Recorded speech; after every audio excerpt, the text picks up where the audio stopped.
Chapter 1. Dreaming of a school bell, certainly not to be wasted. Having entered the small dark room countless times, one must cherish the experience. There is little more to say when in the vehicle. Ensure the seatbelt is fastened. Do not be perplexed by any peculiar addresses. They originate from the small dark room. Was this so soft? Has it warmth? It can leap with his eyes barely open. Fanzé found himself sprawled on a hotel bed beside another person. Upon closer inspection, he beheld a pure visage, reminiscent of a fresh and unpretentious girl next door. To his astonishment, it was none other than Shen Mengqing, the high school belle he had pursued for 6 years during his youth. Fanzé felt momentarily disoriented. Had he been working late, resting his weary head on the office desk? Surely, he must be dreaming again. Fanzé scrutinized the dream version of Shen Mengqing. Her face remained enchanting and natural, devoid of makeup yet radiant. Her skin delicate as if sculpted from mutton fat jade. Her shoulders, exposed beyond the blanket, were fair and rounded, exuding the essence of youth.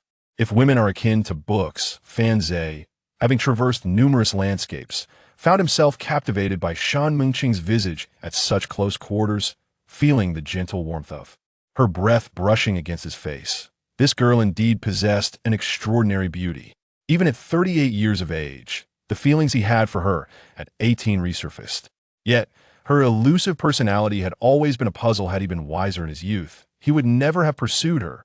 What a waste of 6 years, missing out on countless beautiful moments. Well, she is indeed lovely. Perhaps a little more sleep wouldn't hurt. Alas, wait.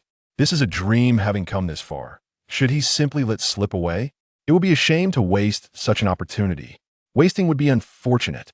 Fanzé slapped himself smack. He nearly committed an act he ought not to have. Pain? To his astonishment, he discovered that in this dream, he could indeed feel pain, and it felt remarkably real. If pain existed, surely other sensations would as well. How rare and delightful. No longer hesitating, Fanzé decided that lingering indecisively would awaken him from this dream. 6 years, though, you know how I spent those years. My dear girl, I must fully embrace this dream. 5 minutes later, could one truly allow you to dictate everything within a dream? Fanzé lightly tapped twice and said, "Behave yourself." 30 minutes later, weariness began to settle in. Just then his phone rang. The sound was akin to a timely gift amidst a snowstorm. His dream was even sending him support. How marvelous. Fanzé picked up the phone. It was Shen Mengqing calling, with the display reading Mom.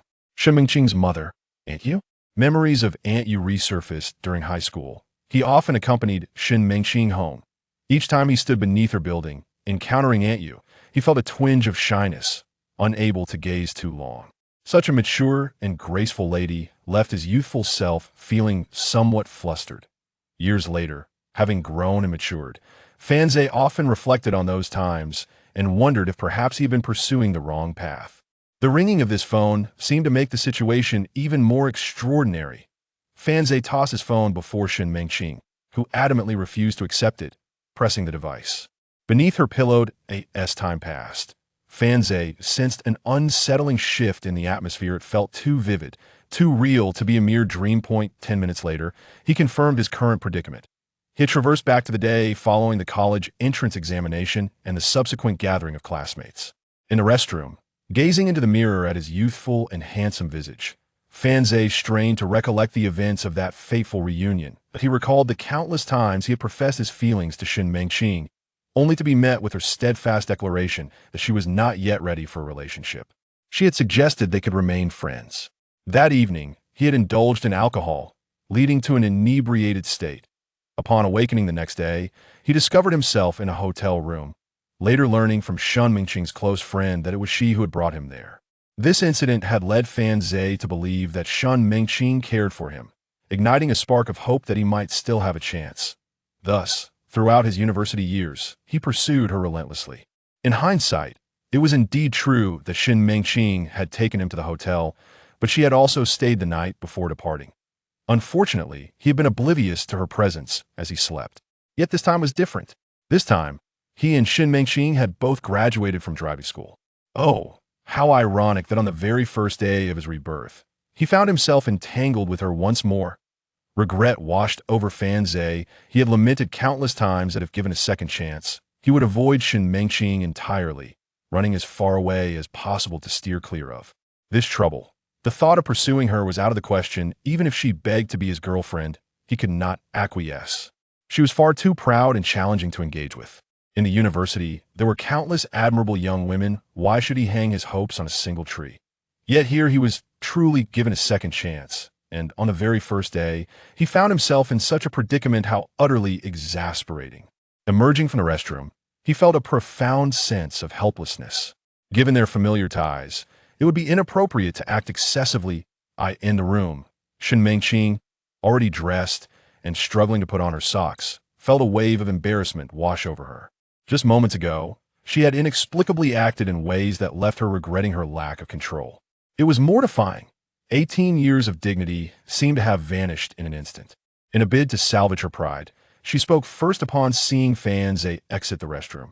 What happened today was unexpected. We both drank too much. That it was merely a case of friends looking out for one another, and we shall pretend it never occurred. Fan Zhe raised an eyebrow, intrigued. Was this truly the case? Such good fortune. Without hesitation, he nodded, agreed.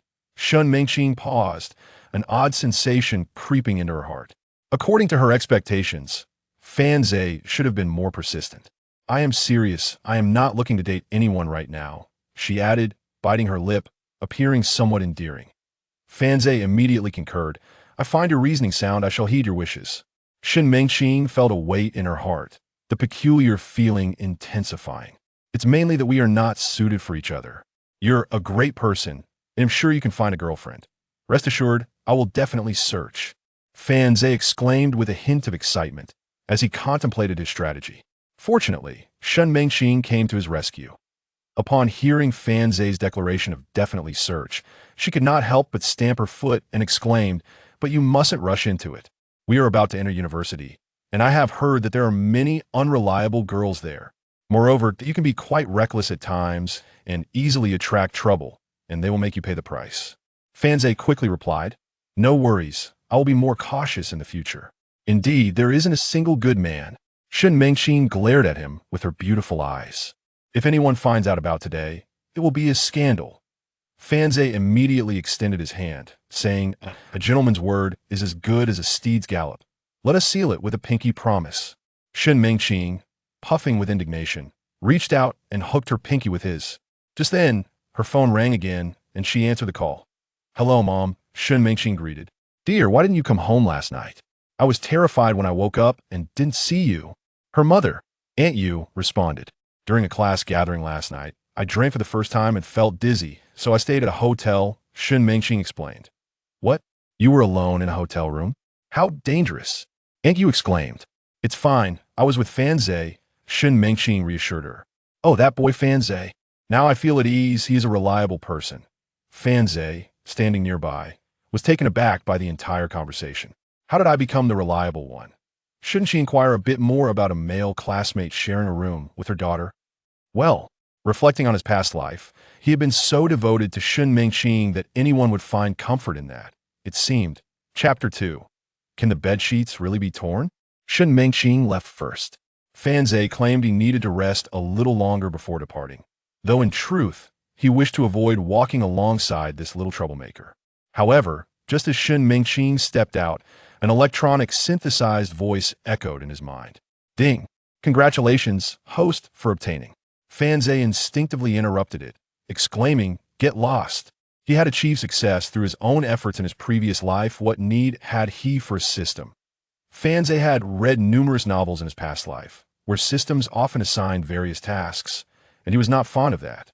At that moment, Shen Mengqing had just exited, but the door had not fully closed when it swung open again.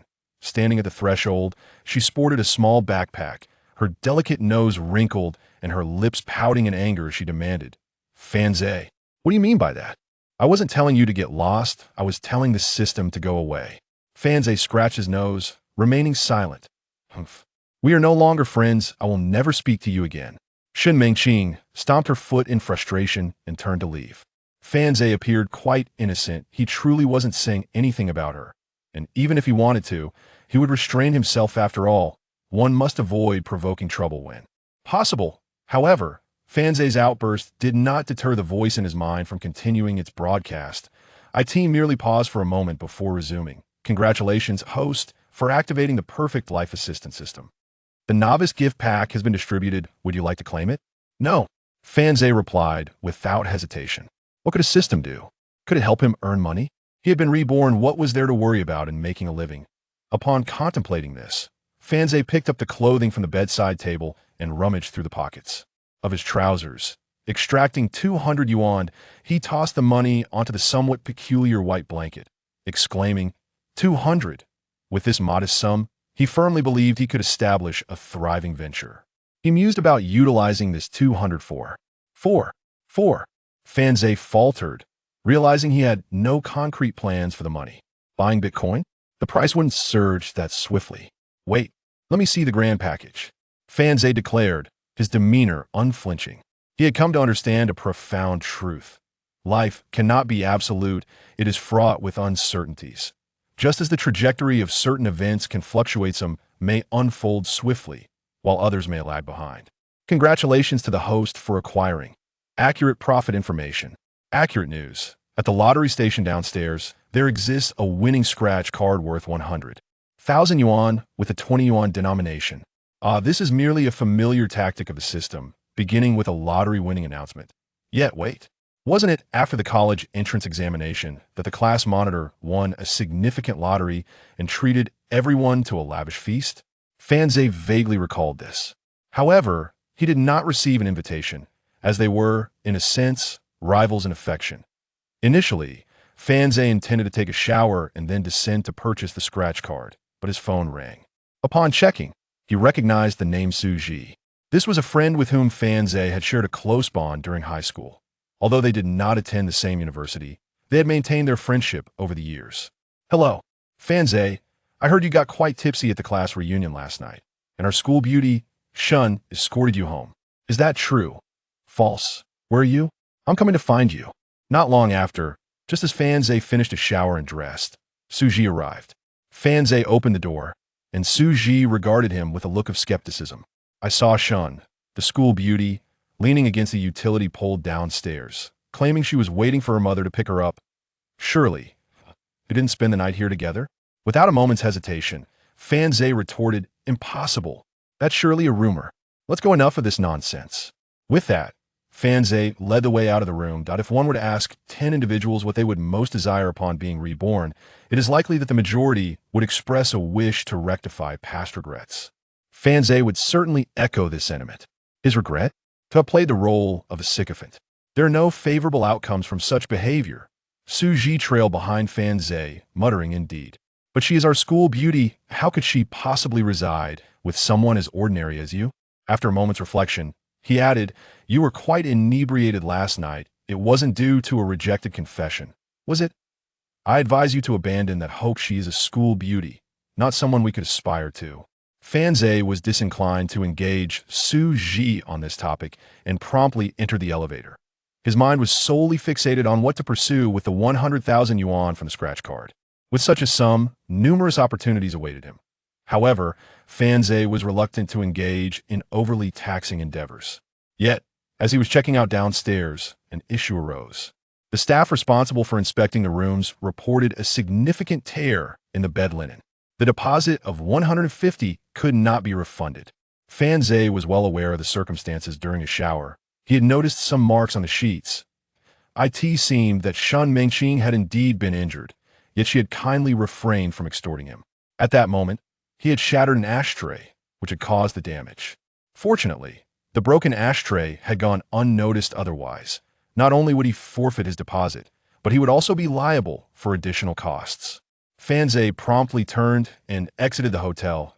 Su Ji followed closely behind, inquisitively exclaiming, how on earth did you manage to sleep such that the sheets ended up with a hole? His disbelief was evident. The receptionist, upon hearing Su Ji's remark, abruptly looked up. Could you give me your friend's QQ number? Fanze hastily departed from the hotel. A sudden thought struck him. Within the cabinets of the lottery station, there lay scratch-off tickets valued at 20 yuan, one of which contained a grand prize of 100,000 debt. But could it be that this was the only one? If all went according to expectation, there should be numerous tickets at the 20 yuan price point, right? He had merely 200 yuan in his pocket, sufficient for only 10 tickets. Was this what the system referred to as reliable profit information? Indeed, it seemed unreliable. Fanze turned back and inquired, "Did you bring any money?" Su Ji replied, "Of course." A sigh of relief escaped Fanze. This fellow's father owned a restaurant, suggesting a decent family background. "How much did you bring?" Su Ji responded, "I have 57 yuan left. Is that all you brought? Who will want to play with you? Forget it, just take a taxi back." Fanze glanced around, recalling that the system mentioned a lottery station downstairs, likely nearby. Yet he did not spot the lottery stand. Instead, he first encountered Shun Mengqing. That he instinctively turned to walk in the opposite direction, but paused, realizing something was amiss. Shun Mengqing appeared to be scratching something. Upon closer inspection, he recognized that she was indeed at a newsstand. This must be a place that sold lottery tickets. Shun Mengqing's arm was moving up and down. In front of the newsstand stood another individual, also engaged in scratching lottery tickets. As Fanze approached, he strained to recall, and suddenly remembered that this person was Wang Chongming, the class monitor. In his previous life, Wang Chongming had won a substantial prize shortly after the college entrance examination. Could it be that it had been right here? Chapter 3. I cannot scrape it out. Su Ji eats feces. Given the current circumstances, Fanze had no choice but to proceed. If he did not act now, it was likely that the award would be claimed by Wang Chongming. However, as Fanze approached, Shun Mengqing caught sight of him. She lifted her gaze, her beautiful eyes surveying him curiously before she inquired, "Did you not say you would sleep a bit longer before coming down?" Before Fanze could respond, Wang Chongming, standing nearby, was momentarily taken aback. His eyes widened as he glanced between Fanze and Shun Mengqing, incredulously asking, "Did you two sleep together last night?" Shun Mengqing replied, "Wang Chongming, please mind your words. What do you mean by sleep together? We are classmates." He was inebriated, and it is only natural to assist one another. I did not mean it that way," Wang Chongming stammered, feeling somewhat bewildered. Internally, he pondered, "I also got thoroughly drunk last night. Why was I not looked after?" But this thought remained unvoiced, and he found it puzzling how a mere act of care had escalated to a hotel visit. Su Ji observed Fanze with a gaze full of curiosity, appearing ready to pose a question. It seemed he had suddenly formed his own theories regarding the torn bed sheets. Could it be that the campus belle and Fanze had some secret affair? Unthinkable. Ignoring their chatter, Fanze walked directly to the counter. The counter displayed a multitude of scratch-off tickets, among which was a stack valued at 20 yuan, including the ticket that Wang Chongming was currently scratching. Witnessing this scene, Fanze deduced that in his previous life, Wang Chongming had won a prize right here. Thus, the system's hint was intended to allow him to claim what was originally Wang Chongming's reward. No, this cannot be termed as snatching. This life is different from the last. Now, this prize rightfully belonged to him. Meanwhile, Shun Mengqing, noticing Fanze's fixation on the scratch-off tickets, wrinkled her petite nose and remarked, "Fanze, are you planning to squander your money again? Only the foolish believe that winning the lottery is a surefire way to profit. You wouldn't want to buy one, would you? If you waste money recklessly, I will inform Aunt Liang." Aunt Liang referred to Fanze's mother, whom Shun Mengqing had encountered a few times during their 3 years in high school. Wang Chongming regarded Shun Mengqing with incredulity. What was this all about? Just moments ago, she was pleased to help him scratch off a ticket that yielded 5 yuan. Yet now she was denouncing those who purchase scratch-offs as irresponsible. The lottery kiosk owner, a woman in her 30s or 40s, cast a slightly disapproving glance at the young girl and retorted, "Young lady, one cannot speak so dismissively. We have had big winners here before. Winning or losing hinges on luck, and one cannot blame others for bad fortune." Fanze promptly nodded. "Sister, you are correct. How many of these 20 yuan tickets do you have left? May I see them?" Upon hearing Fanze address her as sister, the woman's demeanor brightened immediately. "Of course, I will fetch them for you." Shun Mengqing felt overlooked by Fanze, particularly as he aligned himself with the kiosk owner. This incited a flicker of annoyance within her. "Fanze, I will not reconcile with you." "Reconcile?" Fanze was momentarily taken aback. What is there to reconcile? Is reconciliation merely a matter of yielding to her every whim? Fan Zhe, why did you provoke Mengqing? Wang Chongming interjected at that moment. What does it matter to you if I upset her? Fan Zhe replied, visibly displeased. Shen Mengqing added, exactly, why should you care? And please call me by my full name. Wang Chongming felt a wave of helplessness wash over him. He could not comprehend the situation. He was merely defending Shen Mengqing. Yet both of them seemed to be targeting him. Was it not Fan Zhe who had angered her in the first place? Why was he the one being reprimanded? However, he dare not voice such thoughts to Shen Mengqing. He pushed a few scratch-off lottery tickets toward her and said, I was wrong. Let us continue scratching. I won't participate anymore. You both can enjoy yourselves, she retorted, still fuming. She had clearly stated that winning the lottery was improbable. Yet Fan Zhe had disregarded her words. Today, Fan Zhe was distinctly different from the past. He would always heed her opinions. Men are utterly unreliable. Fan Zhe paid no mind to Shen Mengqing's sulking. He picked up the stack of scratch-off tickets handed to him by the shop owner, estimating there were about 30. In addition, Wang Chongming had 7 or 8 in front of him. With only 200 yuan to his name, he could afford merely 10 tickets. What to do? The system appeared indeed unreliable. He would have to rely on his own abilities. After a moment of contemplation, he decided that if he were to act, he must succeed without fail. Fortunately, Fan Zhe possessed a mature mindset. He glanced at Wang Chongming and remarked, I can tell your luck isn't great. Even if you scratch all these, you win 100,000 yuan. If I were to do it, I would certainly win. Wang Chongming, invigorated by this challenge, felt he could not unleash his frustration on Shen Mengqing. But could he not vent his ire on Fan Zhe? He retorted, on what grounds do you claim my luck is poor? Fan Zhe replied, all right, if you fail to win 100,000, you must undertake a particularly arduous task. Or, if I scratch and fail, I will take on this difficult task. Do you dare to wager? Swear in front of Shen Mengqing. Wang Chongming was incensed. To swear in front of Shen Mengqing? Winning 100,000 was no easy feat. He defiantly shot back. If you can't win, then you both must do it. Do you dare? Fine, Fan Zhe exclaimed, slapping the counter. This was precisely the response he had been waiting for. He seized the stack of scratch-off tickets, along with a card to reveal the prizes, ready to commence. However, just as the card was about to touch the lottery ticket, Fan Zhe hesitated. Wang Chongming taunted, what's the matter, scared to scratch? Su Ji, standing beside Fan Zhe, gripped his arm tightly, his expression frantic. He whispered urgently, Big brother, are you serious?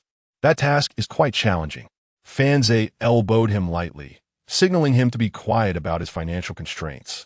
Shen Mengqing gazed at Fan Zhe with wide eyes, bewildered by his reckless decision to wager on such a daunting task. Who would believe that this stack of tickets could yield 100,000? Fan Zhe remarked, who says I lack the courage? What I mean to convey is that if I win, the reward will not be attributed to you, correct? Wang Chongming's heart was already brimming with joy. Fan Zhe was his rival in the pursuit of Shen Mengqing, and he believed that without the hindrance of Fan Zhe, Shen Mengqing would have undoubtedly agreed to be his girlfriend by now.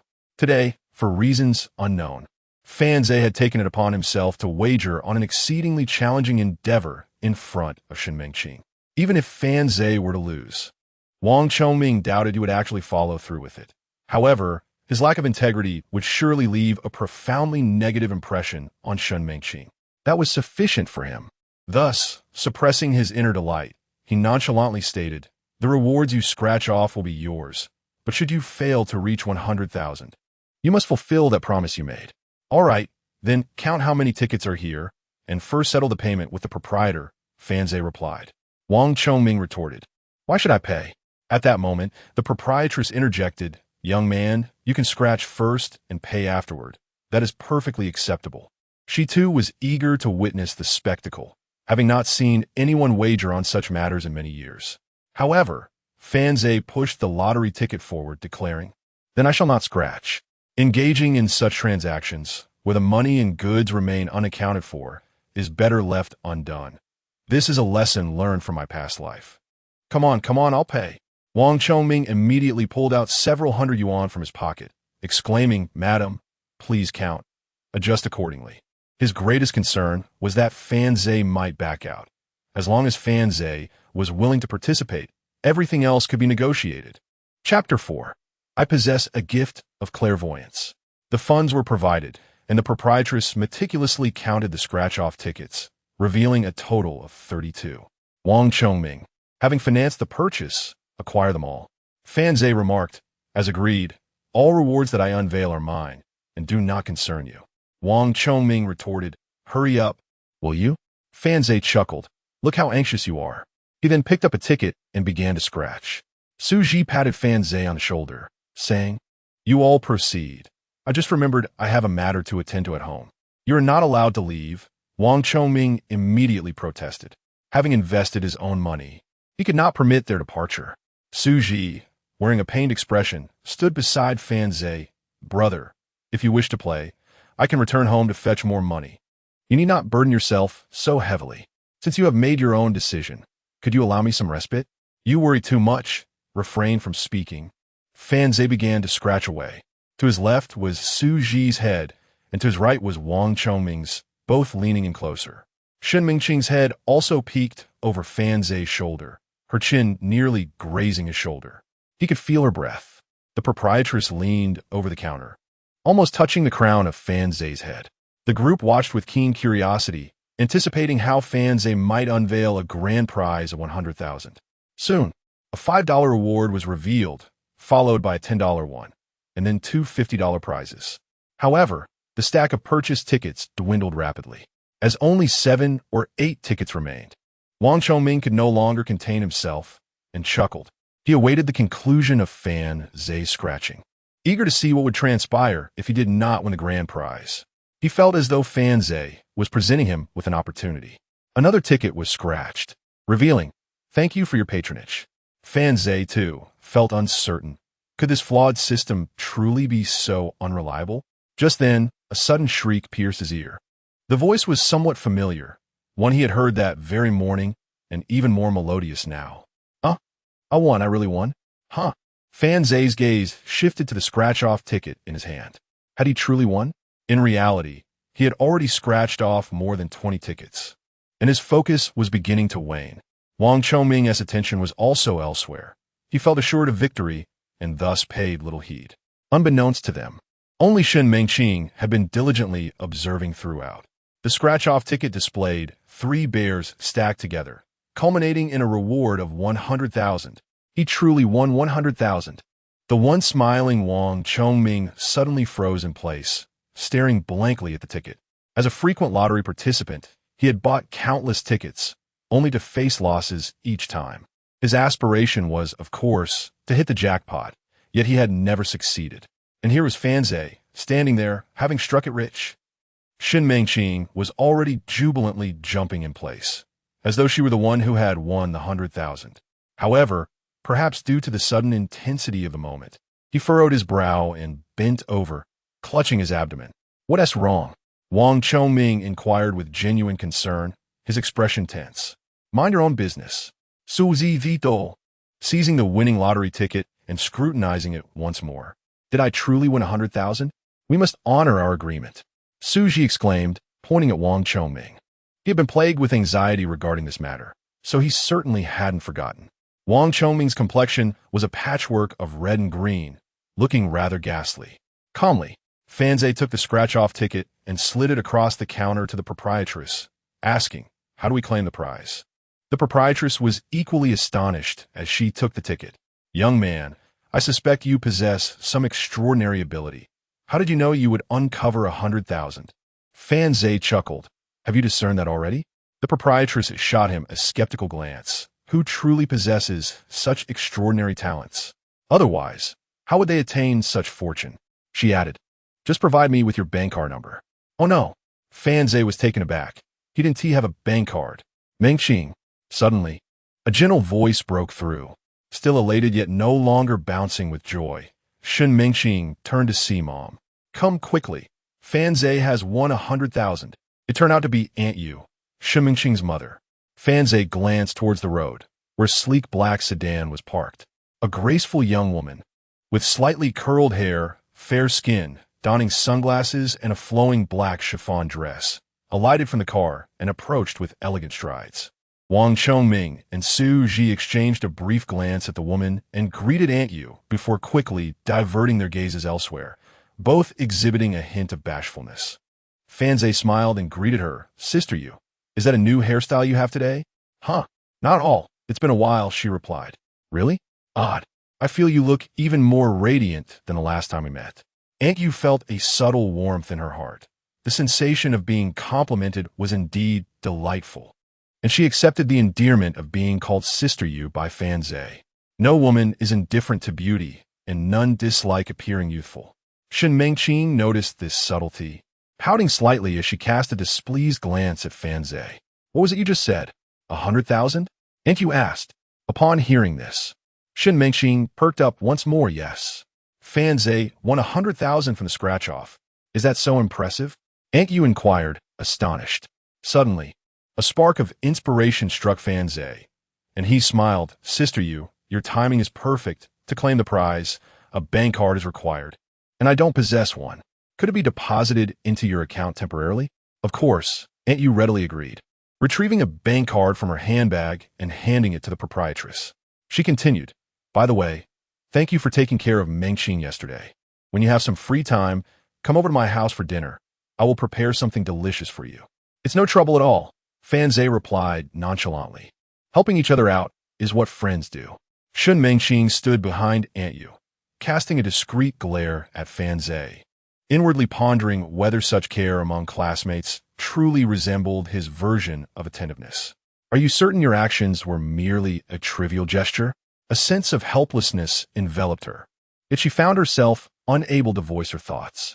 Moreover, having taken the initiative, she felt it would be utterly humiliating to speak out.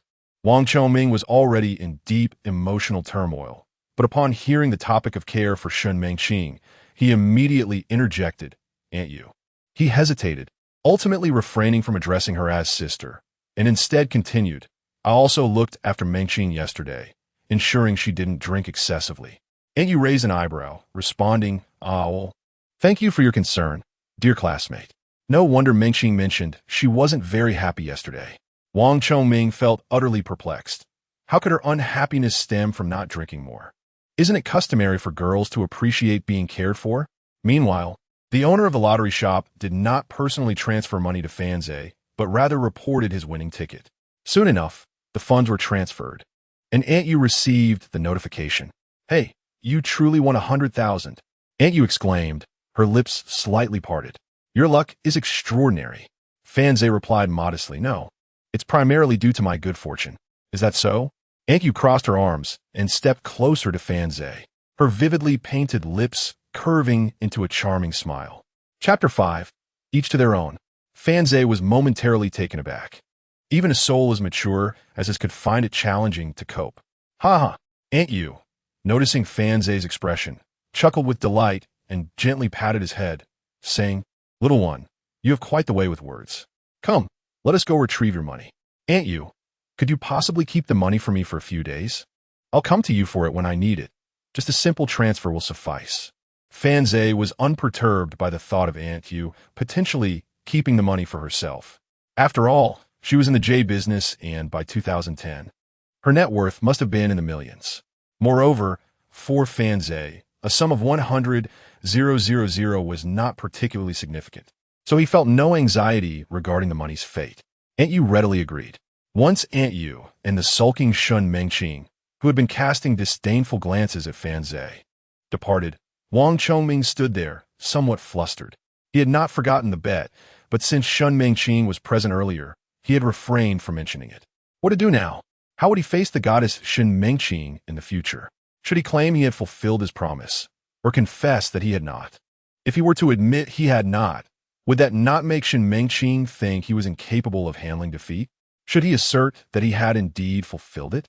Fanze, indifferent to Wang Chongming's internal turmoil, was satisfied. He had achieved his goal with the money now in hand.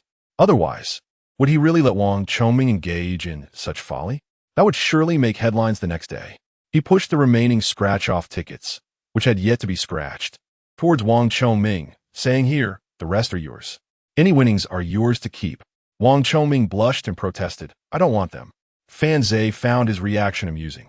This was the last vestige of youthful stubbornness. If you don't want them, then I shall scratch them myself. There are a few left, and we certainly can't waste them. Whatever we win counts, right?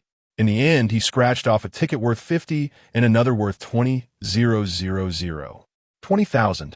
Another ticket with a value in the tens of thousands. Wang Chongming was beside himself with frustration. Heavens, this was the lottery ticket I purchased. It should have been my win of 100,000. Now, not only have I lost, but I also lost the bet. And among the last few tickets, there was even a 20,000 winner. I have bought so many scratch-off tickets before and have never won such a grand prize. Su Ji was utterly astonished, continuously muttering beside Fan Zhe, "You've struck it rich." Yet, Fan Zhe remained calm, merely amused by the unfolding events. He and the shopkeeper first exchanged the cash, totaling over 200. However, the 20,000 still needed to be transferred. He took out his counterfeit phone and called Shun Mengqing. On the other end, Shun Mengqing answered curtly, "Do not call me again. We have severed ties. Stop being so self-absorbed. I wasn't looking for you. I was seeking Aunt Yu. Call her Aunt Yu. She is my mother. You should refer to her as Aunt Yu." Then, faintly, one could hear Aunt Yu's discontented voice on the other end. "What is wrong with calling her Yujia? Can't people address her as they wish? Must we all have the same opinion?" Shortly thereafter, it seemed the phone had been seized. "Hello, Xiao Zhe. Is it me you're looking for?" Fan Zhe called back Aunt Yu and made another payment. Aunt Yu removed her sunglasses and scrutinized Fan Zhe, as though she had witnessed something extraordinary. It is worth noting that in 2010, in the small county town of Huai City, where Fan Zhe resided, purchasing a house exceeding 100 square meters in a non-central area would only cost around 50 to 60,000 yuan. Yet here was Fan Zhe, having just won 120,000 yuan from a lottery ticket. The proprietress, who operated the lottery station, had encountered numerous winners before. When Fan Zhe won 100,000, she was utterly astonished. She even felt a tinge of regret. Had she known such a substantial prize was available, she would have never sold those lottery tickets. If only she had scratched them herself, she would have profited a neat 100,000. However, that fleeting thought quickly dissipated. As who could predict a lottery victory? This matter had seemingly passed, but unexpectedly, the young man scratched off another 20,000 from the last few tickets. The proprietress was filled with envy. Shun Mengqing, observing discreetly from the side, mused, "Fan Zhe's luck is remarkable. Could it be that luck can truly change?" Su Ji, overwhelmed with astonishment, grabbed Fan Zhe and whispered excitedly, "With so much money, we can have a splendid summer." Fan Zhe cast a surprised glance at him. At such a young age, his thoughts were rather peculiar. Winning 120,000, and all he could think about was having fun? Even if one were to indulge, it should not be limited to a single notion. After claiming the prize, upon Aunt Yu's suggestion, she took Fan Zhe out for a meal, and he invited Su Ji along. Though his ideas were somewhat unconventional, Su Ji was the type to step up when needed, never shying away from a bet, bold and loyal. Thus, Fan Zhe felt he ought to be a man of honor and bring along his somewhat unique brother. Wang Chongming also wished to join, but Aunt Yu did not call him, and he felt too shy to speak up. He could only stand dejectedly in front of the newsstand, watching as Fan Zhe and the others departed. "Young man, you've missed out greatly. Had you not wagered with him, that 100,000 and the additional 20,000 would have been yours." The proprietress's mention only served to deepen Wang Chongming's gloom. His eyes reddened as he gazed at the road, watching the black car disappear into the distance, muttering, "The guy is too strange. Everyone calls her Aunt Yu, yet he insists on calling her Sister Yu." The proprietress was perplexed by his words, merely continuing, "You were the one who bought the lottery tickets." Wang Chongming, an 18-year-old young man, the class monitor in high school, was on the verge of tears. The only solace he found was in the fact that Fan Zhe had annoyed Shun Mengqing, who appeared to dislike him and was reluctant to engage in conversation. Otherwise, he felt he might truly break down. "Chongming, what are you doing here?" At that moment, a balding middle-aged man passed by. Wang Chongming looked up and exclaimed, "Uncle." The balding man approached, wrapping an arm around Wang Chongming's shoulder, and said, "Just the person I was looking for. I have something to discuss with you." Wang Chongming remarked, "First, dear uncle, please buy me a few scratch-off lottery tickets." Aunt Yu was driving a Buick, with Shun Mengqing seated in the front passenger seat, pouting and appearing quite irate. Although no one seemed to notice her displeasure, Fanzai, glancing through the rearview mirror, caught sight of her sulky lips, yet he feigned ignorance. This girl was not to be trifled with. It was no jest. In a previous life, he had pursued her for 6 years, and each time he contemplated giving up, a glimmer of hope would emerge. Yet, ultimately, that hope proved to be nothing but an illusion. However, that was not the crux of the matter. The essential point was that not only did he fail to win Shun Mengqing's heart, but others did as well. In his past existence, even in her 30s, Shun Mengqing remained single. Such a woman, who would dare to provoke her? To do so might very well lead to a life of perpetual singleness. Aunt Yu located a Hunan restaurant with a parking lot, parked the vehicle, and the group disembarked. Chapter 6. She said you fell asleep. What is going on? It was still too early for lunch. The spacious Hunan restaurant was nearly devoid of patrons, allowing for a swift delivery of dishes. As soon as the food arrived, Suji dove into his meal. After all, one of the attendees was the campus belle, accompanied by her mother. Under normal circumstances, he might have exchanged a few words with the campus beauty, but today her mother was present. With her exquisite makeup and graceful demeanor, Suji found it difficult to gaze at her freely. Thus, he opted for the most suitable approach, focusing intently on his meal. Aunt Yu stood up, picked up a bottle of orange juice, and poured a glass for Fanzai. As she did so, a translucent, emerald pendant slipped from her, nearly toppling the glass in front of Fanzai. After serving the drink, Aunt Yu returned to her seat, remarking, "You are truly fortunate. I hope some of that luck rubs off on me.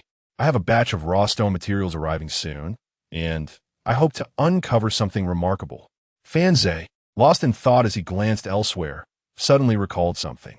Shun Mengqing's mother was in the jade business and owned a store selling jade. Occasionally, she would purchase raw materials herself. Fanzai vaguely remembered that after the college entrance examination in his previous life, Shun Mengqing's mother had indeed found something valuable in her store, though the specifics eluded him.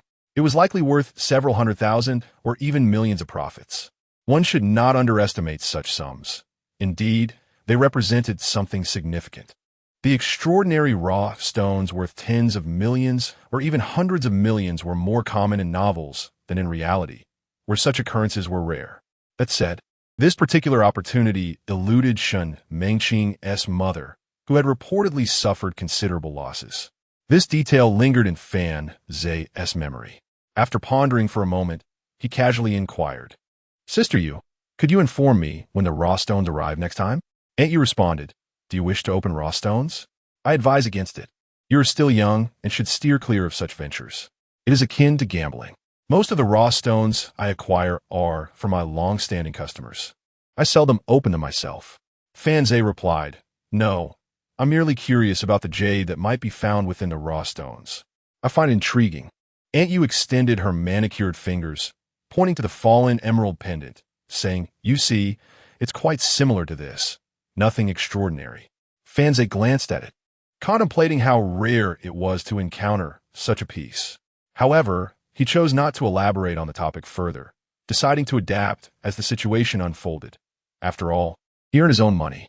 This meal was enjoyed by all, except for Shun Mengqing, who was visibly displeased. Despite her clear discontent, Fanzai neither consoled her nor offered an apology. Moreover, he didn't utter a single word to her. She had been waiting for him to initiate a conversation, only to turn her face away in defiance, intent on ignoring him to provoke a reaction. Yet, her expectations went unfulfilled, leaving her even more frustrated. She vowed never to engage with Fanzai again, determined not to reconcile with him. After dinner, Aunt Yu initially intended to escort Fanzai home, but he declined her offer, wishing to avoid the inconvenience. Once their guest departed, Suji perked up and suggested, "Come on, let us head to the internet CAF to play some games. I'm in the gold rank.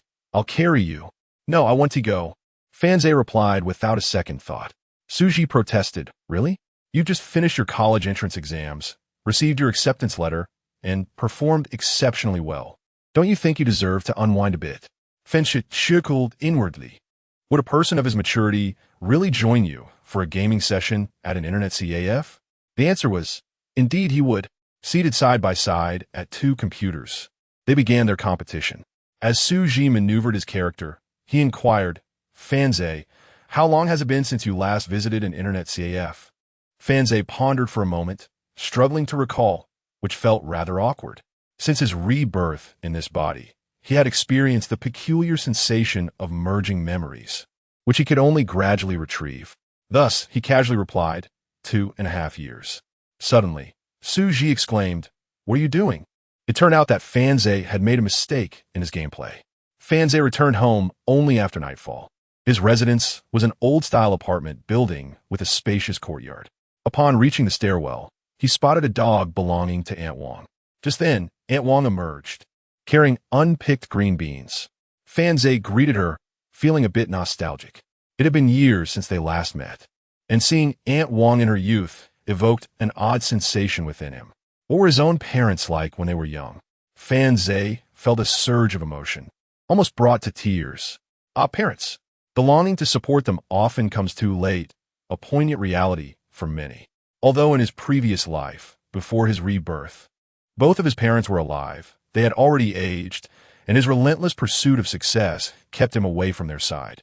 Therefore, encountering the youthful versions of his parents felt like one of the greatest benefits of his rebirth.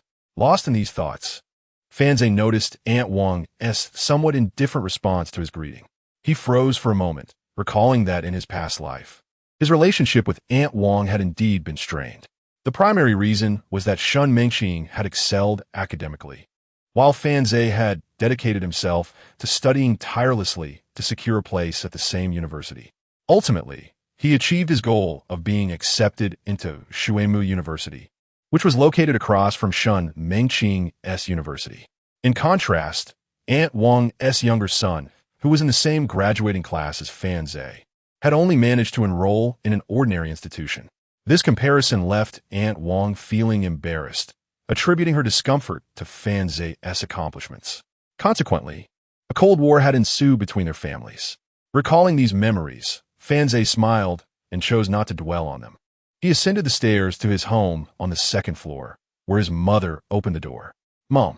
As soon as the door opened, Fanze enveloped her in a warm embrace, holding her tightly and unwilling to let go. Noticing her son's unusual behavior, Fanma gently patted his back and, seeing that he wouldn't release her, reciprocated the hug. "What's wrong? Did you face any difficulties outside?" No, not at all." Fanze was filled with joy as he released his mother from his embrace and gazed upon her. She truly appeared remarkably younger. Fanba emerged from the inner room. Holding a teacup, Fanze called out to him, "Dad." However, this time, he refrained from rushing to hug him.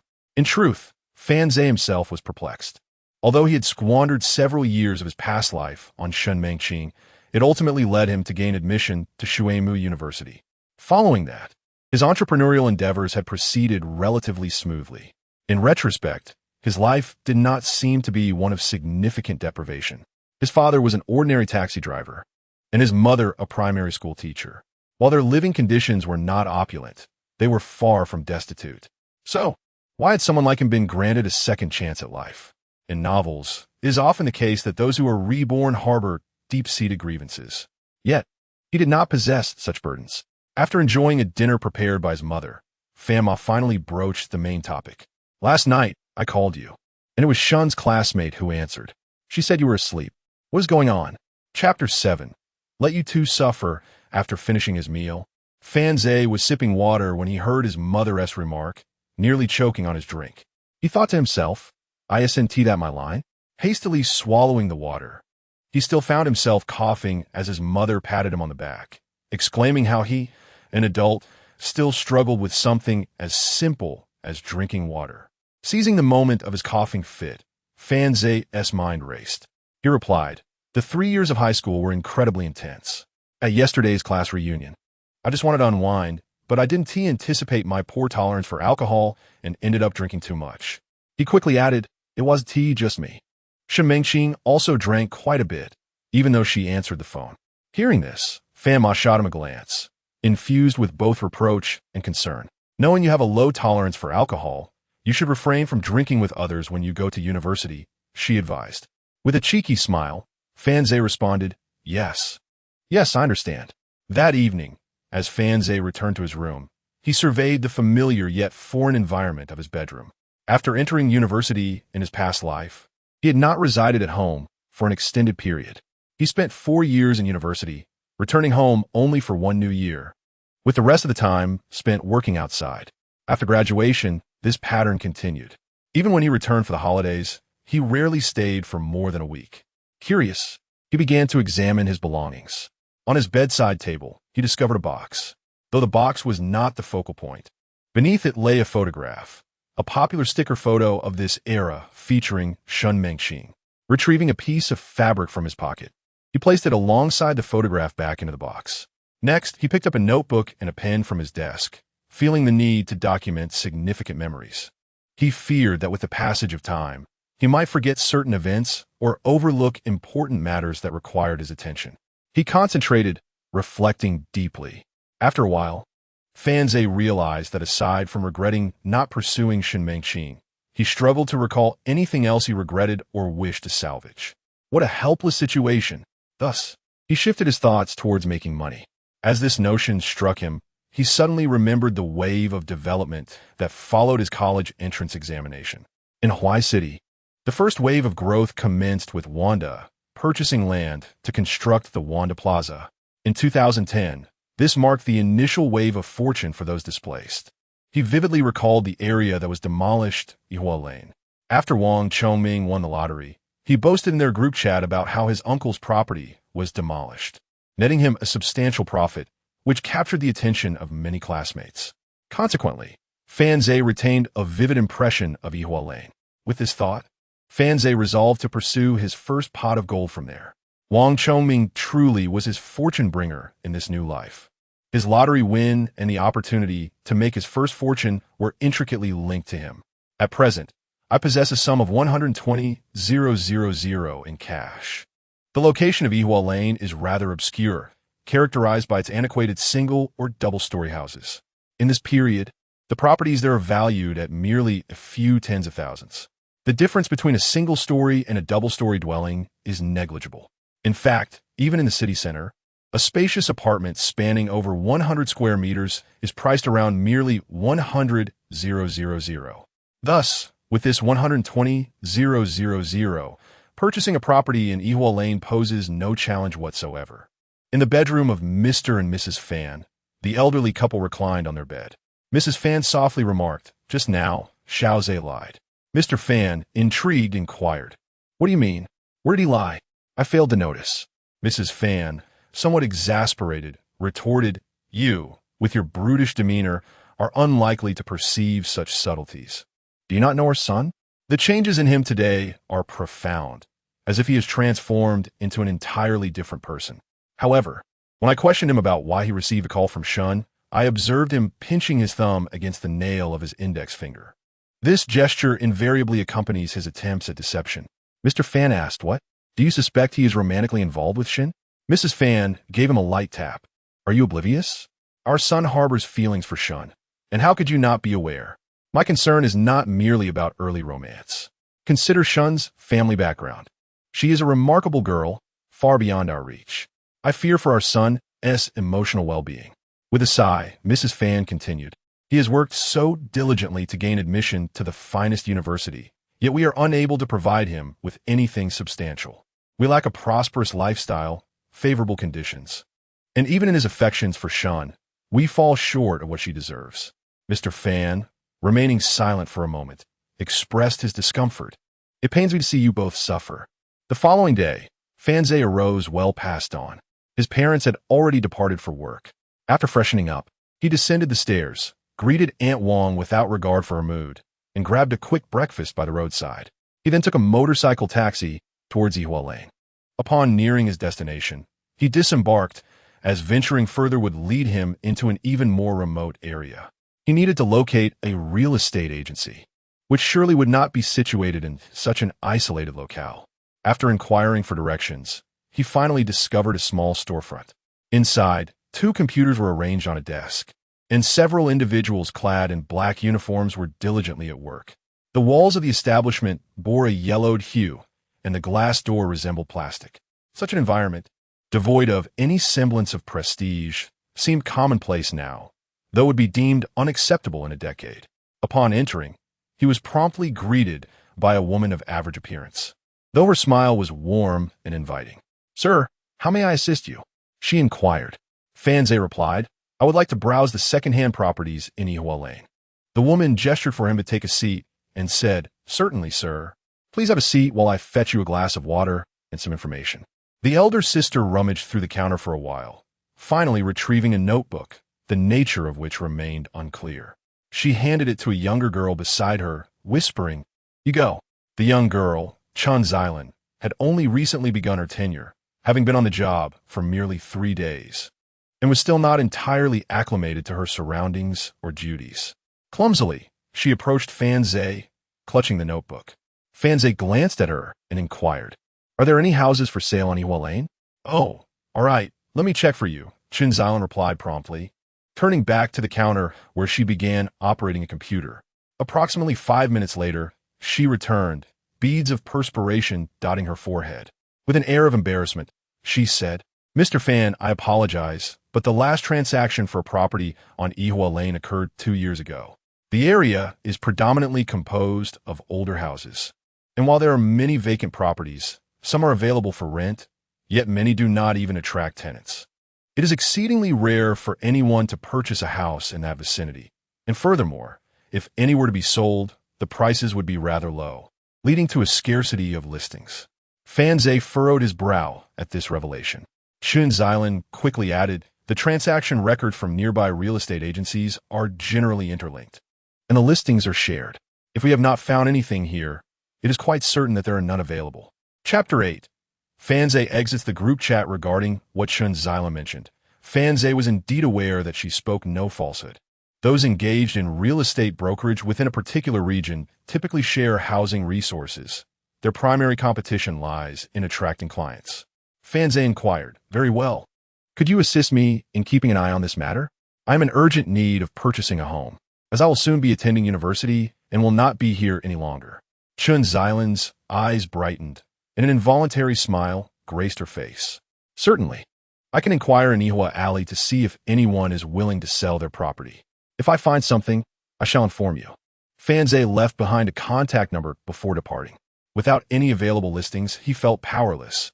If he could not secure a purchase, so be it. It was out of the question for him to search on his own. He had not returned to this world merely to endure the elements. He picked up his phone and called Su Ji. "Let us team up for a game." They met at the entrance of an internet CAF. At the front desk, it was still 2 words, "All night." The young cashier, without lifting her gaze, stated for 100. Su Ji's temper flared instantly, and he slammed his hand on the counter. "Why don't you just rob a bank?" The cashier, startled, quickly processed the situation and stammered, $88. After a moment's thought, she corrected herself, indignantly declaring, "How can you book an all-nighter in broad daylight?" Fanze interjected, "Then how about for a limited time?" The cashier glanced at Fanze and noticed he was rather handsome, shooting him a disapproving look. It was his earlier comment that had caused her slip of the tongue. Shortly after Fanze's departure from the brokerage office, Chun Xilan prepared to venture out in search of housing options for him, holding an umbrella. The older sister who had attended to Fanze expressed her astonishment and confusion. "Are you really going to help him find a property?" Chun Xilan nodded, albeit with a hint of uncertainty. The older sister wore a resigned expression, saying, "Don't bother. Can't you see he's just a student? He hardly seems to come from a wealthy family. How could he possibly afford a home? Frankly, he's just bored and looking for amusement. It's obvious no one would buy a house in Ihua Alley, yet he insists on wanting one there. It's utterly unrealistic." Chun Xilan pondered this, struggling to formulate a response. The older sister, exasperated, said, "If you wish to go, then go. It's a thankless endeavor." Chun Xilan fled, feeling that the older sister's words held some truth, yet her impression of Fanze was distinct. He felt unlike her peers. He exuded a sense of maturity and composure. Intuition told her he would not deceive her, and being newly employed, she yearned to give a try. As they settled into their seats, Su Ji's phone began to ring incessantly. He picked it up to check, and shortly thereafter remarked, "I wonder what scheme Wang Chongming is up to now." Fanze inquired, "What is the matter?" Su Ji replied, This fellow is urging everyone in the group to participate in a charitable activity, suggesting we go to the roadside to remove advertisements. Isn't this simply creating trouble for no reason? Out of curiosity, Fanze leaned over for a glance, discovering Wang Chongming passionately addressing the group. His words were fervent and inspiring, emphasizing that as scholars, we must establish our hearts for the world, provide life for the populace, carry on the teachings of the sages, and pave the way for a peaceful future.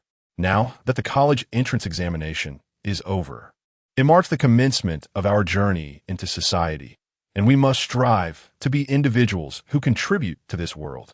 Let us begin with this charitable activity. Fanze noticed that quite a few people in the group were in agreement, expressing their support.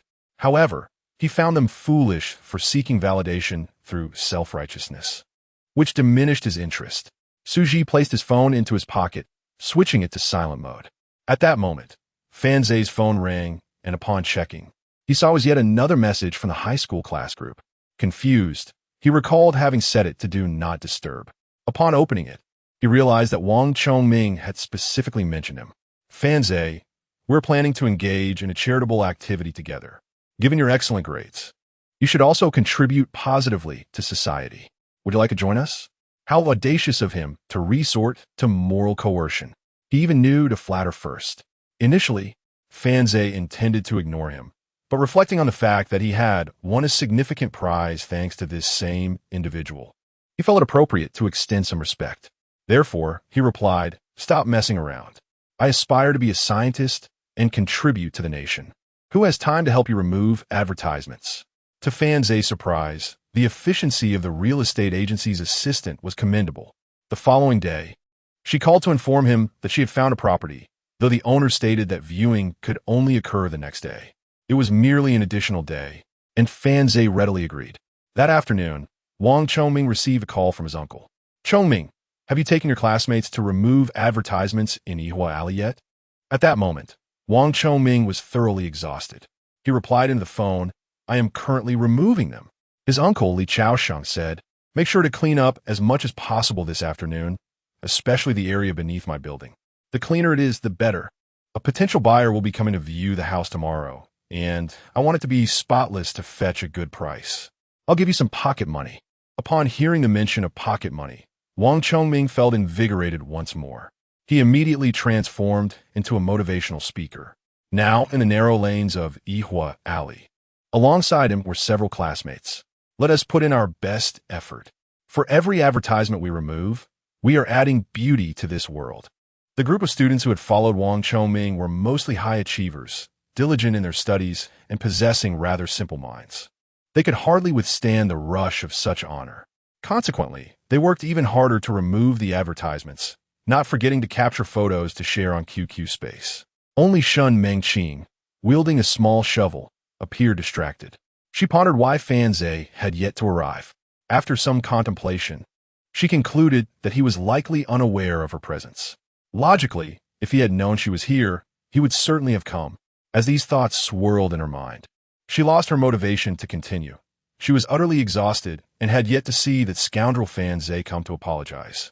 By evening, Shin Mengqing felt as though her whole body ached, and the day's efforts seemed futile. Undoubtedly, Fanze remained oblivious to her being there. Thus, the following day, she exhibited even more enthusiasm than Wang Chongming. She took the initiative to rally the group, proclaiming that Yihua Lane would become the most beautiful and pristine place in Huai City. In her fervor, she even tagged Fanze, only to quickly correct herself, apologizing for the slip. The boys in the group, noticing the school beauty's call to action, displayed a markedly different level of enthusiasm, all clamoring to participate. However, 2 minutes later, a rather unnoticed message appeared in the group chat. Fanze had exited the conversation. Meanwhile, the young lady from the agency had also reached out to Fanze, inquiring if he had time, as the owner was now available for a property viewing. Engrossed in his game, Su Zhijing was oblivious to Fanze's departure, who quietly left the internet CF on his own. Chapter 9. Purchasing a Home and Matrimony. Upon encountering the young lady from the agency once more, Fanze distinctly perceived that she appeared somewhat more haggard than she had 2 days prior. It seemed that the past few days had indeed taken a toll on her. He alighted from the vehicle at the entrance of the agency, where the young lady held an umbrella, offering him another. The distance from the agency to Ihua Lane was not far. However, upon reaching the mouth of the lane, Fanze was taken aback by some familiar, yet unfamiliar faces. It dawned on him that these were none other than his former high school classmates. Each of them wielded a small shovel, diligently scraping off the advertisements plastered on the utility poles and walls. Fanze quickly realized that Wang Chongming must have rallied everyone to remove the pesky ads here. Some students engaged in the task noticed Fanze's presence, and Wang Chongming approached him, exclaiming, "Fanze, you're late. Don't pretend to be sincere. We've already finished. Are you here to steal our glory?" Fanze was astonished. Could there truly be any merit in such a task? "Rest assured, everyone, your hard work is commendable," he replied, deliberately raising his voice. "Oomph. We finished our work long before you arrived," Shin Mengqing lamented with a hint of grievance. The young lady from the agency, walking alongside Fanze, felt a wave of uncertainty wash over her. A thought suddenly crossed her mind. Was Fanze merely coaxing her into this endeavor of scraping off ads? She recalled the words of her senior at the agency, words she had initially dismissed. Over the past 2 days, she had observed this group diligently removing ads, all of whom were classmates of a young man beside her. Upon sighting Shin Mengqing, Fanze nearly succumbed to the urge to turn and flee. He hastily called out to the agency lady, "Where is the house?" "Just over here," she gestured. Fanze mused to himself. Was this not absurd? Encountering them in Ihua Lane was one thing, but the house he was to view was situated right next to where they were removing the ads. Nonetheless, he swiftly dashed into the small building. The commotion certainly drew the attention of several classmates. Wang Chongming, noticing Fanze enter the building, shouted, "Fanze, what are you doing?" "That's my uncle's house." He promptly followed suit. The exterior of the small building featured gray cement walls. The front portion, once painted white, now faded to a tawny hue. The wooden-framed windows exhibited numerous broken panes, and the second floor boasted a balcony reminiscent of an old-fashioned classroom building. Such a house was quite characteristic of the era. It bore the distinctive hallmarks of the 1990s. Inside, the space was relatively orderly, furnished with some simple pieces. The floor was also cement. As Fanze stepped inside, voices could be heard from the second floor. "Has Xiaochen arrived?" The agency lady promptly responded, "Yes. I brought a client to view the property. Come up, hurry up. I'm waiting for you." A voice called from above.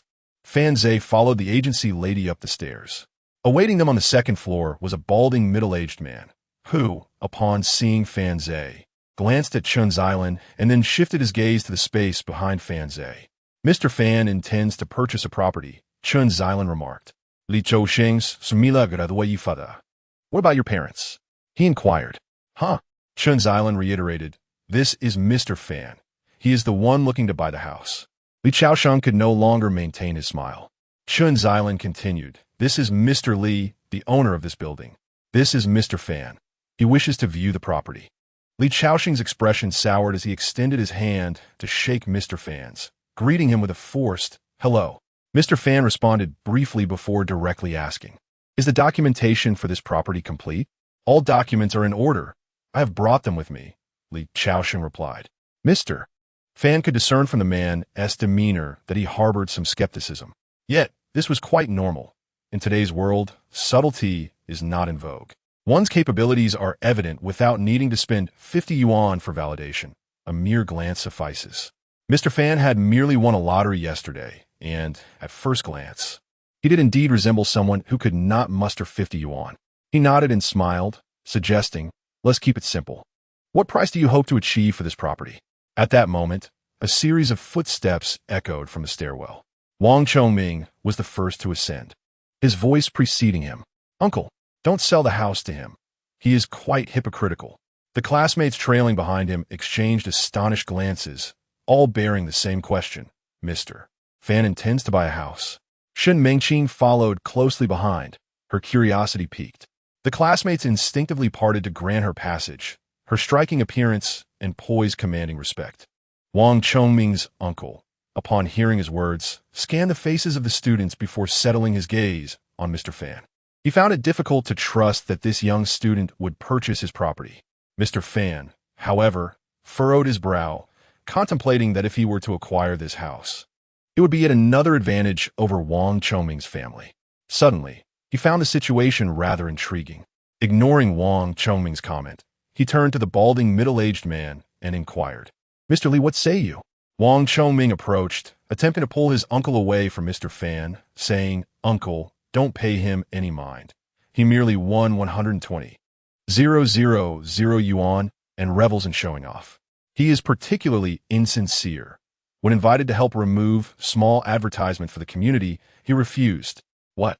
He won over 100,000? Wang Chongming's uncle seized upon this detail, swiftly pushing Wang Chongming aside. A smile spread across his face as he glanced at Mr. Fan, quickly retrieving 200 yuan from his pocket and handing it to Wang Chongming. Adults are discussing matters. Children should go play. Wang Chongming was taken aback.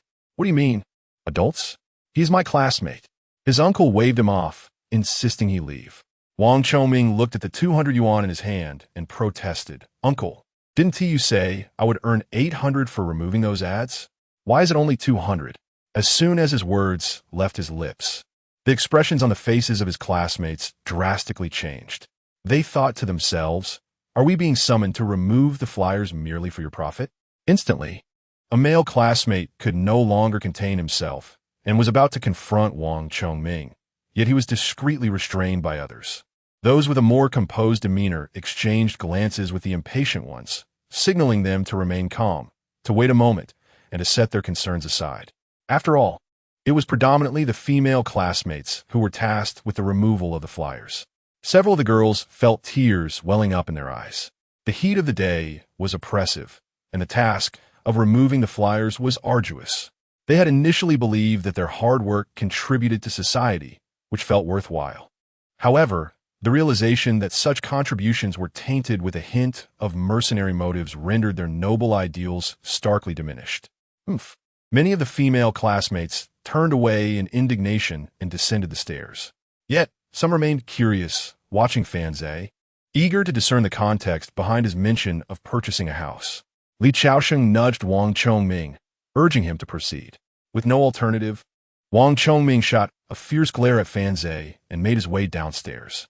At that moment, Li Chaosheng, with a smile, rubbed his hands together and inquired, Boss Fan, you're so young, and yet you're buying a house?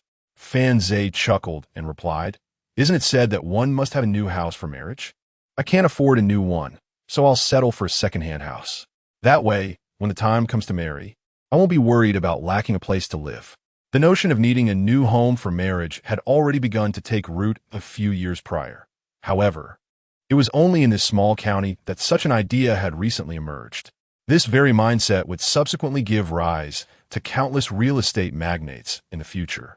What Fan Zhe had initially stated as a casual justification caught Shun Mengqing off guard, causing her to let out a soft scoff. She glanced around, finding the house somewhat dated, and furrowed her brow, pouting slightly. In her perspective, Fan Zhe's intention behind purchasing a house for marriage was undoubtedly linked to the desire to marry her. It was difficult to fault Shun Mengqing for her self-admiration. After all, Fan Zhe's demeanor over the past 3 years had consistently suggested as much, especially now with the added layer of their relationship. Chapter 10. The Pill That Ignites Youth. Li Chaosheng chuckled and remarked, You truly think far ahead. Fan Zhe merely smiled in response, remaining silent. Kunsakanli, Li Chaosheng, not wishing to prolong the conversation, tentatively stated, I'm also eager to sell this house. To be candid, I wish to gather some capital to open a late-night eatery in the city. Therefore, I am offering the lowest price possible. I am quite straightforward. It's a firm offer. Standing nearby, Chun Xilan grew increasingly anxious. Fan Zhe was her first client, and they had swiftly entered the negotiation phase. It was all happening too quickly. She genuinely admired this young man. His efficiency was impressive. Her gaze shifted to Fan Zhe, hoping to discern his satisfaction with the proposed price. However, Fan Zhe merely replied, a firm price of 78,000. Li Chaosheng suddenly appeared as though he had been struck, taking a step back in disbelief. How could this price be possible? Fan Zhe, observing his reaction, nearly burst into laughter. In those days, many matters were shrouded in ambiguity. When conducting business, it was customary to adopt such expressions, feigning extreme loss. Fan Zhe prompted, "Then what price do you propose?" Li Chaosheng contemplated for a moment and responded, 98,000. That is truly the lowest I can offer. Otherwise, I cannot return home and explain it to my wife. Fan Zhe could no longer contain his laughter and, with a smile, stated 88,000. The process of haggling was rather amusing, a tit for tat. Li Chaosheng shook his head, feigning deep thought. Fan Zhe interjected, "Do not ponder any further. At 88,000, you will still profit. The nearest town is merely 7 kilometers away, and such an old house there would be worth just over 40,000. Moving from here towards the city requires over 3 kilometers before even reaching the streets. In that area, 100,000 would suffice for a property." Li Chaosheng immediately retorted, "But I am offering an entire building." Without missing a beat, Fan Zhe continued, "Yet your location is remote. Not to mention, within a 1-kilometer radius, properties are hardly in circulation. Many remain vacant and unrented. Moreover, new developments are underway in the southern part of the city, creating a new district. Beyond this area lies a river. There is simply no space for growth.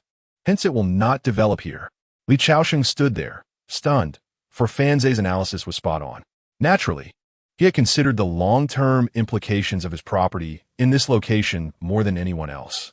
Yet, he had not anticipated that such a young individual would possess such profound understanding of the real estate market. Chen Xilan gazed at Fan Zhe with a mix of admiration and surprise, realizing that as a real estate agent, she felt rather amateurish standing before him. Fan Zhe was the true professional. Shen Mengqing was also observing Fan Zhe, her eyes flickering. She sensed that his transformation over the past few days had been remarkable. For reasons unknown, a flicker of guilt arose within her. She questioned whether her previous actions had altered his character. Nonetheless, one could not simply agree to be a boyfriend to avoid hurting a young man, could they? The female classmates began to whisper quietly among themselves, their chatter reminiscent of a group of girls gossiping about a handsome stranger passing by on the street. Li Chaosheng wore a somewhat awkward expression, yet deep within, he felt a profound sense of satisfaction. As Fan Zhe had remarked, the price of 88,000 was indeed a profitable venture for him. "Since you are so agreeable, I shall refrain from excessive discussion. Let us settle on this price, for your happiness is my own. Now, shall we proceed?" Li Chaosheng gestured, inquiring how they would transfer the funds and sign the contract. Chen Xilan, ever astute, chimed in, "Oh, we can handle those matters. We can head to our store now." Li Chaosheng dropped his pretense, grinning broadly. Let us go. We shall head there immediately." However, Fan Zhe beckoned to Shen Mengqing. She rolled her eyes, questioning, "What now?" Fan Zhe replied, "Please give me your mother's phone number." The surrounding female classmates paused, filled with curiosity about Fan Zhe's intentions regarding Shen Mengqing's mother. Shen Mengqing turned away, refusing to comply.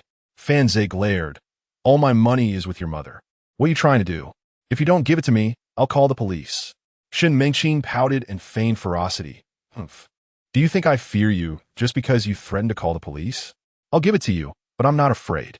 With a defiant spirit, she handed over Aunt Yu's phone number to Fan Zhe. He dialed without hesitation. "Aunt, come." A group descended the stairs, where numerous male classmates stood outside. Upon noticing their descent, the students parted to make way. Leading the group, Li Chaosheng walked forward. "What happened to you?" he inquired, spotting Wang Chongming curled up in a corner against the wall. 2 bumps adorned Wang Chongming's forehead, and his body bore the imprints of numerous footprints. Nearby lay a burlap sack, indicating he had recently endured a beating. Several male classmates eagerly recounted, "Just now, a group of unknown individuals passed by here, without a word. They enveloped Wang Chongming in a burlap sack and assaulted him. We couldn't intervene." Wang Chongming, upon hearing this, felt a wave of grievance threatening to bring him to tears. What could he possibly say? After all, he had just ascended from above with 200 yuan, followed closely by a throng of male classmates. His influence had reached unprecedented heights in recent days, leading to a touch of arrogance. Thus, with hands in pockets, he descended the small building. Yet before he could exit the alley, a burlap sack suddenly fell over him. In that instant, with hands still in his pockets, he was struck before he could even defend himself. Fanzai cast a peculiar glance at the male classmates. It was undeniable that they were quite the troublemakers. Shen Mengqing stifled a laugh, unable to contain her amusement at the absurdity of the situation. The male classmates, noticing that their antics brought a smile to Shen Mengqing's face, felt that their efforts today had been worthwhile. At the entrance of the agency, a large crowd congregated, bustling with energy. The students who originally came to clear away the advertisements were particularly intrigued by the notion of someone purchasing a home, especially when Fanzai mentioned that buying a house was for the purpose of marriage. Throughout their journey, their glances frequently drifted towards the campus belle. Although many harbored affections for her, few possessed the audacity of Fanzai, who relentlessly pursued her. They had just learned of Fanzai's stroke of luck, and their hearts brimmed with envy. A collective sigh echoed among them. Once regarded as a mere jest, it now appeared that the chasm between them and Fanzai was insurmountably vast. Before long, Aunt Yu arrived, driving her car over the curb and parking it at the entrance of the real estate agency. Today, she donned a white short skirt paired with a loose-fitting top, accentuated by 8-centimeter high heels. She held a handbag adorned with crystals and sported sunglasses. The moment Aunt Yu alighted from the vehicle, an immediate hush enveloped the scene. This captivating woman drew the attention of all present. The campus belle, Shen Mengqing, trotted over and linked arms with her mother. Together, the two women resembled not a mother and daughter, but rather two sisters. If the campus belle exuded youthful vitality, her mother emanated an aura of refined maturity. As she approached, she carried with her the poised demeanor of a wealthy matron. Little Fanzai, what are you up to? Chapter 11. A Visit from Annie, Bestowing a Kingdom. Aunt Yu's smile resembled a rosebud poised to bloom, captivating the attention of the male students who averted their gazes. Although Aunt Yu was oblivious to their stares, they felt an overwhelming sense of embarrassment at the thought of being caught by her. The moment she alighted from the vehicle, Li Chaosheng was consumed by envy. In Huai City, beautiful women were not rare, and he had encountered many with enviable figures. Yet, none could be deemed flawless. Whether it was an unappealing face, an awkward facial structure, or an overly prominent forehead, there were always imperfections to be found. However, he perceived no blemish on this woman, as if she were a paragon of perfection. While it could not be claimed that she was the most beautiful woman in existence, in terms of her visage and physique, she was unparalleled and beyond reproach. As Aunt Yu approached, she reached out to tousle Fanzai's hair, only for him to evade her touch, exclaiming, "Sister, stop it. There are too many people." "Oh, you even know to be shy," she teased. Outside the agency, the students watched enviously as this exchange unfolded, too intimidated to even glance at Aunt Yu. Yet, Fanzai engaged in light-hearted banter with her, exuding an effortless composure. Aunt Yu's gaze swept through the agency. "What are you doing here?" she inquired. "Buying a house," came the reply. After a brief conversation, Aunt Yu's lips parted in surprise. "You haven't been deceived, have you?" "Huh?" Li Chaosheng paused, thinking, if it weren't for your beauty, I would be quite upset. Before he could voice his thoughts, Aunt Yu grasped Fanzai's arm. "You must have been tricked. Who will buy a house on Ihua Lane? Come with me." She regarded the agency's personnel with a wary expression, her lovely eyes scanning the room for potential threats. Li Chaosheng, growing anxious, interjected, "Miss, that is not fair to say. The house belongs to me. I did not deceive him. He sought me out to buy it. Besides, my property is remarkable. How could it be a scam at such a price for an entire building?" Standing nearby, Shen Mengqing furrowed her brow and quickly joined her mother, convinced that Fanzai had indeed been misled. "That house is dilapidated and decrepit. Who would consider purchasing it for marriage?" It was utterly unfathomable. Yet Fanzai simply waved his hand at Li Chaosheng, then wrapped his arm around Aunt Yu's shoulders, leading her away with confidence. Gasp! Such audacity! The male students were left in astonishment, their mouths agape. As they observed Fanzai and Aunt Yu laughing together, they began to realize just how formidable he truly was. It was evident. Fanzai had made his move. There was no doubt now. He and the campus belle were surely engaged. This was destined to succeed, as the mother of the campus beauty would soon become Fan Zhe's mother-in-law. Otherwise, how could he possibly share such a close bond with the mother of the campus queen? Shen Mengqing turned her head to observe her mother and Fan Zhe, uncertain of their conversation. However, deep down, she harbored a hope that her mother would persuade Fan Zhe not to purchase the dilapidated house. At that moment, her close friend approached her and whispered, "Are you two really getting married?" Shen Mengqing gasped, her eyes widening in disbelief. How could that be possible? Why would you say such a thing?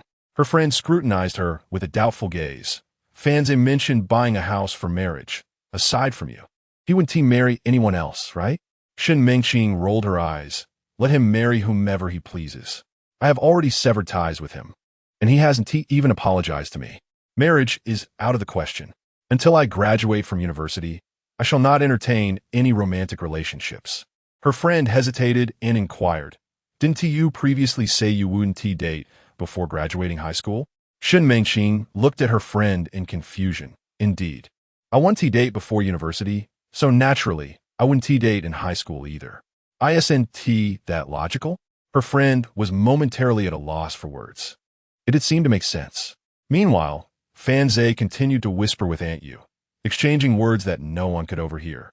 Li Chaosheng stood there, feeling tormented. It appeared that the house was on the verge of being sold. The asking price of 88,000 was indeed higher than he had hoped. Yet, that was not the crux of the matter. The essence was that even if he were to lower the price, he would still be willing to sell. The problem lay in the fact that no one was interested in buying properties in that area. Just as he thought the sale was imminent, a striking woman unexpectedly stirred his anxiety. Transactions were voluntary, leaving him with no choice but to wait patiently. At that moment, the agent announced that someone had entered from outside. Judging by their appearance, they seemed to be in their 30s. The agent promptly approached. "Sir, how may I assist you?" The newcomer was Chang Xianhong, who inquired, "Do you have any second-hand houses? I'd like to take a look." "Yes, please come in," the agent replied. Li Chaosheng immediately perked up. "You're interested in second-hand houses? I happen to have a property available. Would you like to see it?" Chang Xianhong asked. "Where is it located?" "Yihua Lane," Li Chaosheng replied. "What are you thinking? You want me to buy a house in Yihua Lane? Who in their right mind would do that? With the same amount of money, I could purchase a place in the city. If I have less money, can I rent a place for 300 a month?" Zhang Xianong Justiça, Li Zhoushen. "Why are you scolding me?" Li Chaosheng felt aggrieved, but had no rebuttal. The truth was undeniable. "Oh, Yu, what are you doing here?" Aunt Yu turned around, recognizing a familiar face, and smiled as she greeted, "What a coincidence. Are you here to buy a house?" Chang Xianhong remarked, "Indeed, I came to explore the second-hand housing market. My mother expressed a desire to move to the city, yet she prefers not to reside with me. Thus, I contemplated purchasing a second-hand property for her, which may also appreciate in value. Truly a win-win situation." Upon noticing Aunt Yu, Chang Xianhong's fierce gaze, which had previously been directed at Li Chaosheng, softened. Like Aunt Yu, he was engaged in the jade business, with their shops situated on the same street. Crucially, 5 years ago, upon their first encounter, he was profoundly enamored with her. Even more significantly, he remained unmarried while she was a widow, which, in his eyes, constituted a perfect match. Although he had not confessed his feelings, it was evident to any adult that an unspoken connection existed. Yet, Aunt Yu had consistently displayed a lukewarm attitude towards him. Nevertheless, after 5 years, he had not relinquished hope. "This approach is quite commendable," Aunt Yu casually responded, then took Fan Zhe's arm, exhibiting greater enthusiasm than him, and addressed Li Chaosheng. "Have you gathered all the necessary documents for that property? Let us go. I will accompany you to complete the formalities. Once we are at the office to sign the contract, I will transfer the funds." Li Chaosheng's eyebrows lifted in surprise. He had assumed the deal was doomed. Yet, unexpectedly, it was this young woman who made the final decision. "Huh?" Shen Mengqing thought she had misheard. Her expression one of disbelief as she pointed at Chang Xianhong and exclaimed, "Mom, are you mistaken? Even he claims that anyone buying a house on Yihua Lane must be out of their mind." "Not at all. I did not say that," Chang Xianhong promptly denied, shaking his head vigorously. Chapter 12. The old maid Chang Xianhong was utterly bewildered. How could he have known that Aunt Yu intended to purchase a property here? Had he been aware it was Aunt Yu, he would never have uttered such words. Upon hearing this, Aunt Yu glanced at Fan Zhe before inquiring. His head appears unscathed. Does it not? Chang Xianhong hesitantly asked. Is he the one looking to buy? Aunt Yu affirmed. Indeed, he lacks a bank card, and his funds are with me. I shall make the payment on his behalf. I simply thought, how could you possibly buy a house in Yiwu Lane? Anyone with a modicum of discernment would refrain from such a purchase. Li Chaoshen shot him a glare, pondering, what is your deal? Have I offended you? Yet before he could respond, Aunt Yu exclaimed, no way. I was considering purchasing as well. Chang Xianhong felt as though his head might explode in frustration. Was this a deliberate attack on him? Thankfully, Aunt Yu had not overheard him previously. Now, however, she had voiced her intent, and it turned out Aunt Yu was indeed interested. How could he explain this? By the way, are there still properties available in Yiwu Lane? Aunt Yu inquired of the real estate agent. The agent's elder sister, eager to speak, was preempted by Chun Xilan, who interjected, yes, indeed. When I was assisting Mr. Fan in his search, I found several properties. I planned to show them to him one by one, but upon viewing the first, he made his decision to purchase immediately. How splendid. This certainly simplifies things, remarked Shen Mengqing, her expression one of confusion. Mother, are you also considering buying a house? What on earth for? For your future marriage. Perhaps, she suggested. Shen Mengqing was taken aback. I have no intention of marrying. Who suggested that I'm getting married? She felt somewhat disoriented, never expecting that the gossip would circle back to her. She was perplexed as to what her mother and Fan Zhe were discussing that had now entangled her in their plans. Were they plotting to arrange a marriage for her? Oh dear, the news spread like wildfire. Classmates outside began to chatter excitedly. Fan Zhe is getting married. The school belle is getting married. Fan Zhe and the school belle are set to wed. But no one said you were getting married now. You could keep it for your future. I absolutely do not want that house. Then earn your own money to buy it. I shall purchase mine, and you purchase yours. What? Is the school belle's mother also buying a house? The classmates felt they had stumbled upon fresh gossip. Chang Xianhong was momentarily stunned, only to be overcome with joy. So, Aunt Yu had other plans as well. It seemed he had gained more opportunities. Li Chaoshen remained at the agency, instructed to wait. Aunt Yu would view her chosen property, and then they would call the landlord to sign the contract and proceed to the housing authority for the transaction. The young agent, Chun Xilan, was elated, having only been on the job for 3 days and already encountering a charming young man who brought her 2 property orders. Meanwhile, the elder sister at the agency lamented her misjudgment. She regretted missing this opportunity. When Mr. Fan arrived, he was the one who initially welcomed the guests. Yet he found himself judging others by their appearances. This experience left an indelible mark on her, and she vowed never to underestimate the youth again. She had lost all her dignity this time, outpaced by a novice. Shun's Island had 2 properties available, and Aunt Yu instructed her to summon both landlords for a viewing. Chang Xianhong, curious, followed along, puzzled by Aunt Yu's intentions of purchasing in Yiwu Alley. Yet along the way, he incessantly praised the merits of Yiwu Alley's residences, a serene retreat from the clamor, with fresh air and azure skies. Living there would offer a leisurely lifestyle, akin to a hidden paradise. Aunt Yu paid him little heed. As a mature woman, she was well aware of his thoughts but held no interest in him whatsoever. She and Fan Zhe walked together, conversing quietly. Are you certain the information you received is accurate? How could I know? I overheard 2 men in suits chatting while dining at the restaurant. Really? Fan Zhe halted abruptly, saying, Then let us head back. Don't make the purchase. Oh, wait a moment. Don't be angry. I merely enjoy chatting. Of course, I believe you. Otherwise, I wouldn't have come. Seeing Fan Zhe's intention to leave, Aunt Yu quickly took hold of his arm, comforting him as one would a child, and led him towards Yiwu Alley. Fan Zhe, however, had no real intention of departing. He had his own plans brewing. After acquiring the property from Li Chaoshen, he still had several tens of thousands left, which would not suffice for another purchase. However, if he could persuade this affluent woman to partner with him for another acquisition, they could reap greater profits. He was astonished at how easily she was convinced. A few words sufficed. No wonder he recalled from his previous life that she had suffered significant losses in the jade business. What delighted Fanze even more was that Chun Xilan had two ready properties at her disposal. He had initially thought he would need to search anew. Casual in his tone, he suggested, "Why don't we acquire both properties we are currently viewing? You can purchase one, and we can partner on the other. That way, we each end up with 1.5 properties, reaping equal profits." "Oh, that makes sense." Their conversation was hushed, audible only to themselves. Behind them, Chang Xianhong walked, observing Aunt Yu cling to Fanze's arm, nearly leaning into him. Although he knew Fanze was a classmate of Shan Mengqing and that there could be no other relationship between them, he couldn't shake the unsettling feeling of his affections being encroached upon. This time, Fanze's property purchase with Aunt Yu was far more exhilarating than his previous solitary endeavors. Both properties were priced equally at 88,000 each, much to the landlord's delight. While it is said that their house is worth around 50 to 60,000, they are reluctant to part with it at that price.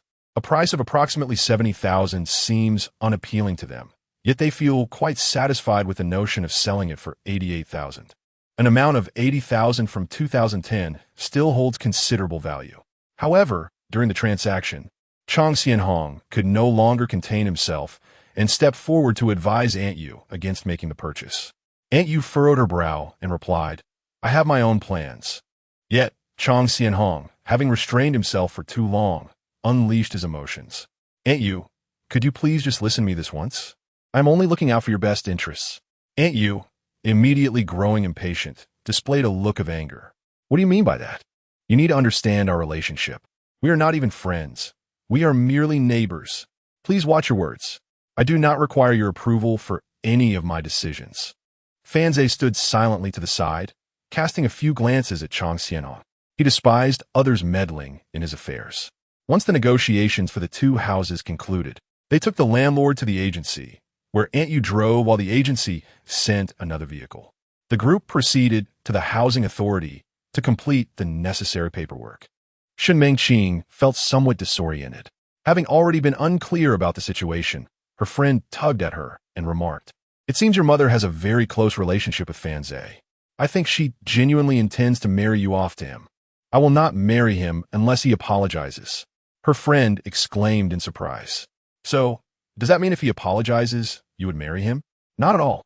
I never said that," Shen Mengqing retorted. "I won't consider this matter until after I graduate from university." Fortunately, Shen Mengqing's words went unheard by Fanze.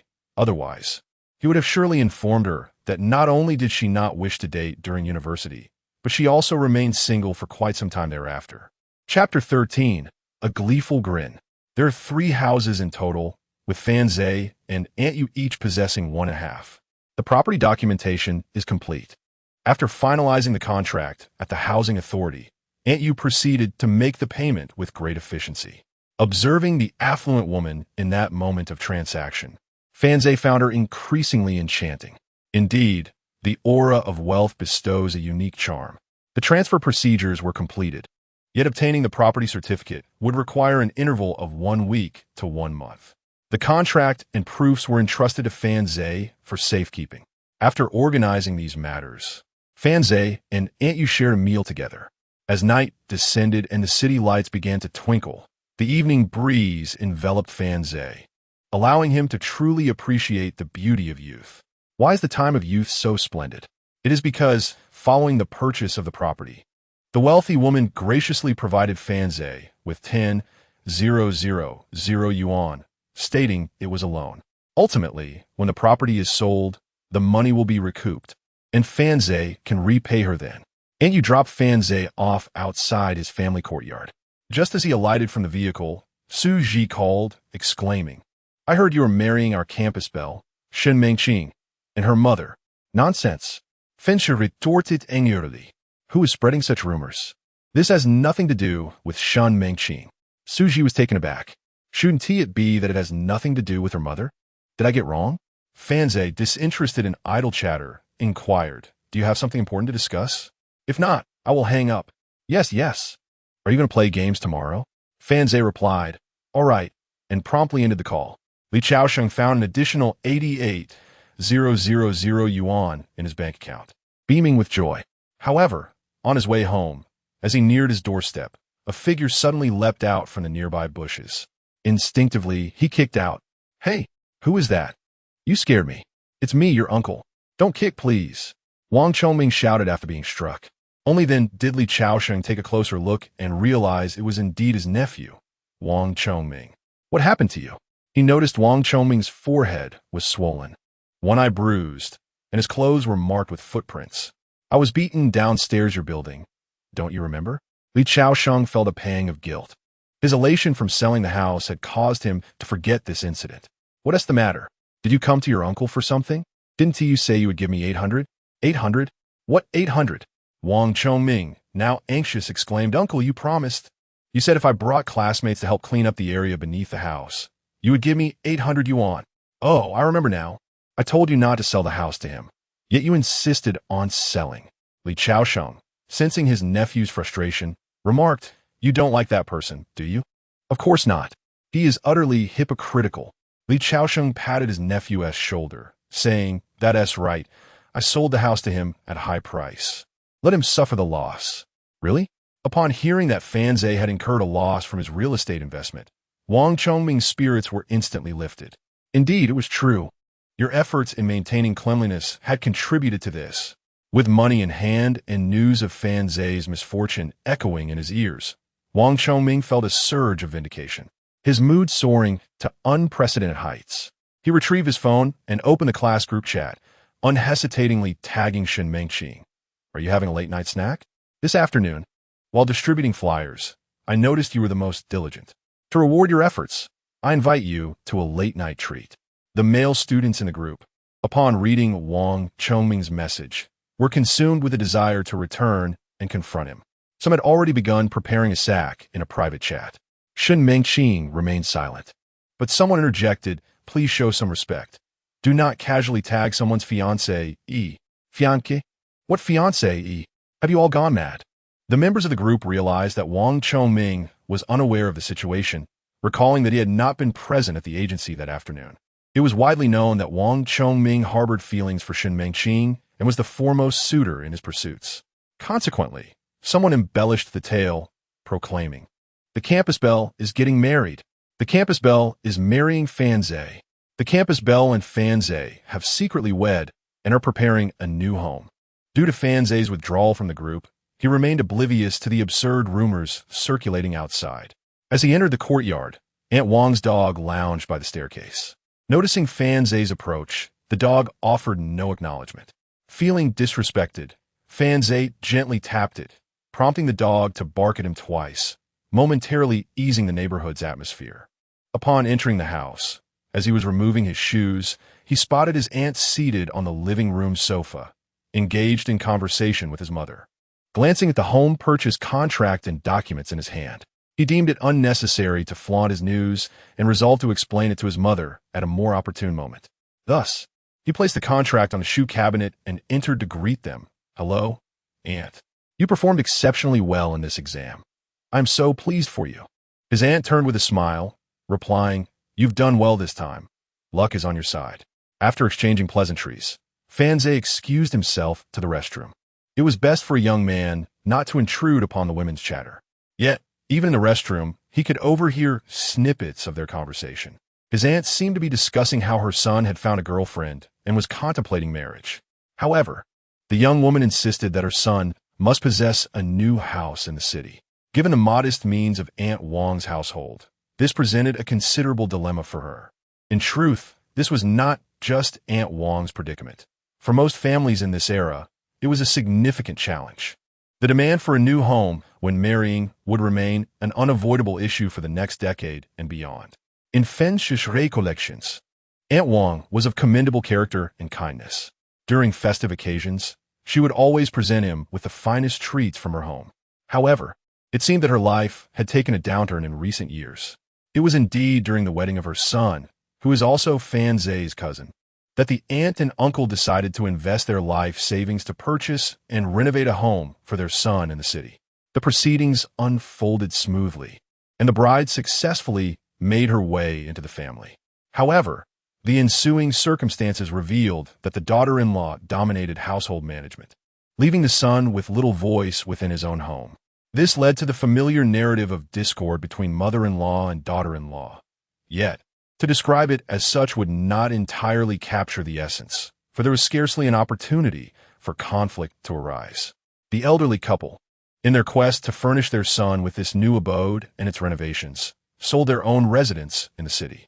Consequently, the daughter-in-law forbade them from residing in the new home, forcing the elderly couple to return to their rural roots. Throughout the year, the son and daughter-in-law seldom visited, let alone provided them with any financial support. When Fan Zhe's uncle encountered lung issues requiring medical attention, the daughter-in-law even prevented her husband from offering financial assistance. It was only through Fan Zhe's intervention, who provided funds for the uncle's hospital visit, that he received care. Nevertheless, due to the delay in treatment, the uncle was left with a chronic ailment that rendered him breathless in colder weather. Contemplating these matters, Fan Zhe pondered the futility of discussing them with his aunt, fearing he would be misconstrued as meddling. It appeared that each individual's character was intrinsically linked to their fate. Attempting to alter another's destiny seemed an exhausting endeavor. Fan Zhe resolved that his contribution would be to ensure a better quality of life for his aunt and uncle while proactively addressing his uncle's health concerns. The rest, perhaps, was simply fate. As Fan Zhe mulled over these thoughts, his father's voice suddenly broke through the silence. "Eldest sister, is this the contract for your newly purchased house?" Chapter 14. Fair Maiden, may I add you on QQ? In the living room, Fan Zhe's mother and her aunt were engaged in conversation. The aunt, with a furrowed brow, lamented, "Times have changed. Marriage is no longer as simple as a bag of rice and a few quilts. Nowadays, it's expected to have a new house. So I cannot fault my future daughter-in-law for her demands. It is indeed a daunting challenge." With a sigh, Fan Zhe's mother replied, "In a couple of years, when Xiaozhi marries, he too will need a new home. Observing your situation leaves me at a loss for solutions. In our small town, houses in the city are already priced in the hundreds of thousands, and with renovations, it soars to over 200,000. If Xiao Zhe pursues a partner from another city, the expenses will escalate further, along with the need for a bride price. With just our income, I feel quite inadequate as a parent." As the two women continued their discussion, Fan Zhe's father returned home and immediately spotted the transparent file on the shoe cabinet, emblazoned with the words, "House Transfer Agreement." "Sister, is this the contract for your new house? Where did you buy it?" he inquired, picking up the file with curiosity. The aunt turned from the sofa, puzzled. "What new house? I haven't purchased anything yet." "Not bought. Then what is this contract? May I take a look?" Fan Zhe's mother, having just been discussing whether the aunt had bought a house, was equally perplexed. Feeling a headache coming on, Fan Zhe reluctantly stepped forward and admitted, "That belongs to me." "To you? Have you bought a house?" His father was taken aback, eyes wide in astonishment, though his mother was still trying to grasp the situation. She hurried to the door, eager to uncover the truth. Fan Zhe raised his hands in resignation, knowing he could no longer avoid the matter. Initially, he had hoped to explain everything clearly after the sale of the house. The three adults held the file, extracting the contract, their astonishment growing with each glance. The signature on the contract undeniably bore his name. His mother, incredulous, regarded him with the same expression one might have upon witnessing a cat performing a backflip, asking, "Where did you acquire such funds to purchase a house? Have you engaged in something nefarious? Please don't frighten your mother." Indeed, a mother's instinct, upon hearing of her son's sudden wealth, was to suspect wrongdoing. His father, equally concerned, scrutinized Fan Zhe, aware that this era was not as regulated as the future, and that illicit money was not uncommon, with malevolent incidents frequently arising from financial matters. Seated on the sofa, under the weight of three scrutinizing gazes, Fan Zhe recounted, "At the class reunion, I had a bit too much to drink and ended up purchasing 2 lottery tickets, which astonishingly turned out to be winners." Observing the trio's expressions, he noted their disbelief, as if they thought him a fool. This story may sound miraculous, but it is the truth. There were classmates present. You may inquire with them. Upon hearing this, his parents began to assuage some of their doubts, though the incredulity lingered. Winning the lottery had always seemed like the stuff of legends. Father took out his phone and began searching for Su Ji's number, warning, "If you dare to commit any misdeeds, be cautious of my retribution." 2 minutes later, he hung up the phone, and Mother S' emotions were a turbulent mix of excitement, fear, and anxiety as she inquired, "What did he say?" Father, with a stoic expression and a peculiar glance at Fanze, replied, "Suji mentioned that he knows about your intention to marry the schoolflower's mother, Fanze." Fanze, he immediately rose to confront Suji, only to be restrained by his mother. Though Suji was indeed unreliable, he had confirmed that Fanze had hit the jackpot. Fanze recounted the entire situation, and while his parents did not distrust him, the shock was overwhelming. Holding 3 contracts, Father curiously asked, "Why is there another name on this document?" "Who is Yu?" Fanze replied, "She is the schoolflower's mother." "Father? Mother? Aunt? You still deny it?" Father looked around, searching for his belt. "Hey, wait, Dad. Let me explain. I am not making excuses." He continued, "This property we purchased is a second-hand house. The schoolflower's mother has insider information that this area is about to undergo demolition, and buying here is a lucrative investment." He elaborated on the profitability of the property, attributing the source of the news to Aunt Yu. Father and Mother remained skeptical, questioning, "Is this information reliable? What if others find out and start buying?" Fanze responded, "Precisely because others are unaware, I had the opportunity to make this purchase." Meanwhile, Aunt, sitting nearby, seemed to ponder something deeply. Fanze suggested, "Aunt, I recommend you consider buying a property as well. The demolition will be confirmed soon, and you could profit from it to eventually purchase a home in the city." Aunt, with a slightly embarrassed expression, replied, I was thinking the same thing. Thank you, Xiaoze. I will speak to Ao Ming about this tonight." Fanze refrained from elaborating further. The Ao Ming mentioned by Aunt was his cousin. While others deemed him honest, he was anything but.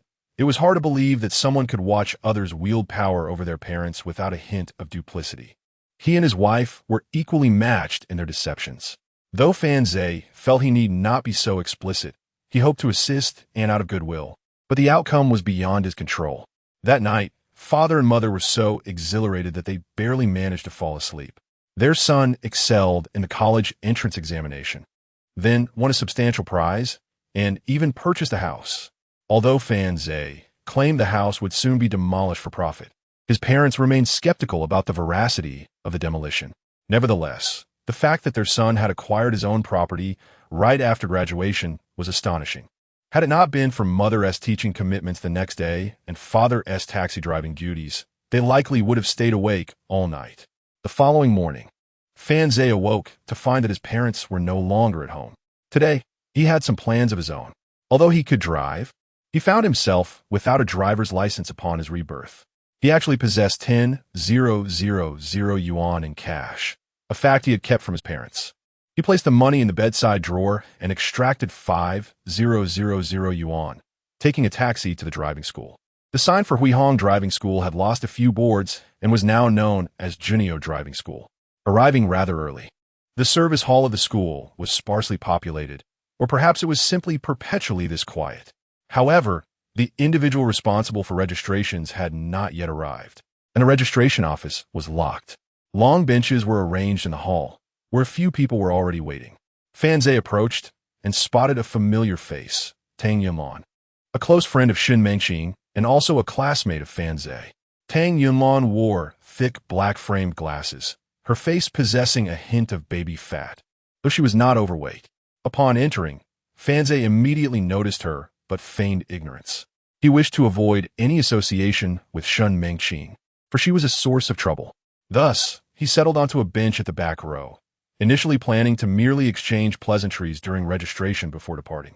Unexpectedly, a boy in a short-sleeved shirt approached and sat beside Tang Yunlan, attempting to flirt by asking, "Hey, beautiful, can we exchange QQ?" Disgusted, Tang Yunlan stood up immediately, waving her hand to decline, and sought a different seat. In doing so, she turned and spotted Fanze. Fanze. Chapter 15. The Emerald in the Ravine. Feigning ignorance is no longer tenable. Fanze nodded in acknowledgement. What a coincidence. Tang Yunlan, adorned with a smile, trotted over and seated herself beside Fanze. "Are you here to take the driving test as well?" Fanze replied. "Is there any need to ask? Would I be here, wandering through a vegetable market otherwise? By the way, I noticed you left the group chat. I don't have your QQ. May I add you? Without waiting for Fan Zhe's consent, Tang Yunlan promptly retrieved her phone, opened a friend request feature, and awaited Fan Zhe's number with an expectant expression. Given the current atmosphere, it would be inappropriate for Fan Zhe to decline. After providing his number, he rose and sauntered toward the water dispenser, pretending to drink. As he casually glanced toward the entrance of the driving school lobby, a girl entered. She was clad in a resplendent white chiffon gown, strikingly radiant. Her high-heeled shoes accentuated her delicate feet, adorned with glossy black nail polish. Fan Zhe merely caught a fleeting glimpse of her feet before approaching the water dispenser, filling a cup and tilting his head back to drink. Suddenly, someone leapt forward and tapped him on the shoulder, exclaiming, "Hey!" Startled, Fan Zhe spilled water as he turned, his elbow brushing against a particularly soft area. Alarmed, he quickly withdrew his hand, splattering water onto the girl's chest in front of him. Fan Zhe was taken aback. I'm terribly sorry. I didn't notice. Would you like me to clean it up? Dream on." The girl rolled her eyes at Fan Zhe and retorted with annoyance. She then nonchalantly patted her chest, dismissing the moisture. "Do you remember me?" she asked, her face adorned with a sweet smile. Fan Zhe was momentarily perplexed. She seemed vaguely familiar, yet he could not recall, as the year 2010 felt like a distant past. Merging memories since his rebirth had indeed proven to be quite the challenge. The girl tilted her head, scrutinizing Fan Zhe for a couple of seconds before pouting. "You ungrateful wretch. You promised to marry me and then pretended not to know me." Seated nearby, Tang Yunlan's eyes widened behind her glasses, feeling as though she had stumbled upon a juicy secret. Was this truly the girl Fan Zhe intended to marry? Fan Zhe rolled his eyes. Despite his inability to remember many things, he was certain of one fact. The girl in front of him was fabricating stories. Having never dated during high school, his affections were solely directed towards Shun Mengqing. Recognizing that the girl was merely spinning tales, Fan Zhe grasped her hand. "Now that you mention it, I do recall something. Come, let us step inside to discuss our premarital matters." Hey. The girl realized she had encountered a formidable opponent, exclaiming, "I was just boasting. Su Liuli. During the college entrance exam, I sat next to you, and I noticed how handsome you were, throwing you flirtatious glances, but you ignored me." Only then did Fan Zhe release her hand, feeling somewhat speechless. The locations for the college entrance examination are entirely random, and the individuals around are strangers to one another. Yet, the current presence of Su Liuli exudes an aura of familiarity. Who else would be so candid in expressing flirtation? Fan Zhe had initially thought there might be a deeper story, only to realize that Su Liuli is simply a social butterfly. A social genius, perhaps? Remembering the earlier moment, Su Liuli rubbed her wrist, remarking that Fan Zhe had not applied any real pressure. She continued, "Where do you find such brutish behavior? Even if one wishes to progress, one must first embark on a romantic journey." Fan Zhe replied, "I am about to enter university. I have no time for romance. It's better to be straightforward."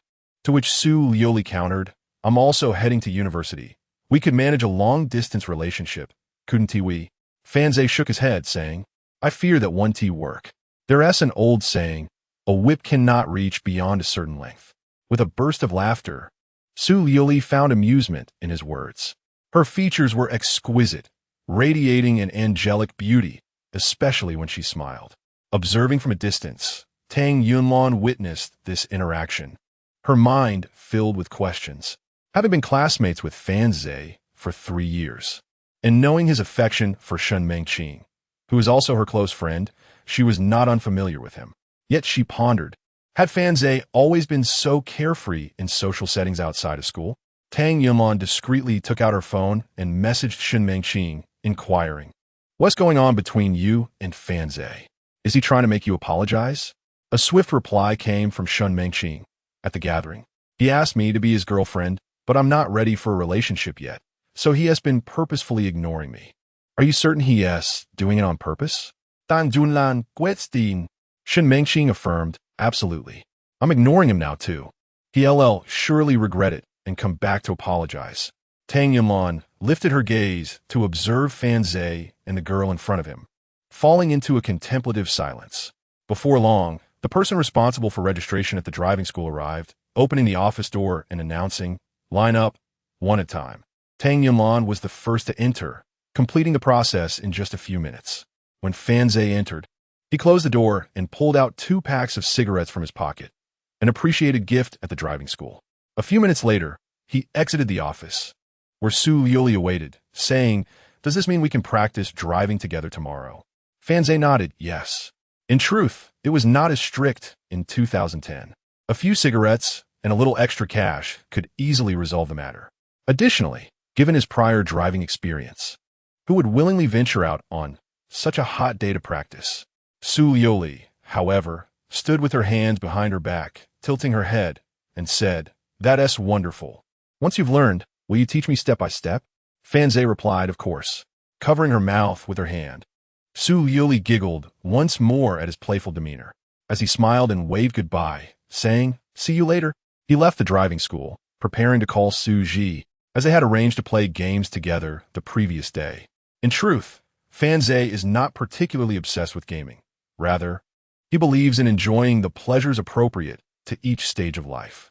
During high school, one ought to experience the thrill of all-night gaming. In college, it is essential to engage in a meaningful romance. And once one enters the workforce and gains the ability to earn, one should strive to assist those from impoverished backgrounds. However, just as he took out his phone, a call came in from Aunt Yu. It turns out that a batch of rough jade materials had arrived at Shen Mingqing's mother's place. Previously, Fan Zhe had expressed his curiosity about these rough stones and asked to be informed when they arrived, hence Aunt Yu's call.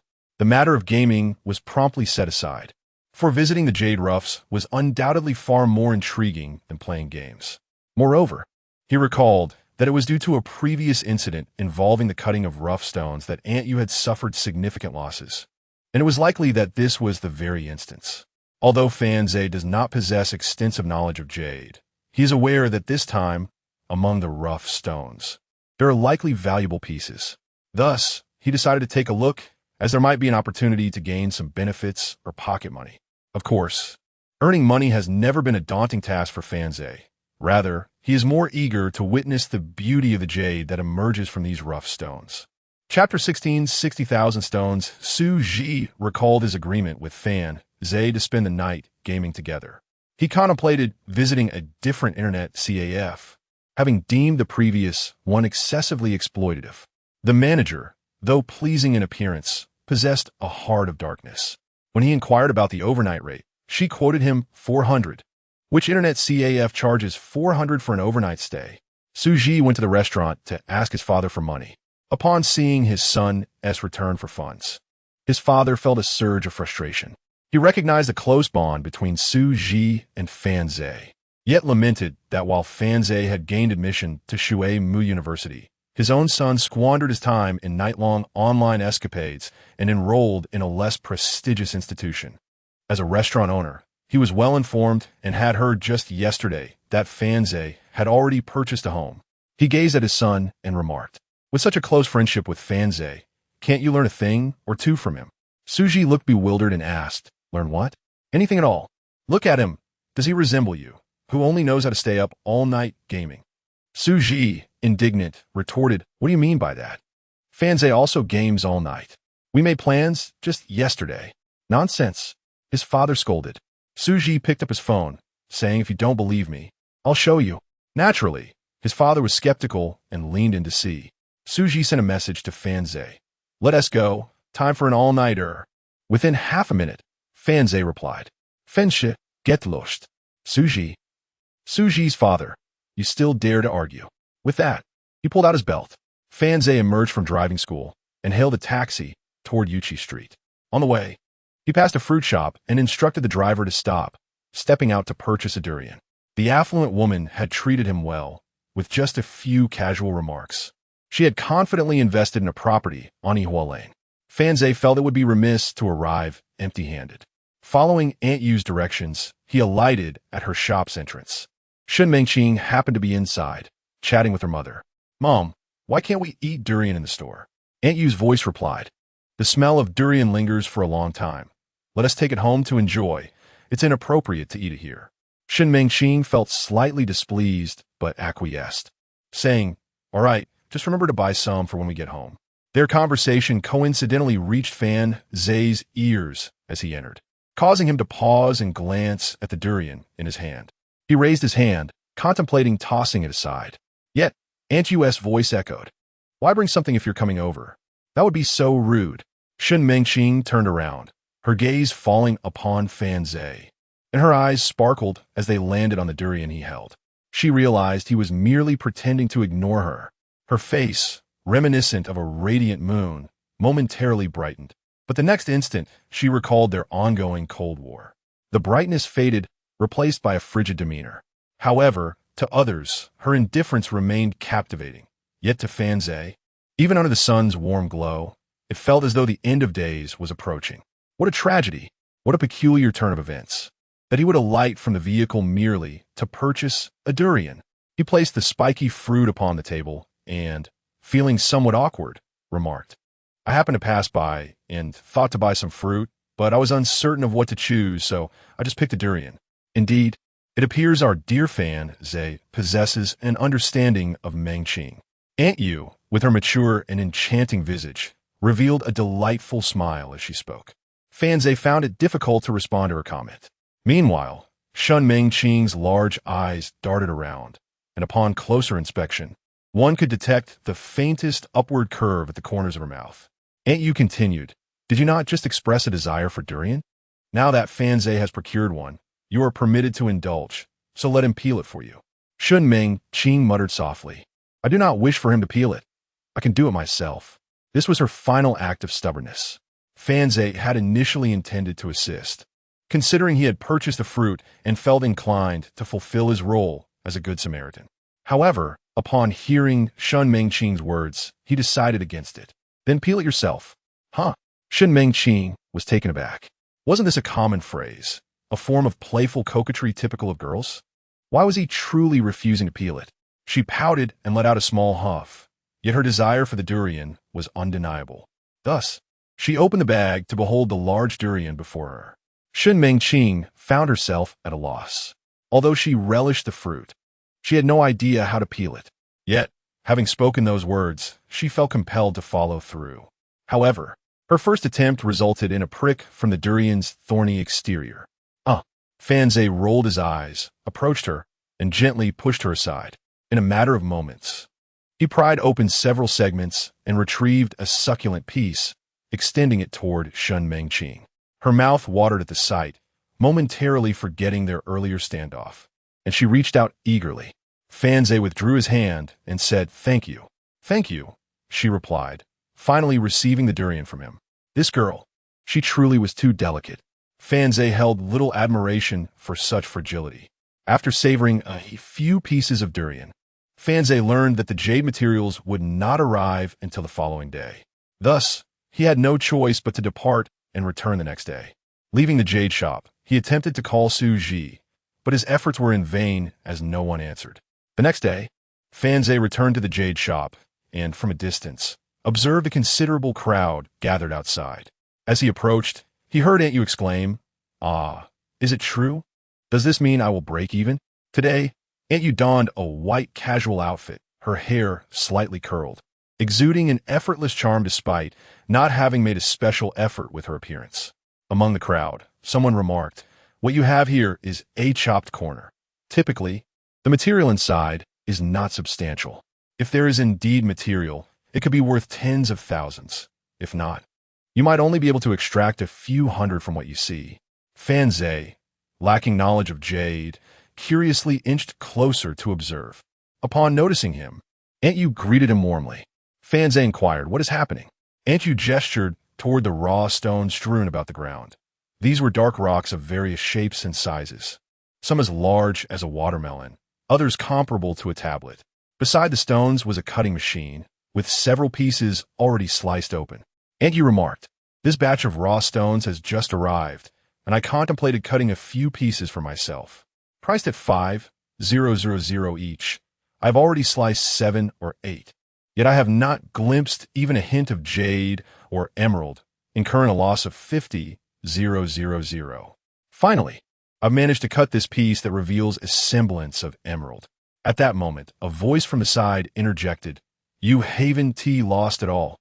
That stone in your hand, if left uncut, is likely to fetch several thousand from a buyer, ensuring you won't incur any losses. Fanzai recognized the voice.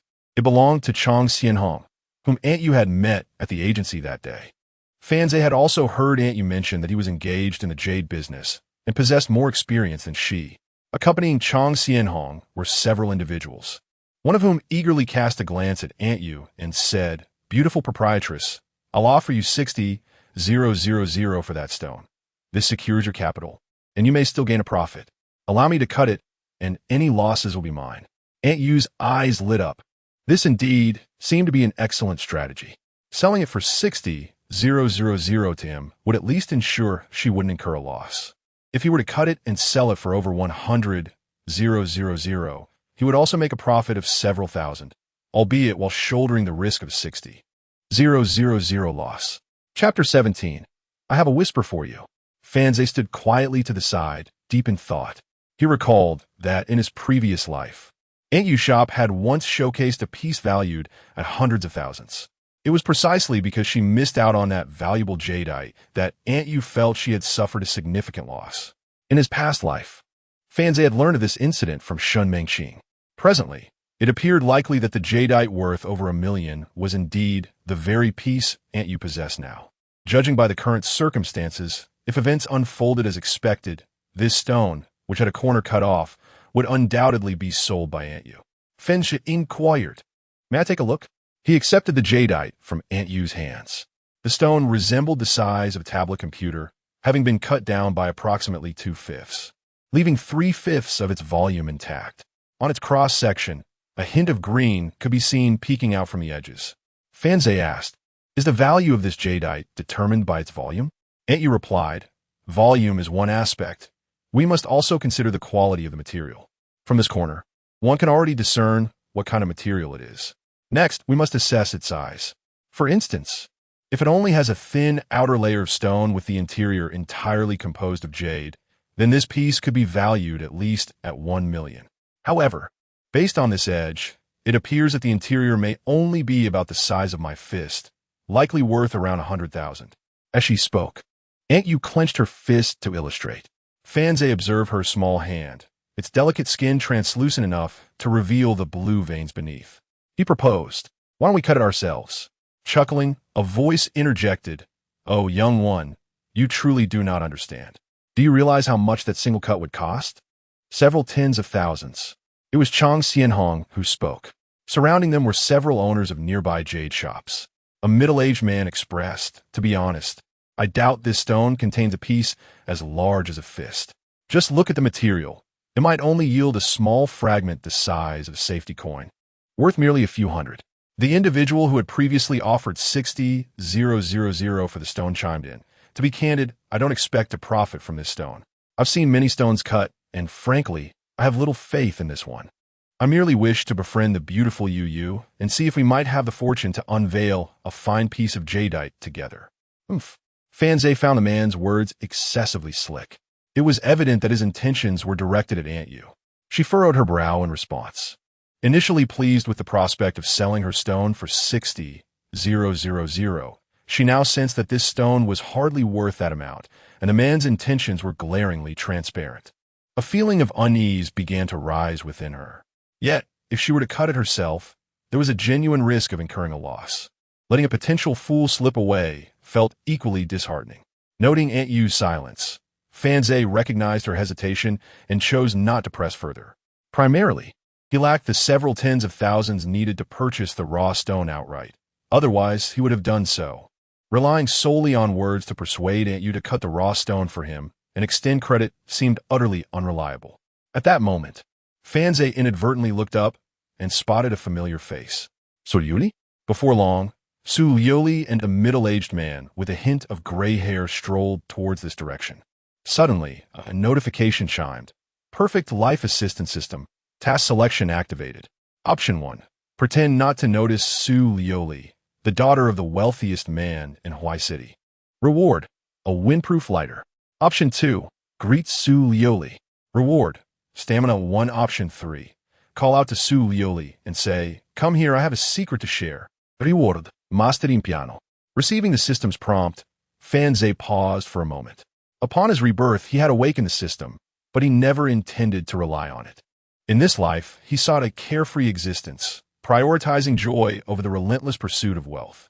Thus, he had largely ignored the system, having only won a minor prize previously. Now, the system had responded again, unexpectedly providing significant information. Fan Zhe was taken aback. Su Liuli was indeed the daughter of Huai City's richest man. However, upon reflection, it was not surprising. It was not a matter of underestimating others. It was quite challenging for an ordinary girl from a humble background to cultivate such an extraordinary demeanor. Just as Shun Mengqing exuded a certain daintiness, it stemmed from her affluent upbringing, having been pampered since childhood, combined with favorable genetics that made her the focal point among her peers, fostering her pride and delicacy. Conversely, if an ordinary-looking girl from a common family attempted to be spoiled, she might well face reprimand. Fan Zhe contemplated the three options before him. What use was a windproof lighter? The second option was decent, offering a stamina boost. Yet the third option promised a skill reward. What Fan Zhe yearned for most was leisure. Acquiring proficiency in piano would undoubtedly require considerable time if he were to learn it on his own. Time equates to money, and he had little of it to spare.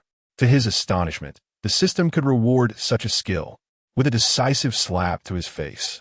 Fan Zhe scolded himself for hesitating. What was there to ponder?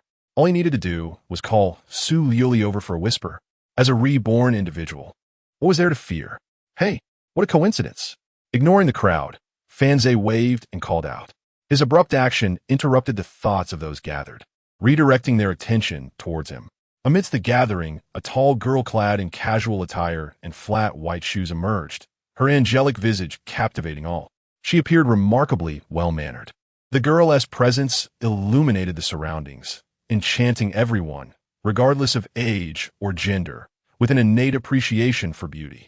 She resembled a celestial being descended to the mortal realm. Especially striking was her serene and elegant aura, embodying gentleness to the utmost degree. This girl was Su Liuli. At that moment, some individuals noticed the middle-aged man with a hint of gray hair beside her, their expressions shifting upon recognizing him. Su Liuli's gaze traversed the crowd, ultimately landing on Fan Zhe. She quickened her pace as she approached, her voice devoid of emotion. Did you not mention that we would practice driving today? She recalled how Fan Zhe had promised to hold her in his lap while teaching her to drive. Fan Zhe cast a glance in her direction. Today's Su Liuli appeared to be a completely different person from the one he had encountered yesterday.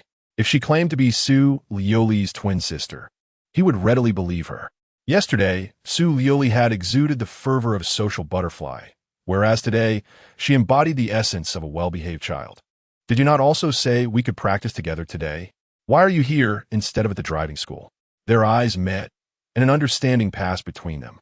It seemed they had both been spinning tales the previous day, with no intention of visiting the driving school. At that moment, a middle-aged man with a few strands of white hair strolled over, his hands clasped behind his back. The surrounding crowd instinctively parted to create a space for him. They were all business people, well aware that this man was Su Yulong, a titan of the entertainment industry with connections in both the legitimate and underworld sectors, Huaishi's wealthiest individual. Fan Zhe glanced at Su Yulong. To be candid, the man's status as the richest in Huaishi did not significantly impact him. In a modest city like Huaishi, the wealth of its tycoon might amount to only a few billion. In his previous life, he had reached a similar level of affluence. However, the crux of the matter lay in the fact that here, the man wielded influence in every realm, while he himself possessed nothing. How could he dare to whisper to his daughter in front of him? Fan Zhe could only feign ignorance of the man's identity and boldly beckoned Su Liuli with a gesture, stating, "Come here, I need to discuss something with you." The onlookers gasped in astonishment. Goodness, who was this young man? Did he not realize that the girl's father was present, brazenly attempting to engage her? After all, he was the wealthiest man in Huaishi. Chapter 18. Cut as you wish. Anqiu gazed at Fan Zhe in astonishment, yet she refrained from uttering a word. It was evident that Fan Zhe recognized the girl. Su Liuli pursed her lips, gradually leaning forward. In a soft whisper, Fan Zhe remarked in her ear, "I find your innocent demeanor quite endearing." The subtle crimson of Su Liuli's lips involuntarily curved into a smile, revealing her inner delight. Upon hearing Fanzai's words, she straightened her posture, poised to speak, only to suppress her words at the last moment. Observing her expression, Fanzai mused that she was likely about to deliver a witty retort, but her innocent act kept her from doing so. Ultimately, the myriad of playful remarks emerged from Su Liuli's lips. All right. At that moment, Su Yulong curiously inquired, Liuli, is this your friend?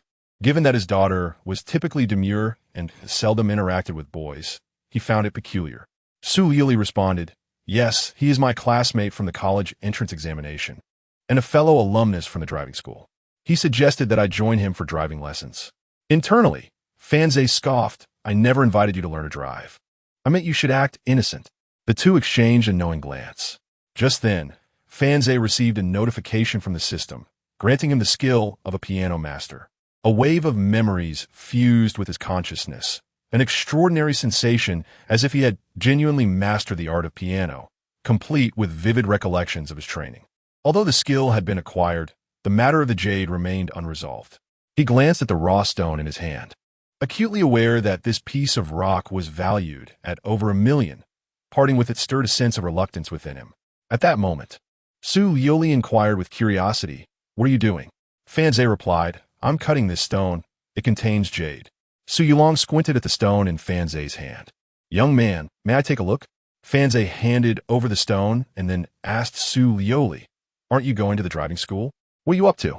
Su Liuli explained, my dad is accompanying me to find a piano training class. I wish to learn the piano.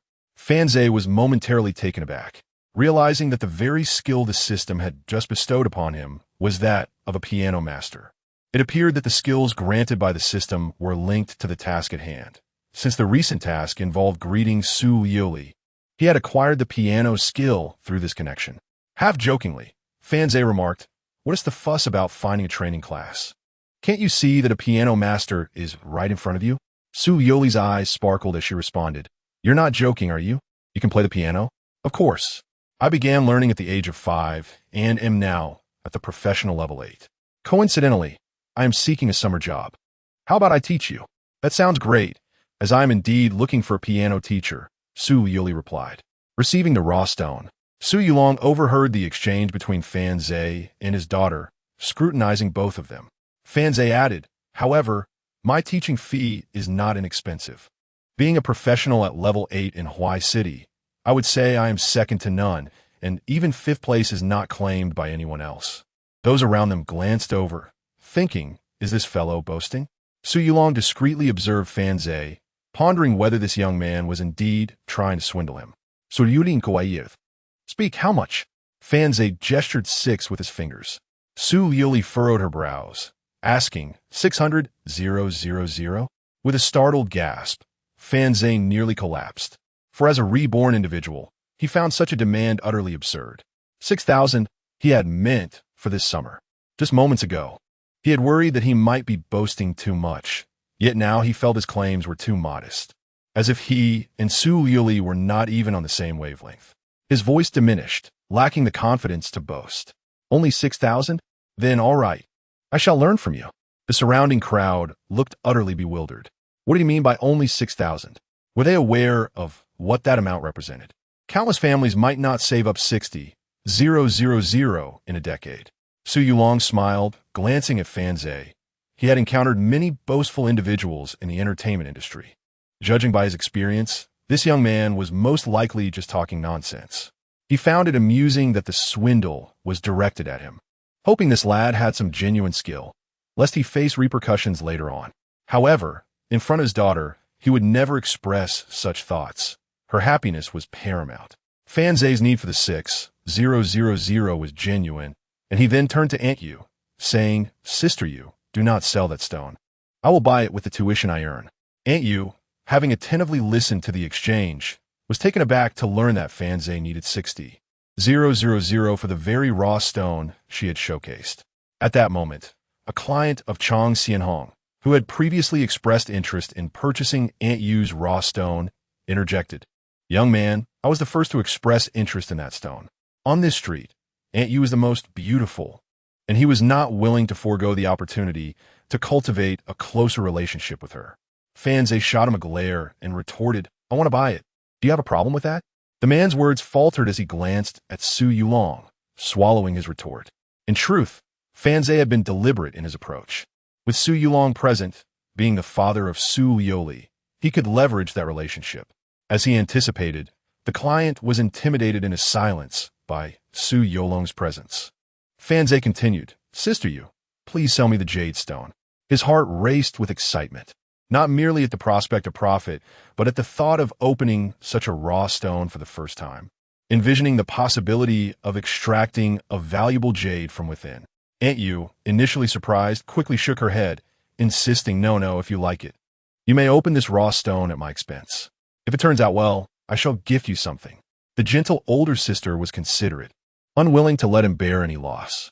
Fan Zhe felt somewhat conflicted, as he could not guarantee with absolute certainty that the stone would yield jade. Fan Zhe pondered for a moment. After all, if he were to insist on purchasing the stone, and it were to yield a large piece of jade, it would feel as though he were usurping something from this gentle elder sister. Such an act could lead to estrangement in their relationship and surely displease her. After all, she had placed her trust in him after just a few words, choosing to invest alongside him. There was no need to bring her sorrow. Of course, it was not merely her beauty that motivated his reluctance to cause her distress. Thus, he relinquished his insistence and said, "Then I shall proceed." Su Youlong, intrigued, supported the stone with his hands, awaiting someone to claim it. Just as Fan Zhe was about to reach for the stone, Chang Xianhong swiftly took it instead. "You, allow me to handle the cutting.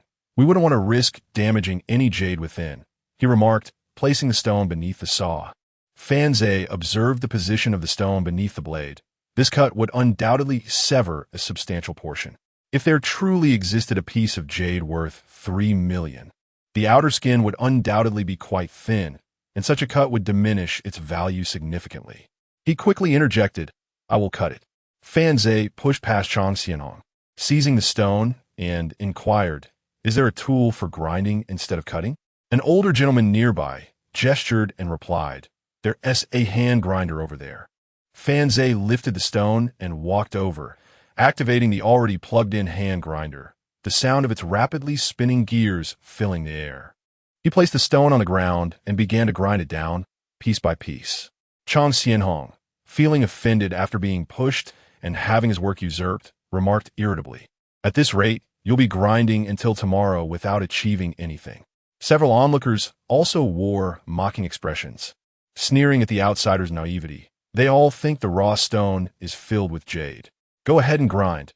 At this pace, it could take a year to yield anything. They truly believe it's all jade, when being able to uncover even a small piece would be quite remarkable. Aunt Yu furrowed her brow, her gaze sweeping over the crowd as she spoke sharply. "Cut it however you wish. Are there rules governing the cutting of stones? Can one truly commit a crime in doing so?" Chapter 19. The provocative words she just uttered. Fan Zhe paid no heed to their chatter. If he could unearth something of value, it would surely render them envious. Thus, he meticulously carved at the stone before him. The outer shell, resembling mere pebbles, offered no glimpse of the jade within. Yet at that moment a thought struck him. The daughter of the wealthiest man. He recalled a significant news story from the summer following the Gaokao, wherein the daughter of Su Yulong, the richest man in Huai City, was tragically murdered. Given Su Yulong's connections across both legal and illicit realms, and his involvement in the entertainment industry, this incident became a topic of fervent discussion among many, with various narratives circulating. While many details had faded from his memory, he still retained fragments of theories surrounding love and vengeance. Or perhaps it was the work of Su Yulong's adversaries. Holding the hand grinder, he glanced up at Su Liuli, who stood a short distance away, her hands clasped over her ears, gazing at him with curiosity. Would this girl perish this summer? A wave of inexplicable anxiety washed over Fan Zhe, though he could not pinpoint its origin. He lowered his gaze, continuing to grind the stone, while his mind raced to recall the circumstances surrounding this girl's fate. Without knowledge of how she would meet her end, any attempt to save Su Liuli would be futile. Surely, it would be absurd to capture her and suspend her with ropes. Such actions were impractical. Furthermore, without understanding the cause of her demise, recklessly attempting to alter Su Liuli's destiny could inadvertently jeopardize his own. If her death were indeed a result of vengeance, and he happened to be with her, the perpetrator could easily target them both. Was that not a perilous situation? His thoughts grew chaotic, and the once patient hand grinder slipped from his control, severing a substantial piece of stone. To his astonishment, upon cutting away that large segment, he uncovered a glimpse of green within. This vibrant hue, contrasting with the small portion previously revealed by Antyu, lay in the opposite direction. He had discovered jade. Rising to his feet, Fanze presented the stone to Antyu. "Oh my!" she exclaimed, her eyes alight with excitement. Taking the stone from him, she scrutinized it from various angles. The piece of jade revealed by Fanze mirrored the earlier cross-section, but was oriented oppositely, suggesting that the jade within was indeed substantial, at least matching the length of the visible stone. The question of its thickness remained unanswered. Curious shop owners gathered around, their interest piqued. "It's valuable. Who would have thought this would yield such results? Even if the jade inside is not thick, it's worth at least 300,000. Given the stone S form. If the interior is moderately thick, it could fetch between 700,000 to 800,000, though I doubt it. I initially expected a mere lump inside. It seems to be elongated." Fanze felt a surge of exhilaration, judging by the current circumstances. The stone Antyu had nearly lost out on appeared to be this very one. "I'll offer 400,000 for this piece. I'll bid 450,000. Antyu beamed with delight, her alluring visage becoming even more enchanting. "I shall not sell it. I'll cut it myself. Xiao Fanza, you are truly remarkable. If you hadn't advised me, I would have squandered tens of thousands selling this stone, which would have been a grave loss. I have never carved such a large piece of jade before." Those around them chimed in. This young man's luck is indeed commendable. Such is the nature of stone gambling. One cut can lead to wealth, while another may result in destitution. The outcome is utterly unpredictable.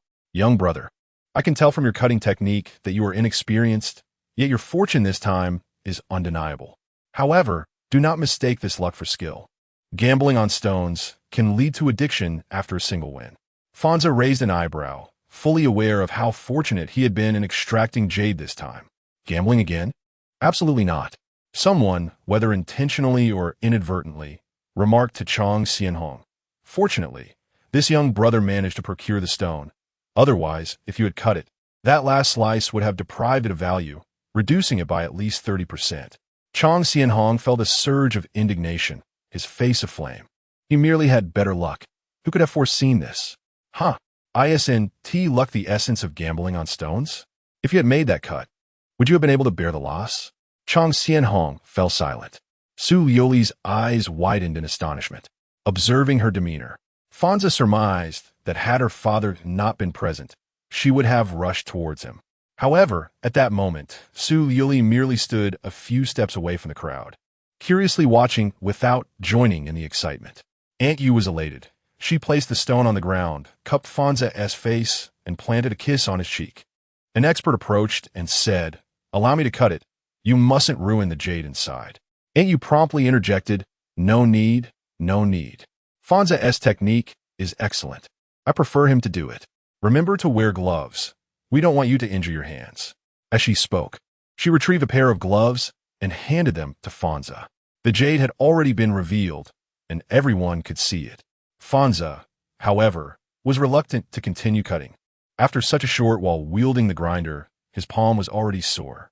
If he persisted, he risked developing calluses. Thus, he relinquished the task. Many eager hands were ready to assist Antyu in cutting the raw stone. Yet, this time, the cutter was careful, unlike Chang Xianhong, approaching the stone with the grinder methodically, much like Fanza had. With some leisure, Fanza's gaze drifted towards Su Liuli, who stood before him, vibrant and alive. If not for his recollections from a past life, who would believe that she would meet her demise? Aside from practicing piano this summer, what else have you been up to? Fanza casually inquired. Su Yulong's gaze pierced through like a dagger. Fanza sensed the tension. This could prove troublesome. She merely sought to inquire about the circumstances surrounding Su Liuli's unfortunate incident, yet was misunderstood by her father, who assumed she was attempting to pursue his daughter. Unaware of this nuance, Su Liuli contemplated for a moment before leaning closer to Fanze's ear and whispering, "And that would be to date you. Though her words were audacious, her countenance remained innocently cherubic. Observing her demeanor, one could hardly fathom the boldness of her recent declaration. This striking contrast intrigued Fan Zhe. Chapter 20. Brother Long has found you a doctor. After a while, all eyes in the room were captivated by the master cutting the jade. Initially, everyone presumed that even if there was a piece within, it would hardly be remarkable. However, to their astonishment, the entire stone, save for a thin exterior layer of less than 5 millimeters, was a solid, translucent piece of jadeite. The initial segment of 2/5 that Aunt Yu had cut off happened to be the least valuable portion of the original stone, with the remainder composed entirely of jade. What a windfall! Oh my, Madam Boss, today you have struck it rich. There is no need for further cutting. This single piece is worth a minimum of 1 million. It's not a long strip, but rather resembles a bun, an entire lump. This is truly a fortune. Aunt Yu, in her 30s, resembled a child at that moment. Her fists clenched in excitement, her face radiant as if she had just tasted honey. Thankfully, I listened to you and didn't sell it. Otherwise, I would have incurred a significant loss. I have been in the jade business for several years and have opened numerous original stones. Yet I have never uncovered one this large. Aunt Yu exclaimed as she grasped Fan Zhe's hand. Fan Zhe merely smiled, thinking to himself that, in her previous life, she indeed had cried over a loss. A substantial portion of the jadeite remained uncut, yet there was no need to continue, for the value was already evident from the cut section. Those in the jade business, as well as onlookers, gazed at Aunt Yu with envy, witnessing someone effortlessly earn 1 million right before their eyes. There were also several uncut original stones priced at 5,000 each, which stirred their curiosity. Who knows? They might uncover another jadeite worth 1 million. Aunt Yu placed the stone on a table and took out her phone to take pictures. I'll capture this and see if anyone is interested in buying. Once sold, I will certainly share the profits with you, she said while snapping photos. Fenchit chuckled, saying, there is no need, this is inherently yours. At that moment, Su Yulong approached, inspecting the jade stone. He inquired, does this stone truly hold a value of 1 million? Immediately, someone nearby interjected, it may be worth even more. The exact price will depend on the highest bidder. However, for a stone of similar size and quality, it could sell for around 140 to 150,000 in the market. Su Yulong raised an eyebrow, visibly surprised. He turned to Fan Zhe and remarked, since you prevented its sale, and now it has yielded such a splendid jadeite, I believe you deserve at least 2/3 of the credit. Are you not going to claim this reward? Fan Zhe shook his head, replying, I am merely curious. I hold no merit in this. Upon hearing this, Su Yulong pondered, this lad is teaching my daughter to play the piano. Humph, he is not here for the money. If not for the money, then is it for the person? A professional level 8? That sounds quite impressive. He approached Fan Zhe, placing a hand on his shoulder. So, you're a level 8 professional? I will transfer the money to you now, but remember, it must be for a level 8. If it falls short, that would not be good. Fan Zhe discerned the underlying tension in Su Yulong's words. To be honest, he no longer wished to pursue this deal. The reason is quite simple. Previously, the intention to teach Su Liuli to play the piano was merely a ruse to secure the stone. Now that the stone is retained, he recalls the potential troubles that may befall Su Liuli, compounded by the evident distrust from Su Yulong, a man who straddles both light and dark. Thus, if this transaction were to proceed, complications are likely to arise. However, before Fan Zhe could voice his concerns, Aunt Yu interjected, stating he doesn't even have a bank card. The funds can be transferred to my account. Aunt Yu displayed far more enthusiasm than Fan Zhe, unaware that he possessed any piano skills, which piqued her curiosity. Very well, Su Yulong affirmed with a nod, then produced his mobile device to request Aunt Yu's account number. Fan Zhe hastily interjected, wait a moment, I haven't agreed yet. Su Yulong cast a sidelong glance at Fan Zhe, remarking, not in agreement? Were you jesting with me earlier? Fan Zhe inhaled sharply, feeling as though he were being scrutinized by a formidable figure. Are you disregarding my standing? Internally, Fan Zhe felt exasperated. He had boasted too freely, and now, with his prior interaction with Su Liuli in the presence of Su Yulong, he had drawn unwanted attention. After a few minutes, Aunt Yu received a notification of the funds being deposited. Surprised, she looked up at Su Yulong and queried, "Did you transfer incorrectly? Wasn't it stated to be 60,000? Why has 1.6 million been transferred?" Fan Zhe, equally perplexed, leaned in to observe. Su Yulong replied, "There was no mistake. It is indeed 1.6 million. The 60,000 is for tuition, and the remaining 1.54 million is for the jadeite. If 1.54 million is insufficient, feel free to suggest a satisfactory price." Ultimately, the stone was sold to Su Yulong for 1.54 million, a price neither exorbitant nor trivial. Aunt Yu refrained from further comment, relieved to have secured the cash. This left the onlookers in envy, particularly those who had intended to spend 60,000 on the raw stone, harboring resentment towards Fan Zhe.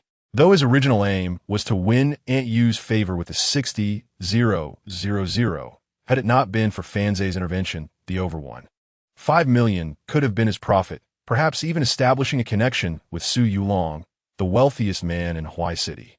What a significant loss. Aunt Yu was busy packaging the stone for Su Yulong.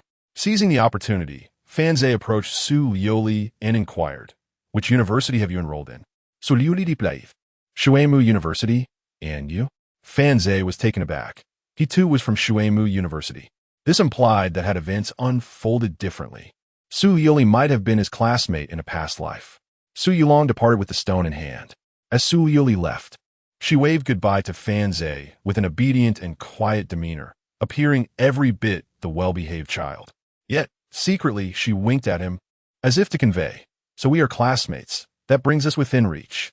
Today, Aunt Yu not only sold a piece of jadeite for over 1.5 million, but also profited handsomely from the sale of the raw stone.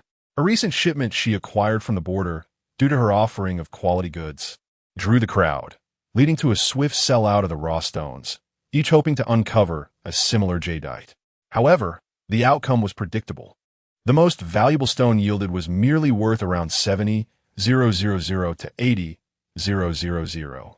Observing this entire scenario, Fan Zhe certainly indulged in his fill of excitement.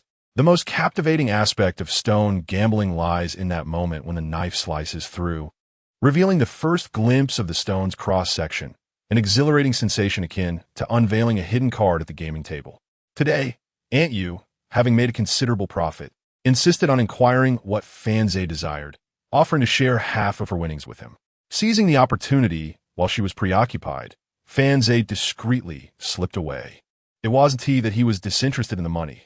Rather, he currently lacked even a bank card and had no immediate wants, making such discussions rather inappropriate.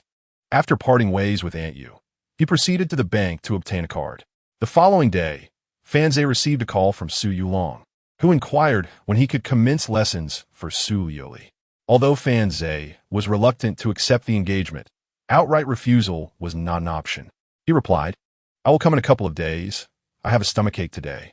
Less than half an hour after hanging up, he was alerted by unusual sounds emanating from downstairs, resembling a convoy's arrival. Peering out the window, he indeed spotted a procession, with several individuals disembarking, including an ambulance.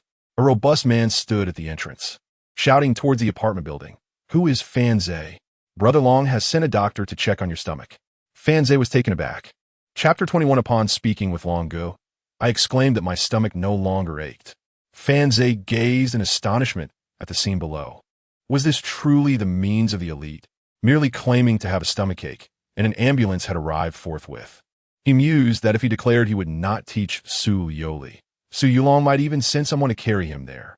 Aunt Wang, witnessing the commotion with so many vehicles, including the ambulance, inquired, "What has happened to Fan Zhe?" A burly man in a suit replied, "He claims to have a stomachache." "No, I am perfectly fine." Fan Zhe shouted from the window, urging them to return. "Tell Long Gu that I am no longer in pain. I shall attend class this afternoon." "Understood." With that, the convoy departed with their sirens blaring. Fan Zhe felt utterly defeated. There was no escape now. Teaching it was, for he was not incompetent. Yet, he could not recall the specifics of the incident involving Su Liuli in his past life. What if he unwittingly became embroiled in this web of fate? How could he continue to relish life? This vibrant world held so many fascinating experiences and intriguing individuals. Oh, but wait, I am a respectable person. After the convoy's departure, the previously boisterous man returned to report to Su Yulong. When Chongfei approached Su Yulong, stating, "Long ago, that lad claims he no longer has a stomachache and will come this afternoon." Su Yulong reclined on the grand sofa in the parlor. Beside him sat a regal woman whose features bore a resemblance to Su Liuli. "Why must you press the issue? He is already seeking excuses to avoid you. Yet you insist on compelling him to come," she chided.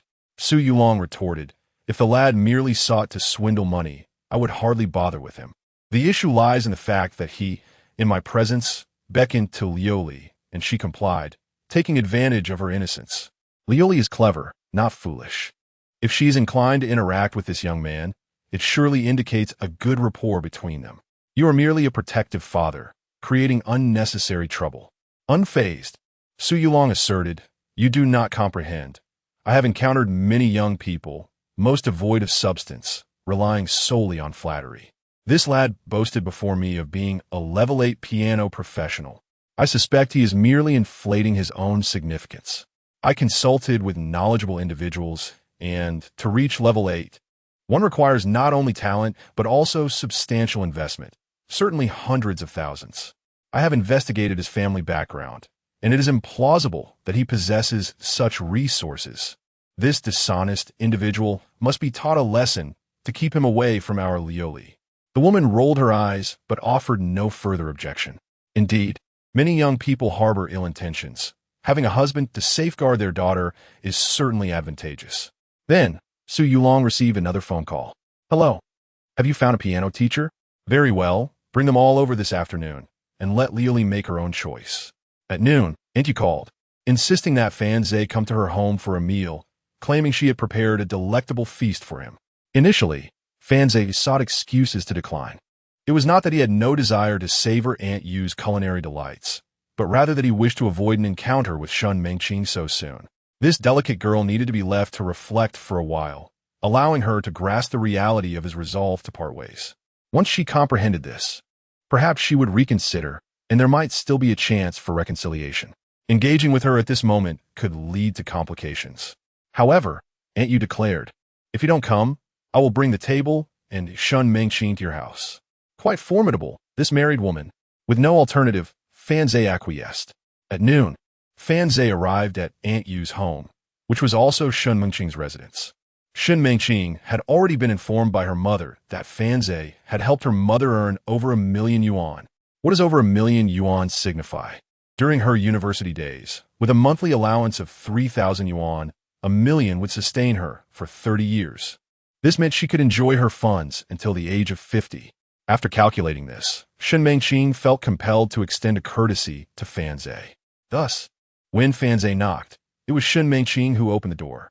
As he entered, she proactively offered him a pair of slippers. While Fan Zhe was changing his shoes, Shun Mengqing, with a serious demeanor, stated, "If you apologize to me, I will immediately forgive you and prepare a cucumber salad, which I make exceptionally well. Step aside and play elsewhere.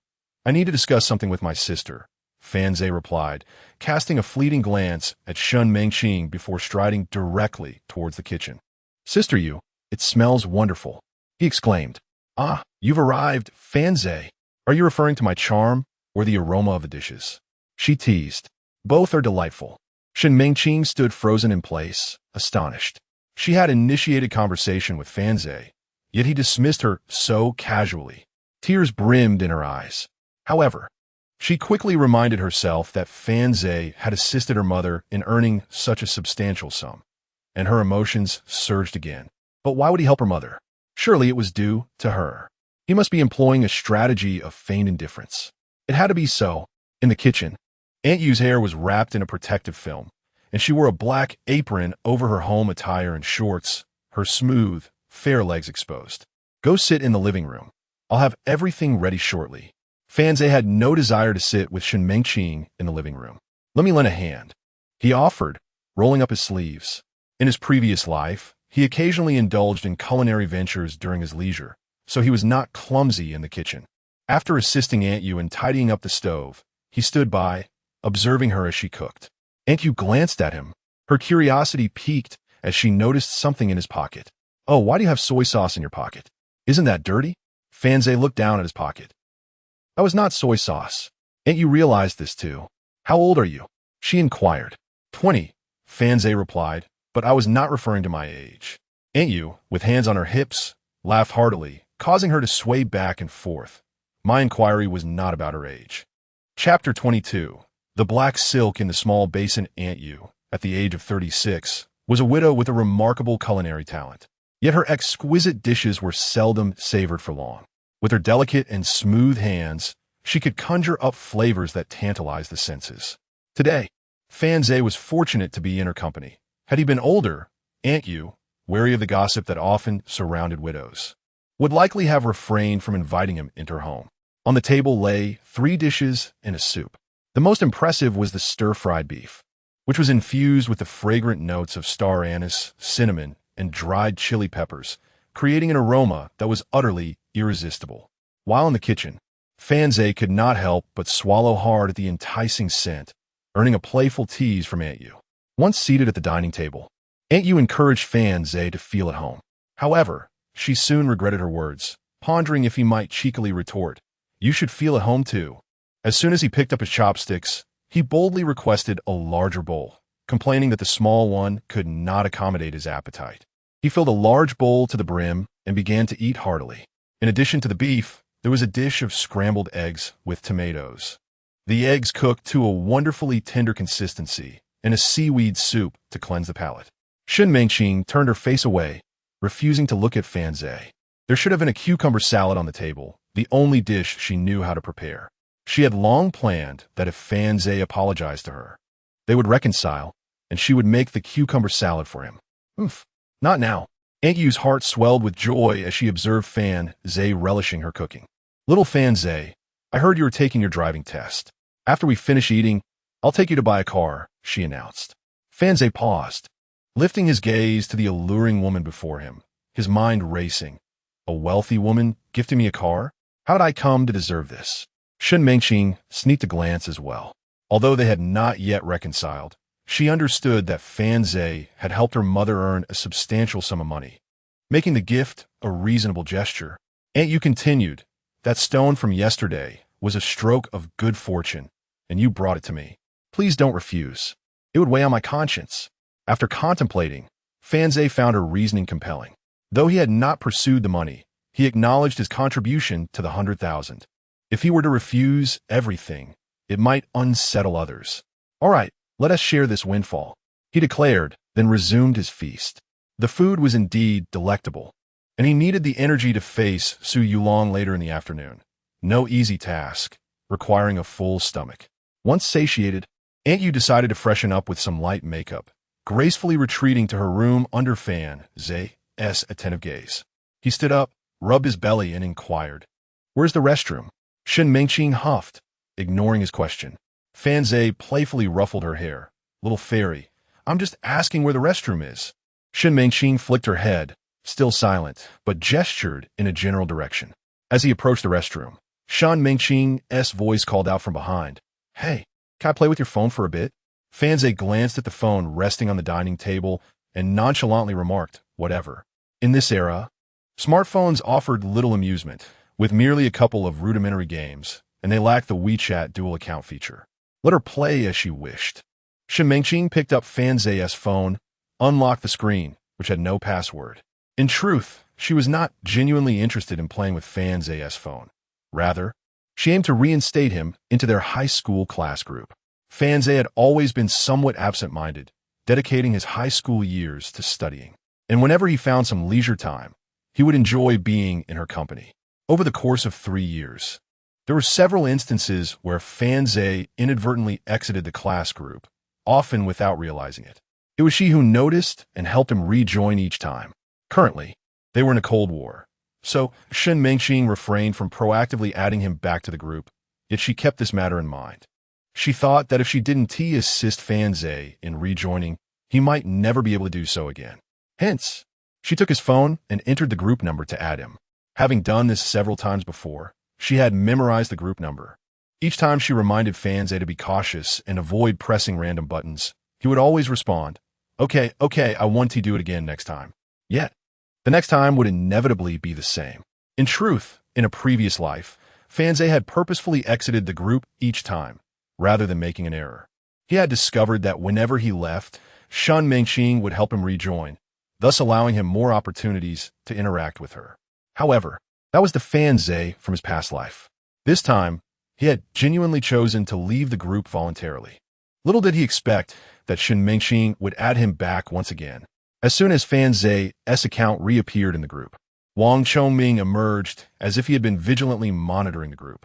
Upon seeing the notification of Fanze joining, he immediately exclaimed, "Wang Chongming, Fanze? I already know what transpired. Feel free to spread your rumors, but perhaps you should take a look in the mirror. How could Mengqing ever marry you? I advise you to stay far away from her. You and Mengqing belong to entirely different worlds." Fanze retorted, "What do you mean? Why are you telling others to keep their distance from me? Are you trying to sow discord?" Wang Chongming replied, "I meant for you to keep your distance from Mengqing." Fanze shot back, "I am Shun Mengqing." Wang Chongming. Liuli interjected, "What is going on?" Lulan added, "Fanze, has your account been hacked?"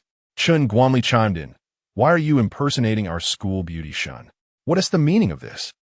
Wang Chongming exclaimed, "Fanze, have some shame. Are you trying to spread rumors again, claiming that Mengqing is with you and sending messages from your phone?" Fanze responded with a voice message. In Shun Mengqing's voice, "What rumors? How can you unjustly accuse someone? Fanze is right here at my home. I am Shun Mengqing, not an imposter." Wang Chongming. Shen Guanli. Liulan. The class group instantly buzzed with excitement. Shen Mengqing, fuming, turned off the phone.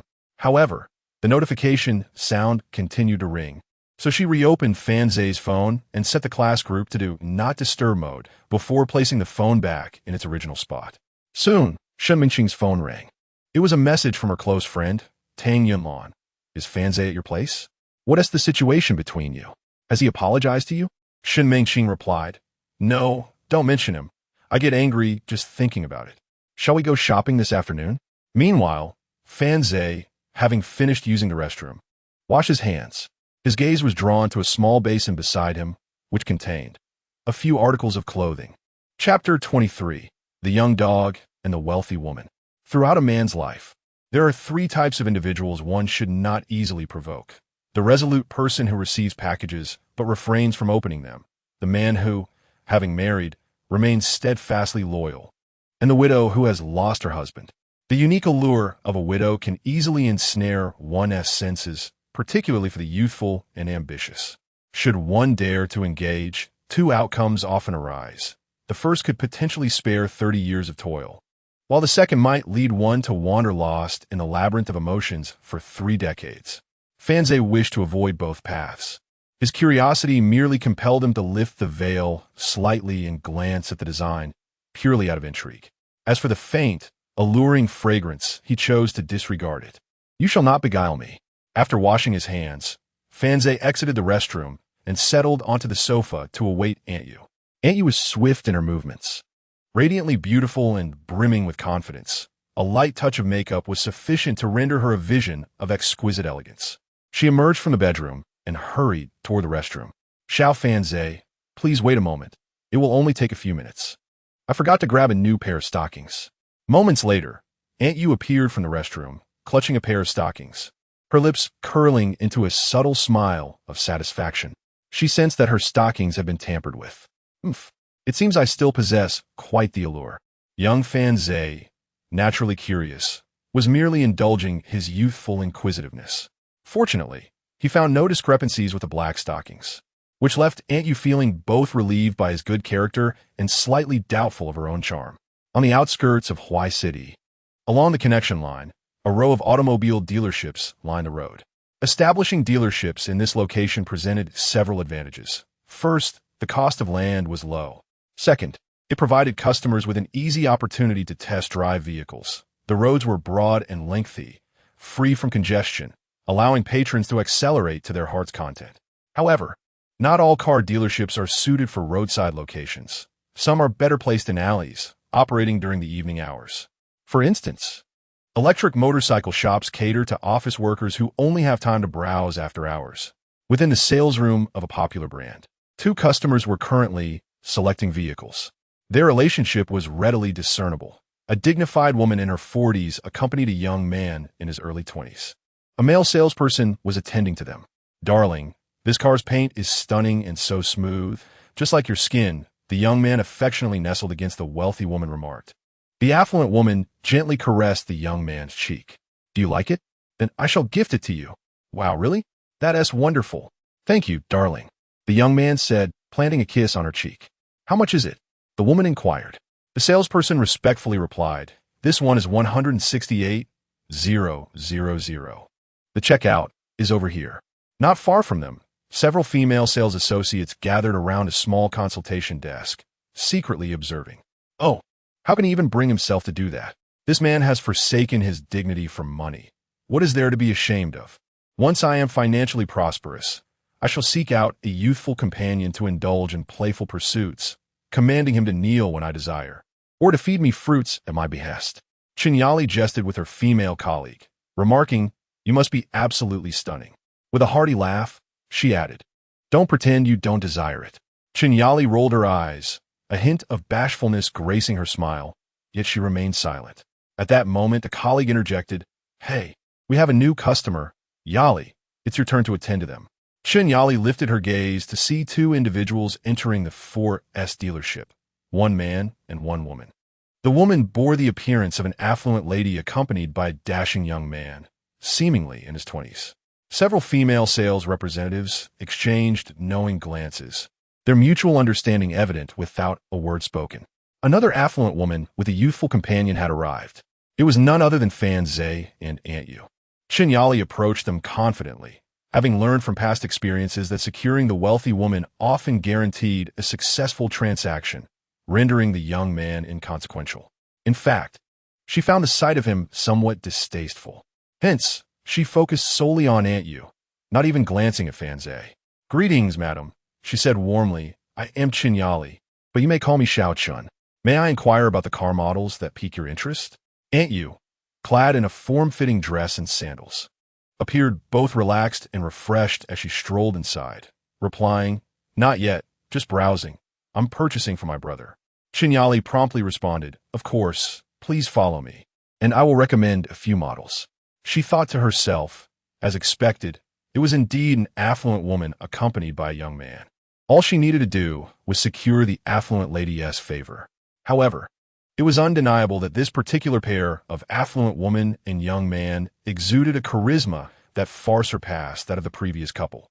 The woman, regardless of her role as a benefactor to a younger man, seemed to embody the standard of wealth that far exceeded the average affluent individual in Hawaii City. She appeared more suited to associate with true magnates from Hong Kong. As for the young man, he was not only youthful and handsome, but also possessed an indefinable air of charm and composure, overshadowing the previous gentleman, who seemed somewhat overly adorned. Chinyali was not alone in her sentiments. Even the elegant, affluent woman who was finalizing contracts and options in the dealership noticed Fan Zhe and Aunt Yu. The somewhat overly adorned gentleman, upon seeing Aunt Yu, gazed at Fan Zhe with envy. "Damn it, why is this wealthy woman so stunning while mine is?" He pondered, utterly perplexed as to where he fell short. Fan Zhe, however, remained oblivious to the thoughts of those in the dealership. He followed Aunt Yu and the sales representative, lost in his own musings. He considered the necessity of visiting Su Yolong's residence that afternoon, given Su Yolong's influence. Attracting his attention could indeed lead to troublesome consequences. Yet, Fan Zhe, armed with memories from a past life, was aware that Su Liuli would encounter difficulties during this summer. In his previous life, he had paid no heed to such gossip that bore no relation to Shin Mengqing. Thus he could not recall the circumstances surrounding Su Liuli's misfortune. This ignorance implied that should he approach Su Liuli, he might unwittingly find himself embroiled in the situation.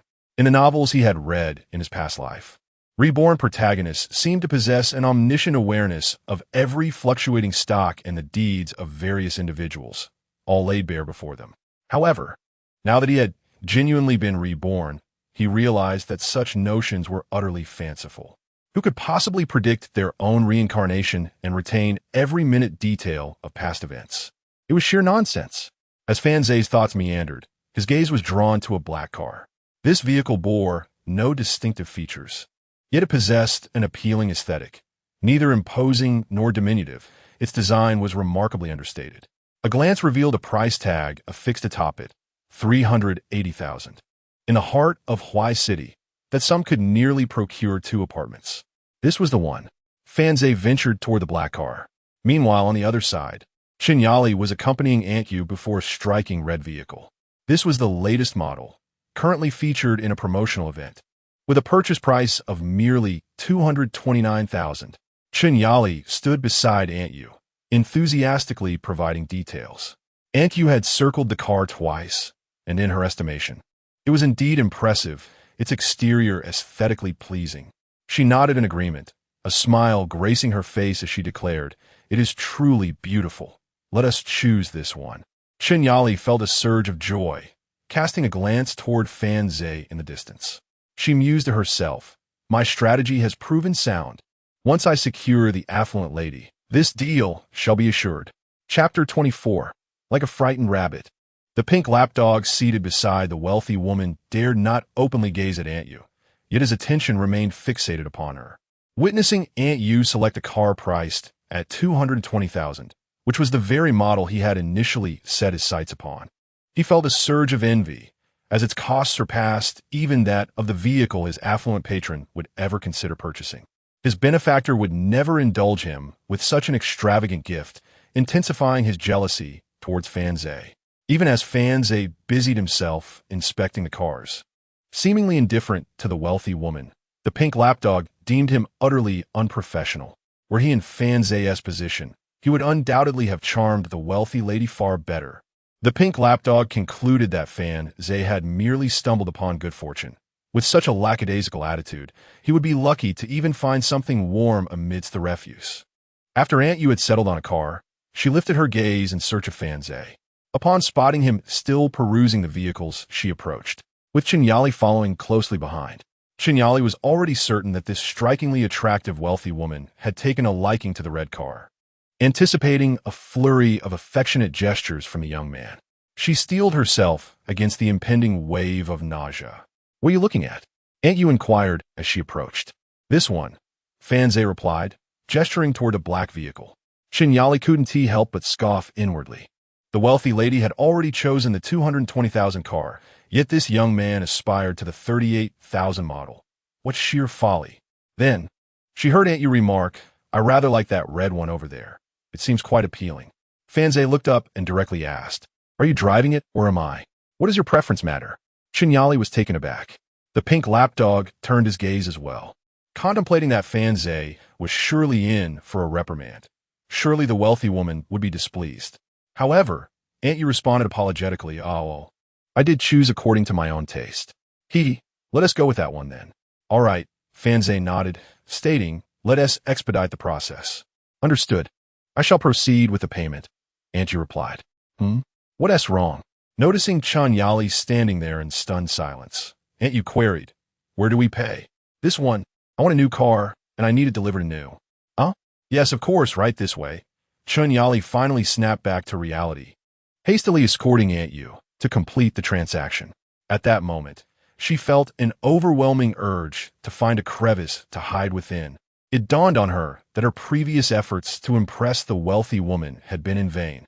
This young gentleman had decisively sealed the deal with a single remark. His command to expedite the process prompted the wealthy lady to act without hesitation, rushing to make the payment. How could this young man exude such audacity? Chinyali was astonished, realizing that her prior experiences were not universally applicable. The pink lapdog, observing this scene, was rendered speechless. He seemed to grasp the disparity between himself and Fanze.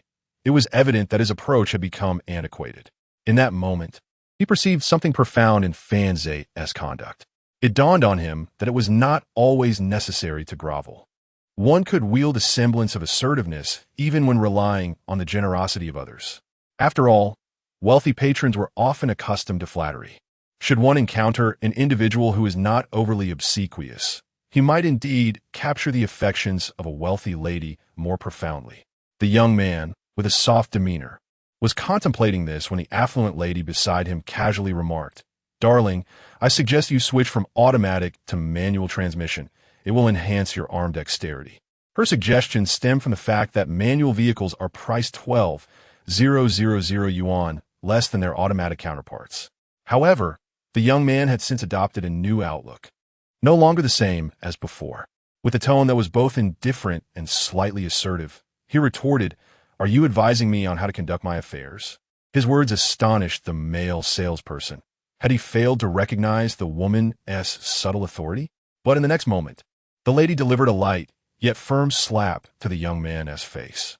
"Is there a problem with my instructing you on your tasks?" Oh, so that was the case. The familiar taste of the interaction returned, dispelling any doubts he had harbored.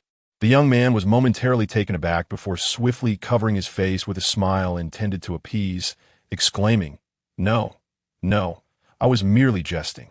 Yet internally, he felt a pang of grievance. Was his method of learning flawed? The payment process was swift. Aunt Yu selected a high-end model for Fanzai, with a total price exceeding 460,000 yuan, which was paid in full at once. The vehicle would arrive in approximately 2 weeks to a month, coinciding perfectly with Fanzai's anticipated acquisition of his driver's license. Upon exiting the 4S dealership, Fanzai requested Aunt Yu to escort him into the city before he hailed a taxi to Su Yulong's residence. Su Yulong's address was situated in a villa district of Huai City, developed on a previously existing hill. The villa, belonging to Su Yulong, occupied the largest area and boasted the most advantageous location. In front of the villa lay a spacious courtyard, complemented by a gently flowing stream at its side, with the exterior adorned in alternating hues of white and blue, reflecting a Mediterranean architectural style. Welcoming Fanzai was a middle-aged man, approximately in his 50s, attired in a suit. He did not resemble Su Yulong's father or any family member, but rather appeared to be a steward engaged by the household. The lives of the affluent and the ordinary invariably exist in disparate realms. In the modest Huai City, the abode of the wealthiest individual already exuded an aura of grand walls and expansive courtyards. The middle-aged man introduced himself. "You may call me Uncle Li." He guided Fanzai to a study located at the rear of the villa, stating, "Mr. Fanzai, please wait here in the young lady's study for a moment." "Very well," Fanzai replied. Once Uncle Li departed, he began to survey the study. This single room was nearly the same size as his current residence. To the left stood a grand piano, while in the center on the right was a large desk, backed by an entire row of bookshelves. Unlike traditional studies, this room's design was vibrant and lively, lacking in solemnity. As Fanzai's gaze traversed the shelves, he suddenly spotted a familiar object. It was a folding umbrella, carefully positioned like an ornament behind the glass door of the bookshelf. The black umbrella, adorned with a yellow Pikachu, sparked a flood of memories in his mind. Though somewhat unclear, the image of the umbrella and several scenes from that rainy night have long lingered in his mind like static photographs. Many individuals experience this sensation. Certain memories from childhood are vividly recalled, akin to photographs, yet the complete narrative of the events often eludes them. However, this particular umbrella is etched in Fanzai's memory with remarkable clarity, as it was one of his most cherished possessions before he entered junior high school. It was a gift from his mother on his birthday. Later, on a rainy night, after finishing a game at an internet CAF, Fanzai encountered a girl standing under an awning, drenched and disheveled, seeking refuge from the rain. Her expression was one of sheer terror, reminiscent of a frightened rabbit. Not only did she appear pitiable, but her looks also fell into the category that would invite ridicule from classmates. Such girls are often the targets of bullying, with peers deriving amusement from their misfortune. Fanzai, moved by compassion, offered her the umbrella, practically thrusting it into her hands while he himself returned home drenched. Now, how could this umbrella possibly be here? What a remarkable coincidence. Fanzai was astounded, struggling to reconcile the image of Su Liuli, the social butterfly, with striking beauty, with the plain girl he remembered from his past. Chapter 25. Why do you dress so maturely today? Considering the timeline, it has only been a little over 3 years since he handed out the umbrella. Could a plain and somewhat introverted girl truly transform into a social butterfly and stunning beauty in such a short span? It seemed implausible. Fanzai contemplated opening the cabinet to retrieve the umbrella but ultimately decided against it, as he was in someone else's home. Instead, he turned his attention to the books on the shelf. Most appeared new, seemingly untouched. Yet, on the desk lay several well-worn volumes. The title of the topmost book instantly captivated Fanze. How to Make the One You Love You Back. So many excellent books to choose from. Yet she opts for this one. Moreover, it was evident from his condition that it had been perused countless times. Curiosity piqued. Fanze flipped through the table of contents and synopsis. To make someone fall in love with you, the most crucial element is eye contact. Once that connection is established, you are halfway there. Fanze was taken aback. He suddenly recalled that every time he encountered Su Liuli, she would communicate with him through her gaze. Furthermore, during their first meeting in the driving school lobby, Su Liuli had cheekily remarked, "During the exam, I threw you a flirtatious glance, but you ignored me." Was she learning this from this peculiar book? His gaze then fell upon the second book in the stack, How to Maintain Friendships for Longevity. With a sense of trepidation, he opened it, apprehensive about what absurdities he might uncover. Indeed, the synopsis boldly stated, "In friendships, the cornerstone is sincerity." What is sincerity? It is straightforwardness. One should speak plainly and act according to their true thoughts. This approach may alienate many, but those who remain are genuine friends with aligned values, making interactions effortless without the need to decipher hidden meanings behind words. Fenche was incredulous. During a first meeting, he had wondered who would so brazenly admit to flirting. So this was where she learned it. Was it a case of misinterpretation or profound understanding? His expression turned peculiar as he reevaluated Su Liuli. Perhaps she was a living textbook on practicalities. At that moment, the study door swung open. Su Liuli appeared at the threshold, adorned in a yellow dress. "Fenche, you're here." Their eyes met, and she immediately noticed the book in his hands. Approaching him, she leaned in to share the moment, as though they were to peruse the book together. "Did you learn all this from the book?" Fanze asked. "Of course," she replied matter-of-factly. "And how well did you learn it?" "Perhaps a bit too well." Having deduced Su Liuli's identity from 3 years prior, Fanze found it hard to believe that such a girl could undergo such a dramatic transformation in merely 3 years. It was as if she had become an entirely different person. He even began to suspect that the versions of Su Liuli he had encountered previously were mere facades, as her demeanor was far too direct and unconventional. As I stroll along the street, a girl, whom I scarcely know, suddenly approaches and playfully declares, "I threw you a flirtatious glance, yet you ignored me. Shall we embark on a romantic relationship? We could manage a long-distance romance." If such words were merely a jest, it would be one thing. However, having only met Su Liuli twice, they are not yet on such familiar terms to engage in such banter. If this is not a jest, but rather an earnest attempt, as suggested by literature, where Su Liuli is learning to speak directly, then what about that umbrella in your cabinet? Su Liuli's large eyes blinked in surprise. She glanced back, momentarily flustered, before regaining her composure. "Ah, you discovered it. That umbrella was a gift from you. I adore it and cherish you." "Fenche, is this a confession?" So blunt, it completely caught me off guard. Fanze is now convinced he misjudged her character. Su Liuli is hardly a social misfit. Rather, she is a novice in social interactions, diligently striving to learn from books. Placing the book back on the desk, Fanze remarked, "You ought to refrain from reading such literature. It is not beneficial for you. The concepts within do not align with reality." "Not at all," Su Liuli responded. Gazing at Fanze, "I believe many aspects are indeed reflective of reality." Fanze inquired, "In what way?" "The book states that if a man is fond of a woman, he will gaze upon her chest and feet." "You have been looking at my chest and feet." Fanze, cough, cough, cough, "Do you perhaps like me as well?" Su Liuli pressed on. Fanze replied, "I appreciate women with beautiful chests and feet. Oh no, I have developed feelings for a flirtatious man." Fanze felt bewildered. What an experience it is to converse with this girl. Resignedly, he said, "Then please do not harbor feelings for me." Su Liuli countered, "No, the book states that women are drawn to mischievous men, and thus I am even more fond of you." Fanze wished he could find a block of tofu to end his confusion. He turned his attention to the piano, asking, "It seems this piano has been here for quite some time. Why do you still need to find a teacher to learn?" "It merely sits here. I do not play." for I am afraid to seek a teacher. They always seem to stare at my chest, which I dislike. And when a female teacher comes, she often tries to flirt with my father, so I have not learned. Fan Zhe was left speechless. Yet, it appears that communicating with her is indeed quite effortless. She speaks plainly without any superfluous chatter. Just as this thought crossed his mind, Liuli exclaimed, "Do you find my dress beautiful today? I specially purchased this V-neck to reveal a hint of what lies beneath when I bend." No, no, no, please do not bend. Fan Zhe hurriedly interrupted her demonstration. Enough with the antics. He felt as though he were soothing a child. Fortunately, at that moment, Uncle Li arrived and opened the door.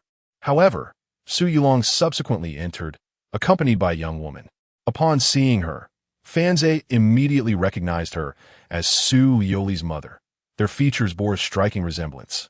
Though Su Liuli was undeniably more exquisite, akin to an upgraded version. "Liuli, why are you dressed so maturely today?" Su Liuli, resembling an obedient child, replied, "I wish to change my style." Standing beside her, Fan Zhe felt an internal embarrassment. It was evident that the young lady was not merely seeking a change in style. She clearly intended to reveal something deeper to him. What young man could withstand such a situation? Su Yulong cast a glance at Fan Zhe, a mocking glint in his eyes as he remarked, "Teacher Fan, you cannot possibly be deceiving even me, Su Yulong, with your claims of being a professional level 8. Can you?" Fan Zhe recognized the malice in his words, yet he deemed it a trivial matter and had no desire to complicate the situation. "If you doubt me, I shall prove my worth, right?" With an air of indifference, Fan Zhe replied, "Allow me to perform a piece. You can judge for yourself, Brother Long." In truth, his assertion of being a professional level 8 was a mere fabrication. His true abilities far exceeded that level, and the reward from the system were of the highest caliber. Not to mention, he had already developed absolute pitch. With such a gift, even a casual practice would easily yield an 8th level foundation. However, Su Yulong interjected, "Do not rush. I am not well versed in music, but I have invited a few friends who will arrive shortly. They will discern whether you truly possess such talent." Fan Zhe waved his hand dismissively, expressing that there was no need to wait for their arrival. Why prolong the inevitable? Was this merely a setup for humiliation? It seemed a waste of talent. Chapter 26. Hurry up. Fan Zhe seated himself before the piano and remarked, "Music is meant to be heard. The notion of understanding it is irrelevant. What truly matters is its beauty. It is akin to dining at a restaurant. The quality of the food is the focal point. If a dish is unpalatable, claiming the chef's prowess is nothing but absurdity, is it not?" Su Yulong was momentarily taken aback, his gaze suddenly alight with realization. Finding great wisdom in Fan Zhe's words, an inexplicable sense of joy surged within him. Being a nouveau riche with little education and artistic knowledge, he often felt like an outsider when conversations turned to music and art, although no one dared to mock him openly. He was acutely aware that many ridiculed his lack of sophistication behind his back. Fan Zhe's words resonated with him. "Who says I lack understanding? If I pay you to write calligraphy and I find it unappealing, can you still assert that I do not comprehend? If I truly understood, why would I hire you in the first place?" Su Yulong's confidence soared. Fan Zhe's fingers descended upon the piano keys. This marked the first authentic encounter with the instrument since acquiring his skills from the system. Yet he felt no sense of unfamiliarity, further affirming the system's formidable capabilities. No wonder those who wielded hacks excelled so remarkably. With the system in play, achieving greatness seemed inevitable. He was determined not to squander time and dove straight into the essence of the matter. His fingers pressed down on the piano keys. A film he had once watched in his previous life, titled The Pianist, came to mind. The pianist in that film had never formally studied music, yet he outshone all renowned masters in his presence. What is music? It is melody, rhythm, and emotion. Thus, Fan Zhe did not deliberate over a specific piece. Instead, he allowed his instincts to guide his improvisation. Su Liuli and her parents stood quietly nearby, observing. They knew not the piece being played, nor did they realize that Fan Zhe was merely improvising. Yet, they felt an immediate tranquility enveloping them. Each note danced forth, their heartbeats and thoughts seemingly tethered to the music. Su Yulong furrowed his brow, scrutinizing Fan Zhe. On the surface, it was evident that Fan Zhe could play the piano. But could one truly discern its greatness? Was this indeed the level of a professional grade 8? Could he be deceiving me? The woman beside him cast a worried glance at her husband, concerned that this protective man might challenge the young and handsome lad. Liuli, with wide eyes, stood beside the desk, fixated on Fan Zhe. At that moment, Fan Zhe's fingers shifted, quickening the pace of the notes. The woman immediately focused her attention. Her gaze locked onto Fan Zhe. Then, the tempo escalated, faster and faster.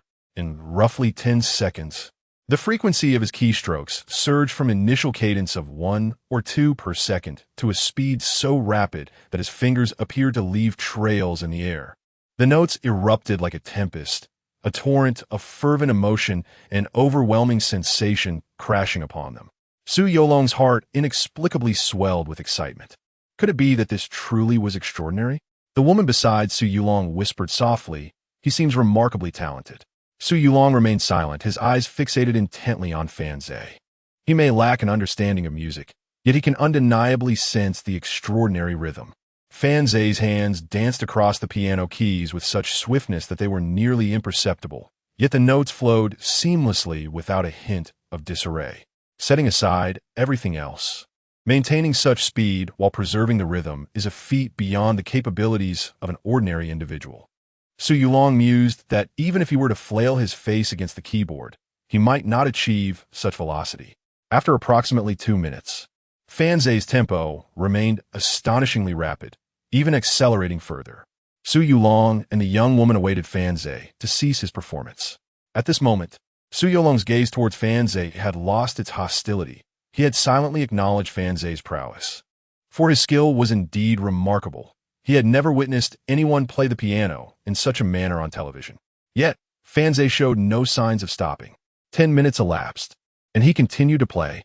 Beads of sweat adorned his forehead. Su Yulong stared in astonishment at his wife, who mirrored his bewilderment. This, setting aside the quality of the piano performance, just the sheer stamina. It was as if he were driven by an electric motor, perpetually accelerating without any signs of pause or rest. The young woman was utterly astonished, gazing at Fan Zhe in a trance. Su Liuli's eyes sparkled with admiration. What impressive man! Meanwhile, Fan Zhe was entirely immersed in his own musical realm. It can be said that as long as one is alive and has a heartbeat, there exists a fondness for music, albeit with varying preferences. Research has indicated that individuals' musical inclinations are closely linked to their own heartbeat rhythms. Each person possesses a unique heartbeat pattern, thus their affinity for certain music varies. At this moment, Fan Zhe felt as if he had completely liberated himself. In his past life, he could not play the piano, yet now he was adept in piano techniques. He was not merely playing the piano, but rather unleashing his rhythm through the notes. Sweat soaked his hair, dampened his bangs, and droplets slid from the tip of his nose. His clothes clung tightly to his back. Yet, he remained oblivious to it all. It was as though scenes from his past life were flashing before him like a revolving lantern. How should one truly spend their life? There is no definitive answer. Once, he galloped with confidence, disbelieving in parting. Later, he discovered that, unbeknownst to him, he had already bid farewell to many individuals. Only upon reflection did he realize the vastness of the autumn moon and the endlessness of the mortal realm, akin to this intertwining of reality and illusion in life, untouched by storms or sunshine. In the end, Fan Zhe pressed all 10 fingers firmly onto the piano keys. A deafening sound erupted, resonating for a prolonged moment. He exhaled deeply, slowly opened his eyes, and wiped the sweat from his face, only to find Su Yulong, and the young woman standing as if frozen in time, their faces etched with astonishment. Fan Zhe broke the silence first, shattering the stillness. "Is there any substitute for quality?" he inquired. Su Yulong understood Fan Zhe's subtle mockery and hurriedly replied, No, you are indeed impressive. I underestimated you." Su Yulong, exhibiting commendable openness, was able to set aside his pride upon realizing that Fan Zhe's true abilities surpassed his expectations. He remarked, "Then let you instruct Liuli." Su Liuli's mother beamed with joy. Gazing at Fan Zhe, for having such an exceptional teacher for her daughter was undoubtedly a blessing. However, Fanze shook his head and replied, I shall not teach. Su Yulong was momentarily taken aback and then stated, if it's about money, I can offer you 100,000 for this summer. The smile on the woman's face instantly froze as she anxiously watched Fanze. Su Liuli cast her eyes down at her feet, pondering whether Fanze's reluctance stemmed from her choice not to wear high heels today, thus revealing her toes. Fanze, feeling somewhat fatigued from playing, took a breath and explained, it is not a matter of money. I am primarily unwell. Su Yulong found himself in a quandary. He had initially intended to chastise Fanze, but now found himself on the receiving end of standoff. Turning to his daughter, he inquired, Liuli, what do you think of this teacher? Su Liuli nodded earnestly and replied, yes, I like him. Su Yulong inhaled deeply, gritting his teeth as he declared, 500,000 for this summer. Come, sit here. I will teach you the fundamentals. Hurry up. Su Yulong. Chapter 27. Cash flow is paramount. With a heart full of joy, Su Liuli made her way over. Su Yulong intended to step out and summon someone to bring fruits to the study. However, upon opening the door, he was greeted by a cluster of heads, the foremost being Li Bo, flanked by a cleaning lady. Additionally, there were 6 or 7 well-dressed men, all subordinates of Su Yulong. They had initially gathered to ensure that if Fanze dared to be mischievous, he would receive due reprimand. At that moment, having been captivated by the enchanting sound of the piano, they had ascended the stairs. Just then, Wen Chongfei emerged from the stairwell, accompanied by 2 individuals, a man and a woman. Approaching, Wen Chongfei declared, Brother Long, I have brought your esteemed teachers. These 2 are the finest piano instructors in Huai City. Greetings, Brother Long. I am Li Haitang, a pleasure to meet you. Hello, Brother Long, I am Ah Ling. The 2 instructors greeted Su Yulong and introduced themselves, their gazes drifting momentarily behind him. They beheld a youthful lad, around 20 years of age, situated beside a piano, engaged in a discussion with a girl who resembled an angel. Su Yulong replied, no need for that. I have already secured the services of a true master. I spent several 100,000 on him. He relished the prestige of having engaged Fanze, emphasizing the figure of several 100,000 with great weight. Several 100,000. The 2 instructors exchanged astonished glances, momentarily taken aback. They looked towards Su Yulong's rear, questioning whether the young man was indeed the teacher. The female instructor pointed at Fanze and inquired, is this the instructor? Indeed, Su Yulong affirmed, let us not disturb him here. Everyone may leave now. Although the others were unaware of the specifics, they deemed it inappropriate to inquire further and proceeded downstairs. Those who had previously listened to Fanze's performance were equally astounded by the mention of several 100,000. Yet upon reflection, they deemed the price justifiable, perhaps attributing their surprise to their own limited experience. The male instructor hesitated, grappling with the notion of such a sum being bestowed upon a mere 20-year-old. His own sessions, as a private tutor, range from 300 to 800 per lesson. How long must one be taught to justify 500,000? Was this young man truly worth such an investment? Yet, he dared not voice his thoughts. Once downstairs, Su Yulong presented each of the instructors with a red envelope before dismissing them. However, scarcely had they exited when Chongfei's voice rang out from outside. Brother Long, this Ma Ling claims you are a simpleton, lacking understanding, and asserts he has found a master. He deserves to be deceived, and I overheard him. Upon hearing this, Su Yulong rushed out in haste, a surge of anger igniting within him. Drag him aside and teach him a lesson, he commanded, as the male instructor was pulled away. Lamenting, Su Yulong added, but do not go overboard. After the lesson, ensure he is hospitalized and that his medical expenses are covered. Once he recovers, bring him out for another round of discipline. Damn it, does one need to understand music? If I understood it, why would I require your services? Teach him a lesson. In the study, only Fanze and Su Liuli remained, as everyone else had departed. Although Fanze possessed remarkable skills, he discovered that he was not particularly adept at systematically teaching Su Liuli the fundamentals of piano. Consequently, he selected a simple piece and taught her to press each key, explaining music theory during the process. It was uncertain how much Su Liuli truly comprehended or absorbed, yet she approached her studies with utmost seriousness. After 2 hours of concentrated practice, She refused to continue, opting instead to engage in conversation with Fanze while seated on the piano bench. She inquired, "Yesterday, you promised to teach me piano. Why do you say you no longer wish to today?" Fanze replied, "I am feeling unwell. You are deceiving me. It must be because I am not wearing high heels today. You didn't see my feet, so you refuse to teach. What kind of statement is that? Am I truly that kind of person? Very well. Then could you refrain from massaging my feet? They are beginning to hurt from your squeezing." Fanze glanced down at her delicate feet in his palms, explaining, "I only wanted to help you relax your muscles after playing." Despite his words, he placed her fair feet upon the bench. "I play the piano with my hands, not my feet. Is that so? Then give me your hands, and I shall help you relax." Emerging from Su Yolong's residence, it was already evening. Leaving the grand villa, Fanze felt an unsettling sensation. For within those walls resided a beautiful girl with a pure heart who would soon encounter misfortune. He was acutely aware of her impending fate, yet the specifics, reason, location, and timing eluded him.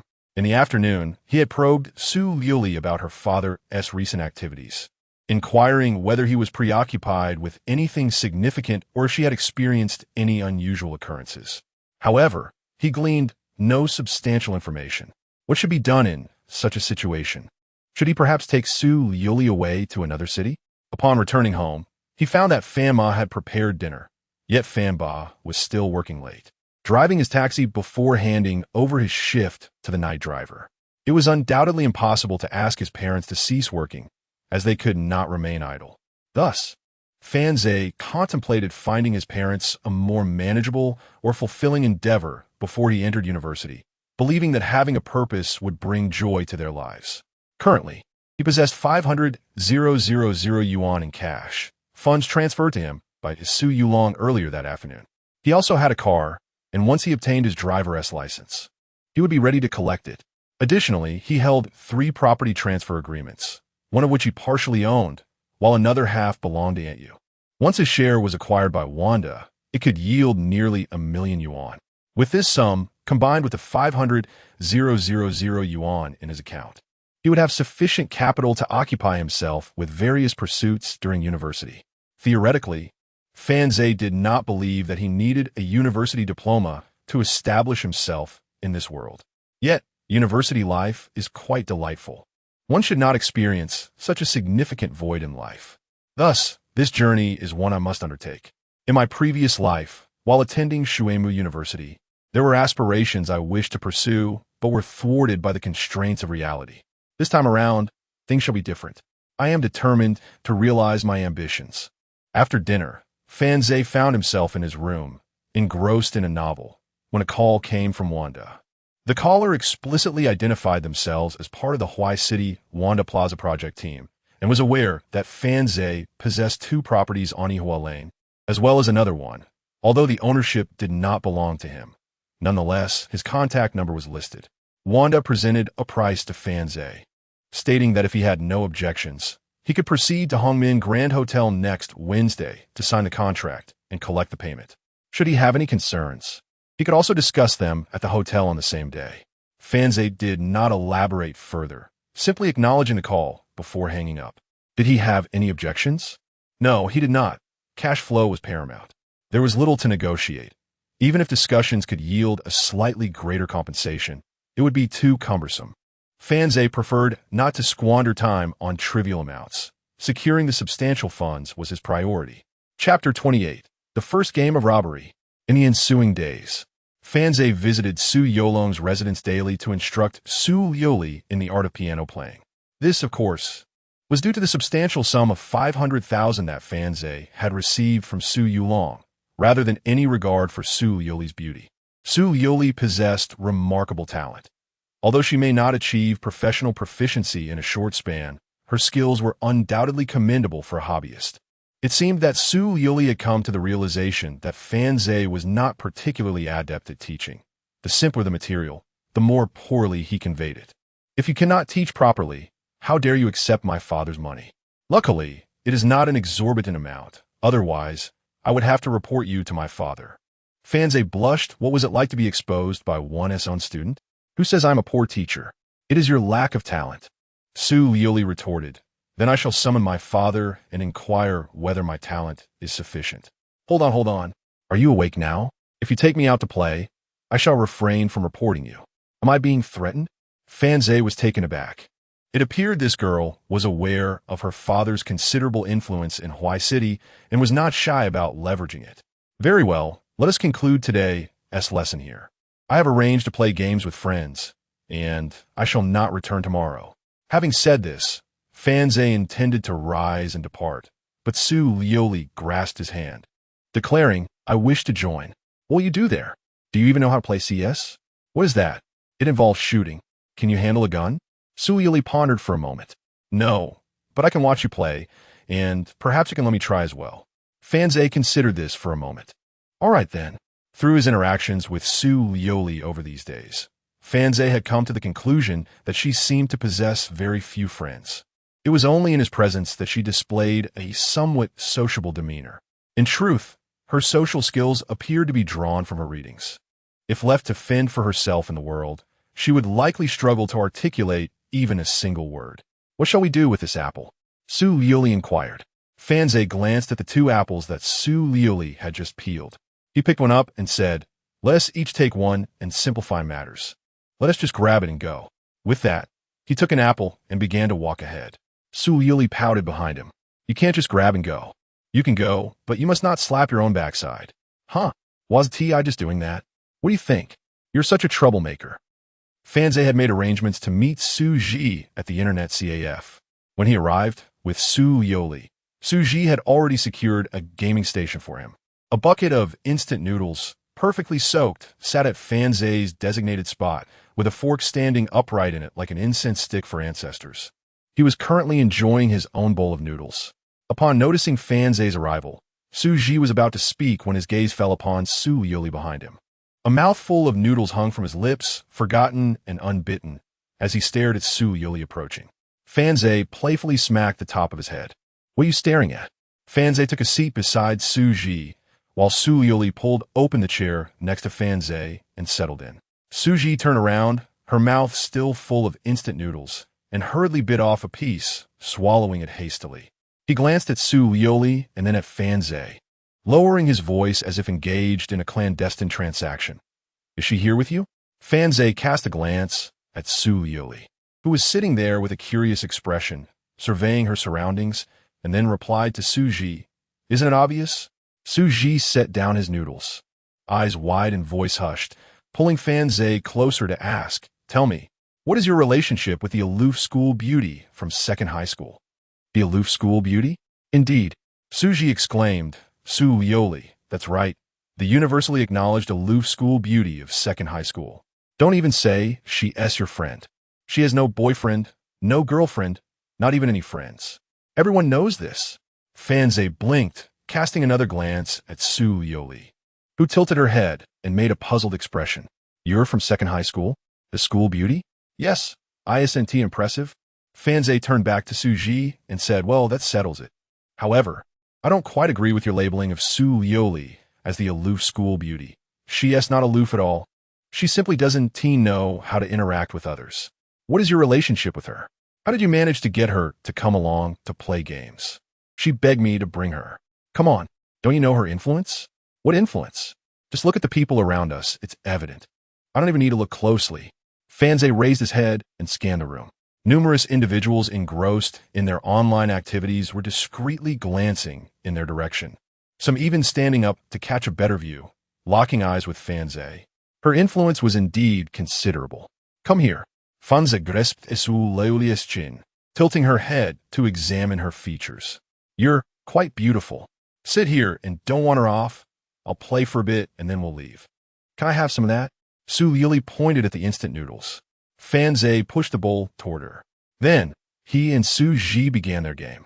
However, Su Ji's gameplay was rather erratic today, as if his mind were elsewhere. After a while, Fanze called for a break, pulling out his phone out of boredom. He casually opened QQ and saw a post from Jiang Cheng. My mother insists on throwing me a graduation party on July 20th. Classmates are welcome to come, though I want to be inviting everyone individually. Upon reading this, Fanze chuckled softly. Jiang Cheng posted an invitation for her graduation party. Are you going? Suzy, also holding his phone, asked what invitation. Let me see. He glanced at Fanze's phone and then checked his own. Nothing. Why didn't Ti receive it? Fanze shot him a sidelong glance, positioning his phone in front of Suji.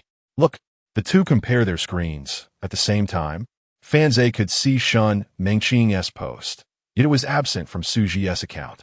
Great, this must be a visible only to you post. Fanze exclaimed in frustration. Damn it, what a pity. With that, he stood up and walked away.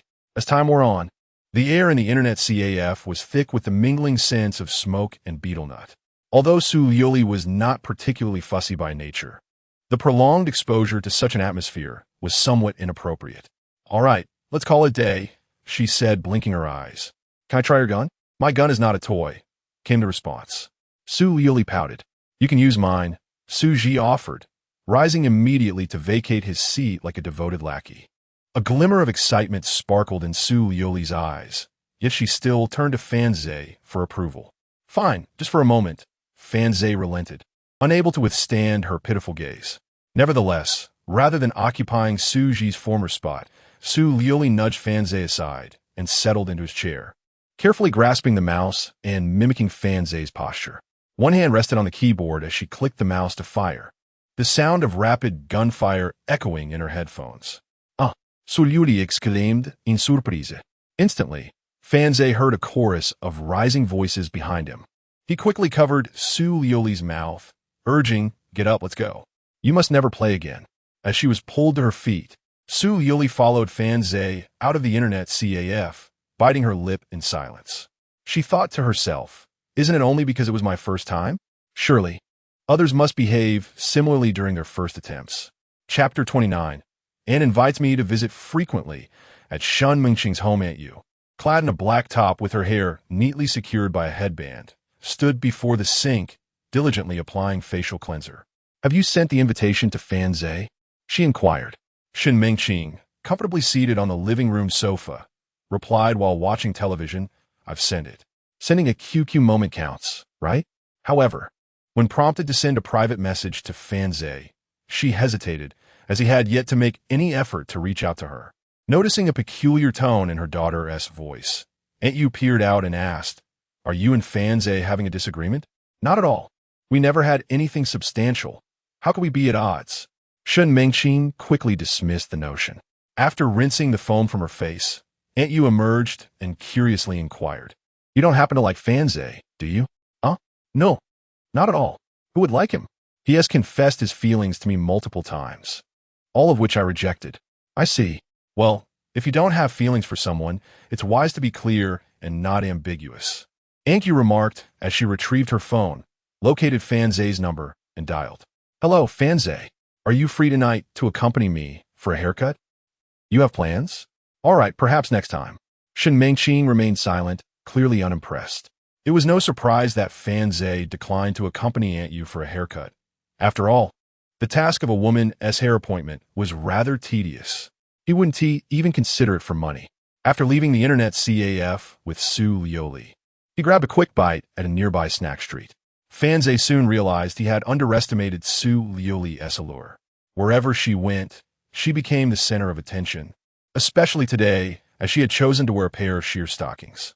When she changed, he had suggested they not waste time, insisting that no one would notice. Liuli countered, You're lying. Every time I wear stockings, you notice the most. Fanze fell silent. Conversing with such a straightforward girl often led to self-inflicted complications. Both held small bowls filled with snacks, strolling along while nibbling. Spotting a bubble tea shop with a long queue, Liuli exclaimed, I want to drink this. No, you don't want that, Fanze insisted, eager to escort Liuli home as the sky darkened, making the surroundings potentially unsafe for her. Liuli teased, Then I'll tell my dad that you can't play the piano and that you secretly watch me. Fanze turned around, astonished. You're really hitting me where it hurts, aren't you? Truly, like father, like daughter, so young yet already adept at exploiting weaknesses. He glanced at her delicate feet adorned in high-heeled sandals, realizing his vulnerabilities were thoroughly exposed. Tomorrow, I'll take you out for bubble tea. It's a deal, but no lying. Agreed. After safely delivering Liuli home, Fanze remained in the car, opting to return home in the vehicle that had brought her. Downstairs, the neighbor's dog sat in its usual spot. As Fan Zhe approached, raising his hand, the dog immediately began to bark excitedly. Indeed, it is essential for neighbors to coexist harmoniously, greeting one another upon encounters. Fan Zhe ascended the stairs. Today, his father, having completed the morning shift, was at home. During dinner, Fan's mother remarked, "Tomorrow, your cousin is getting engaged, and they invited us to celebrate. Your father has a half day off, so you should accompany us." Fan Zhe replied, "You both should go. I will not attend as I have prior commitments with friends." He had plans to meet with individuals from Wanda to discuss financial matters, rendering him disinterested in attending his cousin's celebratory feast. His cousin, the only son of his aunt, had always had a somewhat strained relationship with him. Their childhood encounters were marred by teasing, leading to their gradual estrangement over the years as they belonged to different worlds. Curiously, Fan Zhe inquired, "Is the engagement occurring so soon because Aunt has purchased him a house?" His mother confirmed, "Indeed, it cost over 100,000, which is a positive development, as he is soon to be wed." She added, "Your father and I must also strive to secure our own future. Otherwise, I shall be at a loss when it comes time for you to marry." Fan Zhe remained silent, understanding that such matters were best addressed through action rather than words, taking one step at a time. However, his thoughts drifted to another matter. When the aunt had visited previously, he had suggested she acquire a property on Yihua Lane, but it seemed his cousin had opposed this idea. Such is the nature of fate. There is no need to force changes that are beyond one's control. While dining, Fan's mother subtly probed, "Now that you are on break, have you been spending your days out with Shin? I trust you have sufficient funds?" Startled, Fan Zhe glanced at his parents, sensing an unusual intensity in their gazes. He replied, "What Shin? I haven't been in touch with her during the break.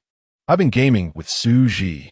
The next day, Fan Zhe was awakened by the shrill sound of his phone ringing.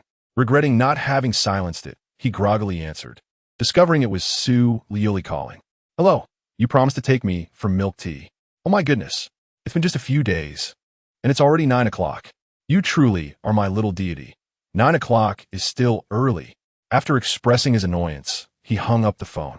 Moments later, he felt his bedroom door creak open. Blinking in confusion, he peered up to find Su Liuli entering.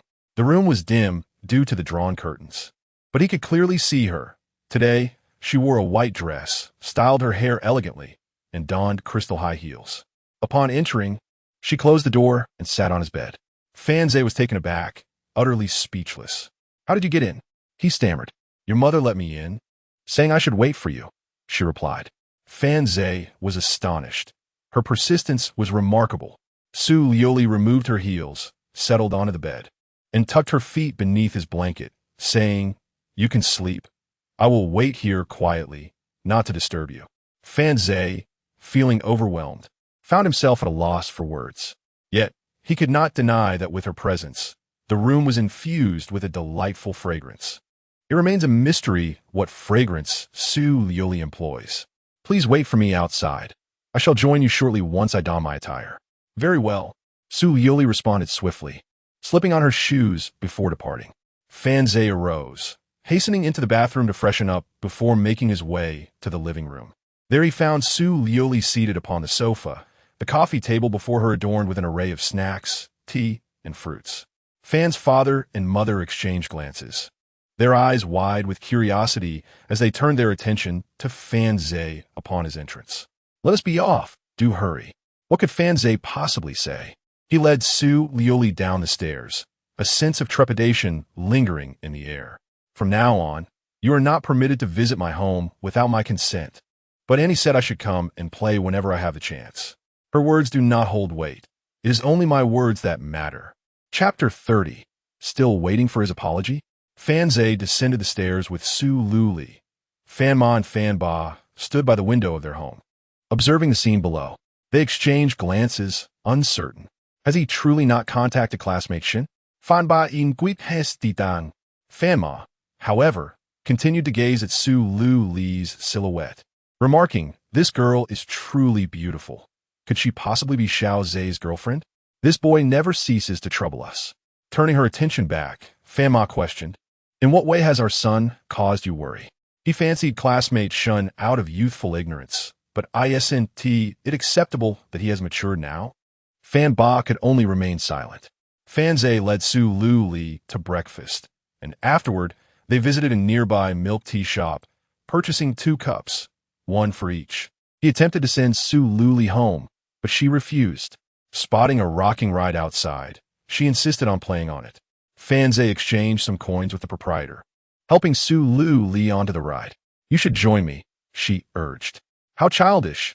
I shall not partake." 2 minutes later, they found themselves each on separate rocking rides. Father's father is called grandfather, and father's mother is called delicious. As they neared the end of their drinks, the clock struck 10:30. Su Liuli still refused to return home, compelling Fan Zhe to take her to the cinema instead. On their way, Su Liuli held her milk tea in one hand and clutched Fan Zhe's arm with the other. "Do you not have other friends? We not go to play with them?" Su Liuli shook her head.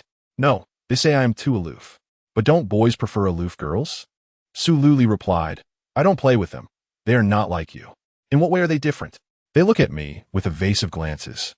You are more generous." Fan Zhe responded, "I appreciate that." "So, you prefer those who are generous?" As they walked, they unexpectedly encountered Tang Yunlan. "Fensha," she greeted, her gaze flitting between Fan Zhe and Su Liuli, seemingly at a loss for words. Fan Zhe nodded in acknowledgement, saying, "What a coincidence." "Tang Yunlan has da." Glancing at the hand Su Liuli held tightly around Fan Zhe's arm, she recognized Su Liuli, the belle of their high school, renowned for her beauty, rumored to be the pinnacle of attractiveness in Huai City. She was astonished that Fan Zhe was in the company of such a goddess. "Will you attend Meng Qing's graduation banquet?" Tang Yunlan asked, struggling to find conversation.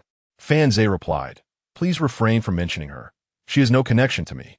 After purchasing 2 movie tickets, he added, "I have matters to attend to shortly, so you can manage on your own here, correct?" "All right, but can we go to the cinema my family owns next time?" To appease Su Liuli, Fan Zhe did not outright refuse, saying, "We shall see about that." Although he intended to leave Su Liuli at the cinema, in reality, Fan Zhe stayed to watch an animated film with her before arranging a ride for her to return home alone. Fan Zhe took a car to the Hongmin Hotel. It was noon, and the hotel was bustling with guests. The dining area on the 2nd floor was filled with patrons.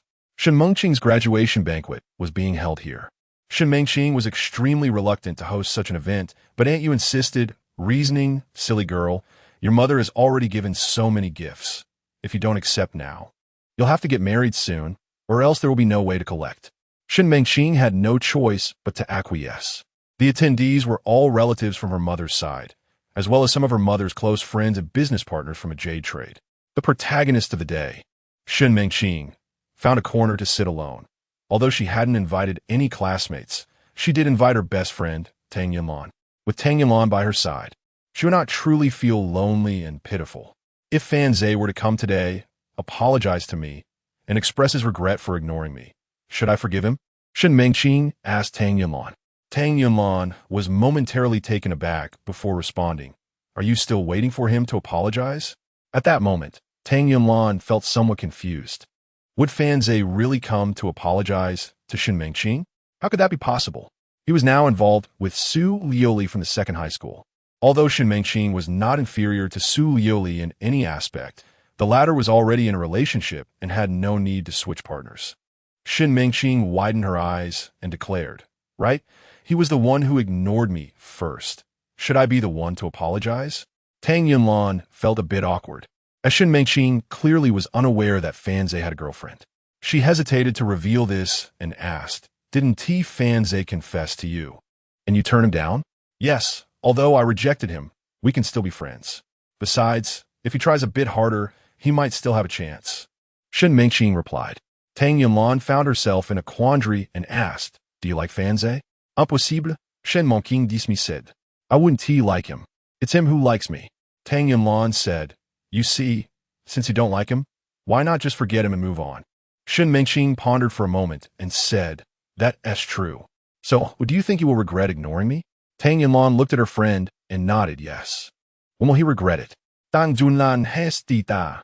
On the 2nd floor of the Hongmin Hotel, not only was Shen Mengqing hosting her graduation banquet, But Wang Chongming's family was also celebrating the occasion there. However, Wang Chongming's gathering was quite different, as he had invited many classmates. Initially, Wang Chongming sent a message in the group, inviting his classmates to his graduation banquet. However, due to the previous incident where he had inconvenienced everyone with cleaning duties, no one paid him any attention.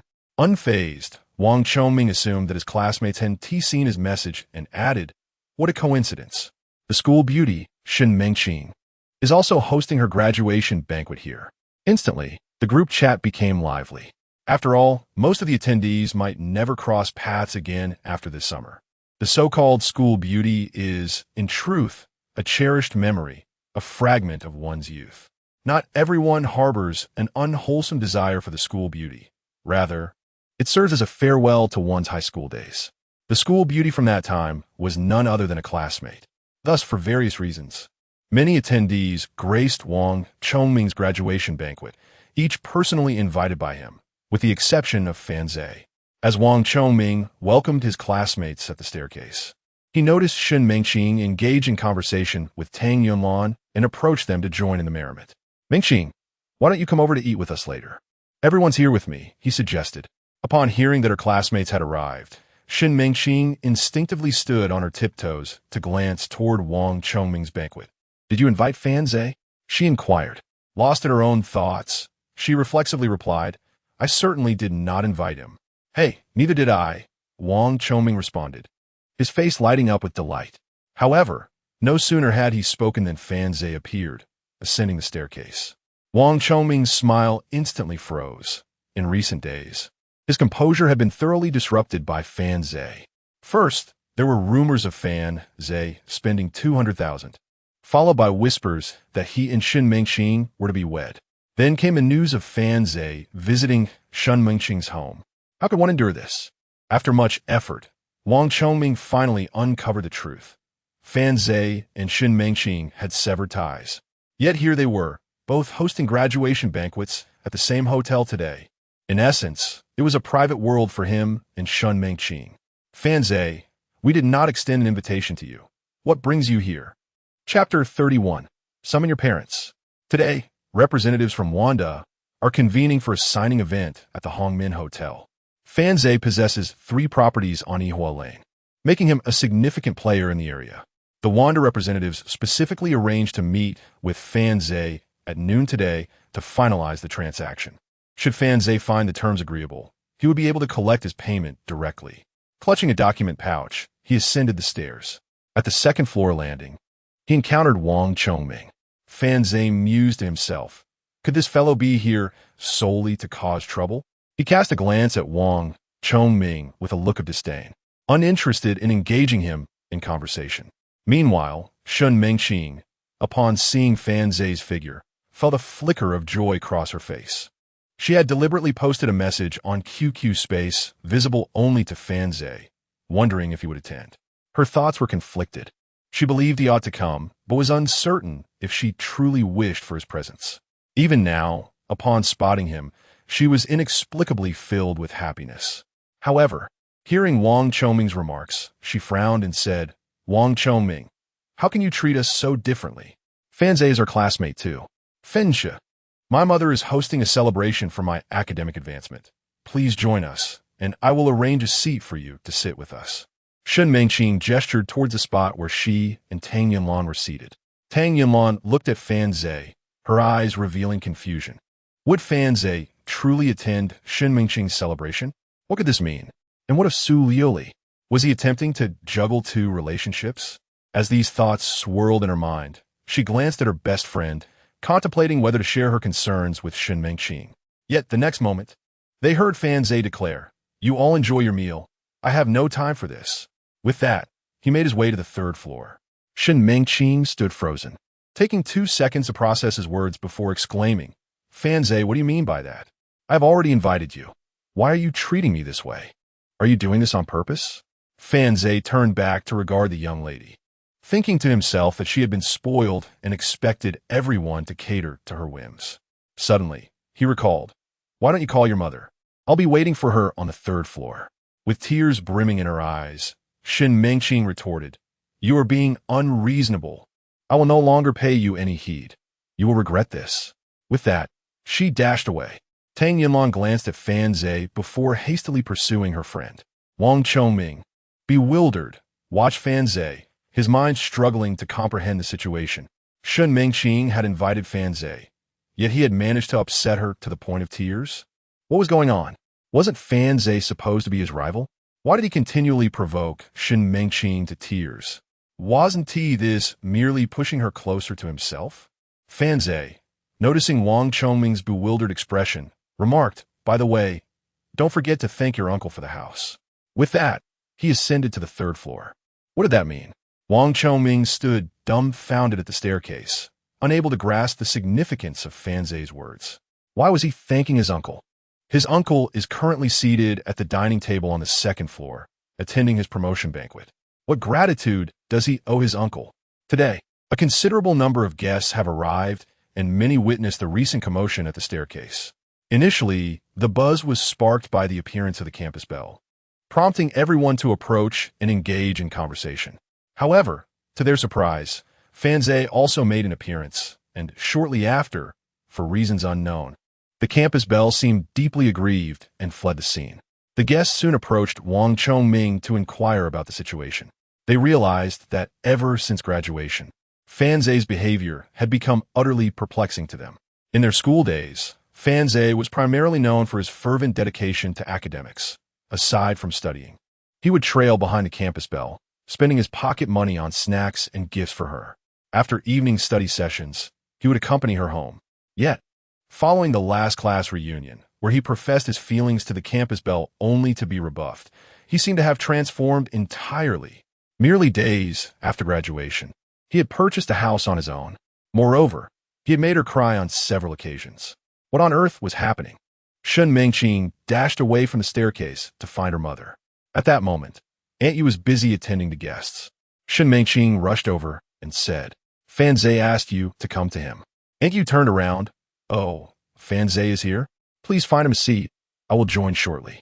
Shun Mengqing stamped her foot and insisted, "No, he asked me to call you to the third floor." Aunt Yu paused her tasks and gently shook her head at her daughter. "What is the matter with this child? Don't overthink it. He probably has something to discuss with me." Shun Mengqing pouted and burst into tears. The beautiful girl, when crying, appeared utterly pitiful. Aunt Yu hurriedly embraced her, soothingly saying, "Oh, darling, don't cry. What happened? Who bullied you?" Shun Mengqing, giving up on explaining, sobbed, "Fan Zhe said to call you over." While the signing event was taking place on the third floor, in a small hall, there were already numerous attendees, mostly older gentlemen and ladies, accompanied by their sons and daughters-in-law. This scene was quite understandable, as the surrounding houses were quite old, and the homeowners were typically of advanced age. The prospect of relocation felt akin to an unexpected windfall, leading families to gather together. Most of the guests were seated in the designated spots within the small hall. In front of these seats stood a row of simple office desks draped in red cloth, behind which sat a line of staff members in formal attire. In 2010, in such a small city, the service industry was not yet overly concerned with image, and haggling was still prevalent in some areas. Large corporations like Wanda maintained a significantly higher standard in both processes and staffing compared to the usual levels in this small town. Therefore, the staff members in that row, if nothing else, exhibited remarkably cordial attitudes, each radiating approachability. Fan Zhe, holding a folder, made his way toward the queue forming in the office area. He cast a brief glance at the elderly patrons waiting in line and walked directly to the front. For Fan Zhe, the compensation from the relocation was merely a stepping stone, not a windfall. A little more or a little less is merely a simple transaction. Thus, he did not wish to squander too much time here. "Hey kid, what do you think you're doing cutting in line? This is not a place for your nonsense. Go fetch your guardian," shouted a young man in his 30s towards Fan Zhe. Fan Zhe turned around, frowning slightly. At that moment, a gentle yet penetrating voice reached his ears. "Excuse me, are you Mr. Fan Zhe?" "Yes, that is I," Fan Zhe replied, directing his gaze towards the woman approaching him. This woman was strikingly beautiful, her voice soft yet possessing a unique clarity that made her stand out in the crowd. The onlookers had already taken notice of her. However, She had remained behind the staff at the reception desk, making it impossible for anyone to consult her. Yet now, she had taken the initiative to step forward and seek out a young man. Chapter 32. Add to the bookshelf, don't get lost. Greetings, Abe Suyavit. But you may call me Xiao Su. With a sweet smile, Su Yifei spoke, her voice exceptionally melodious. To be candid, in both of my lifetimes, this was the most enchanting voice I had ever heard from a woman in reality. I consider myself a person of refined tastes, yet upon hearing Su Yifei's voice, I could not help but feel a flutter of intrigue. It must be said that this woman possesses an undeniable allure. One need not gaze upon her visage or physique. Her voice alone is sufficient to captivate a man's attention. Ah, you know me? Su Yifei inquired. Indeed, I have been waiting here for quite some time. Please, this way. She gestured invitingly. At that moment, the young man who had previously called out to Fanze shouted, "What is going on? Why is he allowed to cut in line?" Others chimed in, "Yes, we have been queuing here for so long without any answers. How is it that he arrives and is permitted to jump ahead? Hey, beautiful. Is there a mistake? Are you treating him differently because he looks handsome?" In truth, they harbored no genuine resentment, for they were unaware of Fanze's identity. Moreover, observing the young woman's demeanor towards him, it was evident that they were acquainted or she had intentionally waited for him. They merely sought to seize the opportunity to engage her in conversation. That was their true intention. Su Yifei, unperturbed, turned back and replied gently, "This is Mr. Fanze. I have been specifically waiting for him, as he is willing to sell his properties at a fixed price." The individuals who had spoken were momentarily silenced. Selling properties at a fixed price? Surely he must be unaware of the market value. One should negotiate. Perhaps an additional 20 or 30,000 could be secured. To them, 20 or 30,000 was a sum that could not be earned in a year. Thus, upon hearing this, they ceased their protests, for they lacked the audacity to sacrifice 2 or 3,000 for a few more words with the beauty. Subsequently, Su Yifei led Fanze to the desk. He retrieved 3 red booklets from his folder and placed them on the table. Those who had been observing Su Yifei and Fanze looked on in astonishment at the sight of the 3 booklets. How does he possess 3 properties? Whose child is this young man? Why have I never seen him before? I have never seen him either. Whose son could he be? Does anyone in our circle own 3 buildings? 3 buildings at a fixed price, and he isn't considering negotiation. Fanze paid no heed to the murmurs behind him. He simply focused on Su Yifei before him and asked, "What is the offer?" Su Yifei had already prepared the pricing and promptly presented it to Fanze. One property was priced at 570,000, another at 610,000, and the last at 640,000. After glancing at the figures, Fanze replied, "No problem. When can I withdraw the funds?" Su Yifei, gazing at the youth who appeared to be a few years her junior, stated, "Once the contract is signed, I can transfer the funds to you immediately." "Very well, let us expedite the process." Su Yifei felt a sudden pang of melancholy. The youth before her regarded her with an indifference akin to that shown to a stranger, seemingly unwilling to exchange even a trivial word. With a heavy heart, she turned to prepare the contract. At that moment, Aunt Yu ascended the stairs, accompanied by Shen Mengqing and Tang Yunlan. Upon entering the small hall, Aunt Yu's curious gaze swept across the room, ultimately resting on Fanze. She approached him and inquired, "What are you doing?" Although Shen Mengqing had followed, she averted her eyes, avoiding any direct look at Fanze. The appearance of this mother-daughter duo attracted considerable attention, particularly from several middle-aged men who found Aunt Yu, dressed elegantly in a well-fitted dress, to possess an extraordinary charm. The moment she arrived, their gazes were captivated. If Su Yifei was viewed as a goddess, evoking delight, then Aunt Yu equally exuded a unique allure. However, in the next moment, they were taken aback to see Aunt Yu walking towards Fanze. Why was it this young man again? Everyone present was there to handle real estate matters, and Fanze, being a mere youth, was already quite the focal point. He had drawn attention first from Su Yifei, followed by the appearance of 2 beautiful women, one youthful and the other exuding sophistication. Who was this individual? The arrival of Aunt Yu brought with it a familiar fragrance that wafted towards Fanze. He pointed to the banner above and said, "Yihua Lane, someone is here to collect the property. You just need to sign shortly." "Huh? So soon?" Aunt Yu exclaimed, her eyes lighting up at the sight of the banner. Just then, Su Yifei approached with the contract in hand, stating, "There's another property not under your name, right here." Fanze gestured towards Aunt Yu. Su Yifei's gaze flitted between Aunt Yu and Shun Mengqing. As a woman, and a beautiful one at that, she harbored her own sense of confidence, though it remained unspoken. Upon seeing Aunt Yu and Shun Mengqing, Su Yifei realized she had underestimated this small city and the youth before her. His calm demeanor in her presence was not a reflection of her own inadequacy, but rather an indication that he had encountered enough of the world to remain unflustered.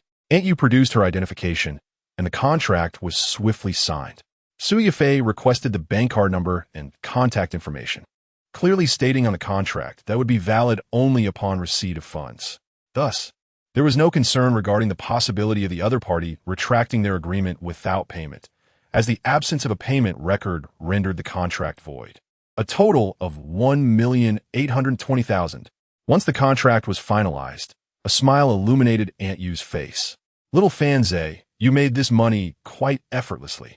In her excitement, she gently patted Fanze on the shoulder, adding, "You've been a tremendous help." Fanze felt a bit shy and shifted slightly away. At that moment, a staff member clad in a suit stepped forward, distributing prepared confetti to everyone. "Congratulations to Mr. Fanze for being the first to sign, becoming a resident of Yihua Lane for the demolition project. The sooner you move, the sooner you receive your funds, and there are rewards for those who relocate early. We extend our heartfelt gratitude to Mr. Fanze for his unwavering support of our endeavors, which has significantly reduced our operational costs and garnered a reward of 100,000 for each building, amounting to a total of 300,000. Upon hearing this, Fanze was momentarily taken aback, pondering whether there was indeed an additional 300,000 at stake. However, after a moment of contemplation, it became clear. Large conglomerates like Wanda, now boasting substantial scale, are not particularly concerned with such trifling sums. In terms of efficiency, this monetary amount pales in comparison. It is essential to recognize that for every day a project is delayed, Wanda incurs considerable financial costs. Thus, even a slight acceleration can yield significant savings. Otherwise, in instances of demolition like this, if every individual were to delay even a little, the timeline could extend indefinitely. Those in line were astonished upon hearing this announcement. Someone exclaimed, "Hey, why does he receive a bonus?" It is noteworthy that a building sold for demolition typically fetches only around 500,000 to 600,000, yet the bonus stands at 100,000. An employee promptly clarified, "The earlier you sign the contract, the greater the reward." Mr. Fanze was the first to sign, earning a bonus of 100,000 for his 3 buildings, thus totaling 300,000. The next 10 individuals would each receive a reward of 70,000, with incentives increasing for earlier signatories. With this explanation, urgency surged among the crowd. I'll sign. Hurry, it's my turn." Fanze's lips curled into a smile, having unexpectedly gained an additional 300,000. It is worth noting that the principal for these 3 buildings did not even amount to 300,000, totaling just over 200,000. Now, with the bonus received, the 1.8 million from the demolition effectively equates to pure profit. "Young Fanze, you have truly been a tremendous help." Aunt Yu chuckled, gently patting Fanze once more. Chapter 33. Can the false you still be measured? Wang Chongming, accompanied by a group of classmates, happened upon the staff's conversation. All eyes turned towards Fanze, who was affectionately accompanied by Aunt Yu. Under normal circumstances, they would have dared not gaze at Aunt Yu. Yet now she gently tapped Fanze's face with an endearing touch. Wang Chongming's attention was drawn to the banner above, leaving him momentarily stunned. The classmates were no strangers to Yihua Lane. Not long ago, Wang Chongming had taken them there for a cleanliness drive, a thought that now sparked irritation. But now, Yihua Lane was being demolished. They were all aware that Fanze had purchased a home there, and Aunt Yu, the mother of Shun Mengqing, had also made a purchase. Just moments ago, they heard the staff mention that Fan Zhe had received a reward of 300,000. He hadn't even started college yet, and had already earned millions. Was there any need for further study? Their glances flitted between Fan Zhe and Shun Mengqing, ultimately concluding that someone like Shun Mengqing was destined to remain beyond their reach. In comparison to Fan Zhe, they felt as if they inhabited entirely different worlds. Wang Chongming suddenly realized, wasn't he at your uncle's house? He stood frozen, contemplating. Yes. He turned and rushed downstairs. I need to find my uncle. At that moment, on the second floor of the Hongmin Hotel, during Wang Chongming's birthday celebration, his relatives gathered around a table. Bang Shuming's uncle, Li Choushen, had consumed 2 cups of liquor, his face now flushed. One relative remarked, Chaos-in, I've heard that your new shop is thriving. Li Chaos-in chuckled, it's going well. Earning over 10,000 a month now. It should increase in time. Surrounding relatives cast envious glances. Our family would like to open a shop too, but we lack the capital. That house of yours sold well. Sitting there, it was worthless. Selling it has provided the initial investment, and profits will come within months. Ha ha. Li Chaos-in was in high spirits. In truth, he had exaggerated, but not by much. After selling the house, he had quickly rented a storefront in the city to run a late-night snack business, earning nearly 1,000 a day. After deducting labor and rent, he netted about 7,000 to 8,000 a month. In 2010, in the small town of Huai City, that was indeed a considerable sum. Wang Chongming dashed down and found his uncle. Uncle, your house sold for hundreds of thousands. What hundreds of thousands? It was just over 70,000, Li Chaos-in replied. Turning back, one must be cautious with such boasts. What if relatives came seeking loans? Wang Chongming insisted. No. It was Fan Zhe who sold your house for hundreds of thousands. It's being demolished right above us. The relatives exchanged puzzled glances, sensing something significant was unfolding. Li Chaos-in, equally bewildered, inquired about the details. Wang Chongming urged him to follow. At the staircase leading from the second to the third floor, they encountered Fan Zhe descending. The relative's attention was immediately drawn to Aunt Yu. She, elegantly clad in a fitted skirt, stood gracefully alongside Fan Zhe, her hand intertwined with his. What was happening? Li Chaos-in posed a question to Fan Zhe. Fan Zhe grasped his hand and expressed his heartfelt gratitude. Subsequently, he accompanied Aunt Yu as they descended the stairs. Aunt Yu, with a warm smile, also conveyed her thanks to Li Chaos-in, having recently indulged in some spirits. Li Chaos-in felt a surge of exuberance and returned her smile with unreserved friendliness. He was then pulled upstairs by Wang Chongming. Upon entering the small hall, he was greeted by numerous familiar faces, for they had all once resided in Yihua Lane, neighbors bound by shared memories. What brings you all here? He inquired. Are you not aware? Did you bring your property certificate? Hurry, there are bonuses for signing the demolition agreement ahead. Moments later, a shout erupted from the third floor of Hongmin Hotel. How could this be? Fan Zhe, having just completed the contract, intended to leave but was detained by Aunt Yu, who insisted on taking him to dinner. Aunt Yu's friends, upon seeing her accompanied by a young man, teased, "Oh, is this your relative?" Aunt Yu shot them a playful glance, saying, "Don't be silly. This is Mengqing's classmate." The table was surrounded by mature women, with a mere exchange of glances, seemed to understand one another perfectly. They spoke volumes without uttering a word, their faces adorned with knowing smiles. Aunt Yu seated Fan Zhe among them, instructing the ladies to keep him company. At that moment, a curly-haired woman inquired, "How old are you?" Aunt Yu, standing behind Fan Zhe with her hands resting on his shoulders, replied, 20. The woman smiled gently, her eyes warm, and remarked, "A wonderful age indeed." Aunt Yu responded with a knowing smile, "I refer not merely to age." With that, she departed with a chuckle. Fenshe, undaunted, took up his utensils and began to eat. One of the women teased, "Really, 20? You think we can check your household registration?" Laughter erupted around the table. After the meal, Aunt Yu insisted on escorting Fan Zhe downstairs, though he protested. Yet, at the entrance of Hongmin Hotel, he spotted his parents. "Mom?" Upon turning, Fan Ma was taken aback and exclaimed, "What brings you here?" Fan Zhe refrained from mentioning the demolition, simply stating a classmate is hosting a graduation banquet. "I came for a meal." Aunt Yu, standing beside Fan Zhe, greeted Fan Ma with a warm hello, Auntie. Immediately, Fan Zhe turned back, admonishing, "How can you address her like that? You should call her Auntie." Aunt Yu gasped, feeling a sudden wave of nervousness when she heard Fan Zhe refer to the woman as Mom, prompting her to follow suit. Hello, sister." Laughter ensued. Indeed, Fan Ma appeared quite youthful, her beauty evident in having borne someone like Fan Zhe, though perhaps not as striking as Aunt Yu. "Hi, Fensha. Were you during dinner?" A voice called out, prompting him to glance back. It was his cousin, accompanied by a woman clad in high heels, approaching with an air of confidence. This woman, known to Fan Zhe from a previous life, was indeed his cousin's wife. It seemed that his cousin's engagement was taking place here today. As his cousin strolled over, leading the woman with a certain pride and a hint of ostentation, she appeared quite attractive amidst the crowd, possessing a fair share of beauty. However, his cousin's gaze faltered momentarily upon spotting Aunt Yu.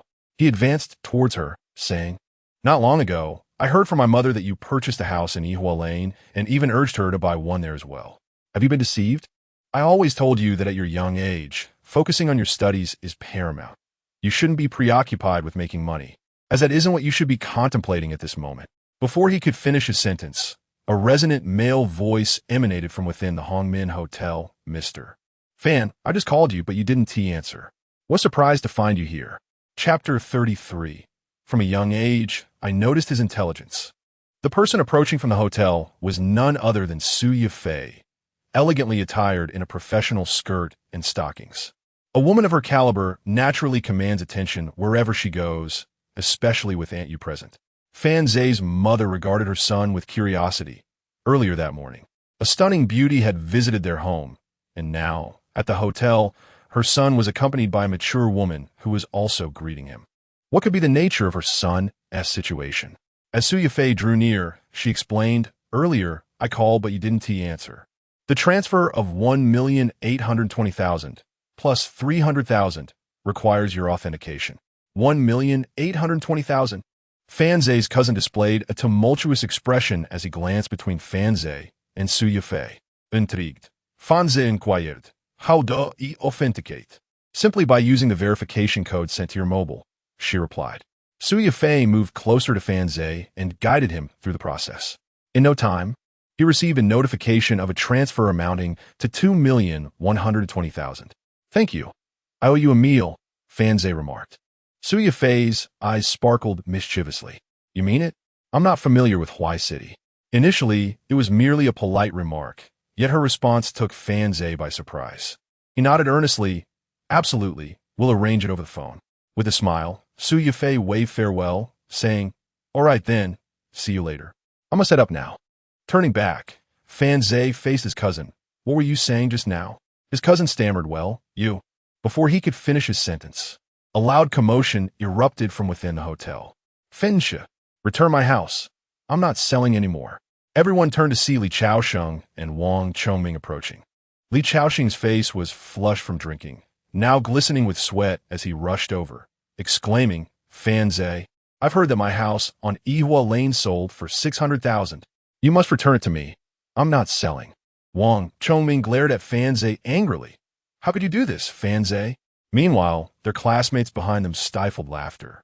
Though they were envious of how effortlessly Fan Zhe had earned hundreds of thousands, more than their parents, their admiration was tinged with helplessness.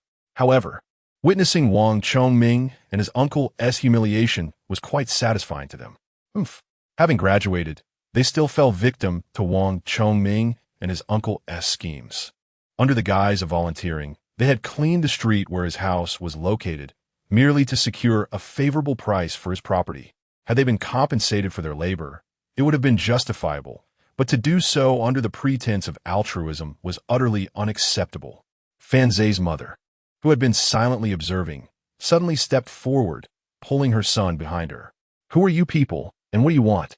I'll have you know this is a hotel equipped with surveillance cameras. I dare you to make a move." Aunt Yu positioned herself firmly in front of Fan Zhe, for she perceived herself as his elder, unwilling to witness any injustice inflicted upon him. "Speak your mind clearly, rather than resorting to such childish theatrics. Do you wish to engage in a brawl? I could easily summon assistance right now."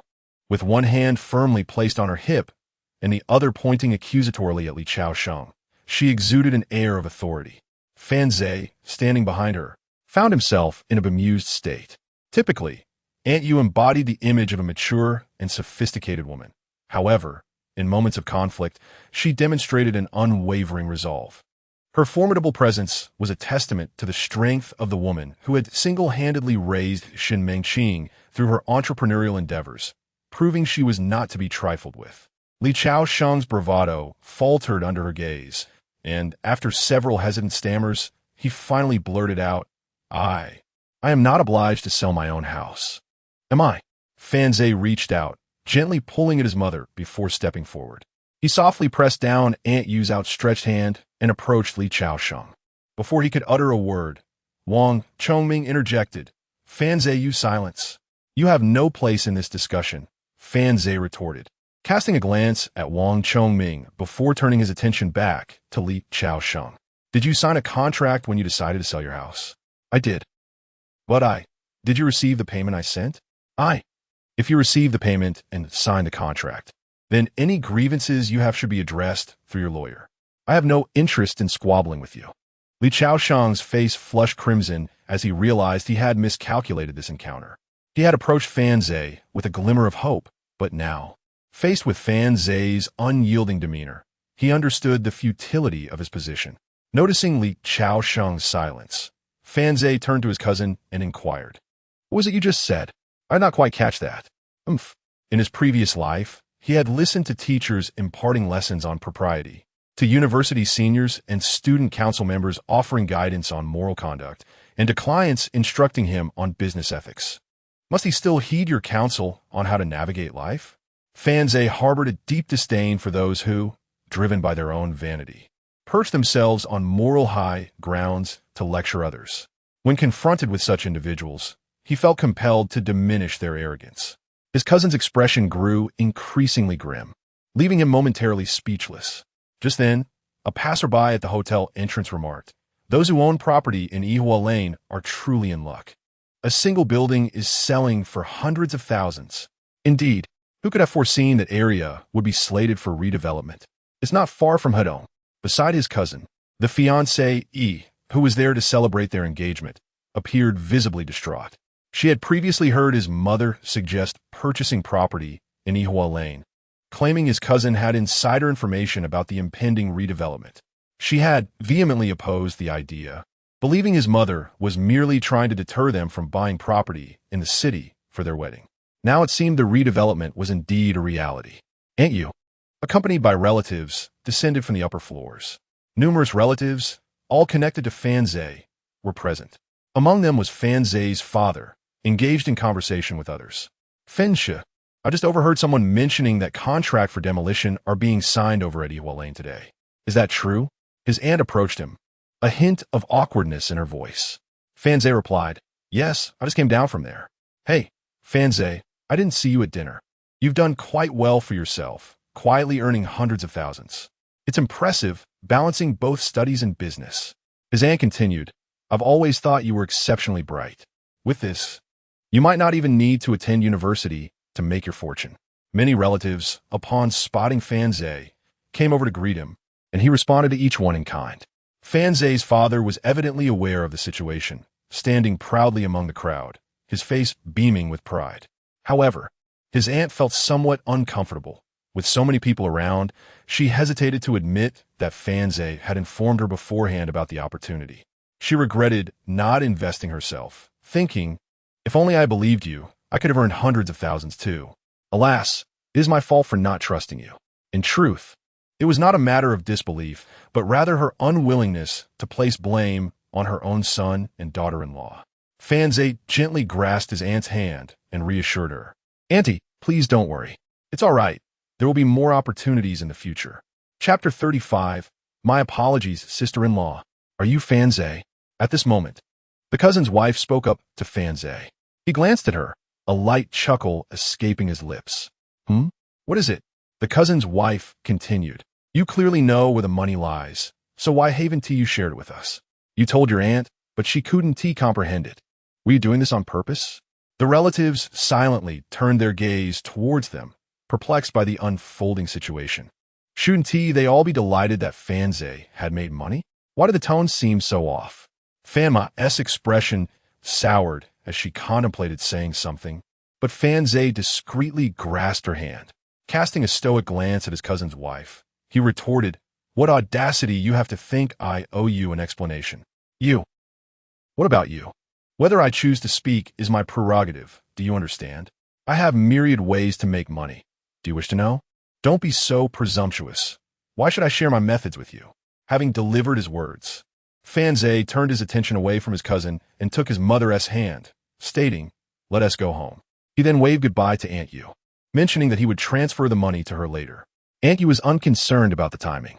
In the vicinity, all of Fanze's relatives were present, and for reasons unknown, she felt a tinge of anxiety. After exchanging a few hurried words with Fanze, she quickly ascended the stairs. Meanwhile, from a distance within the hotel, Shen Mengqing observed the scene unfold. Seeing Fanze stand his ground against the woman who dared to reprimand him, she raised her small fist, declaring, "Exactly. Why should he tell her anything?" It irked her to witness anyone confront Fanze. How could they dare to bully him? Outside the hotel, several relatives rushed out, inquiring about Fanze's methods for making money. Their curiosity was half genuine, driven by the desire to profit. Having just heard that Fanze had numerous avenues for financial success, they were immediately intrigued. They did not perceive Fanze as a mere child, unreliable in their eyes. To them, his admission to Shui Mu University signified intellectual prowess, a testament to his family's elevation. Many of the relatives lacked education, believing that a few words of wisdom from an educated individual could indeed be beneficial.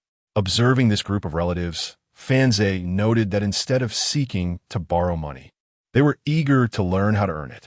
He pondered briefly and suggested, for the younger members of the family without stable jobs, they should consider opening online stores. If they don't know how, they must learn. Once they start earning, they should invest in properties, not storefronts but residential units. The larger the city, the better the investment. Purchase properties to rent out. By 2018, sell all the acquired properties and invest the proceeds in trust to ensure at least 3 generations live comfortably. In 10 years, with the explosion of mobile internet, the greatest entrepreneurial opportunities for ordinary people will be online. The simplest route is to start an online store. Those who dedicate themselves to it will undoubtedly find success. During this period, property prices will continue to soar. Every year, people declare the market has bottomed out, only for it to surge again the following year. This is more stable than any other investment. Fanze offered this advice, leaving the choice of whether to follow it to others, as it was beyond his control. In the ensuing days, aside from attending classes at Liuli's residence, Fanze spent his time wandering the streets, surveying potential locations. In truth, he had already conceived a plan to establish a small supermarket for his parents. A decade hence, Huai City would undoubtedly evolve alongside the tides of progress. Although 10 years may seem brief, many opportunities vanish in the wake of grand historical shifts. Nevertheless, in a modest locale such as Huai City, development tends to lag. The notion of opening a small supermarket serves a dual purpose. It would provide his parents with meaningful engagement and ensure that the responsibilities of running a supermarket would not rest solely upon their shoulders, thus allowing for a more manageable workload. During these days, Fanze diligently sought out suitable premises and serendipitously discovered an ideal location. It was situated at a crossroads, and as he recalled, a local brand supermarket had opened there 2 or 3 years later, thriving for many years thereafter. Hence, the geographical positioning was undoubtedly advantageous. The establishment, originally a dining venue, was struggling and available for transfer, fortuitously aligning with Fanze's aspirations. It was not merely coincidence. This street housed only a handful of eateries, fruit shops, and barber shops, all of which were underperforming, making the transfer of this establishment less competitive. Before long, Fanze successfully negotiated with the landlord and the previous owner, acquiring the business for 210,000 yuan, which included 6 months of rent. They signed a 10-year contract, with the price fixed for 5 years. The next steps involved sourcing an interior design firm and suppliers for inventory. Upon leaving the renovation company, Fanze felt the inconvenience of being without a vehicle. However, he had yet to reach the time for his driving school examination, and since he had not yet obtained his driver's license, he refrained from retrieving the car that had already arrived at the store. As he exited the renovation company, he noticed a gathering of people ahead. Initially merely curious, he soon recognized a familiar face, Su Yifei. At that moment, she was encircled by 6 or 7 ruffians, with an electric bike toppled on the ground. Her expression was a mixture of anxiety and anger, yet the young men obstructed her path. Fanze scratched his head, pondering the situation, which seemed rather cliché. Was he to play the role of the gallant savior? He approached the scene. Let's resolve this amicably. I bear you no ill will. Why not be friends and share a drink? We can let bygones be bygones. If my brother Chow wishes to meet you, that's on your behalf. It's evident you're an outsider. Go ask around. Who in Huai City doesn't know brother Chow? Step aside. I've already told you. I will compensate you. As Fanze moved closer, parting the crowd, he inquired, what seems to be the issue? Upon seeing him, Su Yifei appeared as though she had found a beacon of hope, rushing to grasp his arm and taking refuge behind him. Who are you, kid? Looking to meddle where you don't belong? Do you even know brother Chow? The voice belonged to a lowly thug, while the one with the pompadour hairstyle was presumably brother Chow himself. Fanze cast a quick glance, realizing he was outnumbered but undeterred. Who am I? Those who respect me call me Master Fan. How you address me depends solely on the respect you offer. Hearing this declaration, Su Yifei felt a flicker of reassurance, furrowing her brows as she scrutinized the group before them. Master Fan? The group exchanged glances, turning their attention to Fanze, who spoke with a rather audacious tone. What is going on? He inquired. Damn it, my brother was riding his bike past here when that woman kicked him off. Fanze turned back to see Su Yifei wearing an expression of regret. He was staring at me and not paying attention to the road. His bike almost collided with me, so I kicked the front of it. Fanze responded, so, if it weren't for the law stipulating that one must compensate for accidents caused by distractions, Su Yifei would have violated 2 laws. The onlookers regarded Fanze, who appeared to be merely a student. Kid, don't put on a show in front of me. If this matter isn't resolved, no one is leaving today, the older man declared. Fanze reached into his pocket and pulled out a stack of cash, which he had withdrawn from the bank during his time managing the shop. In this era, cash was still frequently used, unlike in the future. The youths, puzzled by his actions, watched intently. Fanze counted out 10 bills and handed them to a bewildered young man. There were 7 individuals in total. Fanze distributed 10 bills to each without uttering a single word. By the time he reached the last person, the young man had already extended his hand in anticipation. Thank you, Fango. Ah, you know how to express gratitude. Take 2 portions. Thank you, Fango. Thank you, Fango. You frightened my friend. Apologize to her. Sister-in-law. Sora. Big sister, I was just joking with you. My apologies. Chapter 36. Everyone possesses a heart of compassion. Ah, please refrain from shouting. We are merely friends. Su Yifei remarked, feeling somewhat embarrassed by the commotion. The young man responded, all right, sister-in-law. Sudafei. Chao get intergested. Fine. Please leave a contact number for me. I may not have much, but I do have a multitude of connections. Should you require assistance, just give me a call, and I shall arrive within 10 minutes, even if it means embarrassing myself. Chao Gu tucked the money into his pocket and patted his chest confidently. Fensha chuckled softly, providing his phone number for the young man to dial. In this era, the stringent crackdowns had yet to reach Huai City, a small place abundant with ruffians. These thugs, lacking in skills, possessed an extraordinary talent for stirring up trouble. They could demand compensation of 300 yuan for a mere mosquito leg found in their breakfast. Fensha, however, had no desire to engage with these idle rascals. Matters that could be resolved with money were trivial. The best way to suppress them was to give them what they desired. If they sought hundreds, he would offer thousands.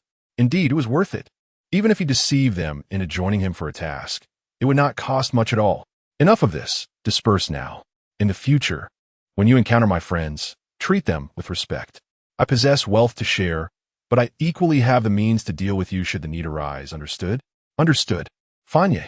Fanze turned to leave with Su Yifei, who remarked, you've been too generous. I will transfer the money to you shortly. No need. Fan Zhe replied. This expenditure is not for you. It is for my own purpose of recruiting some simple-minded individuals for future contingencies. Su Yafei poursuit her lips, dressed in light casual attire that did not suggest she was heading to work. Casting a glance at Fan Zhe, she said, "The people here are indeed frivolous and rather unscrupulous." Fan Zhe responded, "That may be true for them, but I am different." Su Yafei continued, "All right, I trust you. But could you kindly lower your hand that is resting on my waist?" Fan Zhe glanced at his hand, realizing it was an act meant to impress the onlookers. He rubbed his hands together, contemplating her attractive appearance and appealing figure.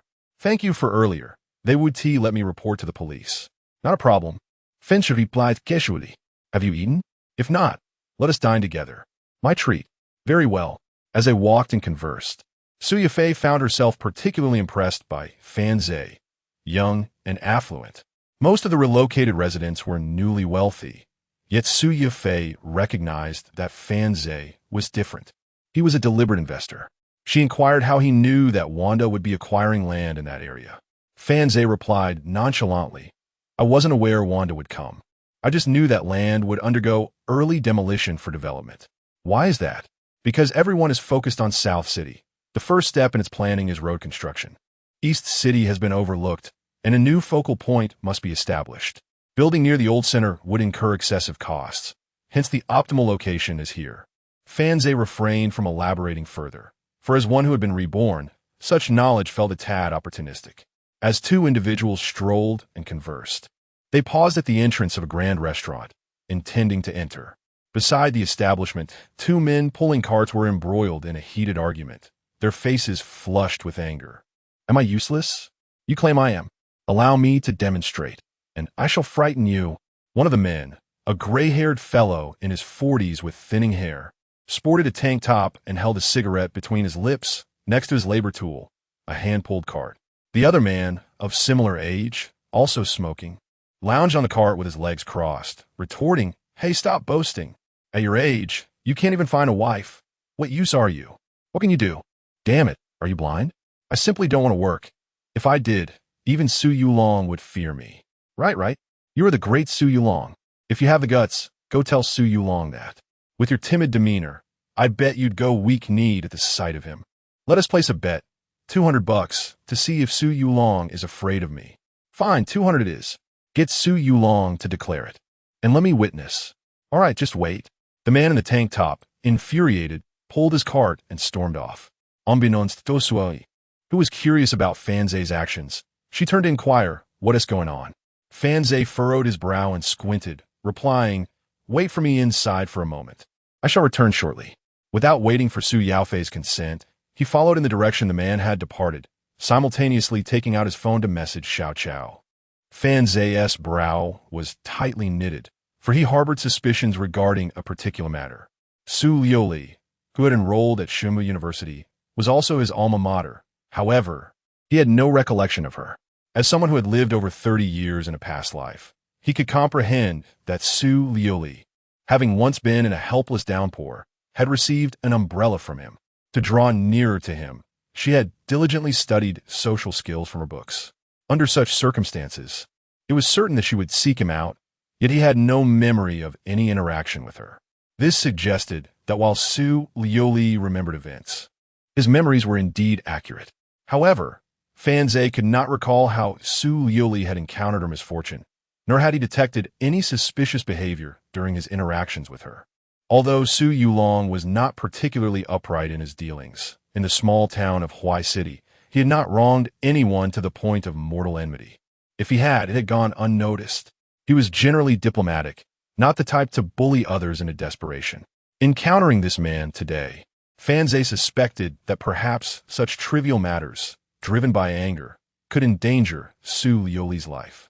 Indeed, Xiao Chao arrived with his companions in under 10 minutes.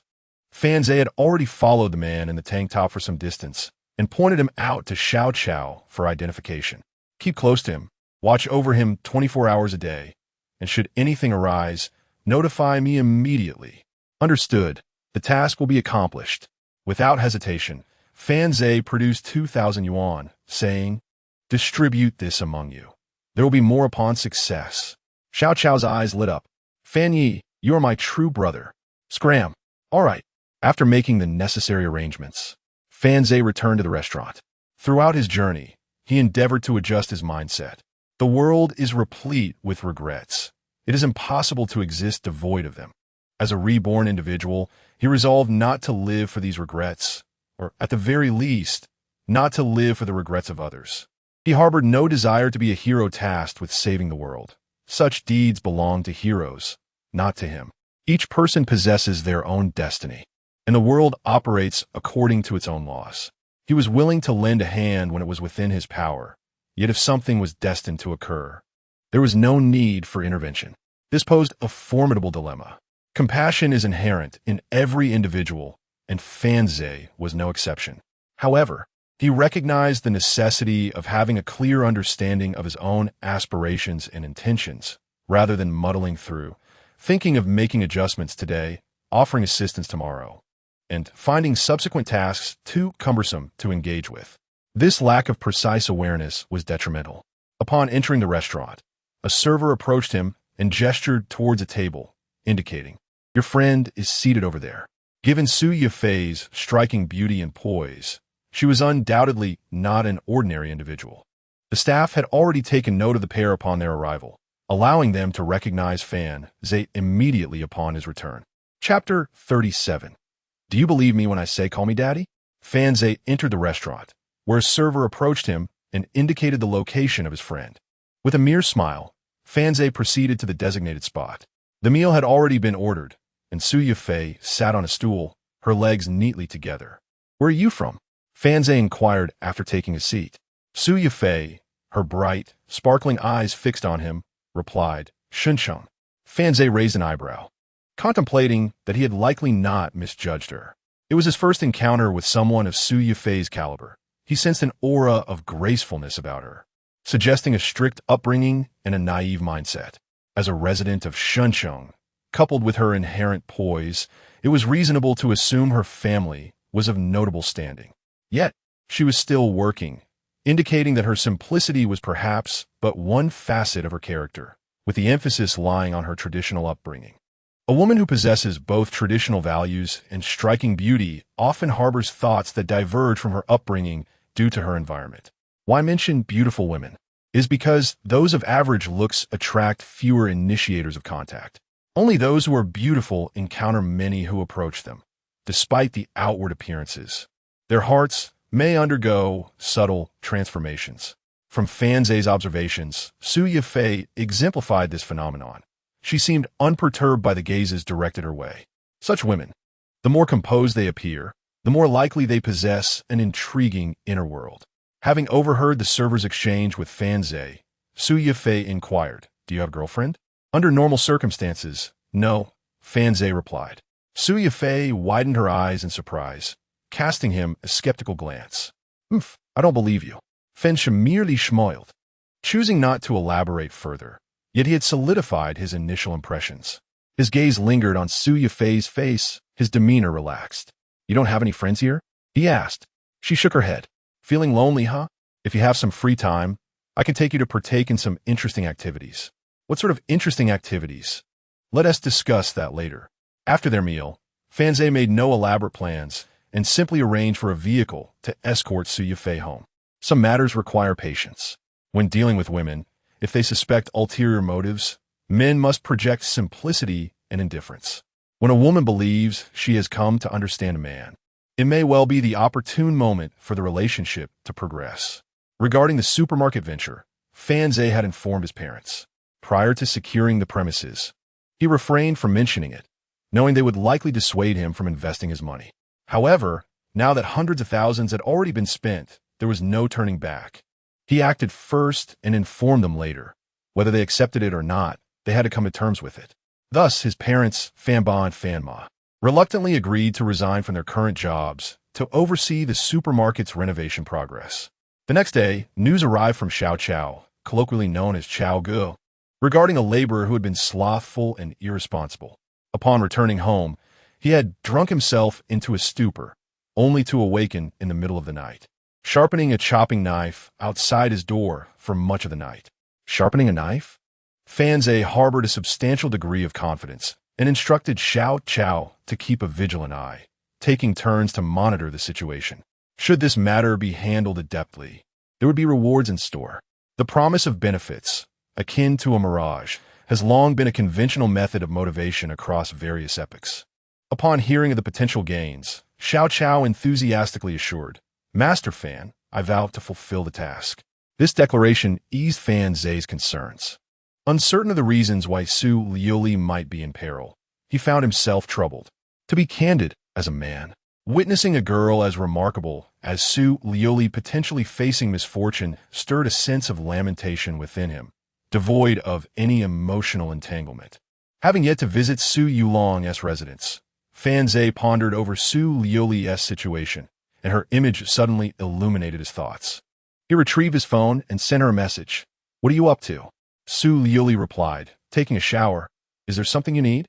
After a moment's contemplation, he responded, "Nothing much, just checking in." Meanwhile, in the small supermarket that Xiao Chao was renovating, Fan Ba and Fan Ma were overseeing the project. Their son had invested a substantial sum into this venture, necessitating their watchful eyes. The workers were diligently engaged in their tasks. Typically, laborers prefer not to have the owner scrutinizing their work, as the realities of construction sites often deviate from the ideal. Even the finest projects may reveal imperfections upon closer inspection, often presenting an exterior that belies the underlying flaws. Furthermore, many owners, lacking expertise, tend to meddle, which can significantly impede the workers' efficiency. When Fan Ba and Fan Ma first arrived, the workers initially held similar apprehensions. However, as interactions unfolded, they discovered a reality that contradicted their expectations. Fan Ba and Fan Ma never dictated how the workers should proceed. Instead, they offered refreshments and even lent a hand in the labor. The workers, observing this, felt an innate sense of responsibility to uphold a standard of excellence in their work, compelled by their own conscience rather than external pressure. Chapter 38. What grand scenes has Annie not witnessed? In a supermarket undergoing renovations, a group of approximately 10 individuals, all clad in black shirts, entered. The leader, a man in a black shirt, kicked at the construction materials strewn on the floor, his face a mask of disdain. "Is the boss here?" he inquired. It was evident that this group meant trouble.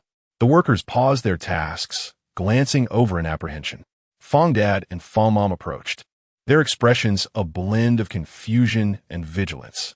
"I am. What is the matter?" Fong Dad queried. The man in the lead scoffed coldly. "It's nothing of concern, really. Just a heads up that you should vacate. This place has caught the eye of Brother Yin, so it would be prudent to pack up and leave for everyone's convenience." Fong Dad and Fong Mom exchanged worried glances. "We spent hundreds of thousands to secure this place. You can't just tell us to leave." "Who are you?" Fong Dad retorted. The man merely chuckled, replying, "I have no interest in discussing this with you. I'm here to inform you, so don't claim we didn't give you prior notice." With that, he turned on his heel and departed. Fong Dad and Fong Mom were left in a state of distress. These individuals were clearly not to be trifled with. "What sort of Brother Yun is this? We have no idea what is going on," Fong Mom exclaimed, gripping Fong Dad's arm. Fong Dad furrowed his brow. "I'll consult with Xiao Zhe's uncle. He has extensive connections. Perhaps he can shed some light on the situation. Just don't mention it to Xiao Zhe. He is about to start college, and we mustn't burden him with family matters." Fong Mom replied anxiously. Meanwhile, Fong Zhe remained oblivious to the turmoil at the supermarket. He was en route to Su Yulong's residence, where he had been mocked by Su Liuli. Such an affront was, in his view, intolerable. While matters had once seemed manageable, he now believed he could resolve Su Liuli's predicament. How could he let such an opportunity slip away? At the grand villa of Su Yulong, a luxurious hot spring bath awaited. Su Liuli and her mother, Su Yenru, were immersed in the warm waters, enveloped in a veil of mist as the surface rippled gently. Su Liuli, possessing an angelic visage, had droplets of water clinging to her long eyelashes. Su Yenru, her complexion flushed from the heat, smiled at her daughter. "Mom, this hot spring is truly delightful," Su Liuli remarked. "Indeed, my dear, relish every moment," Su Yenru replied warmly. "All right, I'm finished soaking, so I'll step out now. Rising, she took a towel to dry herself. As she exited the bathing area, she turned back and said, "Oh, by the way, I've run out of my moisturizer. I'll borrow yours for a bit." After Su Yinru left, she made her way to Su Liuli's room. The curtains were drawn, preventing any sunlight from penetrating, while a warm, gentle glow radiated from a lamp on the vanity. Su Yinru settled at the vanity, enveloped in a bath towel. At that moment, Feng Zhe arrived. Greetingly bowed downstairs before ascending the stairs. He had become a frequent visitor, enjoying a degree of freedom in his comings and goings. Upon reaching the upper floor, he opened the door to the study, only to find Su Liuli absent. After a moment of contemplation, he headed next door, where Su Liuli's bedroom lay adjacent to her private study. Fan Zixin pondered, "Is she serious?" He grasped the doorknob and swung the door open, revealing someone seated at the vanity. The sound of the door creaking was quite audible. Thus, it was implausible that the individual was unaware of his entrance. Yet, she did not turn around. Assuming it was Su Liuli, Fan Zhe stepped into the room. As he approached, he realized it was not Su Liuli, but rather Su Yinru. Su Yinru stiffened momentarily, believing it was Su Liuli who had entered. Fan Zhe stood there, taken aback, and awkwardly remarked, "Madam, I sincerely apologize. I mistook you for someone else." Su Yinru turned her head, surprised to see Fan Zhe.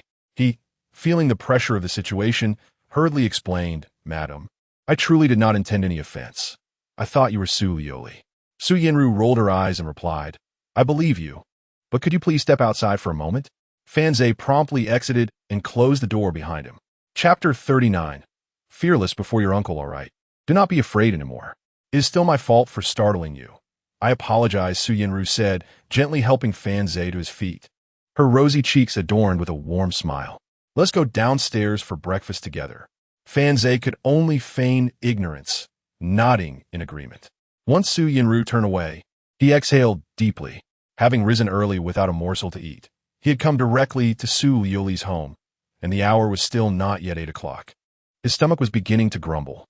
In the dining room below, Su Yulong sat at the table, engrossed in a newspaper, with a glass of milk and several slices of toast before him, and in the center of the table, several plates filled with beef and vegetables. Su Yinru led Fan Zhe to a spot at the table, calling towards the kitchen, "Aunt Lu, please bring one more serving." Seated at the head of the table, Su Yulong did not lift his gaze. Su Yinru sat to his left, while Fan Zhe occupied the seat opposite her, with an additional breakfast set beside him, presumably prepared for Su Liuli. Such was the life of the affluent. Before long, the housekeeper arrived, placing a glass of milk and bread before Fan Zhe. He was indeed quite hungry, and considering the earlier incident of holding someone else's wife's hand, with the rightful owner seated nearby, he found himself at a loss for words. Surely, he could not engage Su Yulong in a discussion about peculiar topics. Hence, he buried his head in his meal, observing his demeanor. Su Yinru mistakenly believed he was overwhelmed with fright and was attempting to mask his fear by eating.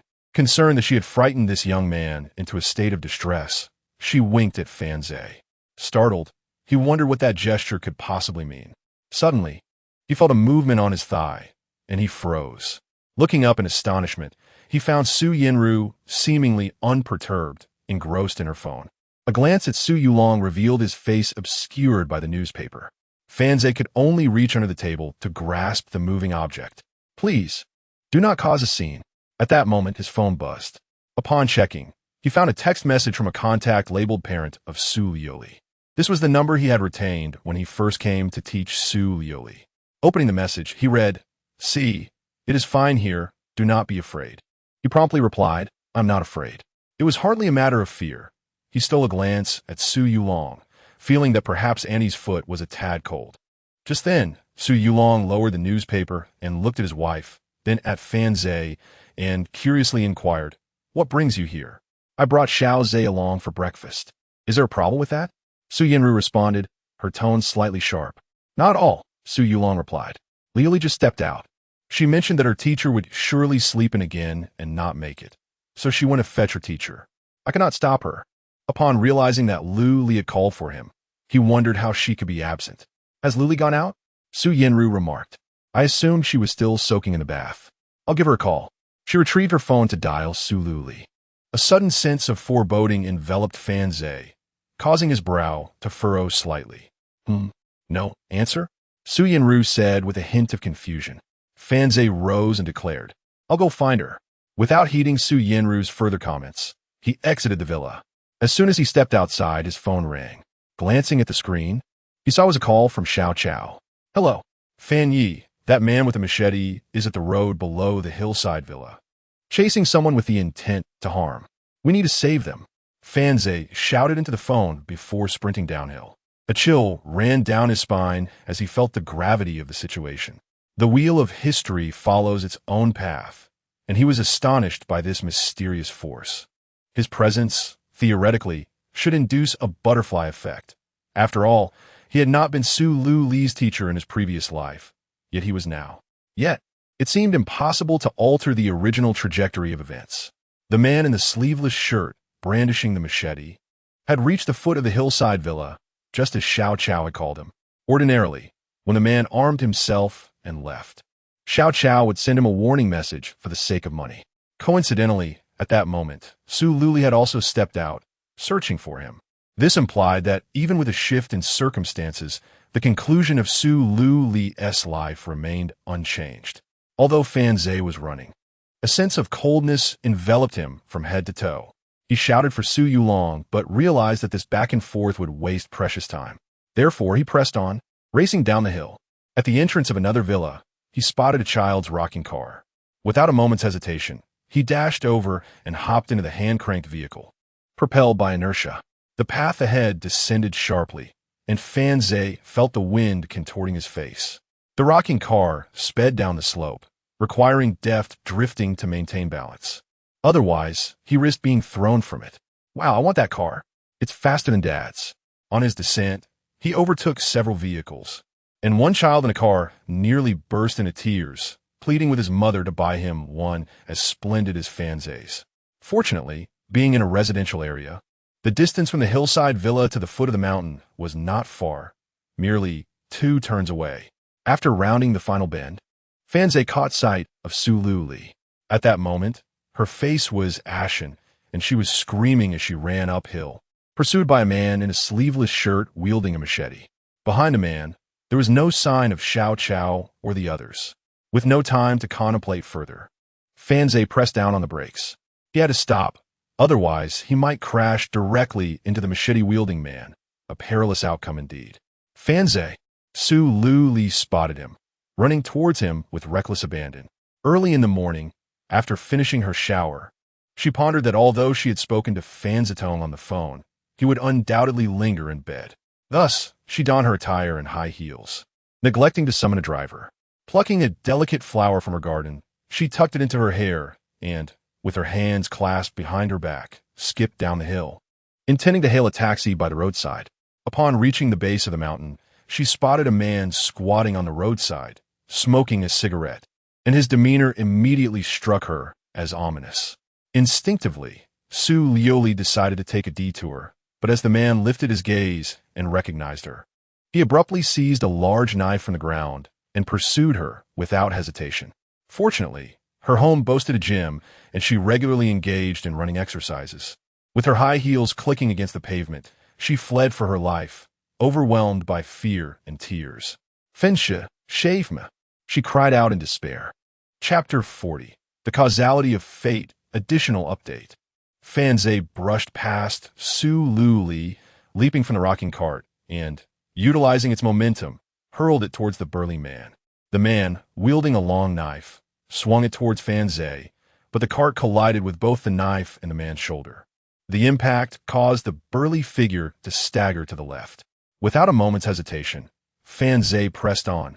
The man's knife was no trifling matter, and being untrained in martial arts, he could not afford to confront it unarmed. Relying solely on his swift reflexes and brute strength, he relentlessly struck the man with the hefty cart. The blows rendered the man unable to wield his weapon, and he fell to the ground. Fan Zhe showed no sign of relenting, continuing his assault.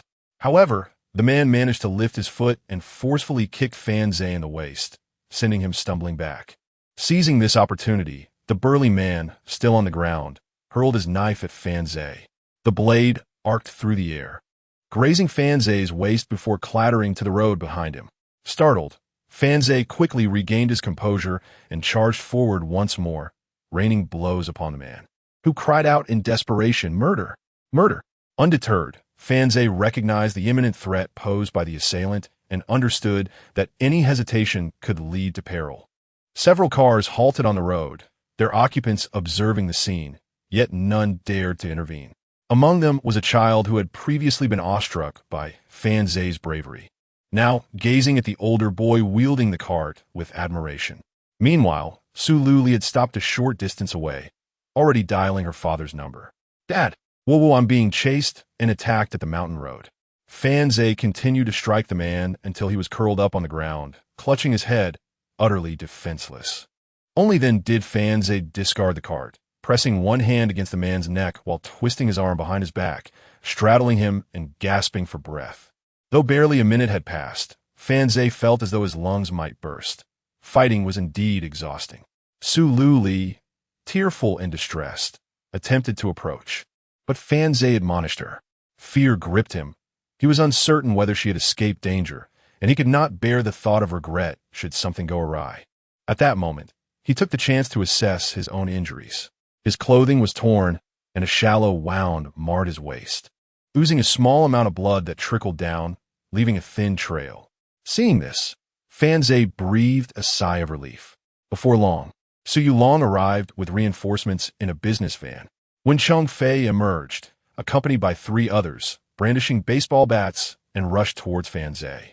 Without inquiring about the situation, they swiftly restrained the man's arms. Fan Zhe witnessed when Cheng Fei gripping the man's shoulder joint and forcefully dislocating it with a sharp twist. The man let out a pained howl as his arms contorted at unnatural angles. Another individual raised a baseball bat and struck the man's shin with all their might. The man, in agony, opened his mouth, his face contorted in pain, yet no sound escaped his lips. "Everyone disperse, leave." Su Yulong shouted sternly to the onlookers who had gathered by the roadside.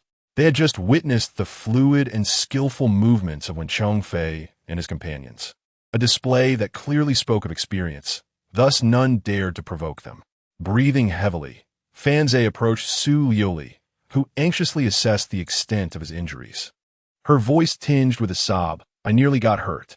Su Yulong's expression darkened as he cast a penetrating glance at Fan Zhe, foregoing any words of gratitude, stating instead, "Let your mother tend to your wounds shortly." Approximately 5 minutes later, 3 vans rushed up from the foot of the mountain. "Brother Long, what's going on?" A group of over 20 men, brandishing machetes, disembarked from the vehicles. A few approached Su Yulong, led by a crew-cut man in his 30s, whose face bore an expression of astonishment. He glanced at the man in the tank top before standing before Su Yulong, swallowing hard, too intimidated to speak. Su Yulong's gaze remained fixed on the man, taking a deep breath as if suppressing a surge of anger before addressing him. "What is the meaning of this? You allow someone to wield a knife at my doorstep without any warning? If it weren't for him, my daughter would have been in grave danger today. Do you understand?" He placed a hand on Fan Zhe's shoulder. The crew-cut man remained silent. With a sigh, Su Yulong pointed at the incapacitated man in the tank top and commanded, "Investigate him. You know what to do." "No need for that, Brother Long." Su Yulong shot a glance at the crew-cut man, gesturing for Wen Cheng Fei to follow him. He patted Su Liuli on the shoulder as he made his way toward his business vehicle. After taking a couple of steps, Su Yulong abruptly turned back, a yun. "Leave a number for Fan Zhe. He is under my protection." "Understood, Brother Long." The individual referred to as a yun promptly retrieved his phone. He glanced at Fan Zhe, his eyes then darting to Su Liuli, piecing together the situation. This young man had saved Brother Long's daughter and stood beside her, with Brother Long declaring him as one of his own. It was evident that Brother Long held him in high regard, suggesting he would attain a significant status in Huai City in the future. As someone who had gained security through hard work and pledged allegiance to Su Yulong in his earlier days, a yin felt no inclination to assert superiority in front of Fan Zhe. "I'm slightly older than you, so you can call me Xiao Zhe if you don't mind. Feel free to call me a yin or Chun Yin. Those on the outside refer to me as Yin Ge. If you encounter any challenging matters in Huai City, just reach out to me." "All right, Yun He." Fan Zhe replied, mindful not to address him as a yun, as respect held considerable weight in their world. Unbeknownst to Fan Zhe, this cautious yun Gu, in front of Su Yulong, also held a notable position in the underworld of Huai City. The man in the tank top was lifted into the vehicle and taken away. Fan Zhe followed Su Yulong's car up the mountain, glancing at the unscathed Su Liuli beside him, and at that moment, he finally breathed a sigh of relief. Prior to this, Fan Zhe had contemplated taking Su Liuli away to evade this peril. Yet he remained uncertain about the true nature of fate. Even if he were to take Su Liuli to a distant place, whether they could evade their troubles remained an enigma. Moreover, should an incident occur elsewhere, Su Yulong would undoubtedly exact his vengeance upon him. In such a scenario, the issue would remain unresolved, and he might find himself ensnared in dire consequences. At this moment, it is evident that fate is indeed elusive, and he is grateful for his composure. He has at last managed to shield Su Liuli from this calamity. However, the underlying reasons behind this intervention shall forever remain a mystery to outsiders. Chapter 41. The growing tree. Upon learning of her daughter's predicament, Su Yanru was understandably distraught. However, Su Yulong insisted that she remain behind, leaving her to anxiously await at the entrance, accompanied by Li Bo and 2 housemaids. When Su Yulong's business van appeared at the intersection, their hearts raced with trepidation. Times had changed.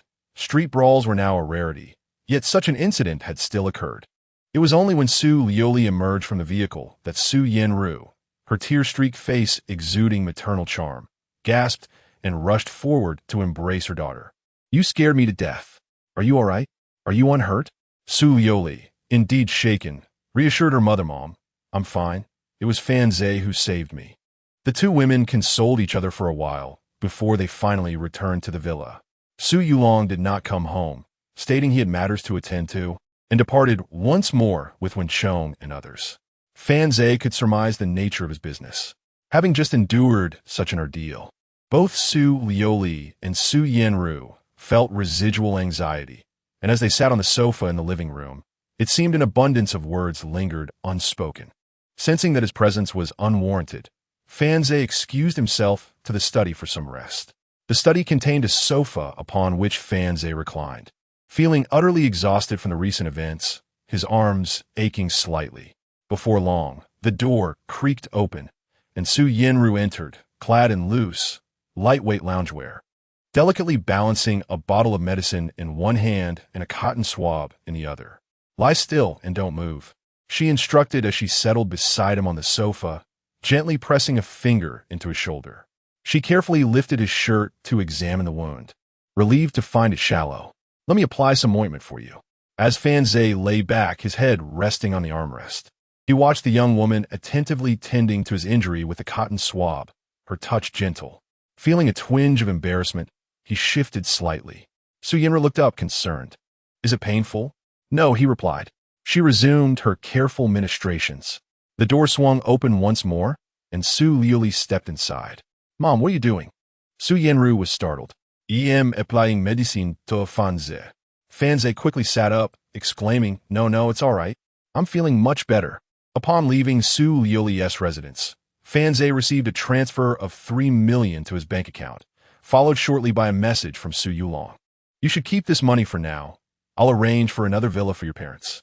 After a moment's contemplation, Fan Zhe replied, Brother Long, you are being too generous. Let bygones be bygones. Please do not mention it again. If you do, I shall refuse both the villa and the money. Understood. Su Yulong quickly responded. Fan Zhe's message carried deeper significance. As the ancients said, a grain of rice can breed enmity. A grain of rice can also foster gratitude. This means that overwhelming kindness may lead to a sense of indebtedness that could breed resentment. Fan Zhe had saved Su Liuli's life, placing a burden upon Su Yulong. Should Fan Zhe frequently reference this favor in the future, and should Su Yulong be unable to fulfill his expectations, the prominent figure of Huai City would undoubtedly face scrutiny from the public.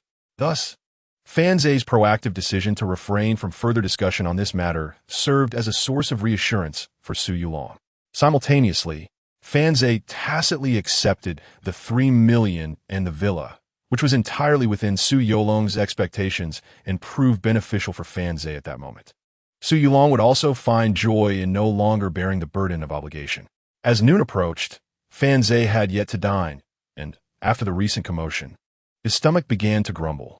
He hailed a taxi to the supermarket currently undergoing renovation, contemplating that his parents were likely there, also without a meal. During the ride, Fan Zhe checked his account balance, which stood at 3,840,000. He had secured a total of 182 million for the property, of which 30,000 was a signing bonus from the initial contract.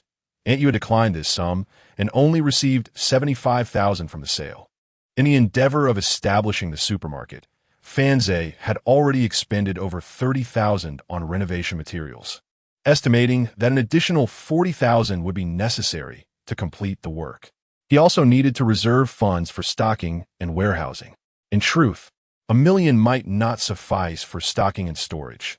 However, full payment for stock was not mandatory, as Fan Zhe had made arrangements to negotiate with suppliers. Upon arriving at the supermarket, Fan Zhe noticed his parents seemingly embroiled in a dispute at the entrance. After settling the fare, he quickly approached them. No sooner had he taken a few steps than he was called out to. Fensha. He turned to find Su Yifei, adorned in high heels and short skirt, showcasing her long legs. What brings you here? Su Yifei inquired with delight as she jogged over in small steps. Fan Zhe mused on the peculiarity of her presence, considering her an outsider with no apparent reason to be loitering in the area. He gestured ahead, stating, I own the supermarket here. Wow, you're so young to be running a supermarket, she exclaimed. What are they doing over there? Su Yifei had also noticed the altercation unfolding in front of the supermarket. With one hand in his pocket, Fan Zhe proceeded towards the scene. Chapter 42. I want 200 yuan. At the entrance of the supermarket, Fan Zhe's parents were embroiled in a dispute with an elderly couple. Though you haven't thrown your trash outside, the dust that has escaped is scattered all over the road. The old man bellowed. The old woman chimed in, We receive our wages from the street office, not from you. Today you must clean the street. Fan's mother, exasperated, retorted, We have sprayed water during the construction, and there is absolutely no dust. The trash is placed at the entrance, and we have cleaned it ourselves. You are being unreasonable. Noticing Fan Zhe approaching, Fan's mother felt the pressure of the argument and could not afford to acknowledge him. However, her gaze softened slightly as it swept over Su Yifei beside him, revealing an unexpected touch of tenderness. Fan Zhe glanced around and deduced that the two individuals were indeed sanitation workers responsible for this area. The construction adhered to regulations, with no litter strewn about, and water had been sprayed to prevent dust from rising. The old woman exclaimed, How peculiar! Today, I heard that a young lady is getting married and will have a baby in 3 months. I've never heard of a renovation without dust. 200 yuan. If you don't pay, you might as well stop the renovation and clean the streets yourself. My husband will die under your drill today. Fan's mother, seething, struggled to contain her anger, while Fan's father, not one for words, supported her silently. Fan Zhe grasped the situation. These sanitation workers were merely seeking a pretext to earn some extra cash, given that renovations were underway. All right, let us not argue, he interjected, stepping forward to address the elderly couple. I will give you 200 yuan and an additional 50 every day. Upon hearing this, their eyes sparkled with surprise. Their initial aim was merely to secure 200 yuan or perhaps negotiate for 100, but who would have dared to imagine an extra 50 yuan daily? Their monthly salary was only 600 yuan. Really? You're not just pulling our leg, are you? Of course it's true, Fan Zhe replied, producing cash from his pocket. During this renovation, you will be responsible for cleaning up the trash at the entrance daily. All right, no problem. We'll take care of the trash here, the elderly couple exclaimed. Fan Zhe extended the money toward them, but Fan's mother tried to intervene. They were all trying to make a living. As a teacher, her monthly salary was only 1,200 yuan. It seemed unreasonable for the sanitation workers to demand an arbitrary 50 yuan. Even disposing of trash shouldn't cost 200 yuan. Understanding that his parents were likely cleaning the construction debris themselves every day, Fan Zhe blocked his mother's hand and continued to the elderly couple. Once the renovation is complete, you can come here every month to collect 500 yuan. What? There's more? The couple was taken aback, momentarily stunned. They had only hoped to secure 100 yuan, and Fan Zhe's offer left them feeling apprehensive. Had they not already received the tangible 200 yuan, they might have dismissed his words as mere fantasy. The elderly man expressed his concerns, saying, "Young man, I merely seek a modest wage for my sanitation work. I am not attempting to extort you. Please do not treat me in such a manner." As he spoke, he even contemplated returning the 200 yuan he held to Fan Zhe. Undeterred, Fan Zhe continued, "Of course. This is not a gift. In exchange, I expect you to pay more attention to the cleanliness of the roads surrounding my shop, ensuring they are free of litter. I will offer you 500 yuan a month as your remuneration." The old man responded with enthusiasm. "That sounds splendid. Very generous of you, young man. Rest assured, I will ensure that everything is kept immaculate." He and his wife beamed with joy. Earning 500 yuan a month for the same work meant they would receive an additional salary.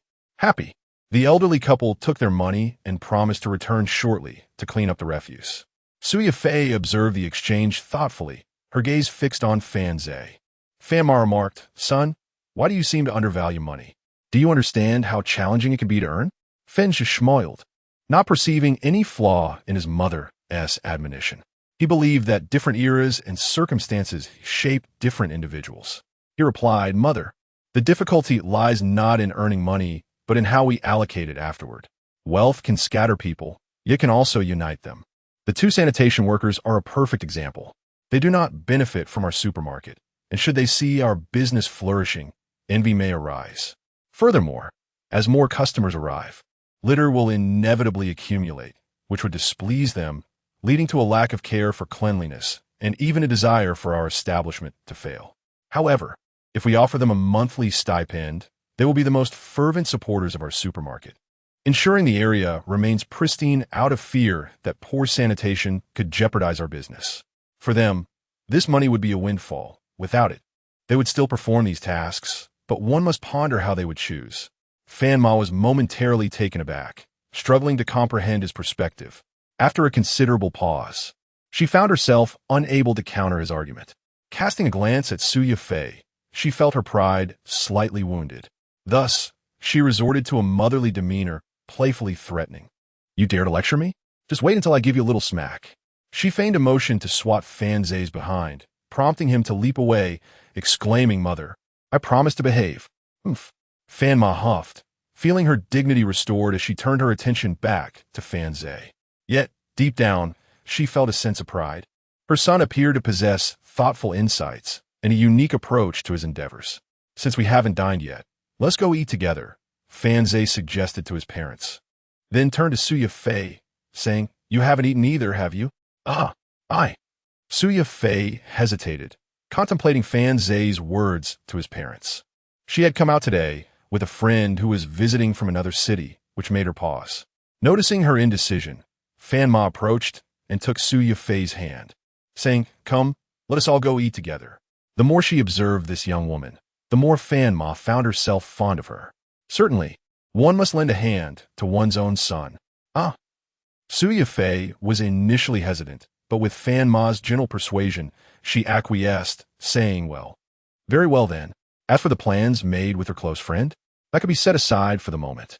Chapter 43. "Come on, step forward for a one-on-one. It seems that my greetings have not resonated with you at all." At that moment, a group of carefree youths ambled towards the supermarket. The mere sight of these young men darkened the expressions of Fan Ma and Fan Ba. This was due to Fan Ba's inquiry to his elder uncle the previous day, who had warned him that if the individuals in question were associated with the notorious Yun Ge from Huai City, the situation would be quite precarious. In Huai City, no one dared to confront Yun Ge directly. "What do you want? What have we done to provoke you?" Fan Ma instinctively pulled Fan Zhe behind her as the youths approached, while Fan Ba stepped forward to confront them. Fan Zhe furrowed his brow. This occurrence was not entirely unexpected for him, as he had anticipated such issues given the current societal climate. Nevertheless, he felt no fear, believing that one must confront challenges head-on. Upon witnessing the unfolding scenario, Suya Fei subconsciously retreated behind Fan Zhe. As a young woman in this unfamiliar city, especially after having heard unsettling stories from her friend about the local situation, she felt a sense of trepidation, aware that these individuals could pose a threat. One of the youths approached leisurely, stating, "We've already notified you to cease your renovations, yet you seem to have ignored our warning. On what grounds? We have a signed contract for this place. Why should we not be allowed to renovate?" "Fan ba jia lin, aning?" A discordant voice interjected. Fan Zhe turned to see his cousin, Junzi, approaching while holding hands with his girlfriend. Junzi greeted the youth, saying, "Aneng, what brings you here?" Aneng's gaze briefly lingered on Junzi's girlfriend's legs before he replied, "I'm here to handle some matters." Noticing the acquaintance between her cousin and Aneng, Fama interjected, "Junzi, you're just in time. Is this your friend?" He asked, claiming we cannot renovate our store. Junzi was already aware that Fanze had sold a house and made a substantial profit, renting a large space to establish a supermarket. Today, he had deliberately passed by to observe Fanze's progress. However, he harbored jealousy towards Fanze for effortlessly amassing over $1 million, a sum that represented financial freedom for him, thus fueling his envy. Truth be told, Junzi felt a twinge of excitement at the prospect of Aneng causing trouble. Yet, as a relative of Fanze, upon hearing Fanma's plea, he remarked, "Aneng, this is my aunt's supermarket. Is there any way to resolve this matter amicably?" "Not at all," Aneng replied curtly. "This is a matter for my elder brother. I advise you not to meddle." "A matter for your elder brother?" Junzi was momentarily taken aback, yet inwardly he felt a surge of satisfaction. His acquaintance with Aneng was superficial, having met him while working at KTV, but he was aware that Aneng and his associates were considered a formidable group, far removed from the ordinary ruffians. Turning back, he glanced awkwardly at Fanma, saying, "Aunt, I truly cannot assist you. What could have possibly led you to offend them?" Fanze could not bear to see his parents suffer. He stepped in front of Fanma, gazing at Aneng, and said, "Just speak plainly. What is your objective? Spare us the trivialities that waste our time." His tone was calm, yet his words exuded palpable disdain. He knew his cousin's character all too well. Fanma felt a pang of anxiety and softly called out, "Xiao Osha." Suyafei also reached out to pull Fanze back, whispering, "They're not good people. Do not engage with them." Fanze waved his hand, signaling them to remain calm. Aneng looked at Fanze with a mocking grin, saying, "Kid, you are quite arrogant, aren't you?" The cousin nearby nearly burst into laughter. Fanze was courting disaster. His wife gazed at Fanze with curiosity, realizing her cousin possessed a boldness unlike her own husband, who would remain silent when confronted. This group was clearly not in charge. Otherwise, the ineptitude displayed here could easily be resolved with a mere phone call to the authorities.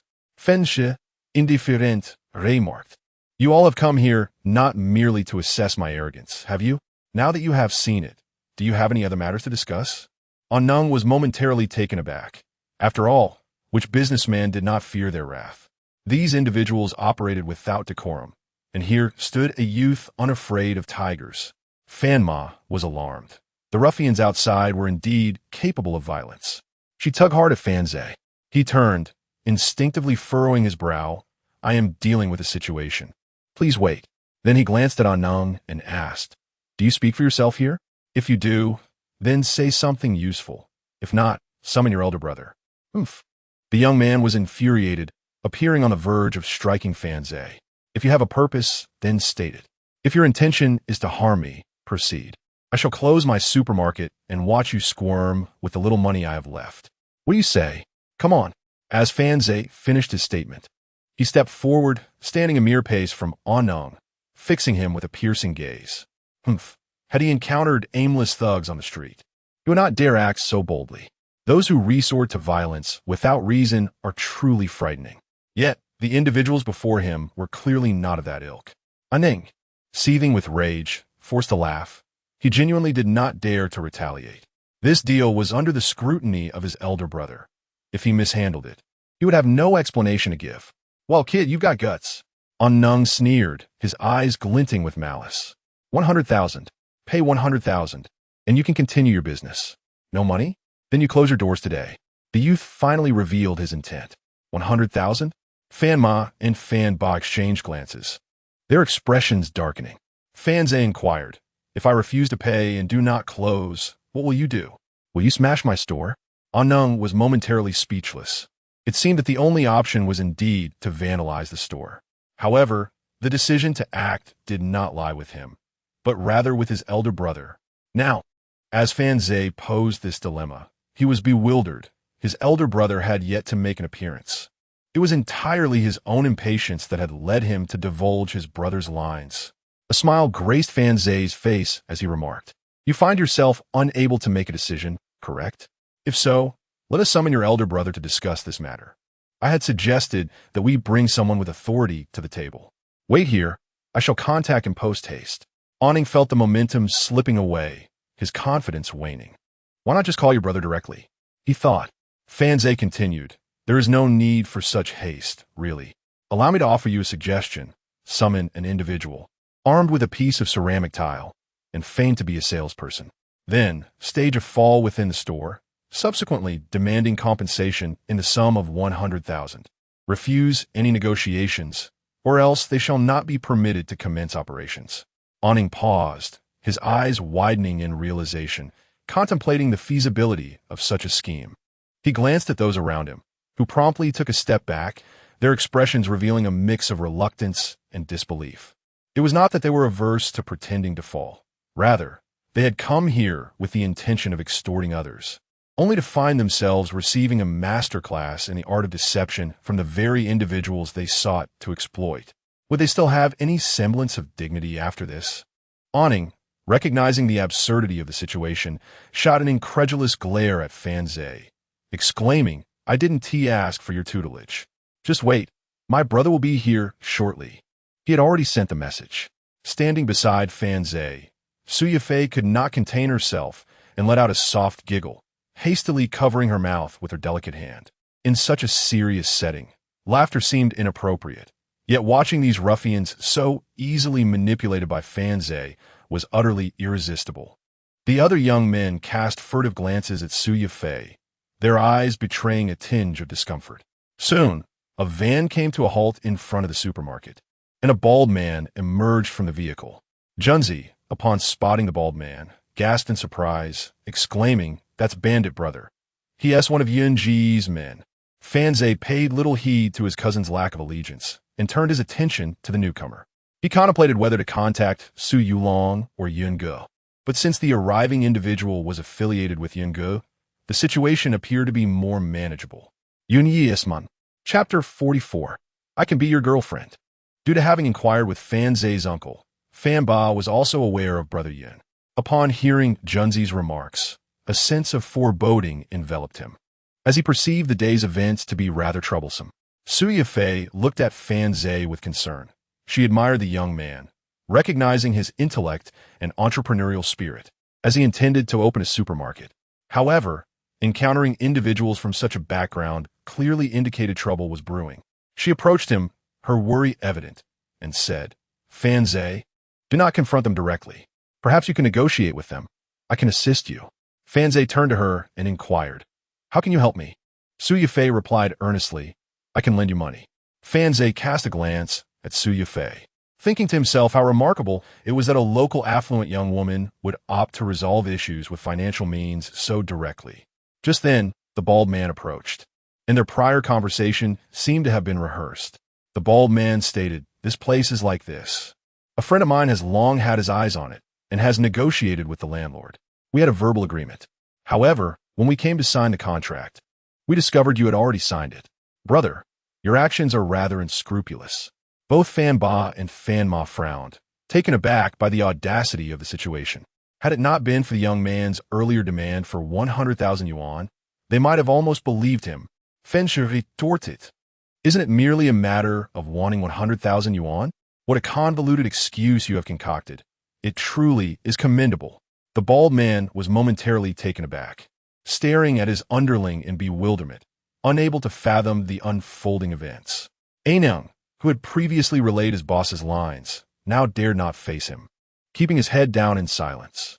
The bald man, somewhat exasperated, mustered the courage to say, "Since you put it that way, I suppose you are not entirely wrong. This is indeed the case. Let us see how you choose to handle it." Before contemplating any actions against the supermarket, he had conducted his research. As far as he knew, Fan Zhe's family was ordinary, devoid of any significant connections. He could easily exert control without much effort. At this juncture, Junzi scoffed and raised his voice. I say, why choose to provoke anyone at all? Why pick a fight with Brother Bandit? Do you even know who he is? He then turned to Fan Ma, feigning a benevolent demeanor.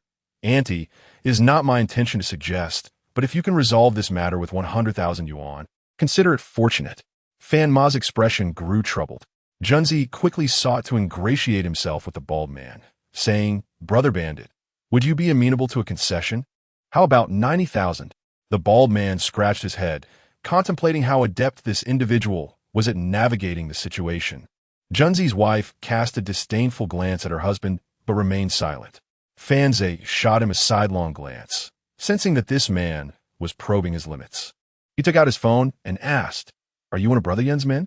Feeling the disdain in Fan Zhe's gaze, Junzi's face flushed with embarrassment as he retorted, Fan Zhe, do you dare to oppose Brother Bandit?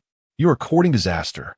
Brother Bandit, intrigued, regarded Fan Zhe with indifference, unlike Aining, who had not taken him seriously at all. If money could not be obtained, teaching the young man a lesson would suffice.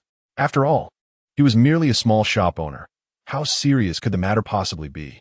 If he dared to confront him, it would be no trouble to send people to Fan Zhe's home daily to create disturbances. Individuals of such ilk possess no remarkable skills, save for an unparalleled ability to entangle themselves in ceaseless disputes. What do you intend to do? The bald man fixed his gaze upon Fan Zhe. Ignoring him, Fan Zhe seized his phone and dialed Chen Yun, inquiring, Brother Yun, are you available? Do you have an associate named Bandit? Did you instruct him to collect money from me? After a brief exchange, Fan Zhe ended the call. The bandit and his underling exchanged glances, pondering the meaning behind Fan Zhe's actions. Both Fan's father and mother observed their son with bewilderment, as he appeared to genuinely be conversing with the renowned Brother Yun. Yet, how could their son possibly know him? It seemed implausible.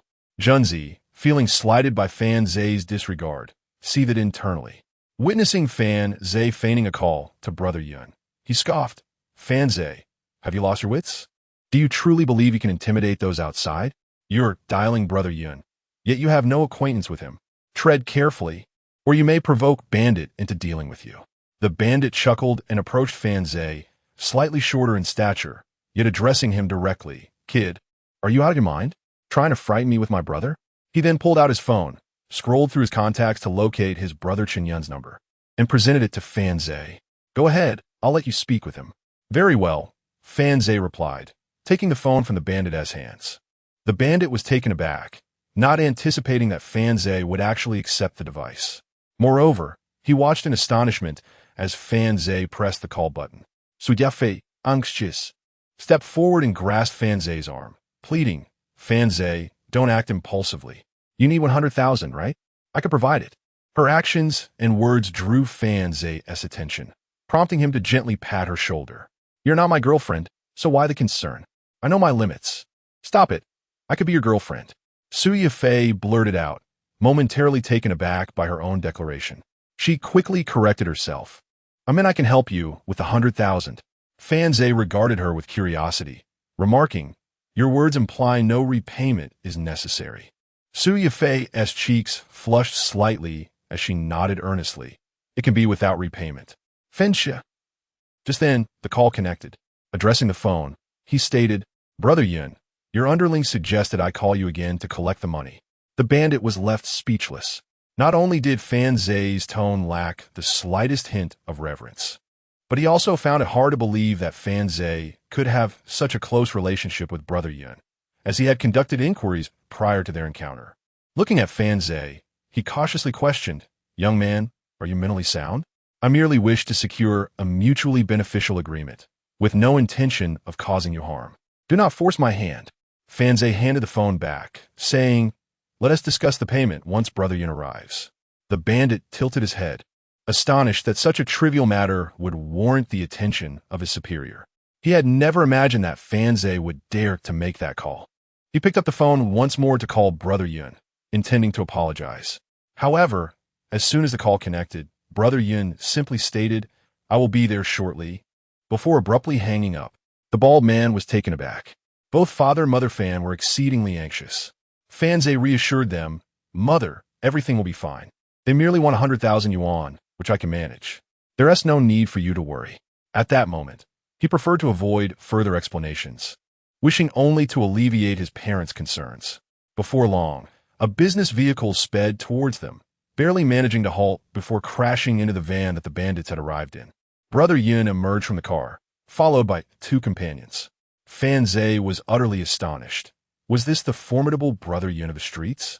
Did he rely solely on collisions to stop? Nevertheless, upon seeing Brother Yun this time, he could clearly sense a stark contrast in demeanor compared to when he was in the presence of Su Yulong.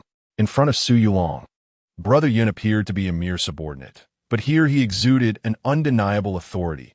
Even the cadence of his steps was transformed. Yun si stut bescheint Fensche, instinctively pulling his wife away from him, fearful that others might discover their acquaintance. His wife disdainfully flicked his hand off, breaking free.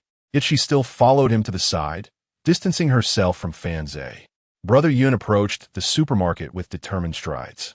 Chapter 45. Extorting 1 million from Brother Yun. Baldy was taken aback to see Brother Yun not only arrive but also having crashed his own car.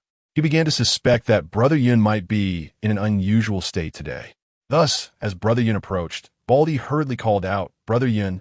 To his astonishment, Brother Yun responded with a resounding slap. "Are you out of your mind? Using my name to collect money? You've got it all over Zeech." Baldy stood there, holding his face in shock. What was happening? He hadn't used Brother Yun's name. It must have been that kid making false claims. Moreover, who on earth was Zeech? He had no idea. The parents, Fan Ba and Fan Ma, were equally bewildered, unable to comprehend the situation. Sheikh, when did their son become Zeech? Su Yifei, having little knowledge of Fanze, felt a mix of awe and apprehension upon witnessing their leader strike her subordinate and claim that the subordinate had offended Zeech. Fanze's image suddenly elevated in her eyes. He didn't seem like a typical thug, yet even the gang leader referred to him as Zeech. It could only mean that Fanze resembled the cunning masterminds portrayed in films. What is going on here? Brother Yun inquired, fixing his gaze on Baldy. Clearly dazed, Baldy could only recount the situation candidly. After listening, Brother Yun shot him a glare and muttered, "Fortunately, I came to save your skin." He then approached Fanze, saying, "Zeech, my apologies. My subordinate is rather ignorant. This is all a misunderstanding." Standing aside, Junzi, terrified and trying to masquerade as a mere bystander, felt his mind was racing. Brother Yin was actually apologizing to Fanze. In Junzi's astonished gaze, Fanze merely smiled and replied to Brother Yin, "No misunderstanding at all. This Baldy is your subordinate, right? He came to tell me you were going to send me 1 million. I wonder if that is true?" Brother Yun was momentarily taken aback, his expression deepening with contemplation. Time seemed to freeze. Junzi, holding his wife's hand, trembled slightly. Was Fanze actually extorting Brother Yun? Although Fan Ba and Fan Ma were unclear about the relationship between their son and Brother Yun, being adults, they could discern Fan Ze's implication.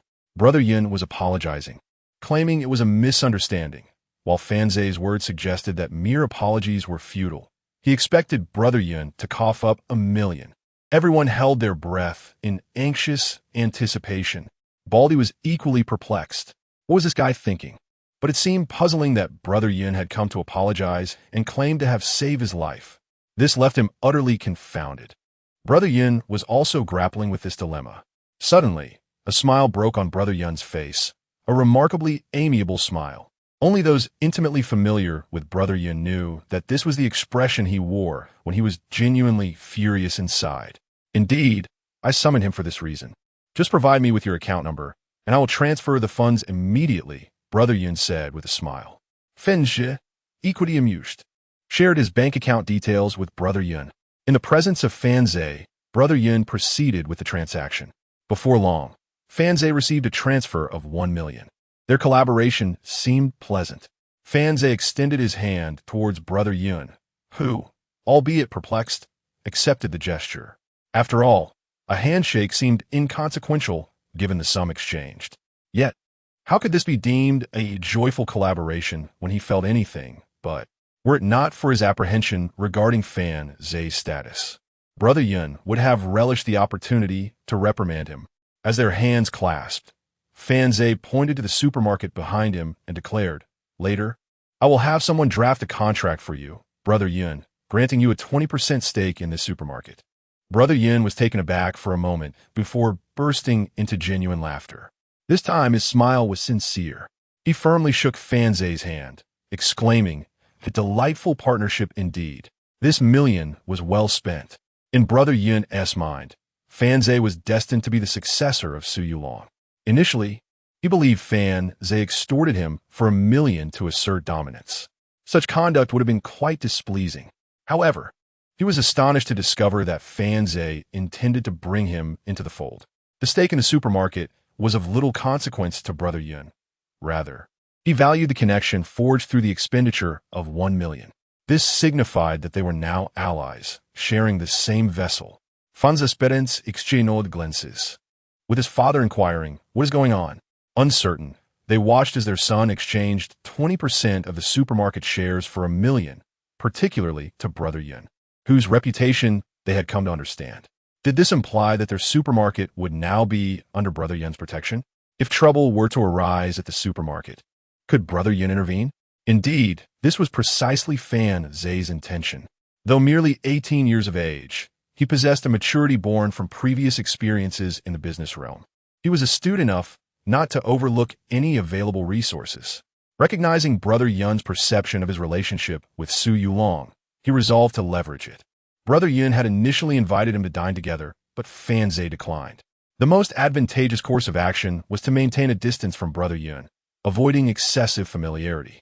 Let Brother Yun ponder his true nature. Such intrigue was far more engaging. Once Brother Yun departed, Fan Zhe turned to his parents and said, "I will leave the matters here to the workers. I haven't eaten yet. Let's go for a meal together." Junzi, holding his wife's hand, stood nearby and finally grasped the situation. With a pleasing smile, he approached Fan Zhe, saying, "Let us go. We are hungry too. Today I shall treat you." Fan Zhe turned to him and replied, "Perhaps next time. Today I am having a family gathering with my parents." As they were relatives, Fan Zhe wished to avoid speaking too harshly. His reluctance stemmed not from sentimentality, but from a desire to steer clear of familial entanglements. However, Junzi was momentarily taken aback and exclaimed, "Of course we are family." He was unwilling to let go of the opportunity to draw closer to Fan Zhe. If he had once felt envy towards Fan Zhe, now all he desired was for Fan Zhe to regard him as a relative. There was no room for jealousy in his heart. Even Lianyun called Fan Zhe Brother Zhe. So what did he have to be jealous of? He simply yearned to be Fan Zhe's companion, which would be a blessing beyond measure. Fan Zhe furrowed his brow and replied, "Did you not understand? Today, my parents and I are having a family gathering." Junzi turned his gaze to Su Yifei and asked then, "What about her?" "She is my girlfriend," Fan Zhe stated. Su Yifei was initially startled, but quickly nodded in affirmation. "Yes, I am his girlfriend." She realized that Fan Zhe did not wish to dine with the person before them, so she echoed his words. Yet, upon uttering those words, Su Yifei felt an unexpected surge of happiness within her heart. Chapter 46. Only after exploring the depths can one truly know as Su Yifei's words fell. She took the initiative to grasp Fan Zhe's hand. Their arms intertwined naturally. Fan Zhe, taken aback by the softness in his grasp, had merely spoken out of turn, intending to prevent Junzi from following them. To his surprise, Su Yifei had acquiesced to his words, which he found rather delightful. With a strikingly tall figure and an enchanting voice, the beautiful lady extended her hand, and Fan Zhe, of course, could not dismiss it in front of so many onlookers, for that would be unduly humiliating for Su Yifei. Holding her hand, he called out to his parents and led the way ahead with Su Yifei. The supermarket Fan Zhe operated was not far from the pedestrian street, merely a 5-minute walk, which was one of the reasons he chose this location. The pedestrian street was home to numerous eateries. After consulting his parents, they collectively decided to indulge in hot pot. Fan Mao walked behind her son, observing as he led a girl by the hand, both of them unable to suppress their laughter. She recognized the girl as a staff member from Wanda, here in Huai City for land acquisition. Although the girl might be slightly older than her son, she seemed well-mannered and understanding, possessing a beauty that surpassed even that of television stars. Fan Ma had no doubts about the authenticity of their relationship. After all, they were holding hands, and the girl had willingly acknowledged it. How could it be false? Passers-by on the street glanced at Fan Zhe and Su Yifei, their attention drawn primarily by the duo's outstanding demeanor, which set them apart in Huai City. Particularly, Su Yifei exuded an air of nobility reminiscent of a privileged young lady, prompting onlookers to wonder if they were witnessing a scene from a film. They glanced around, searching for cameras, before dismissing that notion. Wow, that woman is truly stunning. Who would have thought there was such a remarkable girl in Huai City? Some remarked, as the boys unconsciously loosened their grip on their girlfriends. Initially, Su Yifei had only aimed to assist Fan Zhe, but now she found herself in a predicament. Fan Zhe's mother had taken their interaction seriously. To now confess that it had been a ruse would seemingly reflect poorly on her upbringing. In her heart, she rationalized her enjoyment of the moment, unwilling to admit the pleasure it brought her. As they entered the pedestrian street and approached the hot pot restaurant on the opposite side, Shen Mengqing and Tang Yunlan were strolling together. Among the women Fan Zhe knew, none could rival Su Liuli in exquisite beauty, her features resembling a finely crafted work of art. However, in terms of purity, no one could compare to Shen Mengqing, with a visage that epitomized innocence. She appeared effortlessly approachable, often attracting requests for her contact information. After recently rebuffing 2 inquiries for her QQ number, Shen Mengqing furrowed her lovely brows in annoyance. These people are insufferable, even more so than Fan Zhe. As she walked alongside Shen Mengqing, Tang Yunlan had yet to speak, but her gaze fell upon Fan Zhe across the street. Yet, that was not the crux of the matter. The focal point is that Fan Zhe is holding hands with a woman, engaging in cheerful banter, exuding an aura of intimacy. Tang Yunlan gasped softly, hastily averting her gaze, anxious about being discovered by Shen Mengqing. I too find Fan Zhe utterly irksome. Let us simply ignore him from now on. After all, you have already rebuffed his confession. Act as if he does not exist. In an effort to divert Shen Mengqing's attention away from Fan Zhe, who was across the street, Tang Yunlan deliberately raised her voice a notch. Shen Mengqing, taking small steps and pouting, pondered for a moment before saying, "It's not that I can't speak to him. He does have some redeeming qualities. Well, if he comes to his senses and apologizes, I suppose I could forgive him." Tang Yunlan was taken aback, thinking to herself that it might be quite a challenge for Fan Zhe to come to such realizations. It hasn't been long, and already she has witnessed Fan Zhe engaging intimately with 2 women. She looked at Shen Mengqing, hesitating to voice her thoughts, uncertain whether to speak up. She knew her dear friend all too well. Shen Mengqing is admirable in many respects, yet her proud demeanor can be quite off-putting. This haughty nature makes it difficult for others to tolerate her, leaving her with few friends aside from those who seek to curry her favor. Fan Zhe has undergone significant transformation since graduation. It seems unlikely he would ever apologize. He has probably completely moved on from their friendship suddenly. Shen Mengqing halted, as if she had stumbled upon something intriguing, then hurried toward a nearby stall. Look at this Pikachu badge. It would look adorable pinned to Fan Zhe's collar. Tang Yunlan sighed and covered her forehead, thinking, oh no, this could be troublesome. The hot pot restaurant is spacious, predominantly adorned in a vibrant red reminiscent of traditional Chinese aesthetics, furnished with wooden tables and benches. The square tables feature a central opening, housing a pot that remains cool at the center while surrounded by a bubbling broth. Fan's father and mother sit on one side, opposite Fan Zhe and Su Yifei. Fan Zhe stood up to fetch the ingredients. Mom, you both sit tight. I'll get the condiments for you. All right, replied Fan's mother, visibly delighted, particularly when glancing at Su Yifei. This young lady is fair-skinned and exudes an air of grace. Su Yifei also rose to join him, saying, wait for me. I'll come along. She quickly adapted to her role, naturally linking her arm with Fan Zhe's. She genuinely relished this portrayal of a girlfriend. In Shunsheng, she had encountered numerous affluent and accomplished young men, yet they all shared a common trait, the tendency to put on airs. Had she not ventured into the workforce and experienced the diverse array of people in such modest places, she might not have realized that those she once knew often exhibited a certain unrealistic flaw. In contrast, Fanze radiated none of these qualities. What she observed was a young man of intellect, yet devoid of arrogance, skillfully navigating society through his own efforts and adaptability. He has quietly amassed wealth through real estate, displayed gallantry without seeking glory, adeptly resolving issues with pragmatism, and interacting seamlessly with various individuals while managing a grocery store. He seems capable of perceiving the world's injustices, accepting them, and concurrently pursuing equity in his own unique manner amid such inequity. Fanze was unaware of the myriad thoughts swirling in Su Yifei's mind. He simply reveled in the softness in his hand, finding the girl to be remarkably obedient.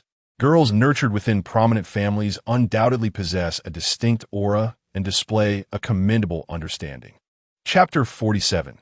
The taste of lip gloss Yifei. Su was still contemplating the intentions of Fanze when she heard someone call her name. She looked up to find her colleague from Wanda, Chun Shengli, who had also come from Deep City. A frown creased her brow. She was not fond of him, and at that moment, she found his presence particularly unwelcome. Chun Shengli, her team leader, had asked her out several times during their business trip to Huai City, all of which she had declined. It was clear what a young man's persistent invitations to a young woman implied. While it was not inherently wrong to be liked or pursued, Su had learned from others that Chun had privately remarked on her affluent background, suggesting that winning her over would secure his future. Such remarks repulsed her, making her feel like a mere instrument for someone else's ambitions. What a coincidence. You're here for Hot Pot too? Why not join us? Xiao Lu and the others are also here, Chun suggested. Su merely offered a polite smile and replied, "Perhaps next time. Enjoy your meal." It was evident to any discerning observer that her patience was wearing thin, and she did not wish for further conversation. However, Chun seemed oblivious, glancing at Fanze and asking, "Yifei, who is this? Do you have friends in Huai City?" Sensing Su's discomfort, Fanze took her hand in his. Instantly, her expression softened, her frown dissipating. "This is my boyfriend. However, this is a personal matter, unrelated to work. Today, I am off duty and do not wish to discuss work matters. We can talk tomorrow if needed." After saying this, she bestowed a sweet smile upon Fanze, deliberately ignoring Chun Shengli. Her message was clear, almost urging him to leave. Yet, Chun furrowed his brow, scrutinizing Fanze's face before suddenly widening his eyes in recognition. "I remember now. This is the guy who, taking advantage of insider information, managed to sell 3 buildings ahead of time." Fanze had initially intended to disregard Chun, but with his incessant pestering, he finally retorted, "Do you not understand the words I'm saying? Why should it matter to you who I am?" The disdain in Fanze's words caught Chun off guard. Seeing Fanze holding Su Yifei's hand, which he had long coveted, a flicker of discontent crossed his eyes. "Watch your tone, kid," he snapped. He then turned to Su Yifei, cautioning, "Yifei, don't be deceived by this child. People from small towns often play tricks and speak sweetly." Su Yifei rolled her eyes in exasperation, unwilling to engage with Chun, and simply ignored him as she picked up the prepared dipping sauce. "Let us go. Auntie and the others are still waiting for us," she said. "All right," Fanze replied, choosing not to acknowledge Chun further. There was no need to entertain such a self-important individual. However, as they turned to leave, Chun raised his voice behind them. "Do you know what kind of person Yifei is? Kid, you'd better keep your distance. She is not someone you can provoke." Su Yifei and Fanze acted as though they had not heard him at all. As Chun Shengli's colleagues approached upon hearing the commotion, they inquired, "What is happening?" Following Chun Shengli's gaze, they beheld their goddess colleague, Su Yifei, entwined with a young man, engaged in a soft conversation. Could it be that they were not mistaken? Su Yifei leaned in close to Fanze, whispering, "Isn't it delightful to see the girl whom others have longed for behaving so sweetly before you?" Fensha, taken aback by her perceptiveness regarding men's sentiments, regarded Su Yifei with renewed interest, finding her rather intriguing. "Come on, tell me, isn't it true?" she playfully demanded, resembling a feisty little kitten. Fanze chuckled, refraining from any inappropriate gesture. After they had dined sufficiently, Fan Zhe excused himself to the restroom, seizing the opportunity to snap a photo of Chun Shengli with his phone. He then composed a message, sending it along with the photograph before putting his phone away.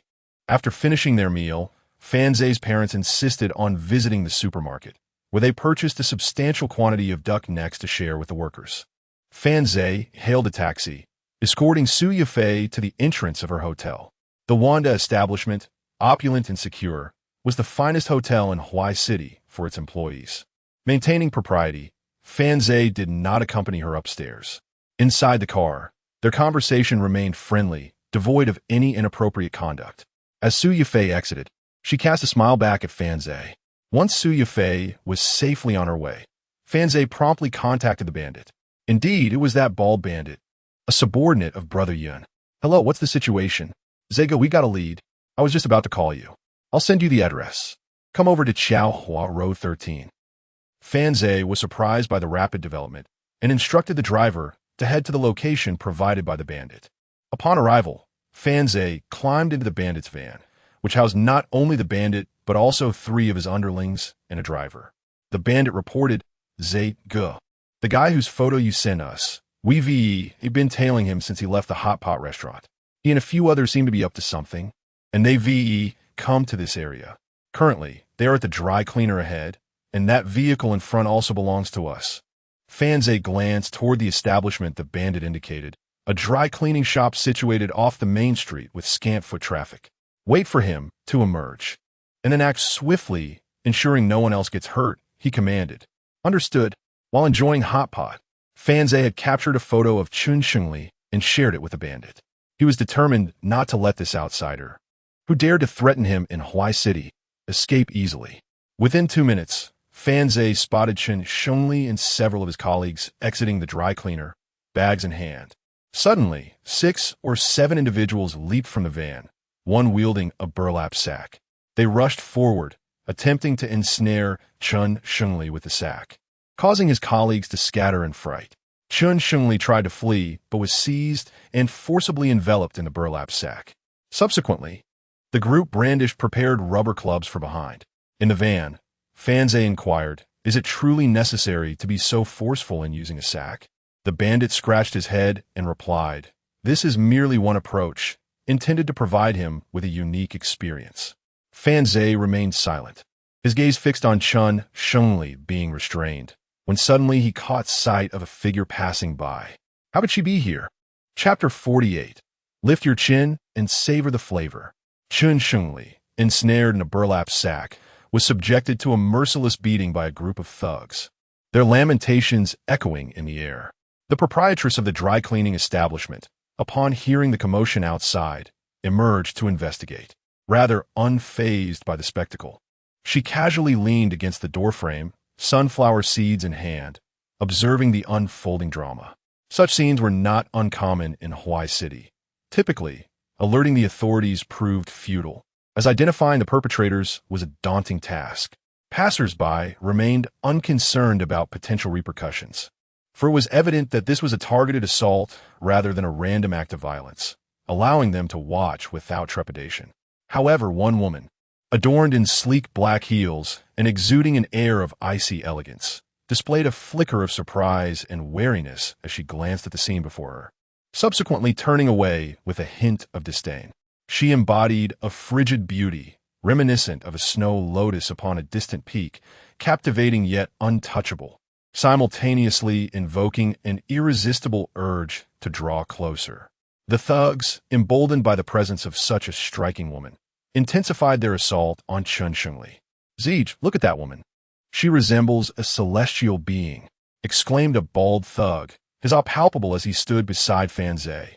Fan Zhe, annoyed, shoved him aside, retorting, "With that massive head of yours obstructing my view, how am I to see?" "Oh, my apologies, Zeej." Fan Zhe's gaze drifted towards the window. He had noticed the woman, Su Yijia, when Chun Shengli was first struck. He recognized her, or rather, he had known her in a previous life. At that time, Su Yijia was an international trade mogul, a veritable empress of commerce, commanding respect with her formidable presence and distinctive approach to business.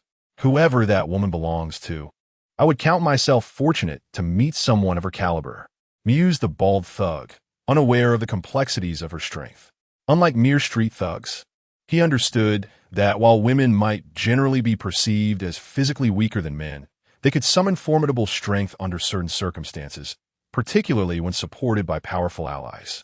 Provoking the wrong woman could yield consequences far graver than those incurred by antagonizing a man.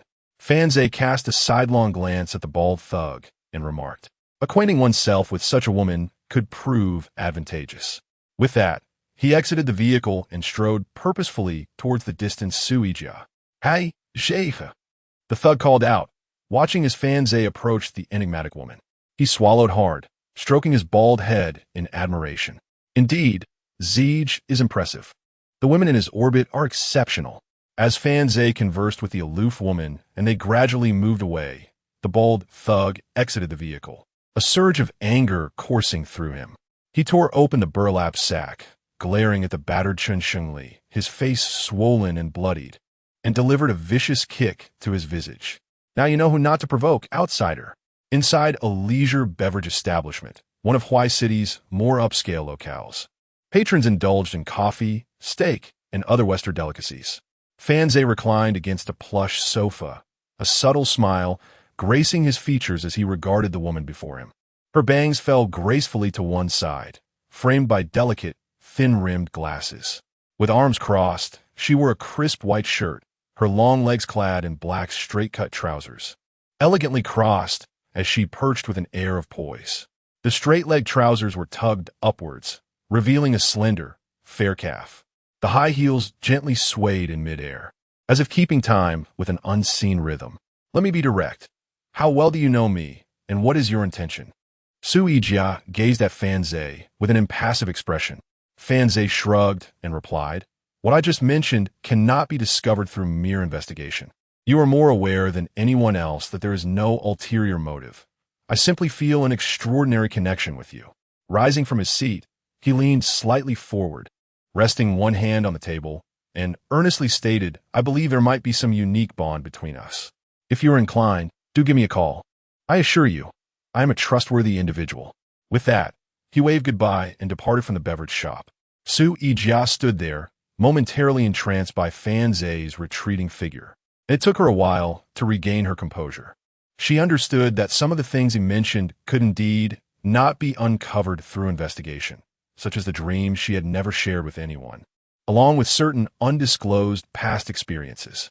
However, she would not easily place her trust in him. Even if it were true, it would depend on her willingness to delve deeper. Suijia took out her phone and called her best friend. "Hello, finally, you reached out. I thought you were too busy for me." On the other end, Su Yifei responded, "You're the one who seems too busy to call. You've been so cold lately. Is there something going on? Honestly, I can't be bothered to deal with you. Are you on a date?" "Hey, yes, I have a date with a charming young man. It's quite amusing." "Oh, how coincidental. I also encountered someone intriguing. Is that for real?" After leaving the beverage shop, Fanze sought a quiet place to rest. It was still 2010, and encountering Suijia in Huai City came as quite a surprise to him. This woman was someone he felt compelled to pursue, not for any trivial reason, but for a friendship that remained unfinished from a past life. Suijia was indeed a remarkable woman, often exuding an air of superiority. In her eyes, men seemed perpetually beneath her, including Fanze. Even in a previous life, while she was willing to share many things with him, deep down, she still felt that Fanze was not her destined counterpart. Thus, Fanze recognized her uniqueness. This woman had been experiencing the same dream since childhood, recurring for many years. In her dreams, there was always a singular man who appeared, a figure she perceived as nearly perfect, though she had never seen his face clearly. In her dreams, the man would tell her that her health was poor and would always offer massages to help her, whether it was a psychological effect or not. Ever since the dream man began to tend to her, she had fallen ill less frequently. Suijia believed this man was her true soulmate, although she had yet to discover his identity. In truth, Fanze was also uncertain if this was the key to unlocking Suijia's heart, as all these details were shared by her alone, leaving him unsure of their authenticity and reliability. Nevertheless, it mattered little. What was important was that if such a person existed, he hoped that person would be him. Chapter 49, a deep dive into the vast expanse. In the presidential suite of the Mingzhu Grand Hotel in Huai City, a small team from the Deep City has gathered. Their objective is to acquire land. The project leader is the rising star of Lingjia Real Estate Group, Sita Liu. A graduate of Harvard University, Sita Liu did not pursue a career related to his major. Instead, after obtaining his postdoctoral degree, he returned to his homeland to join the family business of his junior, Lingjia Real Estate. He recognized the lucrative opportunities within the real estate market and saw the potential of Lingjia Group, believing it to be the optimal springboard for his career development. Furthermore, the sole heir and actual controller of Lingjia Group, Su Yijia, is his junior. He mused that if he could secure this only heir atop the Lingjia Group springboard, the entire Lingjia Group would eventually belong to him. This was not merely a springboard, but a rocket engine propelling him toward success. This endeavor in Huai City, a relatively obscure locale, was not the most ideal choice for Sita Liu. Nonetheless, he proposed a strategy of encircling the larger city from the smaller one and applied to the board for this project. The impetus behind his application was Su Yijia's business trip to Huai City for her food company. His primary aim in pursuing this project was to win the favor of the aloof Su Yijia, hoping to capture her attention far from Deep City. Su Yijia's grandfather, Su Mangong, the actual controller of Lingjia Group, was not oblivious to Situ Liu's intentions regarding his granddaughter. He agreed to support Situ Liu wholeheartedly, being quite impressed with the young man and hopeful that this union might perpetuate his business legacy. Director Situ, we have received news, and the situation does not appear promising. They are holding firm on the price and harbor doubts about our trustworthiness, a staff member reported to Sita Liu. Externally, he maintained a refined demeanor, clad in a suit that exuded elegance, yet he furrowed his brow, deep in thought. Prior to their arrival, they had learned that Wanda was also making moves in this area, with two major conglomerates clashing. However, the business directions of Wanda and their own differed. Wanda was focused on commercial street development, while they sought residential development. They had set their sights on a piece of land currently owned by a local company that was preparing for development. Yet in Situ Liu's view, the local firm's plans for this land were a complete misallocation of resources, transforming a prime location into an ordinary project. Thus, they were fixated on this site, believing it to be the only place that could showcase Lingjia's strength. However, the negotiation process proved to be arduous. At that moment, the suite door swung open, and Su Yijia entered, handbag in hand, her high heels clicking on the floor. Sita Liu immediately brushed aside work concerns and approached her. Yijia, have you eaten? Yes. I've already dined outside, Su Yijia replied, her usual icy demeanor evident in her response. She is acutely aware of Situ Liu's affections for her. However, it can only be said that his pursuit is unilaterally motivated. Yet, she harbors no disdain for him, as he has never engaged in behavior that would provoke her aversion. He interacts with others with great propriety, and moreover, he is her senior, having known each other for many years. Are you free this evening? Once you finish your work here, shall we take a stroll for the night market? I've heard it's quite lively. The apartment is spacious. Su Yijia placed her bag in the cupboard, then proceeded to the kitchen, retrieving a bottle of water from the expansive refrigerator, and made her way toward her room. No, I'm a bit weary today. Sita Liu stood behind her, casting a casual glance at Su Yijia. Though he appeared refined and courteous, he secretly harbored feelings for her. Every man hopes to captivate a woman as striking as Su Yijia, and Sita Liu is no exception. He yearns to win her heart. Time swiftly passed to August 22nd. The renovations at the supermarket continued as usual.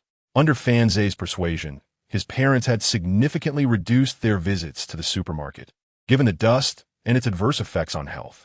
The food company had also been contacted, with formal negotiations set to commence the following day.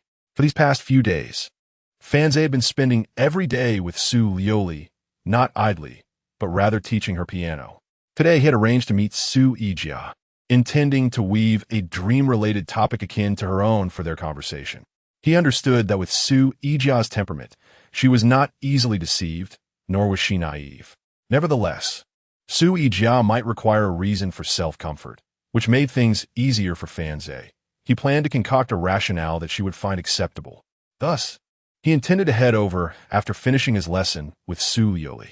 Su Liuli's home exuded a comforting ambience, making it difficult for Fanze to leave. At that moment, Fanze and Su Liuli sat together on the piano bench. Curiously, Su Liuli inquired, "Does a woman's affection for a man necessitate intimate contact to be genuine?" Fanze replied, "Not necessarily. There are myriad ways to express feelings." Su Liuli's eyes widened as she licked a scoop of ice cream she had retrieved from the refrigerator, and asked, "So, when will you come to like me and share more intimate interactions?" Having learned from his previous experience, Fanze was cautious. Being alone with her at her home could lead to unpredictable situations, so he decided to postpone such discussions until they were in university together, as they would be attending the same school. Moreover, Su Liuli had much to learn. Otherwise, he felt he might inadvertently mislead her. If he were to say she was inexperienced, she was filled with curiosity about relationships between men and women, often delving into books to explore the subject. Conversely, if he claimed she was knowledgeable, she would occasionally utter surprising remarks. Indeed, she required careful guidance. Chapter 50.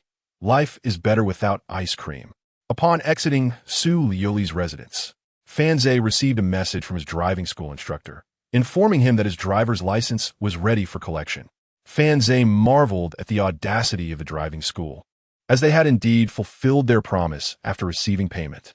Without practicing or taking the test even once, he had managed to acquire his license solely through financial means. With the new school year approaching, his vehicle had also arrived at the 4S dealership, awaiting his retrieval. However, these matters would have to wait for a couple of days. As today, he was scheduled to meet Su Ijia, and tomorrow he was to negotiate with representatives from a food company. Although he had ample cash on hand, it would certainly be preferable to secure some credit. In the dining hall of the Huai City Pearl Grand Hotel, Situ Lu sat at the head of a long table surrounded by a dozen or so staff members. He remained as refined and graceful as ever, while two young women, of a similar age to him, occasionally cast admiring glances in his direction amidst their work. After days of collective effort, the project had finally made headway, and a preliminary agreement had been reached with the landholding company. Situ Lu addressed his team with gratitude, acknowledging their hard work. Situ Lu occupied the position of honor at the table, with an empty chair beside him, which everyone recognized was reserved for the esteemed young lady of the Lingjia group. The expressions of joy were evident on the faces of the staff. They understood the effectiveness of Situ Lu's strategies. It was clear that everyone was in high spirits, speaking with genuine respect for him, their admiration not feigned but heartfelt. Young and accomplished, he garnered envy from male colleagues and admiration from female colleagues. Often regarded as a child of fortune and a true elite, two unmarried young women exchanged glances at the vacant seat beside Situ Lu, revealing a hint of disappointment. That chair was reserved for the young lady, a person of her stature alone deemed worthy of a partnership with Situ Lu. Here comes President Su. Hello, President Su. Good day, President Su. The entire table turned to observe the entrance of the restaurant. Su Ijia, holding a small handbag and clad in an OL uniform, gracefully strode in. The black skirt accentuated her alluring figure, and her long, slender legs, clad in stockings and adorned with black high heels, produced a delightful click with each step. Her demeanor was strikingly elegant, emanating an air of untouchable grace, reminiscent of a lofty snow lotus. However, an unusual note was detected. A faint smile graced the corners of Su Ijia's lips, suggesting her mood was particularly buoyant that day. Situ Lu also noticed, pondering whether it was due to his successful resolution of the initial challenge in acquiring the land, which had earned him Su Ijia's approval and possibly her shared joy. He felt a stirring in his heart. It was no small feat to evoke such a reaction from someone as composed as her, marking a significant accomplishment in his eyes. As Situ Lu rose to greet her, Su Ijia approached. "Ijia, I've saved a seat for you. Is there anything else you would like to eat?" Situ Lu offered, pulling out the chair beside him with a warm smile. Su Ijia smiled in response, yet continued her stride past him, saying, "You all enjoy your meal. I have a prior engagement with a friend. I'll be seated over there." Situ Lu paused momentarily, watching Su Ijia pass by, a twinge of melancholy creeping into his heart. However, as he caught a whiff of her distinctive fragrance and recalled the joyous tone in her recent words. He managed to dispel his feelings of disappointment. He resumed his seat and addressed the still observant members of his team. Please, everyone, enjoy your meal. Ms. Su is meeting with friends. We can start without concern. With that, he glanced in Su Yijia's direction. She had settled into a nearby cozy booth, her phone in hand, while a waiter poured her tea. The restaurant was bustling with patrons, all of whom possessed a degree of financial means, given that they could afford to stay at the Pearl Hotel. Oh dear, what are you looking at? Is she more beautiful than I am? A heavily made-up woman sitting nearby twisted her body to express her discontent towards the man across from her, who was stealing glances at Su Yijia. Of course, darling. You are the most beautiful. She cannot possibly compare. The man replied, though internally he scoffed. Honestly, how can one even compare? The woman, possessing a degree of self-awareness, recognized the considerable disparity between herself and Su Yijia without needing a mirror. As a woman, she felt that the elegance of Su Yijia was rarely surpassed by any she had encountered. You're just saying that. She shot the man a disdainful look. So what if I'm pretty? My personality is far more vivacious. Su Yijia was already accustomed to being the center of attention and was indifferent to others' opinions. Today, just like yesterday, she had come without an assistant. After adjusting her posture comfortably, her long legs habitually crossed. Perhaps in a good mood, she slightly loosened her high heels, gently swaying them. Onlookers in the restaurant could not help but be captivated. Su Yijia's striking eyes peered through her gold-rimmed glasses, gazing out the restaurant window. The evening sky was overcast, a light rain beginning to fall, with distant flashes of lightning hinting at impending change. It was fine on the way here, and then it started to rain as soon as I got out of the car. Fan Zhe muttered as he entered the restaurant. After surveying the room, he spotted the future CEO, Su Yijia. He ran a hand through his hair and walked directly to her, sitting down opposite her.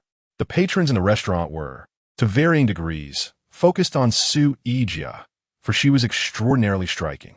They were astonished that this beautiful woman had invited a younger man. Was he her brother? The guests at Sidu Lu's table also sneaked glances, occasionally checking on him, creating a somewhat delicate atmosphere. Those unfamiliar with Su Yijia might not have sensed anything unusual. Yet witnessing her engage in lively conversation and laughter with a young man left many astounded. Typically, Ms. Su's smiles were reserved for polite interactions. When had she ever displayed such warmth in conversation? Sidu Lu's expression darkened. Even with his refined upbringing, he found it challenging to conceal his feelings. He had felt honored when Su Yijia had spoken to him with softened tones, but now found himself witnessing his beloved share laughter with another for the first time. Nevertheless, being a high-achieving individual, he managed to maintain a more composed mindset than most. Halfway through the meal, he wore a smile, lifted a glass, greeted the staff with an air of composure, and then, with a gentle smile, made his way towards the table of Su Yijia and Fan Zhe. Chapter 51. Who is the prey and who is the hunter? Fan Zhe engaged in a conversation with the icy CEO from his past life, Su Yijia. She held a glass of red wine, her lips delicately grazing the rim, her gaze fixed on him. You seem quite knowledgeable about my sister's situation. Aren't you afraid I might accuse you of invading her privacy? Fan Zhe raised his glass and drained its contents, replying, when did understanding a situation become tantamount to prying into one's privacy? With a soft laugh, Su Yijia shot him a sidelong glance. Do you think it appropriate to discuss sensitive topics concerning a woman in her presence? You did not voice such reservations when we conversed in dreams. Fan Zhe shrugged, fully aware that the woman before him was not as naive as Shen Mengqing or Su Liuli, though their interaction felt reminiscent of old friends. It was merely a fade. If Su Yijia were to trust him so easily, it would indeed be peculiar, should she choose to believe. It would be of her own volition. Very well, then I must delve deeper. If the reality diverges from our dreams, you shall bear the consequences, little brother. Observing her reaction, Fan Zhe noted a shift in her demeanor, unlike the past. Some matters ought not to be spoken lightly. Be wary, lest I accuse you of slander. He jested. A light laugh escaped Su Yijia as she playfully placed a finger on her nose. Fan Zhe, captivated by her changing character, suddenly heard a voice nearby. "Am I interrupting?" He glanced up to see a seemingly refined gentleman intrude upon their conversation. It was Sita Lu, who wore a smile, one hand cradling a wine glass while the other hung limply, slightly trembling upon closer inspection. The woman he admired had always been aloof towards him, yet here she was, sharing laughter with a younger man, stirring unease within him. Su Yijia's smile vanished, clearly perturbed by the disruption. Sita Lu took the initiative to introduce himself to Fan Zhe. "Allow me to introduce myself. I am Sita Lu, a friend of Yijia." "Young man, are you a local?" With this inquiry, he not only introduced himself, but also signified his relationship with Su Yijia, deliberately emphasizing Fan Zhe's status as an outsider. Fan Zhe regarded the glass he offered, remaining seated but lifting his own glass to clink with Sita Lu's. "Indeed, I am a local." Sita Lu took a sip before asking, "What are you two discussing?" What to say? Fan Zhe pondered the recent conversation, knowing he could not divulge the truth. He stole a glance at Sita Lu, who was met with Su Yijia's warning look. "Nothing of consequence. I was merely discussing personal matters with a friend," Su Yijia replied, raising her head to offer Sita Lu a polite smile, clearly indicating it was time for him to leave. Sita Lu's expression faltered momentarily before he composed himself, now acutely aware of an unprecedented sense of urgency. Su Yijia's intentions were unmistakable, and he recognized it would be inappropriate to impose further. "Yijia, do take care to drink less. We have plans for the evening," he remarked, referring to their arrangement to go out for karaoke and late-night snacks together. However, to utter these words at this moment and place is undoubtedly a declaration of sovereignty towards Fan Zhe. Sita Lu, possessing a keen intellect, politely nodded at Fan Zhe without awaiting Su Yijia's response, and promptly turned to depart. Su Yijia narrowed her gaze slightly, sensing for the first time that Sita Lu was attempting to intrude upon her personal affairs. Her previous unawareness stemmed from the absence of other males in close proximity. This subtle detail awakened in her the realization that Sita Lu's intentions were far from superficial. Nevertheless, Su Yijia soon cast these thoughts aside, as her rare and unrestrained interaction with the opposite sex was a novel experience. Fan Zhe, observing Su Yijia, found her to possess a distinctive aura. Regrettably, their past interactions had been fraught with distance, causing Su Yijia to remain aloof. "I must attend to the restroom," Fan Zhe announced, rising from his seat. He felt he had accomplished his objective for the day, leaving a profound impression on Su Yijia. The frustrations of his previous life seemed to have found a flicker of hope. Although a breakthrough had occurred, he was not eager for immediate results, understanding that such matters require gradual development. Shortly after Fan Zhe entered the restroom, Sita Lu followed suit. At the sink, Fan Zhe encountered Sita Lu, whose amicable smile had been replaced by a confrontational demeanor, clearly indicating his stance. "What is it that you desire? I can offer you money." Fan Zhe ignored him, bending down to wash his hands. Sita Lu, with his hands in his pockets, stood beside him and bluntly stated his intentions. Fan Zhe glanced back at him, shaking the water from his hands. This individual left little impression on him. Although he and Su Yijia had crossed paths in their previous life, they had never interfered in one another's lives. Furthermore, their past exchanges indicated that Su Yijia was unattached. Thus, regardless of who this person was or his relationship with Su Yijia, it was unlikely to yield any significant outcome. Consequently, Fan Zhe felt no sense of urgency. He simply took a paper towel, dried his hands, and as he walked out, remarked, "Just mind your own business and don't overthink it."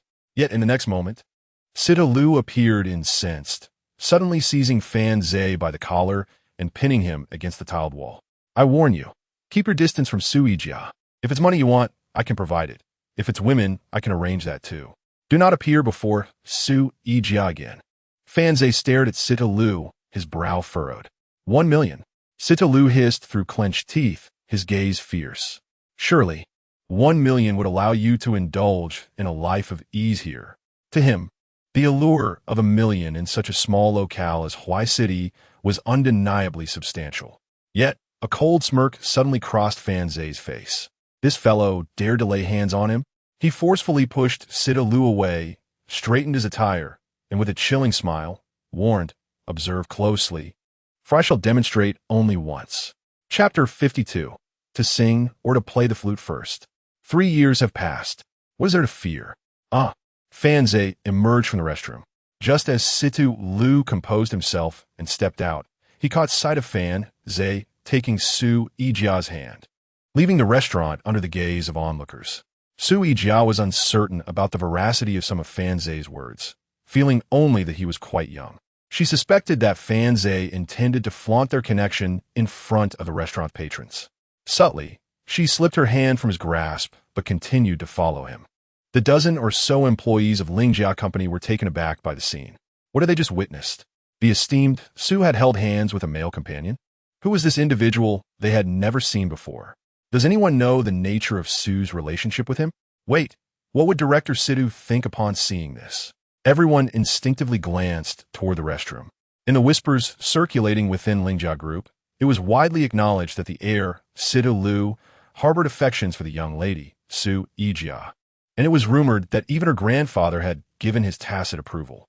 Yet, there had been no indication of any romantic entanglement or scandal involving the young lady. Who was the boy that had just held her hand?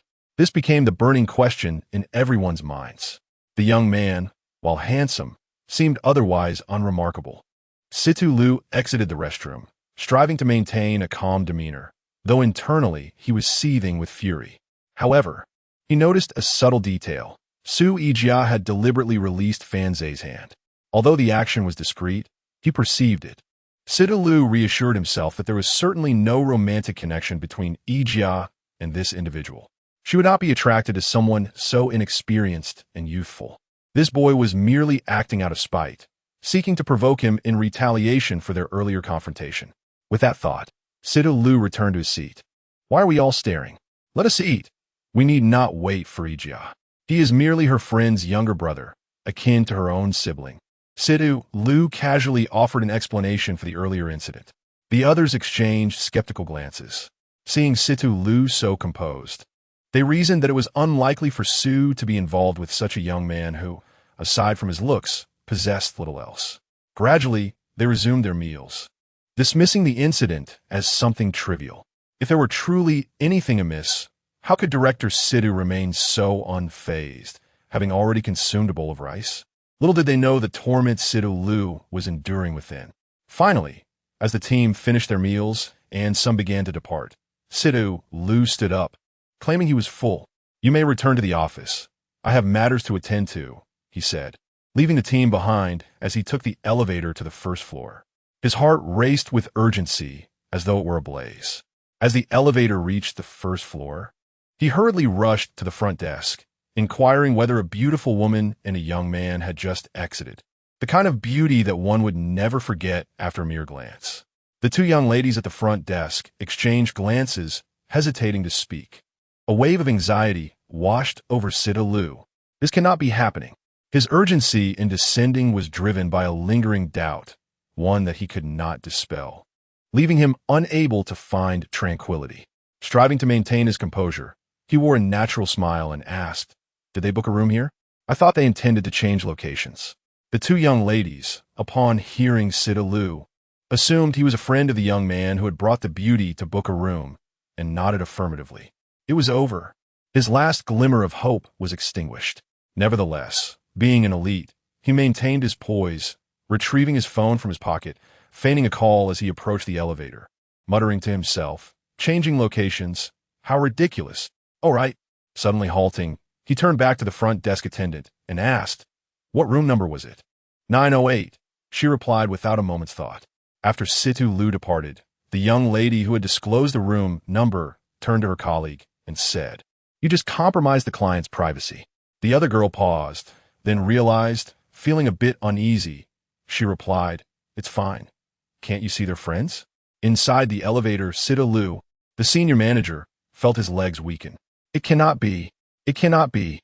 He repeatedly implored in his mind, hoping that events were not unfolding as he feared. Arriving at the door of room 908, he glanced around to ensure no one was watching, then gently pressed his ear against the door. Outside, a heavy rain began to fall. accompanied by rolling thunder. Amidst the booming sound, he thought he caught a faint melody of Su Yijia's singing. He could not discern whether he was truly hearing it or if his concern had conjured an illusion. "What are you doing?" A sudden voice startled Sita Lu. It was the cleaning lady passing by, noticing someone loitering suspiciously. "Shoo!" Sita Lu swiftly gestured for silence and pulled the lady aside, saying, "My girlfriend is inside practicing her singing.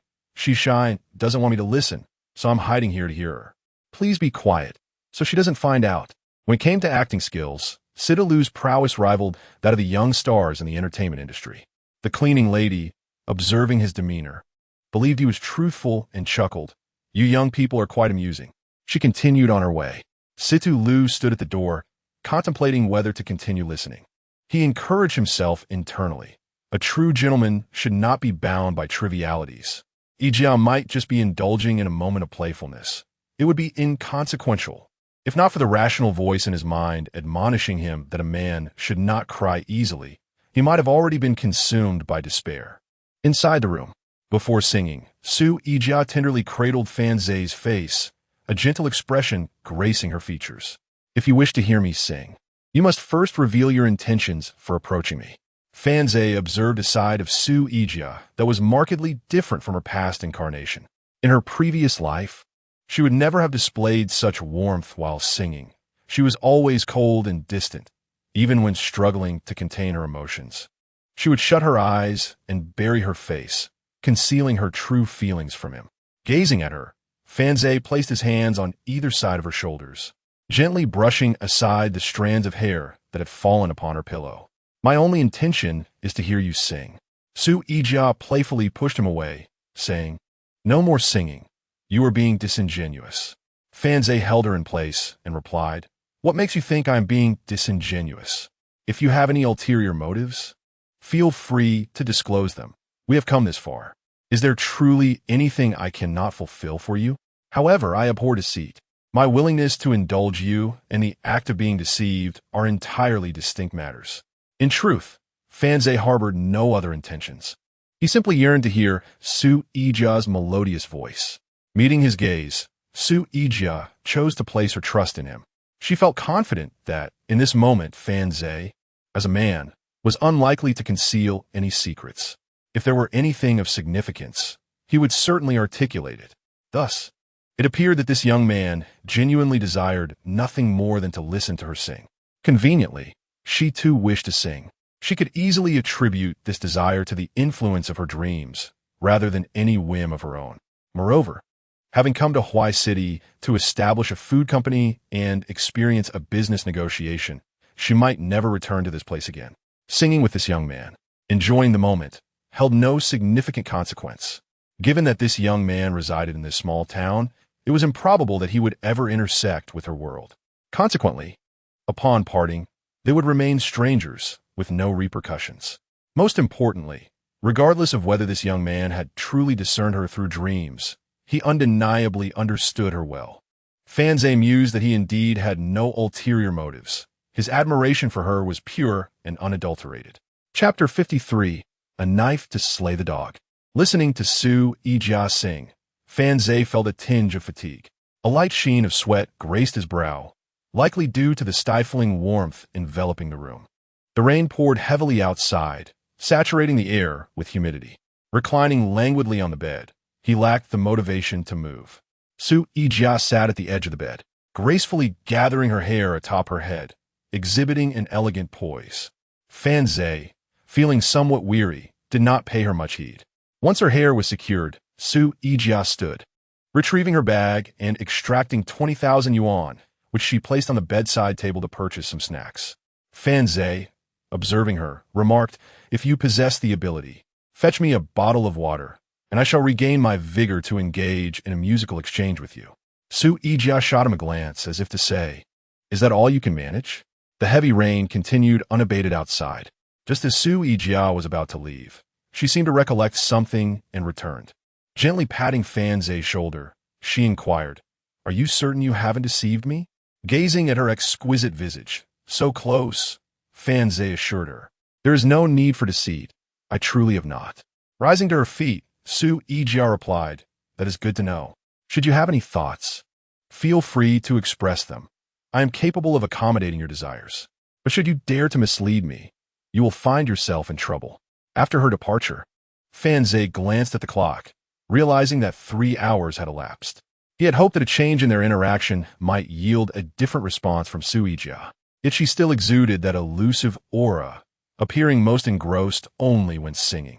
Su Yijia returned to her suite, which was spacious, featuring a bedroom, office area, and a reception room, an upscale setting rarely occupied due to its lavishness, typically reserved for team business trips like that of Liuli. He sat in the reception area, lost in thought, mentally preparing himself. Upon seeing Su Yijia return, he approached her with a forced smile. "Yijia, I see a slight furrow in your brow. Is something amiss?" Su Yijia slipped off her high heels and donned disposable slippers, calmly responding, "There are some issues with the negotiations with the supplier, but it is nothing to worry about." With that, she proceeded directly to her room. Liuli observed her retreating figure, a flicker of hope igniting within him. That must be Yijia's client. Surely everything is fine. Yijia is not someone to take lightly. I must be overthinking, he reassured himself. The following day, Su Yulong prepared to depart, having organized everything. An important negotiation awaited him. A prominent company from out of town intended to acquire a parcel of land he possessed. Initially, he had contemplated developing the land himself. Yet the terms offered by this large corporation were enticing, providing not only financial compensation, but also a villa.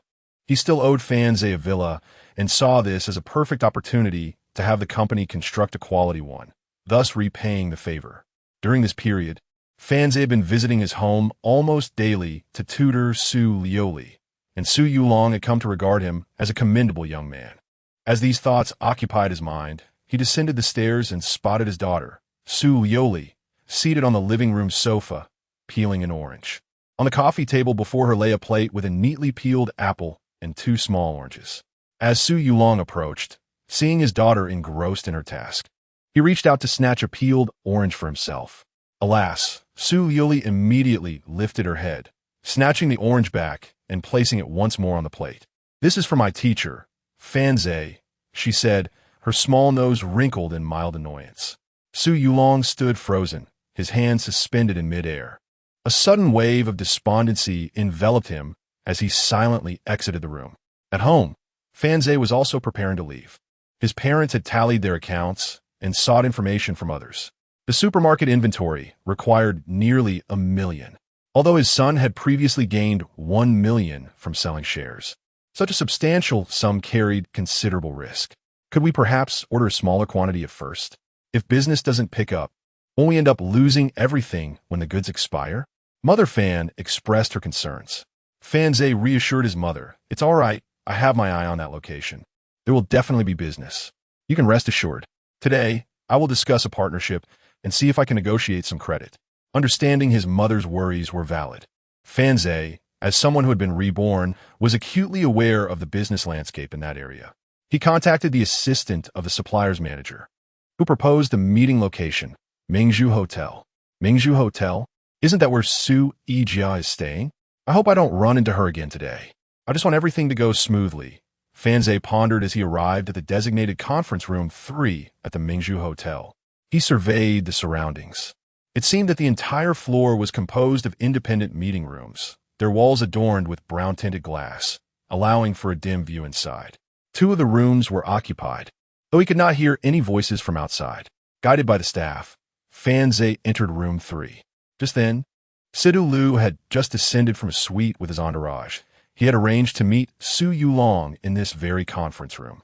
To his surprise, he spotted Fanze, and a sense of unease gripped him as he recalled the faint melody he had heard the previous day outside.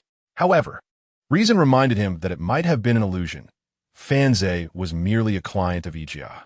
Watching him enter room 3 dispelled his irritation, for he had just learned that the client Su Yijia had scheduled was also in room 3. Indeed, it was just a client of Yijia. Liuli's steps lightened, and he strode past room 3 with an air of confidence and a smile. Inside room 3, Fanze found it empty. Upon entering, he noticed a stack of documents laid out on the conference table. He sat down and casually began to peruse them. discovering they contained information on food safety and various testing data.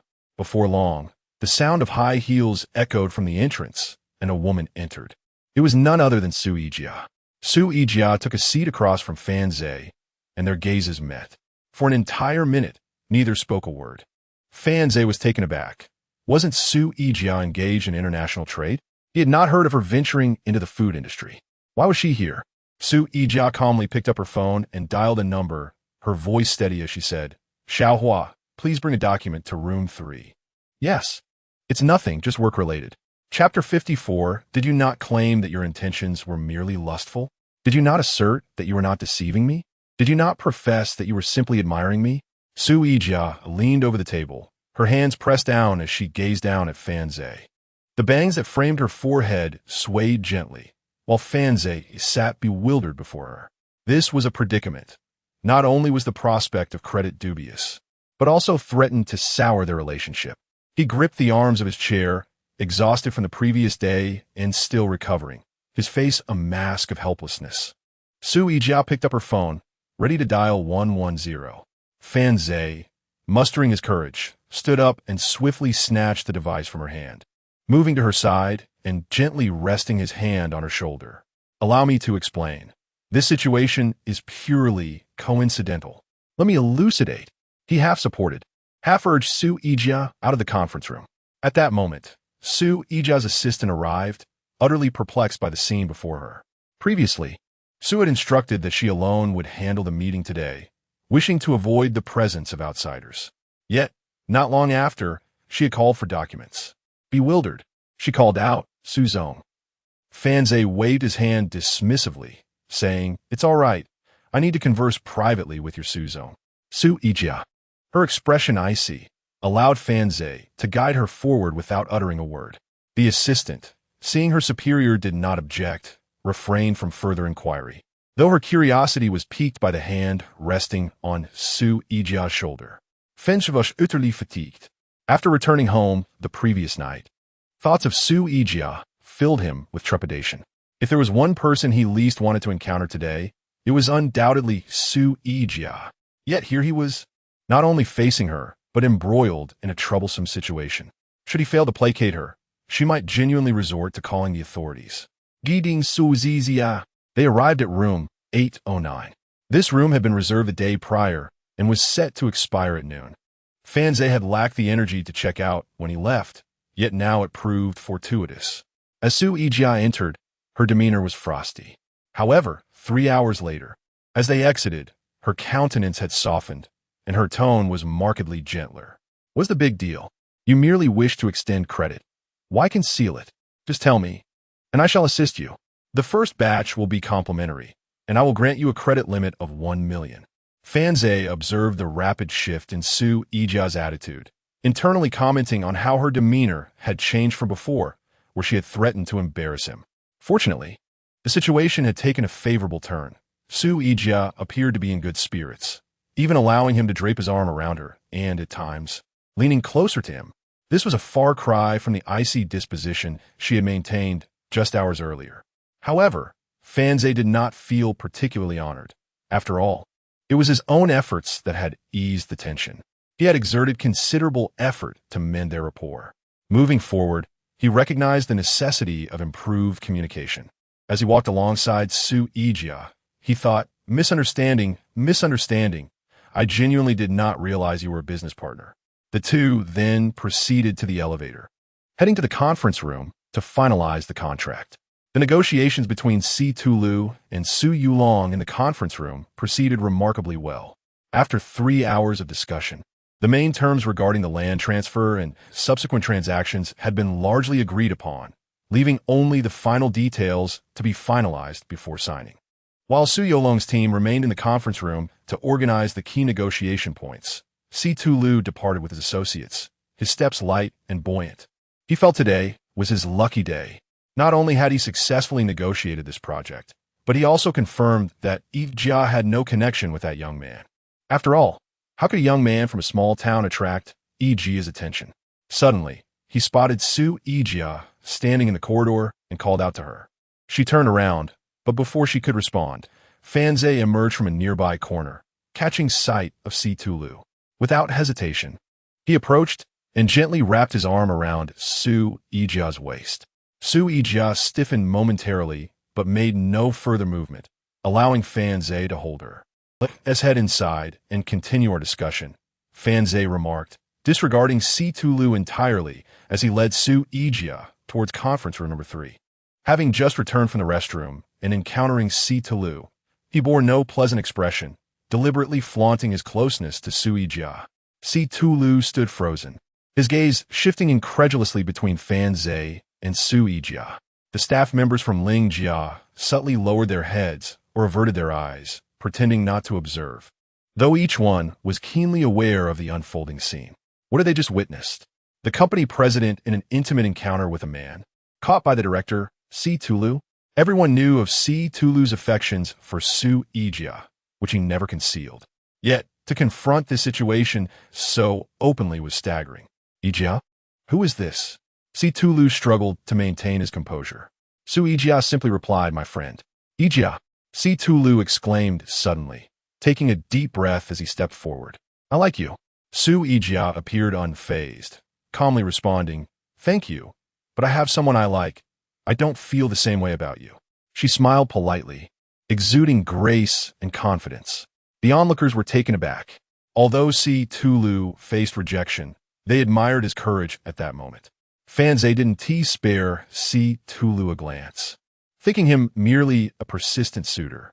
Let us go, he said, lacking the enthusiasm he had shown when first with Su Yijia, and walked towards conference room number 3, leaving her decision to follow up to her. In the next moment, Fan Zhe felt a cool, soft hand grasp his own. The sound of high heels echoed behind him as Su Yijia began to follow him into the conference room. Kid, Si Tulu called out. Fan Zhe turned back, his spirits high. Was Si Tulu about to issue a threat? Indeed, Si Tulu declared, I remain steadfast in my affection for Yijia. You and I inhabit entirely different realms. To put it bluntly, you have likely never ventured beyond Huai City in your life. The world outside is beyond your imagination. Do not take pride in front of me. Yijia is merely seeking a boyfriend, and ultimately, she will make a choice that serves her best interests, while you shall forever remain beyond her consideration. Si Tulu spoke these words with righteous indignation and an imposing presence, yet upon closer inspection, one could discern that he was merely mocking Fan Zhe by leveraging his status, attempting to invoke a sense of inferiority within him. Fensha merely smiled faintly, grasping the hand of Su Yijia, and turned to depart. Having already triumphed, he chose to leave gracefully, deeming it unnecessary to linger. Fensha. Hearing someone call his name, Fan Zhe turned around to see Su Yulong. Feeling the warmth of the hand he held, he glanced back at Su Yulong's gaze. Chapter 55. Enough to make the young man blush, Su Yulong's expression initially registered surprise before transitioning into a smile as he approached Fan Zhe. However, this smile sent a shiver down Fan Zhe's spine. Over the past few days at Su Yulong's residence, he and Su Liuli had grown quite close, almost as if they were in a romantic relationship. Had it not been for his desire to avoid complications, Fan Zhe might have dared to hold Su Liuli's hand in front of Su Yulong, believing that Su Yulong's demeanor would perhaps allow it. Yet now, holding Su Yijia's hand, he had unexpectedly encountered Su Yulong. Was this not an intentional act to embarrass him? Nevertheless, it was inconceivable to release Su Yijia's hand. How could one withdraw in the face of adversity? Is this your girlfriend? Su Yulong inquired with a friendly demeanor. Fan Zhe glanced at Su Yijia and replied earnestly, I'm not entirely sure. Very good, very good, Su Yulong responded with an affable smile. Yet, only Fan Zhe sensed that Su Yulong harbored intentions of reprimanding him.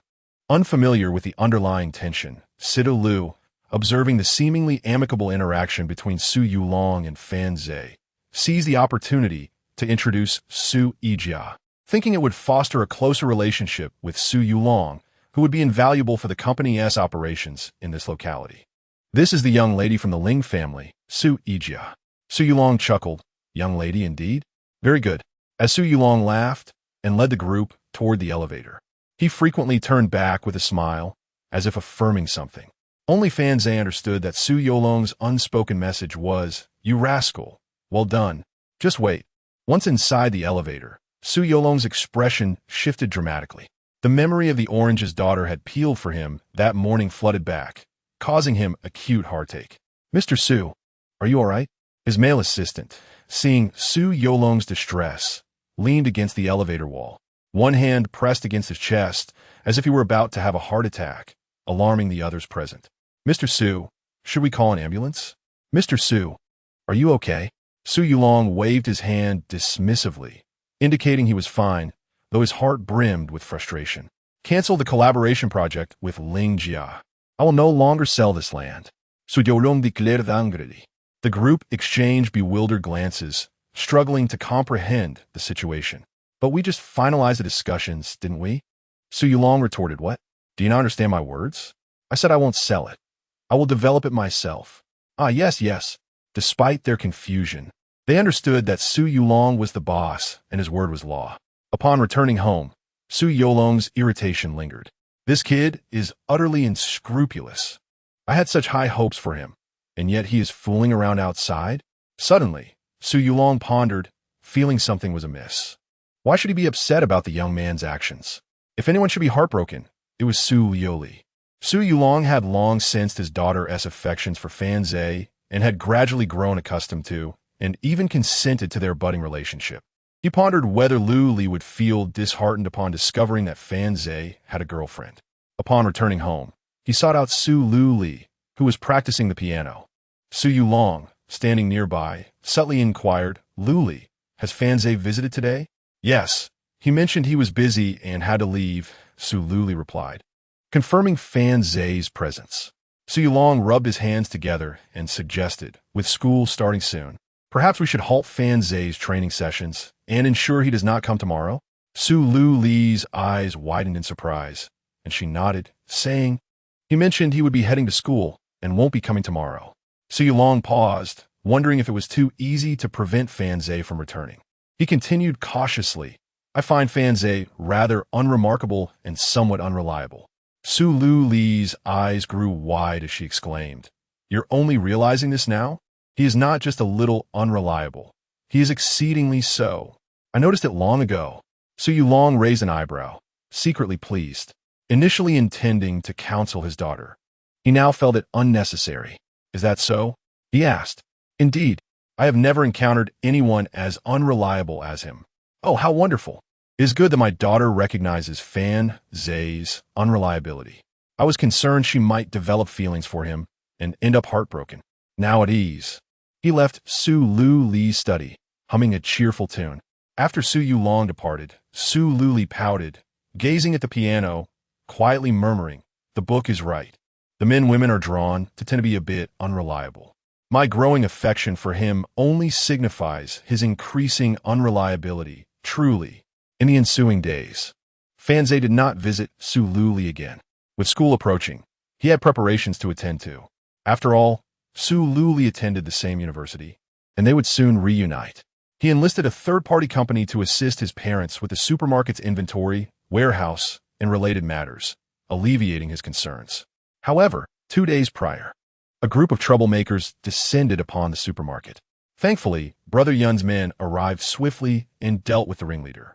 This time, Brother Yun did not resort to excessive force, merely administering a lesson. Nevertheless, word spread, and everyone became aware that the supermarket was under Brother Yun's protection. The acquisition plan by Sidu Lu had faltered, consuming considerable time in Huai City, leaving the board dissatisfied with his efforts. Su Yijia had also departed, leaving a day earlier than Sidu Lu. Before her departure, she shared a meal with Fan Zhe, offering little more than a suggestion for him to focus on his studies, seek a good job, or perhaps return to manage the supermarket after graduation for a decent income, akin to advice from an older sister to a younger sibling. Implicitly, she felt that Fan Zhe might find it challenging to enter her social circle. This was not a matter of disdain from Su Yijia. Rather, she believed that in such an ordinary small town, an ordinary youth would find it difficult to achieve great success solely on his own merit. After all, many young people from smaller places face limited opportunities for rapid advancement. Thus, Su Yijia's words served as a form of counsel. Fan Zhe did not respond much. for he understood that speaking without tangible achievements was akin to empty rhetoric.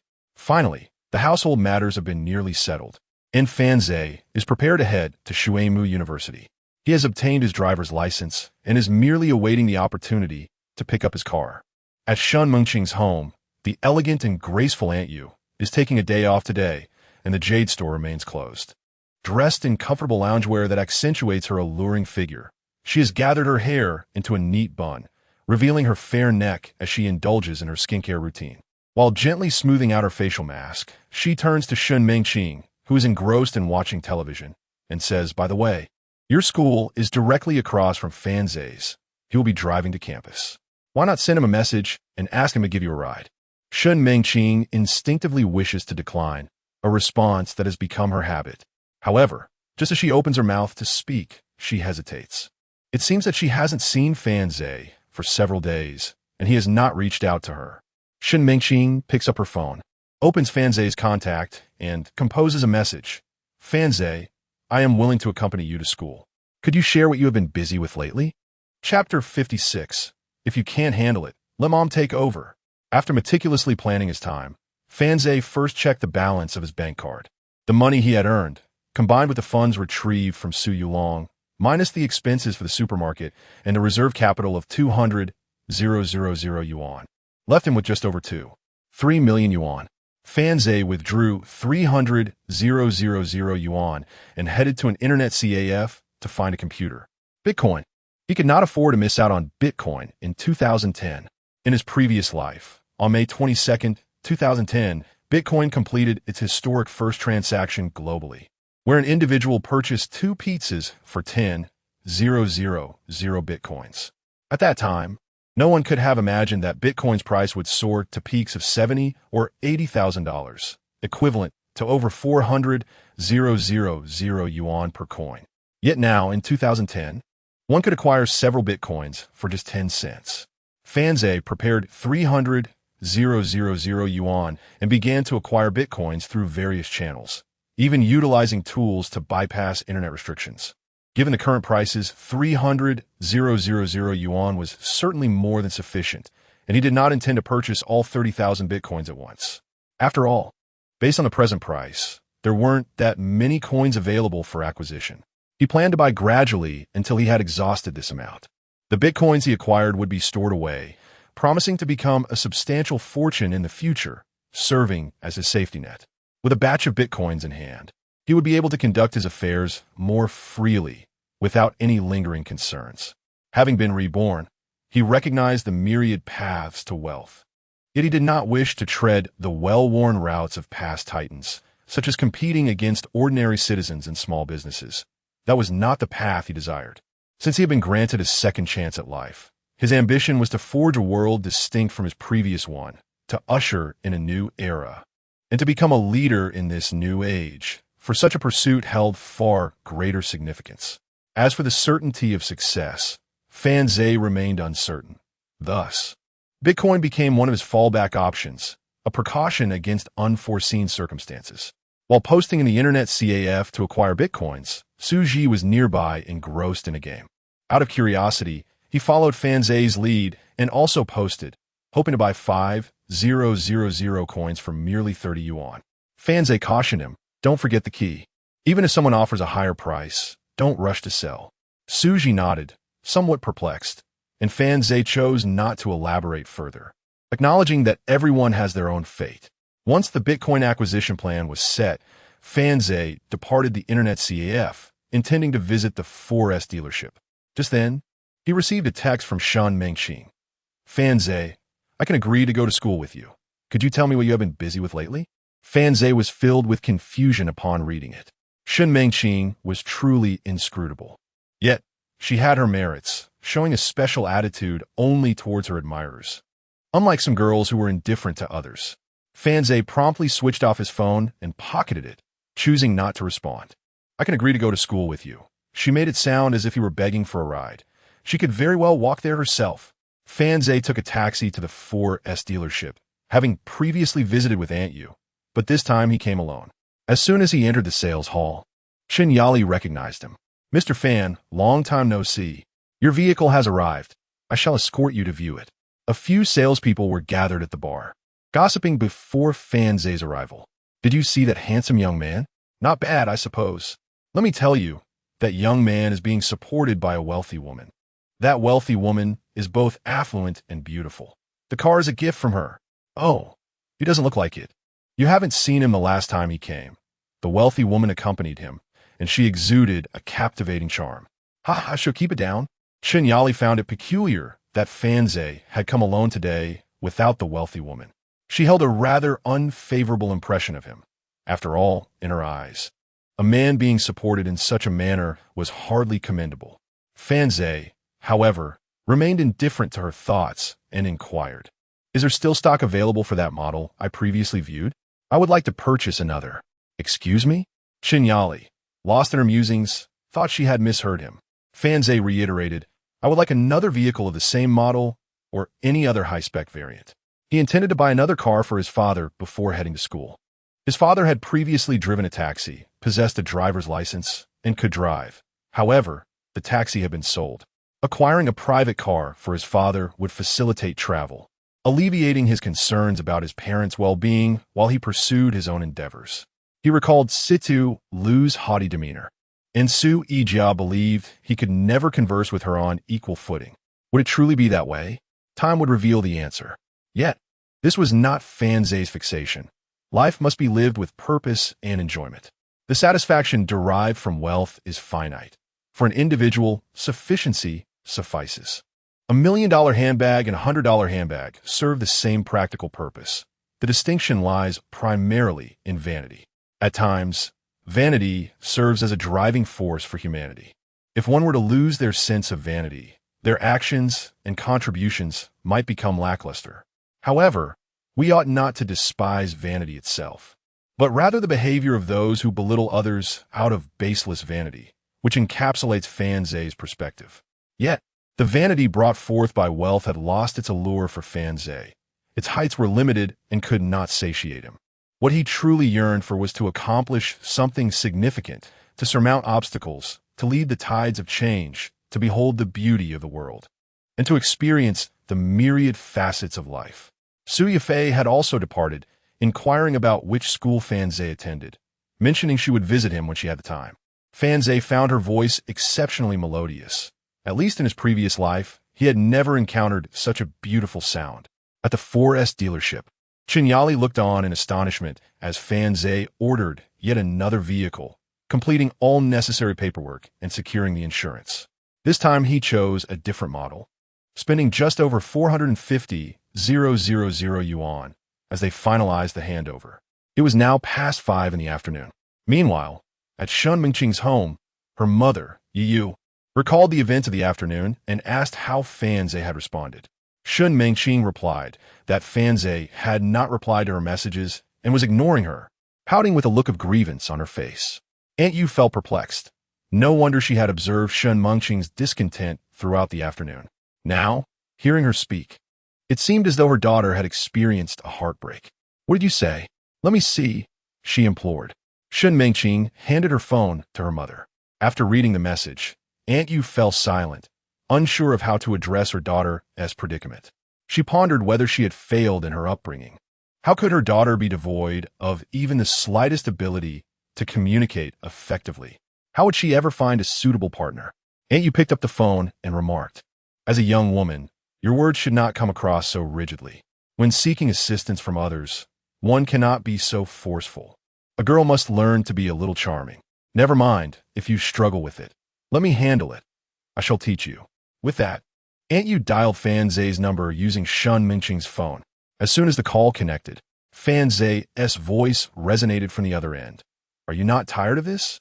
I have already told you I no longer like you. My affections now lie with more mature women." Chapter 57. A mere trifle, not worth mentioning. Aunt Yu was taken aback, unsure of what experiences Fan Zhe had undergone during the summer break, and she couldn't help but worry about his mental state.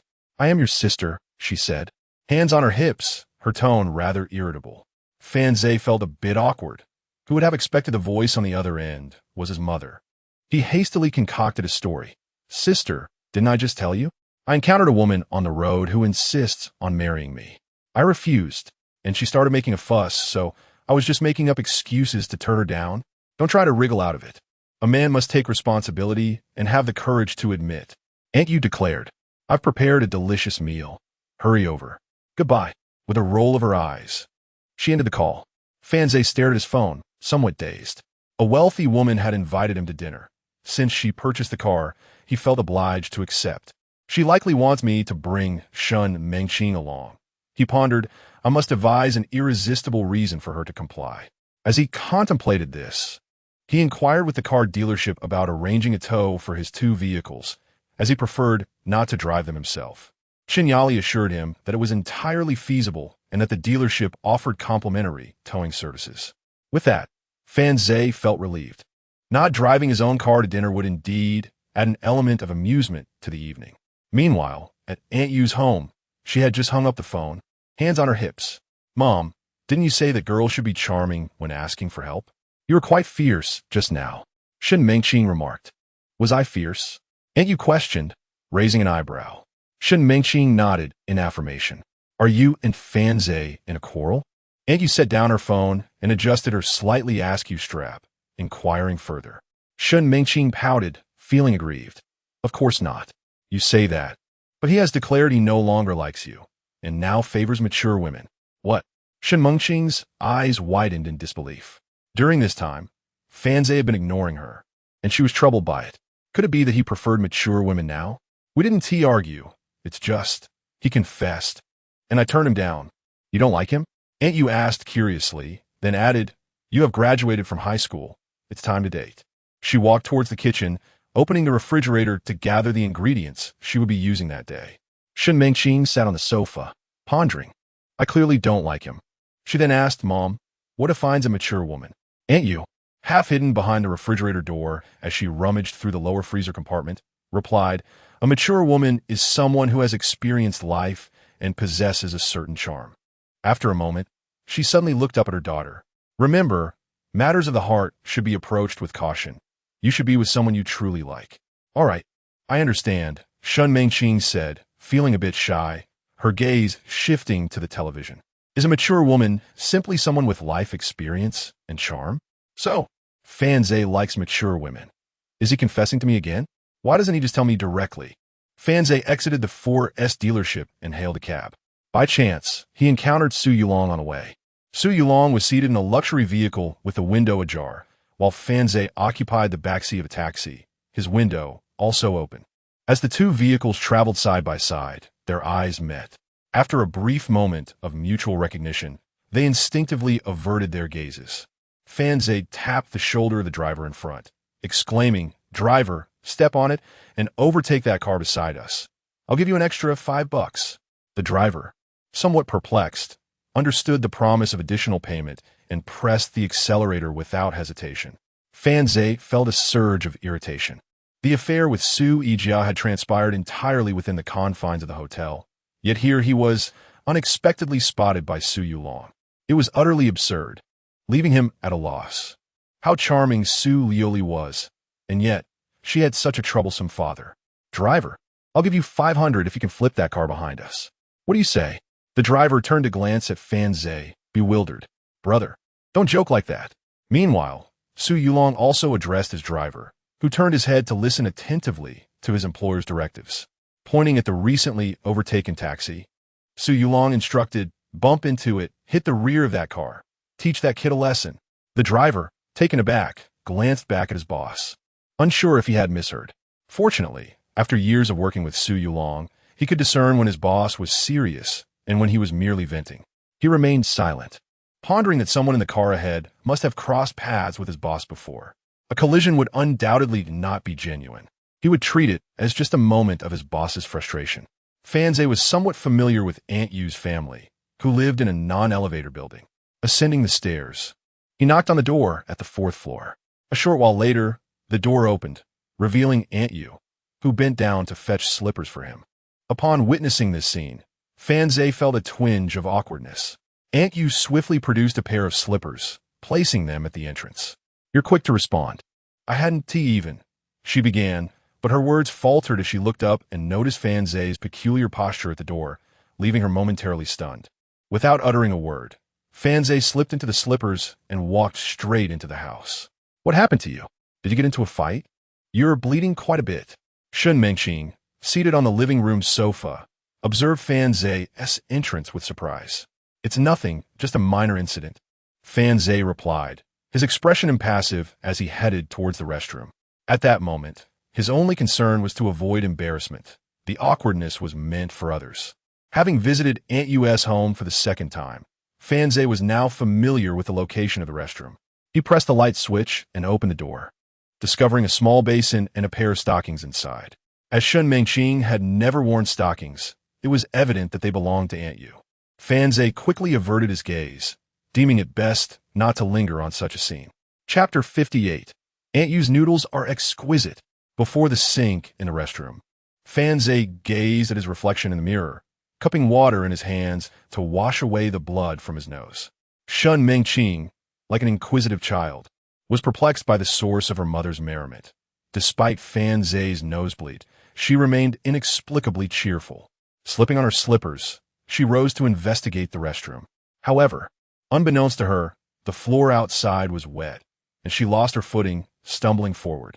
In a flurry, she reached out, grasping a cleaning apron hanging on the wall for support, but the hook could not withstand her weight and snapped. Shun Mengqing braced herself with her hands on the ground, her knees gently meeting the floor, and her head collided with Fan Zhe's as he turned to see what was happening. Ouch! Fan Zhe inhaled sharply, his pupils constricting slightly. Fortunately, the impact was from above. Had it been from below, the consequences might have been far worse. Even so, he couldn't shake the concern of whether he had been injured.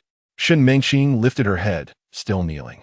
Though her knees were unscathed, her forehead throbbed from the collision. She placed her hand on her brow, pouting. What do you have in your pocket? It's so hard it hurt me. As she spoke, she glanced at the offending area, and a blush crept onto her innocent face. She quickly averted her gaze and scrambled to her feet. Fan Zhe gritted his teeth, reassuring himself that he was fine, and exhaled in relief.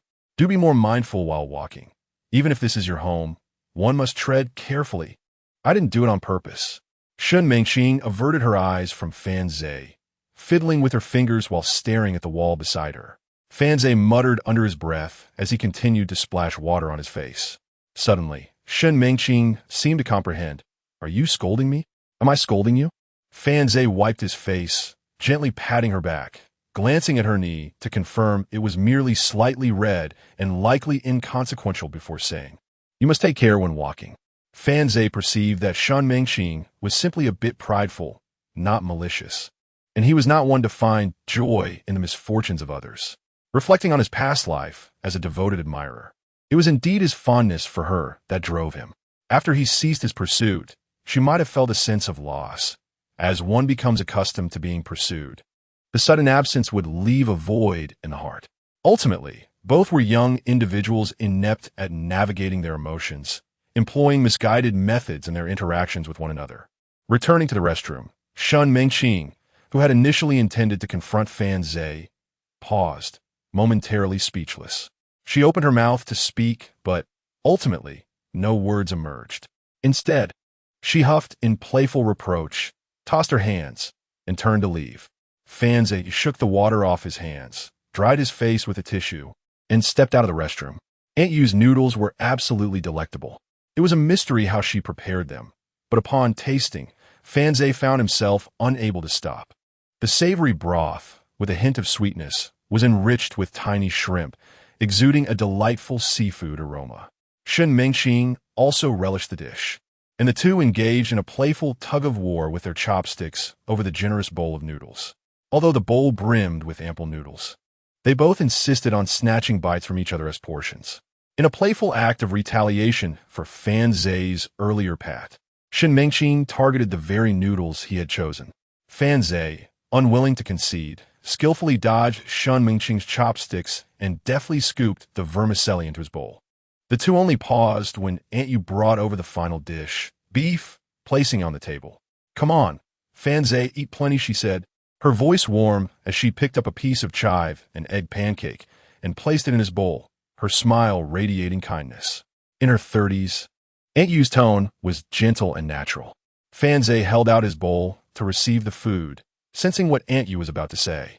As he suspected, she set down her chopsticks, adjusted her slipping strap, and rested her chin on her hand, gazing at him with soft eyes. Little Fanze, have you obtained your driver's license? Are you planning to drive to school? Shun Mengqing slurped a strand of vermicelli, observing her mother with confusion, pondering why she didn't directly ask Fanze for help. She thought that if she simply stated her intention to go to school with him, he would surely agree.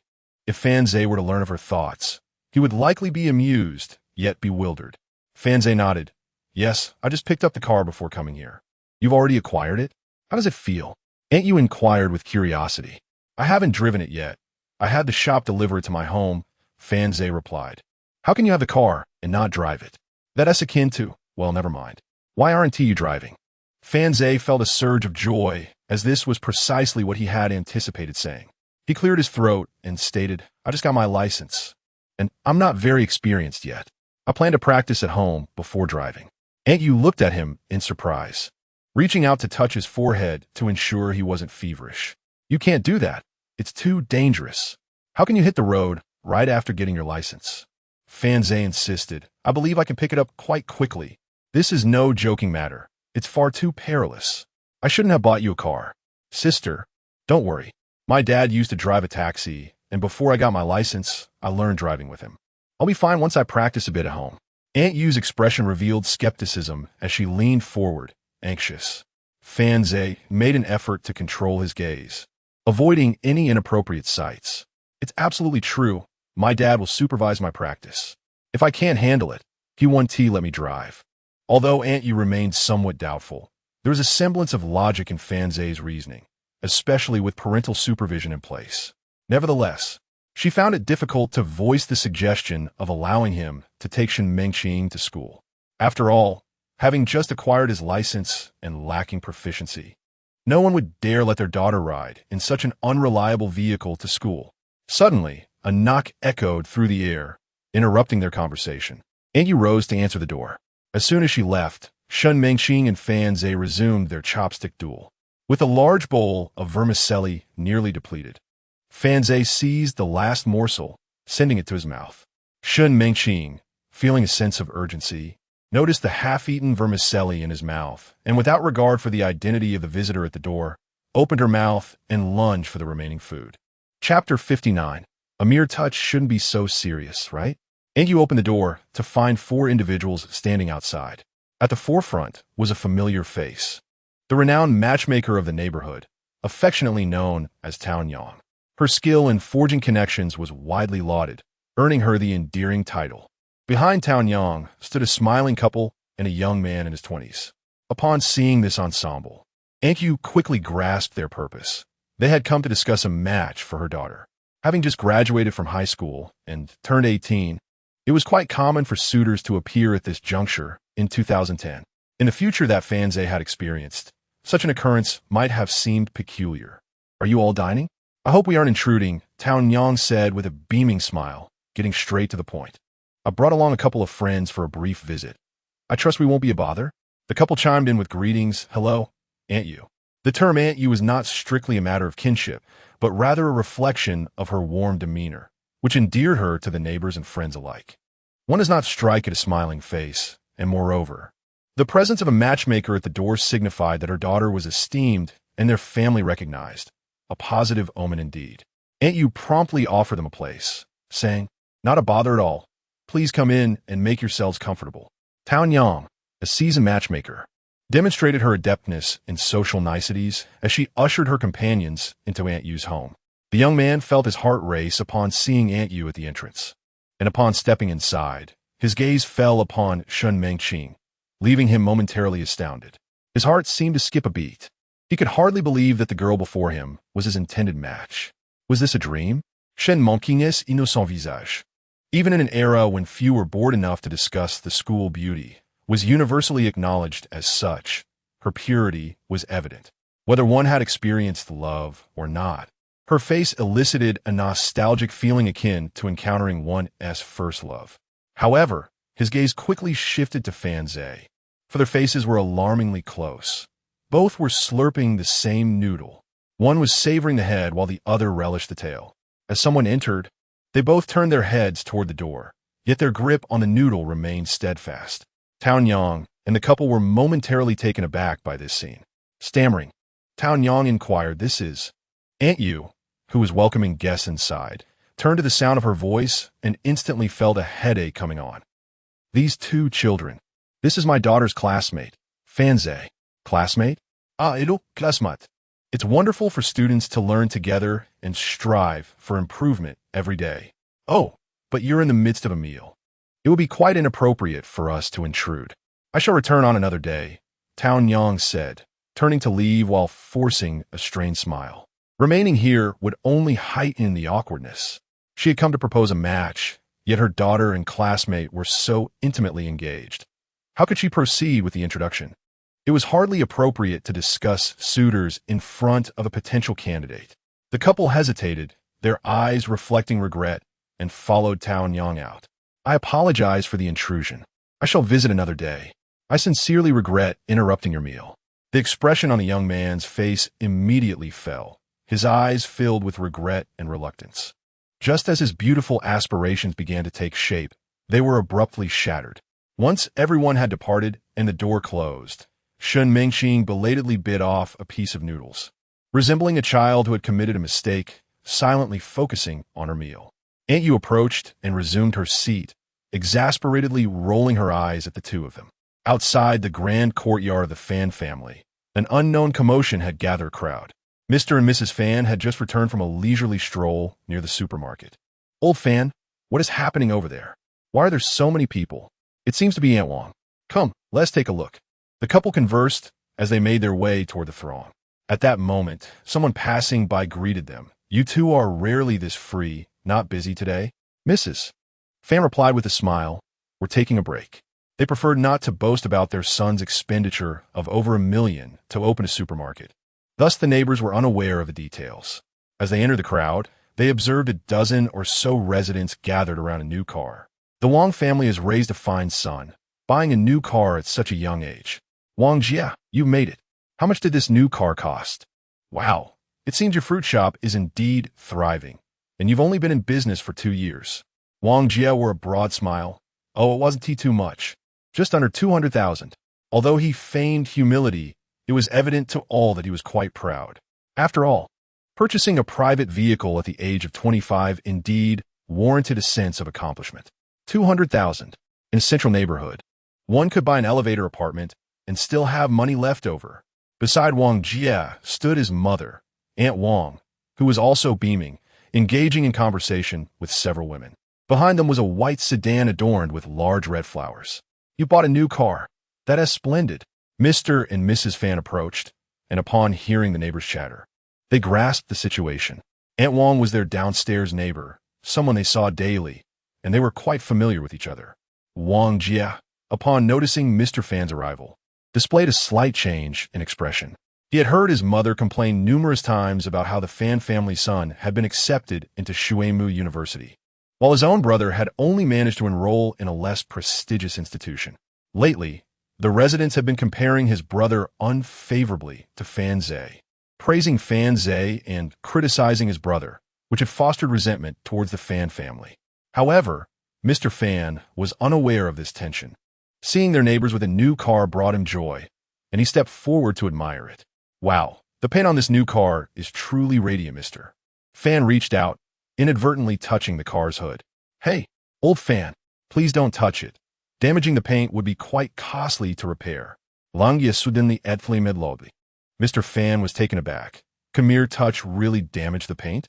He awkwardly withdrew his hand, momentarily at a loss for words. The onlookers understood the underlying tension, realizing that Wang Jie and Mr. Fan were clearly at odds. Yet, those who gathered to witness the spectacle often sided with the more dominant party. The so-called way of heaven is to diminish excess and replenish the deficient. The way of humanity, however, is to deplete the inadequate in order to serve the surplus. Immediately, someone echoed, "Old Fan, you really think you can just casually touch that? That is a private vehicle worth 200,000. Another person chuckled, "Old Fan drives a taxi. He probably has never even driven a luxury private car worth several $100,000, right? Just a touch should not cause too much trouble, should it?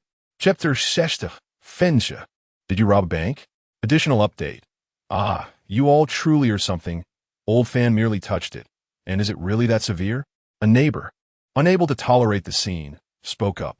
Wang Jia, with a smile adorning his face, remarked, Indeed, if Uncle Fan enjoys it, let him indulge. It is of no consequence. His smug demeanor would irk anyone, were it not for the fact that he had genuinely purchased a car displayed before them. Nonetheless, the neighbors humored him, hoping to reap some benefits in the future. Fan's father stood awkwardly in place, while Fan's mother furrowed her brow, gently tugging at his arm to draw him back a little. Observing Wang Ani's family, Fan's mother felt a surge of unease. We have not offended their family. Seeing Fan's father in a bind, Wang Auntie felt a sense of triumph, yet wore a broad smile as she approached, playing the part of the mediator. Wang Jia. My dear child, what harm is there in Uncle Fan merely touching it? Even allowing him to take a seat would be perfectly fine. Though her words appeared magnanimous, Fan's mother found them particularly unsettling. At that moment, a large truck slowly approached along the roadside, seemingly preparing to park. The crowd gathered swiftly dispersed, with some disgruntled voices calling out, What is the meaning of this? Do you not see the crowd here? How can you drive like this? This is no parking spot. Move along. Yet, the truck did not depart, but rather came to a halt beside the throng. The driver alighted, lowering the tailgate of the truck, revealing two brand-new Volkswagen sedans to the astonished onlookers. What brings two new cars here? Wang Jia, are these yours as well? Wow, these look even more luxurious.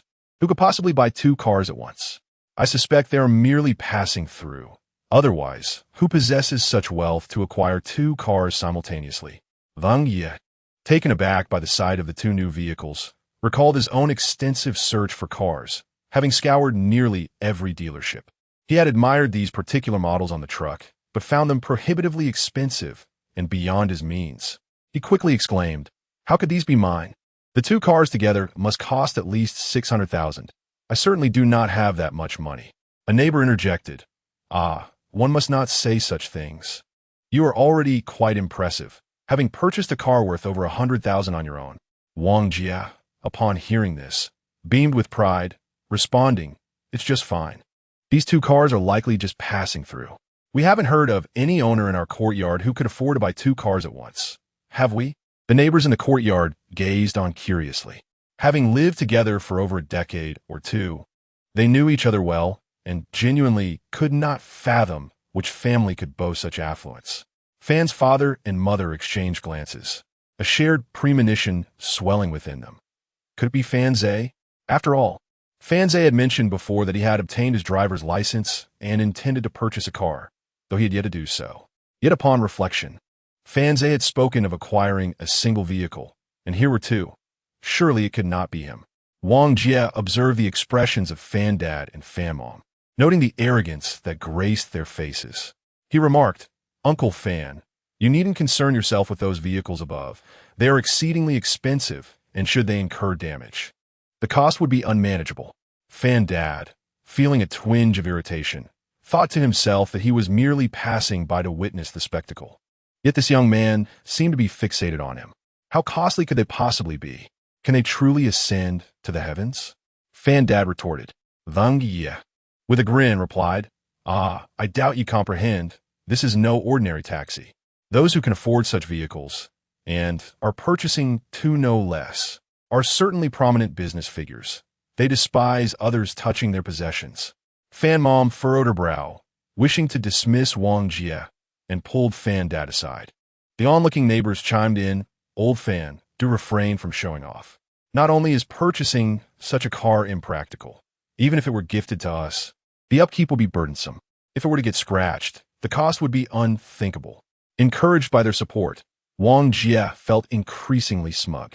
Yet, as he gazed upon the two cars, envy flickered in his eyes. The delivery driver stood nearby, seemingly awaiting someone. Wang Jia raised his voice, Excuse me, driver, are these cars purchased by someone from our courtyard? The driver checked his list and responded, Indeed, they are to be delivered here.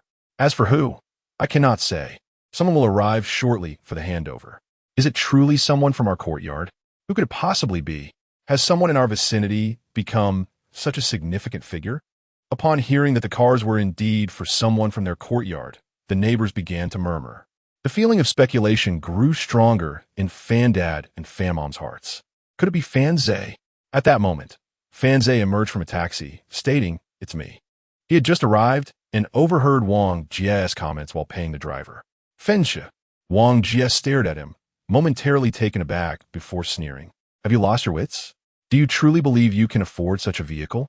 The surrounding neighbors exchanged glances, their skepticism evident. After all, Fan Zhe was merely a student. How could he afford such luxurious cars? "I've always said this child excels academically, yet now he has learned a lie." The crowd murmured. Just then, a black sedan halted beside the gathering. The passenger door swung open, and a saleswoman, approximately 5'7", clad in black high heels, stepped out, announcing, "Mr. Fan, just in time. We have brought your cars for you. Is it permissible to unload here?" Fan Zhe replied, "Certainly, this area is spacious enough. We can unload here." The delivery was being handled by Chunyali, who, upon receiving Fan Zhe's directive, promptly instructed the drivers to commence unloading. "What does this mean? Fan Zhe, are these your new cars? How is that possible? These vehicles appear far more upscale than Wang Jie's. How could a student like Fan Zhe afford them?" The crowd was astonished, their disbelief palpable. Could it truly be that Fan Zhe bought them? Everyone was left utterly stunned. Wang Jie stood frozen, utterly bewildered by the situation. Could it be that Fan Zhe had the means to purchase a car? Fan's parents had observed their son's surprising actions on several occasions, and their perception of him had shifted. He was no longer merely regarded as a student reliant on an allowance. They were now aware of his remarkable ability to earn money. "Xiao Zhe, did you buy this?" Fan's mother inquired, glancing at the large truck where unloading had already commenced, her voice laced with skepticism. Fan Zhe nodded and replied, "Yes, I bought 2 vehicles, one for myself and one for Dad." Upon hearing this, Fan's father raised his eyebrows in mild astonishment. "There was one for him too? Really? You actually bought it? Fenxia, where did you acquire such a substantial amount of money? Have you engaged in any illicit activities?" A bystander, intrigued, turned to Chunyali, who had approached Fan Zhe. "Is this car truly purchased by Fan Zhe?" With a composed smile, Chunyali affirmed, "Indeed, both vehicles were bought by Mr. Fan, and the payment was made in full." Wow, how did Fan Zhe amass such wealth? Full payment?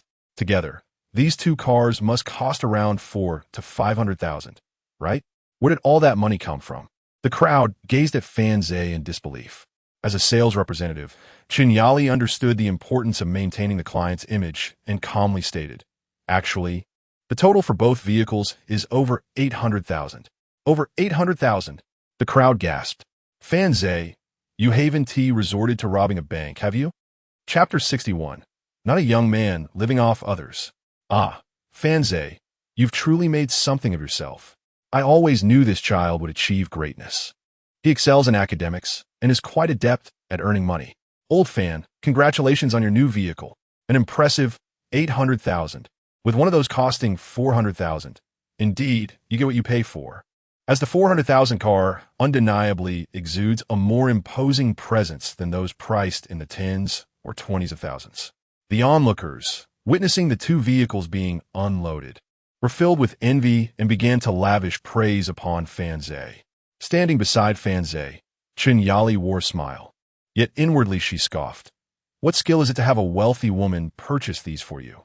If these people knew that he had secured these 2 cars through a rich benefactor, they would surely feel embarrassed. Wang Jie felt the sting of reality. Having been so proud moments ago, he now found himself in a most uncomfortable position. These folks were just praising his car, and now they claim that his vehicle pales in comparison to the 400,000 one. How quickly the tides of public opinion turn. Wang Jie's expression darkened as he remarked, "Fan Zhe, have you engaged in any illicit activities? Money doesn't come that easily. How could you afford 2 cars outright for 800,000? The neighbors were equally intrigued, pondering where Fan Zhe had acquired such wealth. At that moment, an elderly man in slippers stepped forward and said, "Now, hold on, don't spread rumors. You're all aware of the Wanda demolition, right?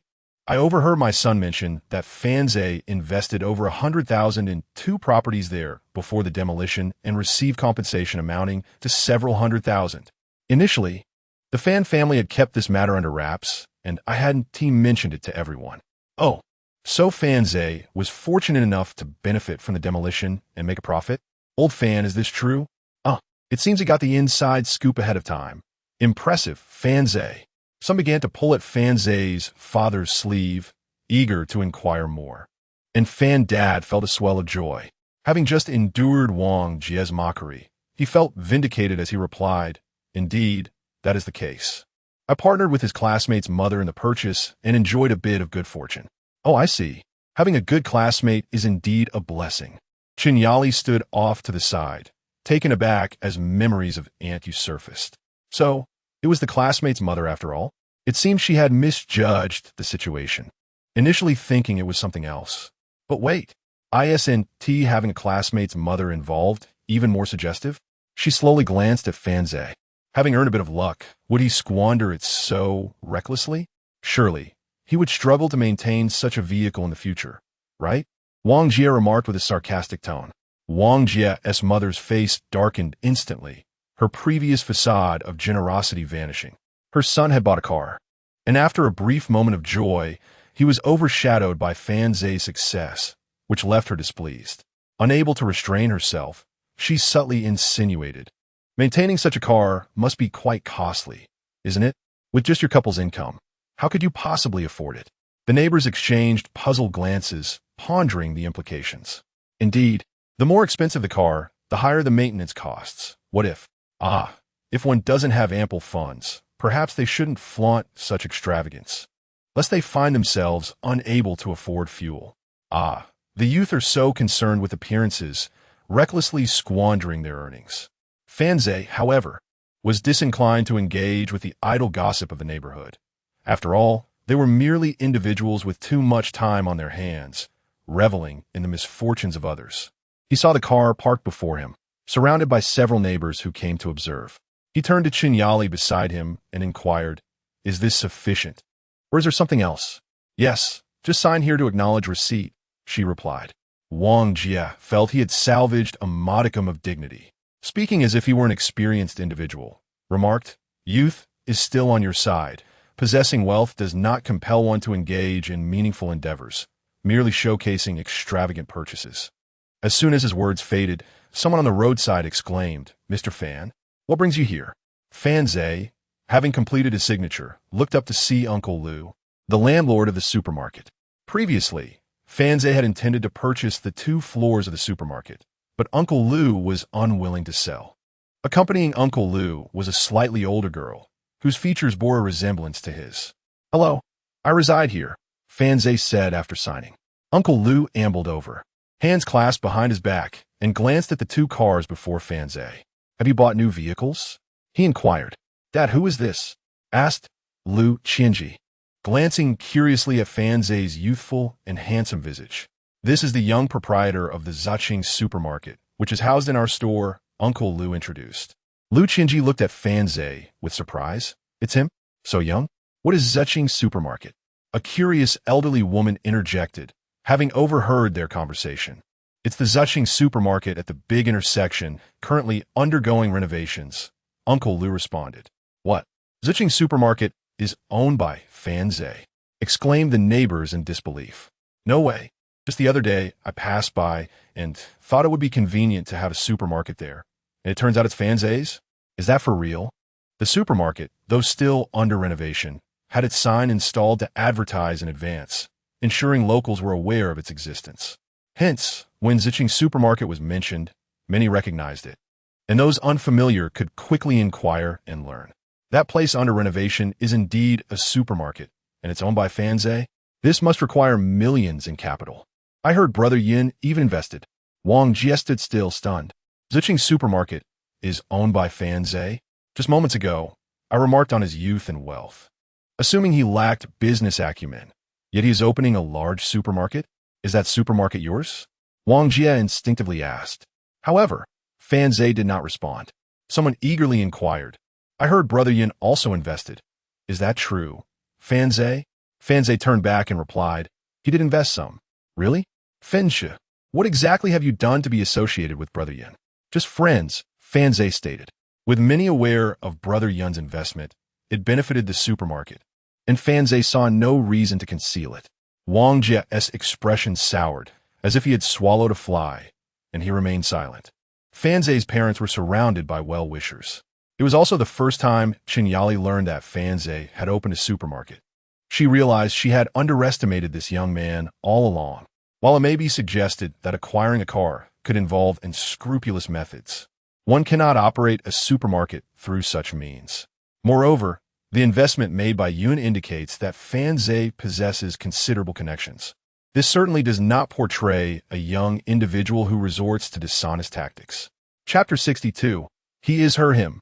Fanze and his father, each in their own vehicle, returned home amidst the congratulations and curious gazes of their neighbors.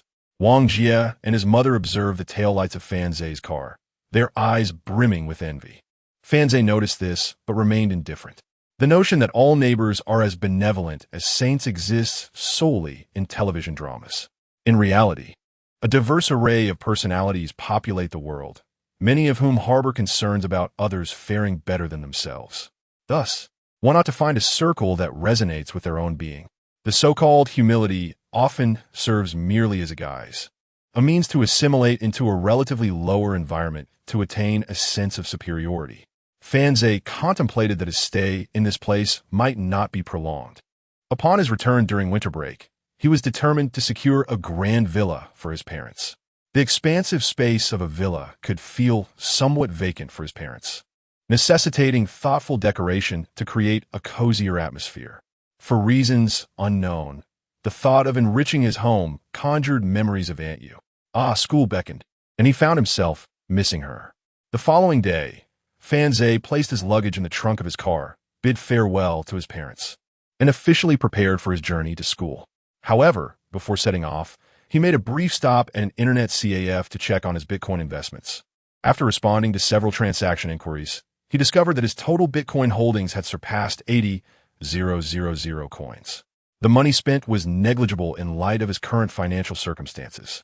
Shutting down the computer, Fanze had no intention of relying on Bitcoin for profit. He merely viewed it as a form of security. Having been reborn, who would fixate solely on monetary gain? Surely, one should engage in endeavors of greater intrigue.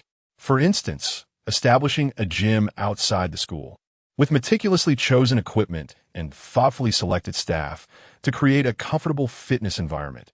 Wasn't that a captivating idea? If he could integrate functionalities akin to those found in WeChat, Matewan, Pinduoduo, and Douyin to create a comprehensive platform, that would indeed be a monumental achievement in life. And so he set forth. Fanze's school was located in the north, while Su Ji traveled in a different direction. As for the school beauty, Shen Mengqing, Aunt Yu harbored reservations during their dinner the previous night. Feeling uneasy about letting Fanze accompany her to school, yet she could not directly voice her concerns. Su Liuli, on the other hand, sent a message to Fanze expressing that she missed him. Fanze replied that she could think of him more when she had the time, and they would see each other at school. When Su Liuli asked why, Fanze chose not to disclose the reason. After all, he couldn't very well tell her that her father intended to deal with him. Could he? Thus, Fanze was left to embark on this journey alone. Having just obtained his driver's license, he was restricted to national highways and could not venture onto expressways. He purchased Red Bull and snacks for the drive and set off leisurely towards the outskirts of the city. What brought him the most comfort was driving the car Aunt Yu had bought, all while being free from the company of her daughter. If he had brought Shen Mengqing along, relaxation would have been a distant dream, for she had a knack for courting trouble. As Fanze reveled in his carefree drive, the navigation system interrupted with a voice alert. Traffic congestion ahead, please reduce speed. There had been no mention of traffic when he set out. What would be the cause? Indeed, Fanze soon observed brake lights illuminating ahead, compelling him to slow down and follow suit. Could there have been an accident? Fenshe pondered anxiously. 300 meters ahead of him, a black Buick was parked by the roadside, its body slightly askew, with one of the rear tires blown out. An elegant lady and a pure young girl stood in the morning sunshine, their skin fair and radiant. What should we do now, Mom? She inquired. I've already called for a tow truck. It may take some time to repair the car. Perhaps you should buy a train ticket and travel by train, came the reply. Ah, but I've never traveled alone by train. I'm a bit afraid, she confessed. Then we shall have to wait until I fix the car, Aunt Yu said with a sigh. Shen Mengqing pouted. What if the repair takes too long? Will we miss the registration deadline? Aunt Yu pondered for a moment before smiling and suggesting, how about we forego school altogether? Your mother can find someone to arrange a marriage for you instead. But Fan Zhe is going to school, Shen Mengqing instinctively retorted, and as soon as the words escaped her lips, she felt it was inappropriate and fell silent. Aunt Yu cast a sidelong glance at her, a knowing smile playing at her lips. This smile caught the attention of some passers-by in their vehicles, drawing their eyes. Hey, beautiful lady, do you need help? I'm quite skilled at fixing cars. I can handle any vehicle, shouted a bold driver as he rolled down his window. However, the mother and daughter duo simply ignored him, having grown accustomed to the numerous shouts from passing vehicles. Those who remained silent also leisurely rolled down their windows, their gazes scrutinizing Aunt Yu and Shen Mengqing. What kind of accident is this causing traffic? Aunt Yu's car is parked at the side of the road, not obstructing it at all. It has no impact on the flow of traffic. It's these onlookers who are truly causing the slowdown, as they reduce their speed upon approaching. Wait, is that Fan Zhe? Shen Mengqing exclaimed upon spotting him in a car queued behind. Aunt Yu, hearing her mention Fan Zhe, turned to look as well, though the reflection in the glass made it difficult to discern the occupants within. Is that really Fan Zhe? Aunt Yu asked uncertainly. Of course, it's Fan Zhe.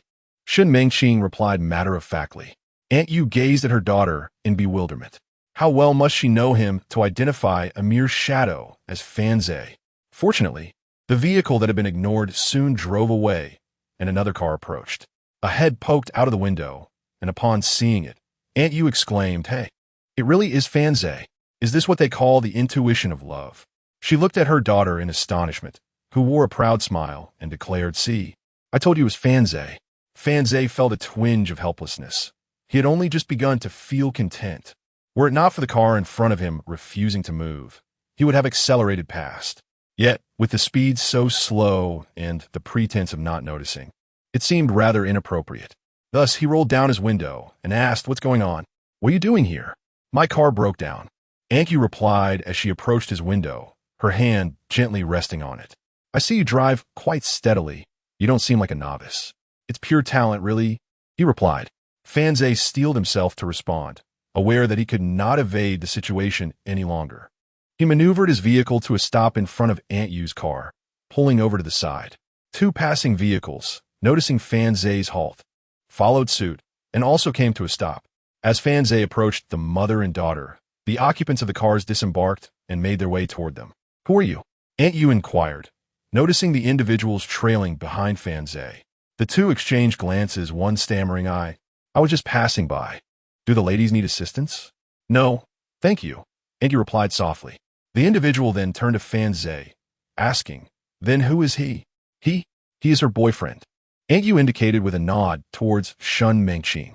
Upon hearing this, the two promptly turned on their heels and departed. Oh dear, how embarrassing. I thought he was like me, merely passing by and attempting to engage with the lovely ladies, only to discover he is indeed the girl's boyfriend. Chapter 63. Almost revealing my status as a young woman. Aunt Yu donned a flowing black casual dress, the fabric lightweight and elastic, perfectly accentuating her graceful figure. Shen Mengqing sported a ponytail, clad in a cropped t-shirt paired with denim shorts, her long, fair legs on display, and white sneakers adorning her feet. Her subtly exposed abdomen radiating youthful vitality. The bustling road was ensnared in traffic, with many individuals seeking excuses to slow down, their gazes lingering on Aunt Yu and Shen Mengqing. Even those accompanied by partners found it difficult to resist the allure of this mother-daughter duo. Aunt Yu's car had broken down, and while Fan Zhe might have the skills to repair it, he was reluctant to do so in such a public setting. Once the onlookers had dispersed, Aunt Yu approached Fan Zhe with a smile, resting her hand on his shoulder and leaning in to say, You see, my car is out of commission, and I cannot take Mengqing home. Would you mind looking after her?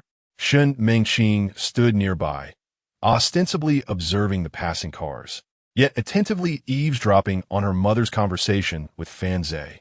Though Fanze was somewhat hesitant, the thought of Aunt Yu's previous assistance made it difficult for him to decline, and he replied, "As long as you trust me, I have no objections." "Excellent." Aunt Yu embraced Fanze and patted his shoulder, assuring him, "I am confident. She won't give you any trouble." With that, she turned to retrieve Shen Mengqing's luggage. Fanze placed a hand over his heart, watching Aunt Yu's retreating figure, shaking his head in resignation. "Xiao Fanze, come help with the luggage," Aunt Yu called out. Reluctantly, he complied. Shen Mengqing stole a glance in the direction Fanze had gone to fetch the luggage, a smile involuntarily gracing her face as she hopped over to his car, opening the passenger door and settling in, as if it were a given that he would retrieve her belongings. However, when Fanze dragged the luggage from Aunt Yu's trunk, he discovered that Shen Mengqing had vanished. A pang of anxiety gripped him. In this day and age, the abduction of beautiful girls was not uncommon. Surely, someone as striking as Shen Mengqing wouldn't be snatched away so quickly. He first surveyed Aunt Yu's car, empty, and then hurried to his own vehicle. There he found Shen Mengqing in the passenger seat, her hands gripping the seatbelt, eyes closed as if savoring the ambience of the new car. An unsuspecting observer might believe it was her own. Fanze rapped gently on the window. Startled, Shen Mengqing lowered the window, wrinkling her nose and exclaiming, "Fanze, you scared me." He inhaled deeply, deciding to let the moment pass without reprimand. Aunt Yu approached, her tone gentle as she said, "Fanze, I appreciate your looking after Mengqing. I've heard Kyoto is splendid. I plan to visit and enjoy a few days there soon." Fanze responded casually, "A few days won't suffice. Once I set up a shop there, you could come help manage it." "Really? You'd better not be jesting," she replied with a hint of seriousness. "I assure you, it's true." "Well then, I shall await the opportunity to assist you." "All right," Fanze said, smiling as he placed Shen Mengqing's suitcase into the trunk. "Sister, we shall be on our way." "Good." Aunt Yu's heart raced slightly at the thought of Fanze's proposal. Absently, she opened the rear door of Fanze's car and took a seat. Fanze settled into the car and glanced at Shen Mengqing, stating, "Let me clarify, my decision to drive you is a promise made to your mother, not because of any affection I hold for you." Shen Mengqing, fastening her seatbelt with both hands, retorted, "Fanze, you are being dishonest." Fanze rolled his eyes in exasperation, thinking that Shen Mengqing had been spoiled, always assuming that others were enamored with her. "As I mentioned previously, which you evidently did not hear, I no longer harbor feelings for you. I now appreciate mature women." Shen Mengqing fixed her gaze on Fanze, then suddenly turned to the back seat, exclaiming, "Mom, Fanze is speaking nonsense. I'm not a mature woman yet." Fanze also glanced towards the rear. "Oh, sister, what are you doing here?" Aunt Yu sat in the back seat, her expression somewhat awkward, before realizing, "Oh, I must have gotten into the wrong car." She stuck out her tongue, quickly exited the vehicle, closed the door, and bent down to wave at Fanze, saying, "You two go ahead. Please take good care of Mengqing." Fanze waved back and pressed the accelerator, feeling a twinge of frustration that her mother had overheard their conversation. After driving for a while, Shen Mengqing remarked, "Fanze, you mustn't speak carelessly in front of my mother. She almost found out about me." Fanze, perplexed, asked, "What does that have to do with mature women?" Shen Mengqing, with her large eyes fixed on him, responded, "My mother says that women who have experienced love are considered mature. And am I not one?" Fanze fell silent, focusing on the road, as he indeed felt somewhat guilty regarding the matter. Just 10 minutes before getting into the car, Shen Mengqing had been exhilarated, curiously examining the interior, touching this and that. Fanze found her inquisitive nature amusing, thinking that Shen Mengqing was quite endearing when she wasn't being troublesome. "Be careful, or you'll have to pay for any damages." Shen Mengqing rolled her eyes, dismissing Fanze's warning. As they continued their journey, boredom began to set in for Shen Mengqing, who started fiddling with her phone. Finding driving equally mundane, Fanze retrieved a pack of cigarettes from his pocket, which he had specifically purchased before setting off. In his previous life, he had a smoking habit, and today marked only the second time since his rebirth that he felt the urge to smoke. Just as he lit his lighter, Shen Mengqing disapprovingly remarked, "You can't smoke in here with people present. It will cause secondhand smoke." Fanze glanced at her and replied, "Oh." On a patch of vacant land beside the national road, with two small shops behind it, Shun Mengqing stood with her suitcase, watching the taillights of Fan Zhe's departing car. She stomped her foot and exclaimed, "Fan Zhe, you promised my mother you would take care of me. You bad person." Chapter 63. Mengqing, why are you crying? Fan Zhe found a safe spot to set down Shun Mengqing and her luggage before driving away. Isn't it said that smoking in the car can harm others? Well, since I'm alone in the car, I won't hurt anyone. Fan Zhe leisurely lit a cigarette. Shun Mengqing stood on the flat ground, stomping her feet in anger. Fan Zhe truly abandoned her and drove off. She had never traveled far alone before. This was her first time out with Fan Zhe, and he left her by the roadside. The more she pondered, the more aggrieved she felt. Was it possible that Fan Zhe no longer had feelings for her? Was it merely because she had rejected his confession? If he had tried harder, wouldn't he have had a chance? As she noticed others parking to go into a store and glancing at her, Shun Mengqing, feeling wronged, took out her phone. Her eyes reddened and called her mother. "Mom." Fan Zhe left me by the roadside. Aunt Yu, unaware of the situation, inquired, "What do you mean left by the roadside?" Shun Mengqing bit her lip, and upon hearing her mother's voice, she couldn't hold back her tears, exclaiming, "Fan Zhe abandoned me and my suitcase by the roadside. He just drove away." Aunt Yu paused, and upon hearing her daughter's sobs, chuckled softly before asking, "What happened? Please explain it to me." Shun Mengqing cried, "Why, he promised you he would take care of me. Why, I told him not to smoke, and he just left me. Why did you stop him from smoking?" "Why, I said it was impolite to smoke with others in the car. That's no issue. Once you got out of the car, there were no others around." "Why?" Shun Mengqing, feeling dejected, hung up the phone. Noticing shoppers passing by and staring at her, she wiped her tears and turned her face away. "Well, what am I to do?" In truth, Fan Zhe hadn't driven far nor fast. On this national highway, it was inconceivable that he would truly abandon Shun Mengqing. Growing up in a single-parent household with a mother who provided abundantly, all of her love was bestowed upon her. Additionally, inheriting her mother's fine genes, she was exceptionally beautiful and had been cherished since childhood. Her proud demeanor, nurtured by her mother's affection, had not posed any issues among her peers. However, college represented a microcosm of society, with even more complex social dynamics awaiting her. Her proud nature might lead to challenges in the future. In this world, no one is inherently obligated to revolve around another, nor is anyone required to tolerate another's caprices. Rather than allowing her to face the harsh lessons from others, it would be wiser to guide her toward correction. After finishing one cigarette and waiting a few moments, Fan Zhe decided it was time to turn back. Had he not known it was Shun Mengqing's first journey away from home, he would have waited longer.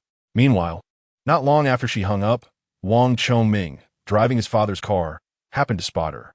"Hey, Dad, stop the car. That is my classmate." His father glanced to the side and noticed Shun Mengqing, momentarily captivated by her beauty. "Is this the classmate who has been complaining at home about not receiving your messages?" Wang Chongming's father inquired. "Yes," Wang Chongming replied eagerly, rolling down the car window before they had even come to a stop. He was being driven to school by his father, but his university was not far from Huai City, only a 3-hour drive away. Unlike Fan Zhe and Shun Mengqing's school, which required at least 2 days by car. "Mengqing, what are you doing here?" Wang Chongming called out, anxious to get out of the car. Hearing a familiar voice in her moment of distress, Shun Mengqing's eyes brightened momentarily, but upon recognizing Wang Chongming, she turned her gaze away, wiping her reddened eyes. "Mengqing, why are you crying?" Wang Chongming hurriedly exited the vehicle, circling around her. Yet, Shun Mengqing refused to meet his gaze. His father, observing his son's behavior from the car, sighed in exasperation. It was evident to him that his son harbored feelings for this beautiful girl. "Mengqing, are you heading to school? Why are you alone?" Shun Mengqing turned again, presenting him only with her back. Wang Chongming was unfazed by this. He had seen on television how girls often acted coy in such situations, believing that the more they feigned indifference, the more they liked someone. He looked around for any familiar faces but saw none, nor did he spot Shun Mengqing's mother. "Let me have my dad drive you to school," he offered. Wang Chongming's father, parked nearby, raised an eyebrow at his son's suggestion. You want me to help you win over a girl? Where does your classmate study? Kyoto University, Wang Chongming replied. His father gasped in surprise. His first instinct was to step out and reprimand his son. You actually want to take a female classmate to Kyoto? However, upon observing Shan Mengqing's poise and noting she was a student from Kyoto University, he reconsidered. A girl of such caliber would be admired anywhere. And while his son hadn't attended such a prestigious institution, he was at least the class president in high school. Perhaps there was a chance for him after all. Thus, he refrained from further comment, hoping Shan Mengqing would agree to join them in the car, allowing them both to become better acquainted on the journey. High school was behind them now. It was time for romance. Fanzai drove up and, from a distance, saw someone chatting with Shan Mengqing. He quickened his pace. As he drew nearer, he recognized it was Wang Chongming, who was incessantly talking to Shan Mengqing. She wore an expression of annoyance, clearly uninterested in conversing with him. Fanzai parked his car in an open space, but since Shan Mengqing was turned away from Wang Chongming, she did not see him. Lowering his window, he called out, "Hey!" Shan Mengqing suddenly turned around, her eyes lighting up upon seeing Fanzai. Yet, as tears brimmed in her eyes again, she bit her lip, wringing her fingers together, on the verge of crying once more. Wang Chongming, noticing Fanzai, paused for a moment before exclaiming, "Fanzai, you must have made Mengqing cry. I'm taking her to school now. You can leave. This doesn't concern you." Fanzai merely shot him a glance and turned to Shan Mengqing, asking, "Are you coming or not?" Shan Mengqing nodded with a sense of grievance, tears welling in her eyes, yet she held back from crying. "Is it permissible to smoke in a car?" "Indeed." Shan Mengqing obediently nodded and replied softly. As Fanzai observed her pitiful expression, he felt an urge to chuckle. Yet simultaneously, he found her quite pitiable. "Hurry up and get your luggage in a car." Without a moment's hesitation, Shan Mengqing grasped her suitcase and hurried towards Fanzai's vehicle. The trunk was already ajar. She approached the back with her suitcase, but it proved to be somewhat heavy, making it a challenge to lift. Wang Chongming rushed over. Anxious, "Mengqing, there's no need for Fanzai to take you. I will. It's none of your concern. Fanzai will take care of me." Shan Mengqing struggled with the suitcase, prompting Wang Chongming to swiftly assist her, pushing the suitcase into the trunk. Shan Mengqing patted her hands together, lowered the trunk lid, her eyes still slightly red, with droplets clinging to her long eyelashes. Yet a radiant smile adorned her face as she waved at Wang Chongming. "Thank you, Wang Chongming, goodbye." With that, she joyfully dashed toward the passenger seat. Chapter 64, The Final Room. Once Shan Mengqing settled into the car, she became subdued. Sitting in the passenger seat, she gently pressed her lips together, her hands clasping the safety belt across her chest, her clear gaze timidly fixed on the road ahead. Sensing Fanzai's scrutiny upon her, she remained motionless, biting her lip. Fanzai chuckled softly, cracked the window open slightly, and lit a cigarette, resting it on the window frame. Shan Mengqing's large eyes darted around, yet she remained silent. Driving can often be monotonous. After observing Shan Mengqing's serious demeanor for half an hour, Fanzai remarked, "There are snacks in the back. Feel free to help yourself." "Oh," Shan Mengqing replied weakly, leaning back to reach for a bag in the rear seat. With a little giggle, as she stretched to grab the snacks, she inadvertently brushed against Fanzai's arm. He instinctively glanced over, noting her slender waist. While delicate, she was not frail, in all the right places. She possessed a certain fullness that could only be attributed to good genes. As she retrieved the snacks and noticed Fanzai's gaze upon her, a hint of shyness crept on her face. This left Fanzai momentarily bewildered. The ethereal girl displayed such an adorably vulnerable side. Had he perhaps overstepped in his teasing? Observing Shan Mengqing carefully peel open the snack packaging, a wave of guilt washed over him. He thought to himself, "All right, no more teasing. I should have learned my lesson." However, as Shan Mengqing indulged in the snacks, her spirits began to lift. With a spicy strip clutched between her lips, she rummaged through the bag resting on her lap, selecting her treats. "Fanzai!" she exclaimed, savoring a bite of the spicy strip, her voice laced with playful discontent. "Why did you buy all the snacks I don't like?" "I didn't see a single starry cup." Before she could finish her thought, she caught Fanzai's gaze, and her voice faltered. You bought some really delicious snacks. With that, she turned her attention to the window, avoiding his eyes, licking the remnants of spice from her lips. Fanze retorted with a hint of annoyance. How could they not be tasty? You're getting grease all over your mouth. Use a napkin. He pulled out 2 tissues from a box in the center console and handed them to her. Shin Mengqing didn't turn around but reached out to take the napkins, keeping her eyes on the outside, obediently munching on her spicy strips. Fenxia, initially believing he had truly distressed the ethereal girl, soon realized it was merely an act, akin to a mischievous child getting a light reprimand before returning to their playful antics. After satisfying her hunger, Shin Mengqing tilted her head and fell asleep for the remainder of the journey. Around 2 in the afternoon, they arrived at a service station. Fanze nudged her awake, and she groggily stirred, wiping her mouth as she murmured, "Are we there?" Fanze rolled his eyes, noting that even the school beauty drooled in her sleep. He mused that a few years back, she might have even wet the bed. Not so soon. This is just a service station. If you need to use the restroom, go ahead. Buy whatever you want to eat. Oh. Shin Mengqing exclaimed as she dashed toward the restroom, her mind racing. Oh no, Fanze definitely saw me drooling. Forget it, let it be. After all, he has had his fill before. The journey is long, and Fanze chose not to rush, resting briefly at the service station. The weather today is splendid, with a gentle breeze under a bright blue sky adorned with fluffy clouds. The sun shines warmly, yet the temperature remains mild. Shin Mengqing, clutching a bag of snacks purchased from a convenience store, sat on a stone block beside the car, massaging her calves. Leaning against the car door, Fanze held a cigarette, gazing at the distant sky.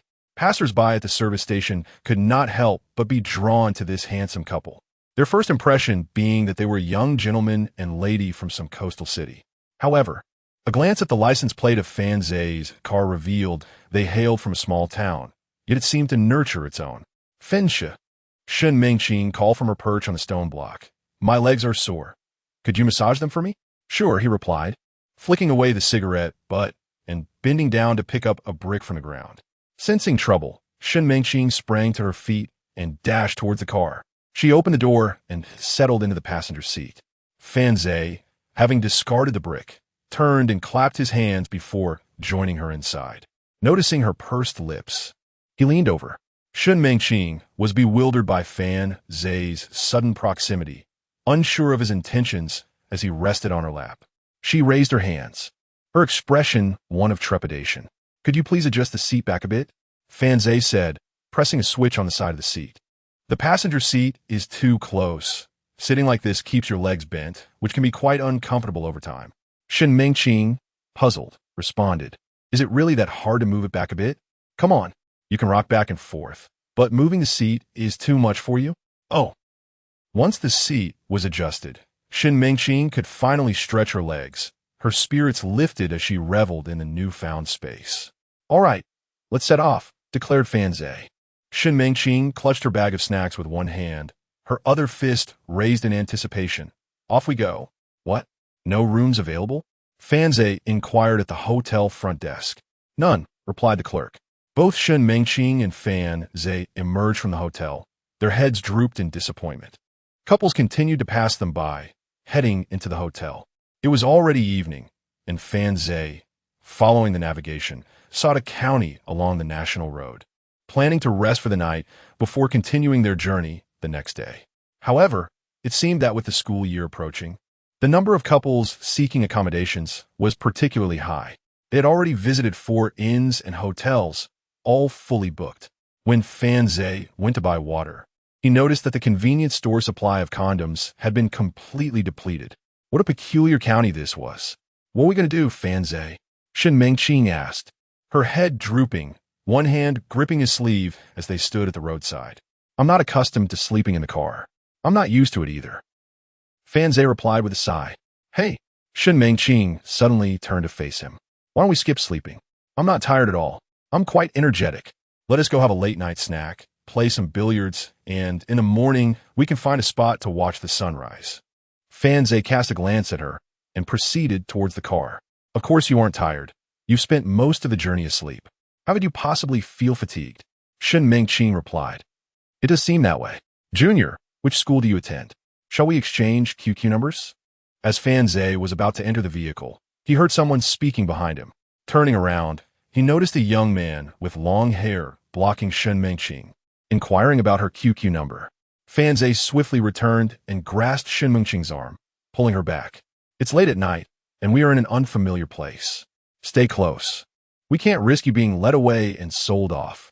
Understood. Shen Mengqing acquiesced, allowing Fan Zhe to guide her as they hopped into the car.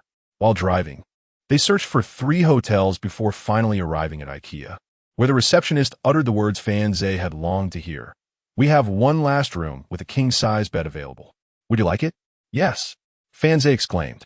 I want it too. Shen Mengqing chimed in. Chapter 65. Unless you call me Daddy. Upon checking into the hotel, the two of them, burdened with luggage, entered the premises. Unable to endure Shen Mengqing's leisurely pace, Fan Zhe seized the suitcase from her hands and remarked, You consume such large portions, aside from your beauty. Could you perhaps hasten your movements? Fan Zhe, you are the one who eats excessively. Shen Mengqing retorted. Speak your mind, but refrain from incessantly calling my name. It's not as if I cannot hear you. Spare me your prattling, and do not utter such inauspicious words. With that, Shen Mengqing reached out to cover Fan Zhe's mouth. With both hands occupied gripping the luggage, Fan Zhe could only shake his head vigorously, unable to push her away. Shen Mengqing persisted in her efforts, declaring, from now on, no more of these ill-omened remarks. With a huff, Fan Zhe dropped the luggage onto the floor and finally pushed Shen Mengqing's hand aside. I was perfectly fine until you made it inauspicious, he gasped, before lifting the luggage again. If you ruin my luck, you shall walk to school tomorrow. Pouting, Shen Mengqing clenched her fists against her chest, resembling a child caught in wrongdoing, and obediently followed Fan Zhe into the hotel elevator. The young man at the front desk, tasked with room assignments, gazed longingly at Fan Zhe's retreating figure, wishing for a companion as beautiful and engaging as Shen Mengqing. Upon entering the room, Shen Mengqing kicked off her white shoes and leaped onto the soft king-sized bed, bouncing slightly. The spacious hotel room boasted a bed approximately 1 meter 80 wide, with a fairly pleasant atmosphere. The floor was carpeted, and by the window stood a tea table with 2 stools, alongside a sofa against the wall. Fan Zhe, I will sleep on the bed, and you shall take the sofa, Shen Mengqing declared, kneeling on the bed. You may sleep here too, but you must not cross this line, nor touch me. As she spoke, she gestured to delineate an imaginary boundary between the 2 pillows with utmost seriousness. Fensha, without a word, set down the luggage and promptly lifted Shen Mengqing, placing her on the adjacent sofa. This is where you will sleep tonight. Why? Shen Mengqing questioned, her face a portrait of grievance as she settled on the sofa. Because I booked the room, and I also drove here. Perhaps you would prefer to drive tomorrow? Fensha responded, but I'm a girl. Driving is exhausting. She countered. Pouting, Shen Mengqing watched as Fan Zhe proceeded to the bathroom to shower, then lay on the bed, neglecting her entirely. Glancing at the sofa, she pressed her hand against it, feeling its firmness. Fan Zhe, I too wish to sleep on the bed, she said, her voice tinged with a sense of injustice. Fan Zhe turned his head, suggesting, let us discuss this amicably. Perhaps I might consider letting you share the bed. Shen Mengqing fell silent, casting a glare at Fan Zhe in irritation before gathering her belongings to take a shower. As she entered the bathroom, she huffed dramatically to express her discontent. Upon her return, she echoed her earlier huff and settled back onto the sofa. Fensha, engrossed in his phone, inadvertently caught sight of Shen Mengqing emerging in her sleepwear. She indeed possessed an undeniable allure. A fresh visage, a well-proportioned figure, and remarkably fair skin. Fan Zhe endeavored to maintain his composure, reminding himself not to reveal any unusual reactions, lest all his efforts be in vain. If I soften my attitude, Shen Mengqing will become willful again.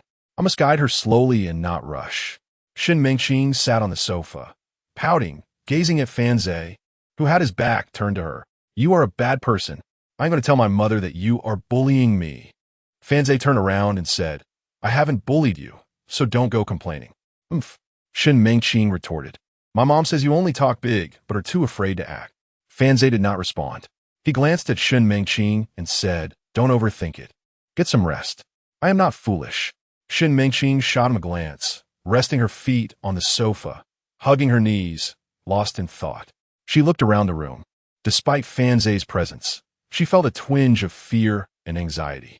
This was her first time traveling far from her mother. The room gradually fell silent, and neither of them spoke. Fan Zhe was occupied with his phone, while Shen Mengqing sat on the sofa, her mind wandering. Just then, her phone buzzed. She picked it up and saw a message from her mother. "Are you all right? Where have you reached?" Shen Mengqing replied, "I don't even know where we are. We just booked a room to rest for the night." Yui, her mother's friend, quickly responded, "Are you and Fan Zhe in the same room?" "Yes." There were no other rooms available in the hotel, just this one. Shen Mengqing glanced at Fan Zhe, who was sleeping on the bed, and continued typing. "He told me to sleep on the sofa, and he—" Before she could finish, she deleted the message and typed a new one instead. "He's sleeping on the sofa. I am on the bed." Yui replied, "All right then, make sure to rest early and stay safe. If anything happens, listen to Fan Zhe. He is more mature than you." "Okay, I understand, Mom." Fan Zhe, feeling drowsy, was nearly asleep when he suddenly heard a noise at the door, as if someone was trying to open it. He jolted awake. If he were alone in the room, he wouldn't be afraid. But now Shen Mengqing was here too. He quickly sat up and saw Shen Mengqing also sitting on the sofa, nervously watching the door. One side of her nightgown slipped down, and she hurriedly adjusted it. Fan Zhe got up, slipped on his slippers, and walked towards the door. Shen Mengqing quietly put on her slippers and followed him, curious to see what he was doing. She found him crouching on the floor, seemingly engaged in something. She approached him softly. In his hands were 2 cards, printed with advertisements and a phone number. Fan Zhe turned to look at her, and they exchanged a glance, remaining silent. It turned out they were merely advertising cards. They returned to their respective places, but the atmosphere had shifted slightly due to the commotion. To ease the awkwardness, Fan Zhe reached out and turned off the light. It was unclear how much time had passed when Fan Zhe felt someone slipping into the blanket next to him. Fan Zhe, Chapter 65. He refuses to stop even when told to be gentle. It hurts. Fan Zhe, wait a moment. You're hurting me. I said be gentle. Don't move. It will be over soon. No, it hurts. Fan Zhe. Outside Kyoto University, a steady stream of new students and their parents bustle about. Fan Zhe and Shen Mengqing stand by the roadside, their luggage beside them. The passing freshmen, perhaps still acclimating to the university atmosphere, cast curious yet bashful glances at Fan Zhe and Shen Mengqing. Young hearts inevitably feel shy when encountering an attractive opposite. With one hand resting gently on Shen Mengqing's nape, Fan Zhe tenderly massages her forehead. Aware that vehicles cannot enter the campus and that parking is scarce, he parked his car far away and took a taxi with her. However, upon disembarking, Shen Mengqing inadvertently bumped her head against the door, leaving her forehead flushed. In response, Fan Zhe gently rubbed the area to prevent a bruise from forming. All right, I'm fine now." Shen Mengqing grasped Fan Zhe's hand, pleading for him to stop as the pain was too much. Once he released her, she rolled her eyes at him, her rosy cheeks reflecting her annoyance. Fan Zhe was too rough. Even when she asked him to stop, he persisted, just as he had the day before. Yet, upon reflection, it seemed he acted out of concern for her well-being. Remembering Fan Zhe's advice about politeness, she pouted and said, "Thank you, Fan Zhe." A teachable child indeed. Fan Zhe playfully flicked her nose, acknowledging her gratitude as a reward. "There are so many people," Shen Mengqing observed, glancing around. Her school was less than 100 meters ahead, while Fan Zhe's lay directly across the street. The entrance was bustling with activity, creating a sense of congestion. "I want to buy a drink." "Fan Zhe, wait for me here while I get some water." "I'll drink it before we go in," she suggested. Fan Zhe waved his hand dismissively. All right, I'll go. With all these people and your absent-mindedness, you might just get lost." Shen Mengqing bit her lip, lowering her gaze in silence. "Keep an eye on belongings. Don't lose them." She nodded vigorously. "I'll keep them safe." Fan Zhe crossed the street, familiar with a nearby convenience store where he had spent 4 years of his life. Although some changes had occurred since his departure, the scenery still resonated with his memories. Upon returning with 2 bottles of mineral water, he saw someone chatting up Shen Mengqing from a distance. The individual bore the hallmarks of an experienced upperclassman. Just as he was about to approach, He overheard two other upperclassmen discussing her. Wow, are the freshmen this year so high in quality? She is undoubtedly my goddess. Come on, after watching for so long. She is the only one who truly caught my eye. So adorable. I'll go help her with her luggage. As Fan Zhe walked past the two gossiping upperclassmen, he silently scoffed. Shen Mengqing is cute? Well, she does look rather charming in the daylight. He strode over, deliberately ignoring the suitor, and handed the water to Shen Mengqing. They first visited Shen Mengqing's school to assist her in completing some registration procedures and obtained her dormitory number. However, at the base of the dormitory, a table was set up where 5 or 6 senior students were handling registrations, and Fan Zhe and Shen Mengqing were halted. The seniors could not help but scrutinize Shen Mengqing, and one of them, adorned with a headband and flowing hair, gently inquired, "Who are you?" "This is the girls' dormitory. I am her brother." Fan Zhe indicated toward Shen Mengqing. The surrounding seniors expressed mild surprise, glancing toward Shen Mengqing. She nodded affirmatively, yes. The seniors exchanged looks, reminding that parents and non-residents were not permitted entry. Upon entering university, one must learn to be independent and carry their own luggage upstairs. TSK, why even ask? Fan Zhe encouraged Shen Mengqing to enter on her own, as he still needed to report to the school. Standing before the grand entrance of his university, gazing at the gates, he thought, I am back. Fan Zhe felt an overwhelming sense of elation, as college life was always filled with anticipation. Senior, Fan Zhe called out to a passing upperclassman, who was tall and possessed striking features. She paused, slightly taken aback, asking, "Do you know me?" "No, senior. I would like to inquire where I can register for the Waterwood National Style Dance Society at our school." Fan Zhe asked. The senior smiled, responding, "You can inquire at the Student Organization Recruitment Office, just over by the playground." "Thank you, senior. By the way, may I have your contact information for any future inquiries regarding school matters?" Fan Zhe politely requested. The senior retrieved her phone, amused by the courtesy of the younger students. Fan Zhe provided his number, and they exchanged WeChat contacts. This senior was someone he had known in his previous life, a key member of the Waterwood National Style Dance Society, whose graceful movements had left a lasting impression on him. Naturally, adding her on WeChat was also a means to gain insights into the school's clubs, which might prove beneficial later on. As Fan Zhe pondered this, he suddenly felt a large hand resting on his shoulder. Frowning, he turned to see who was being so presumptuous. To his surprise, it was Su Yulong, Su Yanru, and Su Liuli. "Uncle Long, Aunt Su," he greeted with a beaming smile, feeling somewhat anxious under Su Yulong's stern gaze. "You seem to be enjoying a pleasant conversation with the senior," Su Yulong remarked, his tone tinged with discontent.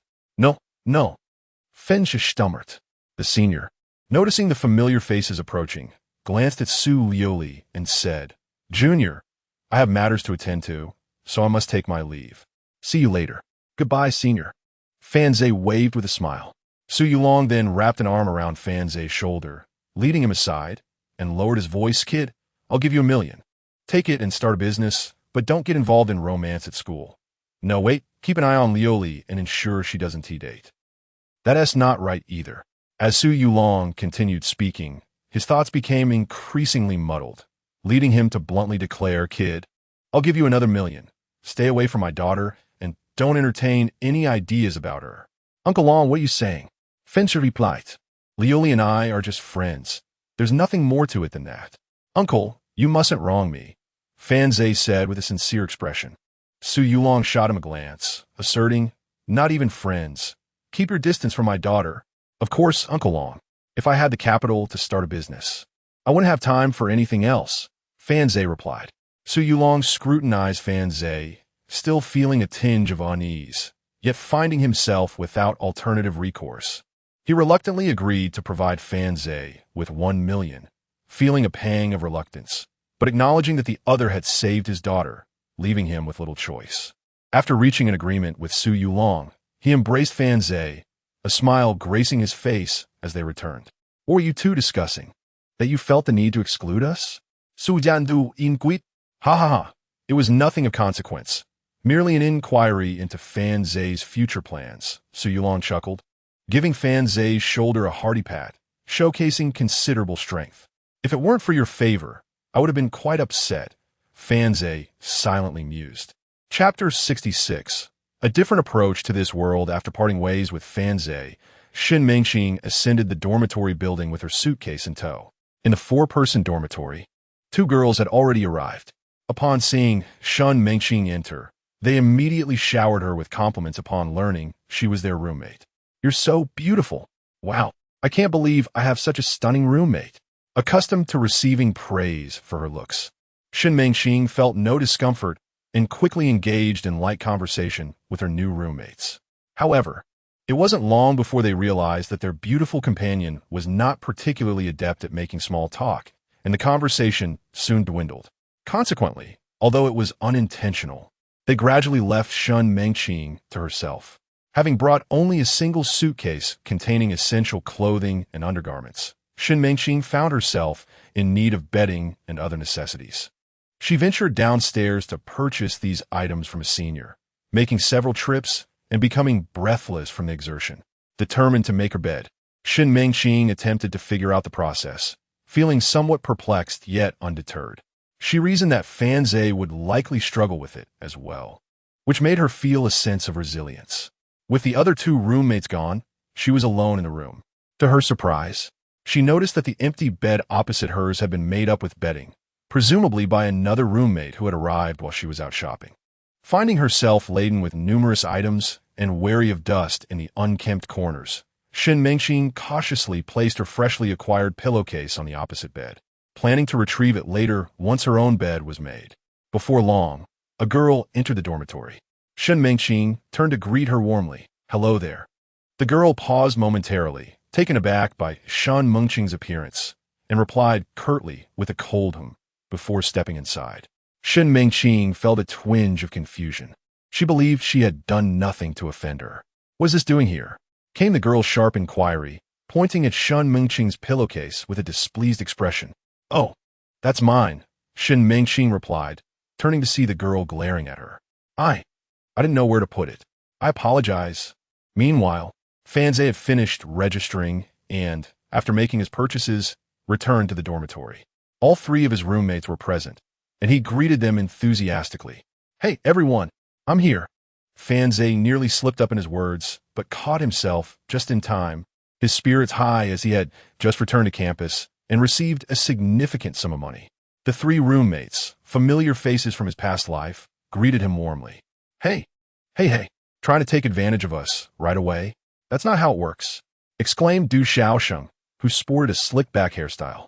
"How about we compare ages? Let's check IDs. Whoever is older gets to be the boss," Fanze proposed, setting down his belongings. Du Xiaosheng scrutinized Fanze, doubting he could be older given his youthful appearance. "Fine, let's do it. You all can be the witnesses, and the loser will treat us to breakfast for a week." "Deal," chimed in the other two roommates, amused by the lively exchange between the two. Fanze took out his identification card, feeling a surge of joy within, for he was confident in his gamble. As the two ID cards lay side by side, Du Xiaosheng's eyes widened in disbelief. "This is unfair. How can it be fair? Just a day older," he exclaimed. "Isn't a day significant?" Fanze tucked his ID away. "What a coincidence. Just a day older?" Du Xiaosheng, with a pained expression, turned away and feigned indifference towards Fanze. He then tilted his head towards the door, calling out, "Boss. Hey, what the hell? You guys." Laughter erupted among the boys, and just like that, a camaraderie blossomed in the dormitory. Once everyone had tidied up, Du Xiaosheng, sporting a slick-back hairstyle, proposed. "Are we all finished? Let us introduce ourselves. I'll go first. My name is Du Xiaosheng, and they call me the most sentimental in Jiangbei. I don't have many special talents. I just take emotions seriously and have had a few girlfriends." "Really? Aren't you all too busy studying to have time for relationships? Did you get in through connections?" Chen Peng teased. Du Xiaosheng chuckled, brushing off the details. Fanze, standing nearby, knew Du Xiaosheng well. He was indeed from north of Jiangbei and came from a well-off family. Throughout his university years, Du Xiaosheng had been quite active in romantic pursuits. Next to introduce himself was Chen Peng, who appeared simple and honest but was the sharpest among them in the dorm. His approach was generally prudent, though at times he seemed a bit timid. Then came Ma Baohua, whose name reflected his upright character. Coming from a modest background, He often worked part-time jobs throughout college. In Fan Zhe's eyes, Ma Baowu was one of the hardest-working individuals he had ever met, though many years had passed.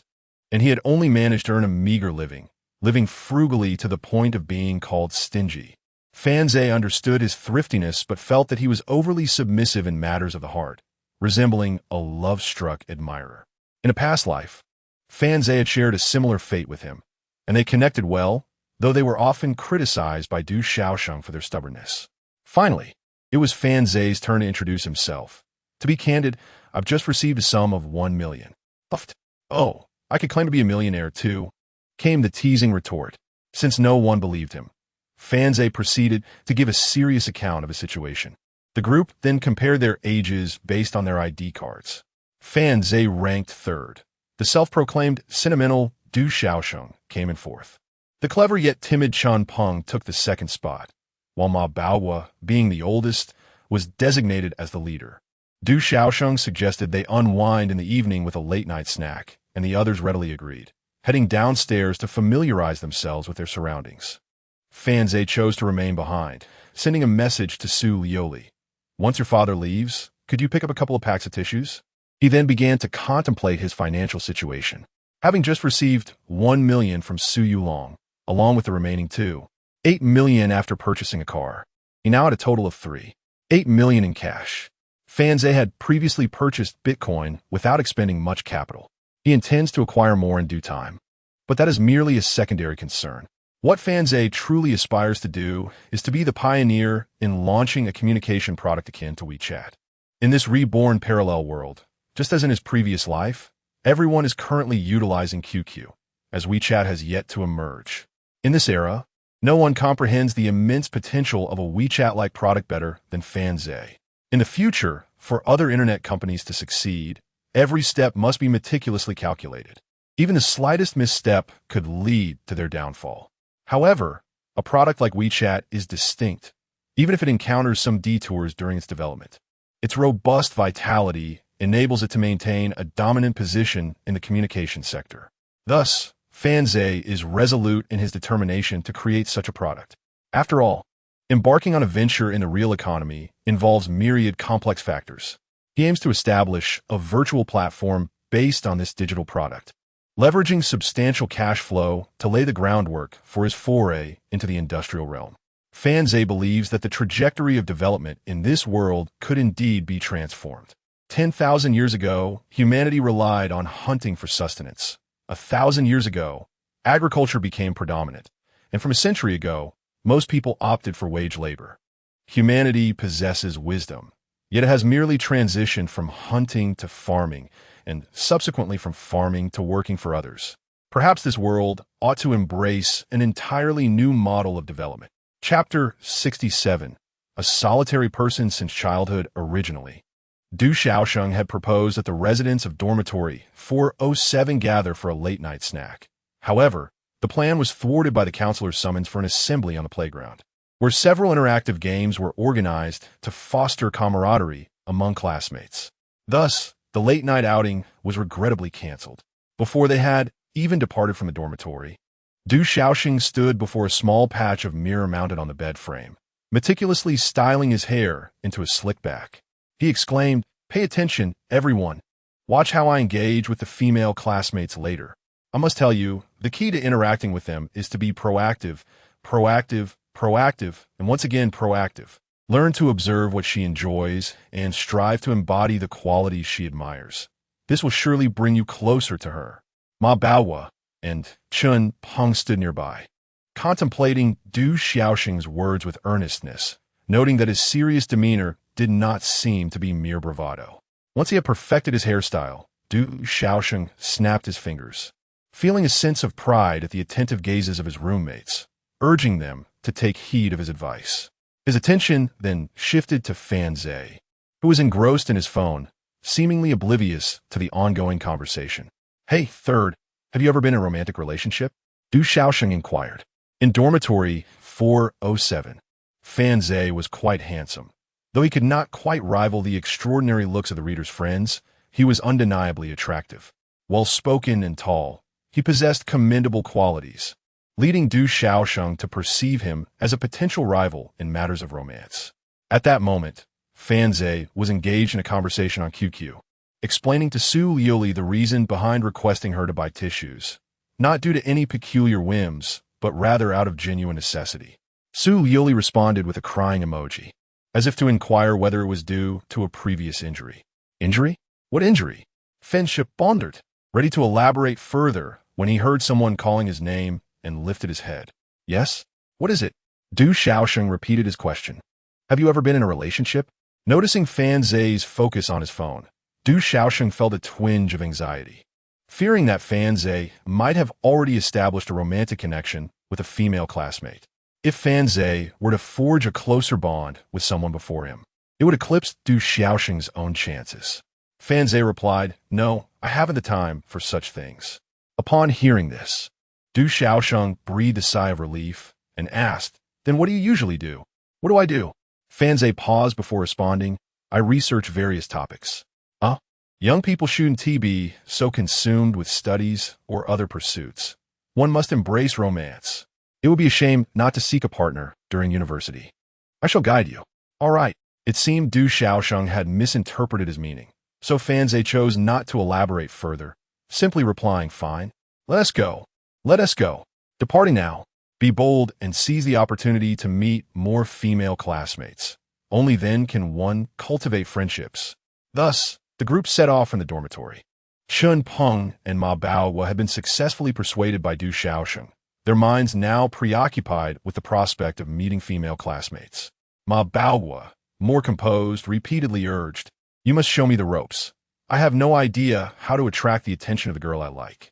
Meanwhile, Chun Peng exhibited greater eagerness, exclaiming, "Take me with you. I want to join too." With a smile on his face, Du Xiaosheng reassured, "Don't panic, just follow my lead." Fan Zhe walked beside him, feeling an inexplicable sense of unease that he couldn't quite articulate. Upon arriving at the assembly point on the playground, they found a considerable number of classmates already gathered, congregating in small groups, each representing a dormitory, much like Fan Zhe and his peers. Apart from their class, other classes were also present. Under the organization of the counselor and several classmates, everyone began to engage in interactive games. At that moment, Fan Zhe slapped his forehead, realizing what had fell amiss. In his recollection, Du Xiaosheng was always perceived as someone adept at interacting with female classmates. However, it now appeared that his previous ignorance had led him to believe that Du Xiaosheng's enthusiasm was impressive, without ever delving deeper into the matter, thus maintaining the notion that he possessed exceptional skills in this regard. In truth, Du Xiaosheng's proactive approach resembled a form of excessive ingratiation. Nevertheless, one cannot deny that this fellow indeed had a certain finesse. He did not seek to endear himself to the more attractive, well-off, or elusive female classmates. Instead, he specifically sought out those who were relatively easier to converse with. In his previous life, the class's life committee member, Yuan Jun, was considered one of the more aesthetically pleasing and well-proportioned girls, possessing a gentle demeanor. Although the selection of the life committee member had not yet taken place, she was already assisting the counselor in organizing activities. The girls surrounding her were similarly endowed with notable external attributes. Yet, Du Xiaosheng hardly spared them a glance, opting to engage with those more ordinary female classmates, enjoying himself immensely and eliciting bright smiles from them. Fan Zhe couldn't help but marvel at how focused this guy was. Such extensive interaction would indeed help him make numerous friends. Uninterested in the games that his fellow classmates, recently liberated from the tense atmosphere of high school, were playing, Fan Zhe chose to sit alone on the grass, basking in the evening breeze. The gentle wind caressed his face, causing his hair to dance, creating an aura of nonchalance and contemplative tranquility around him.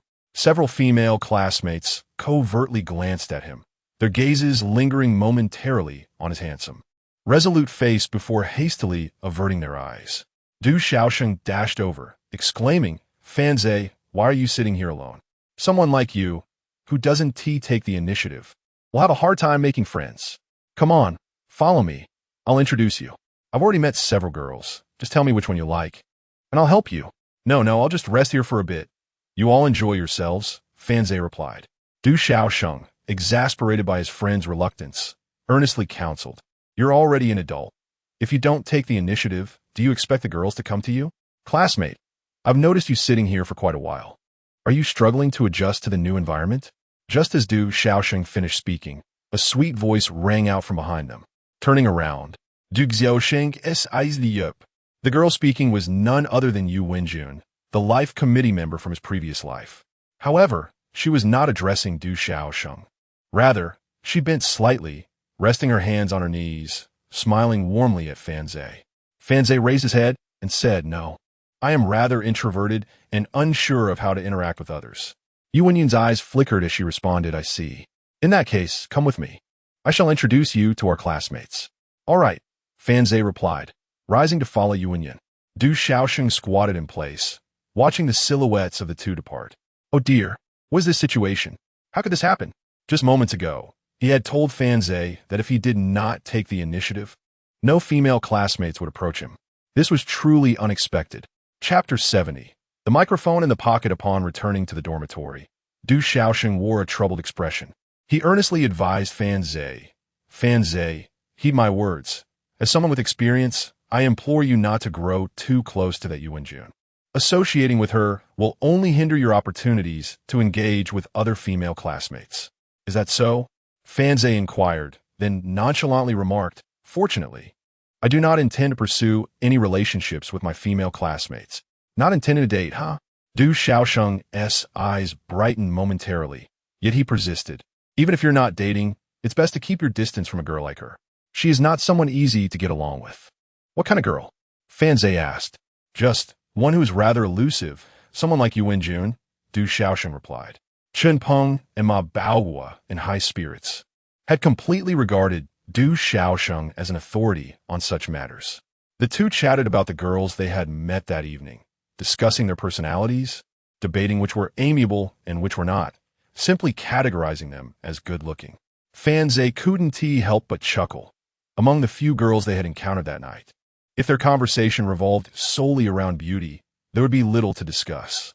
After a refreshing shower, he lay down on his bed to check his system. Following the recent activities on the playground, as the instructor announced the commencement of military training, a notification from the system emerged, granting Fan Zhe a military training assistance package. "System, after being activated for so long, why is there no sign of activity from you?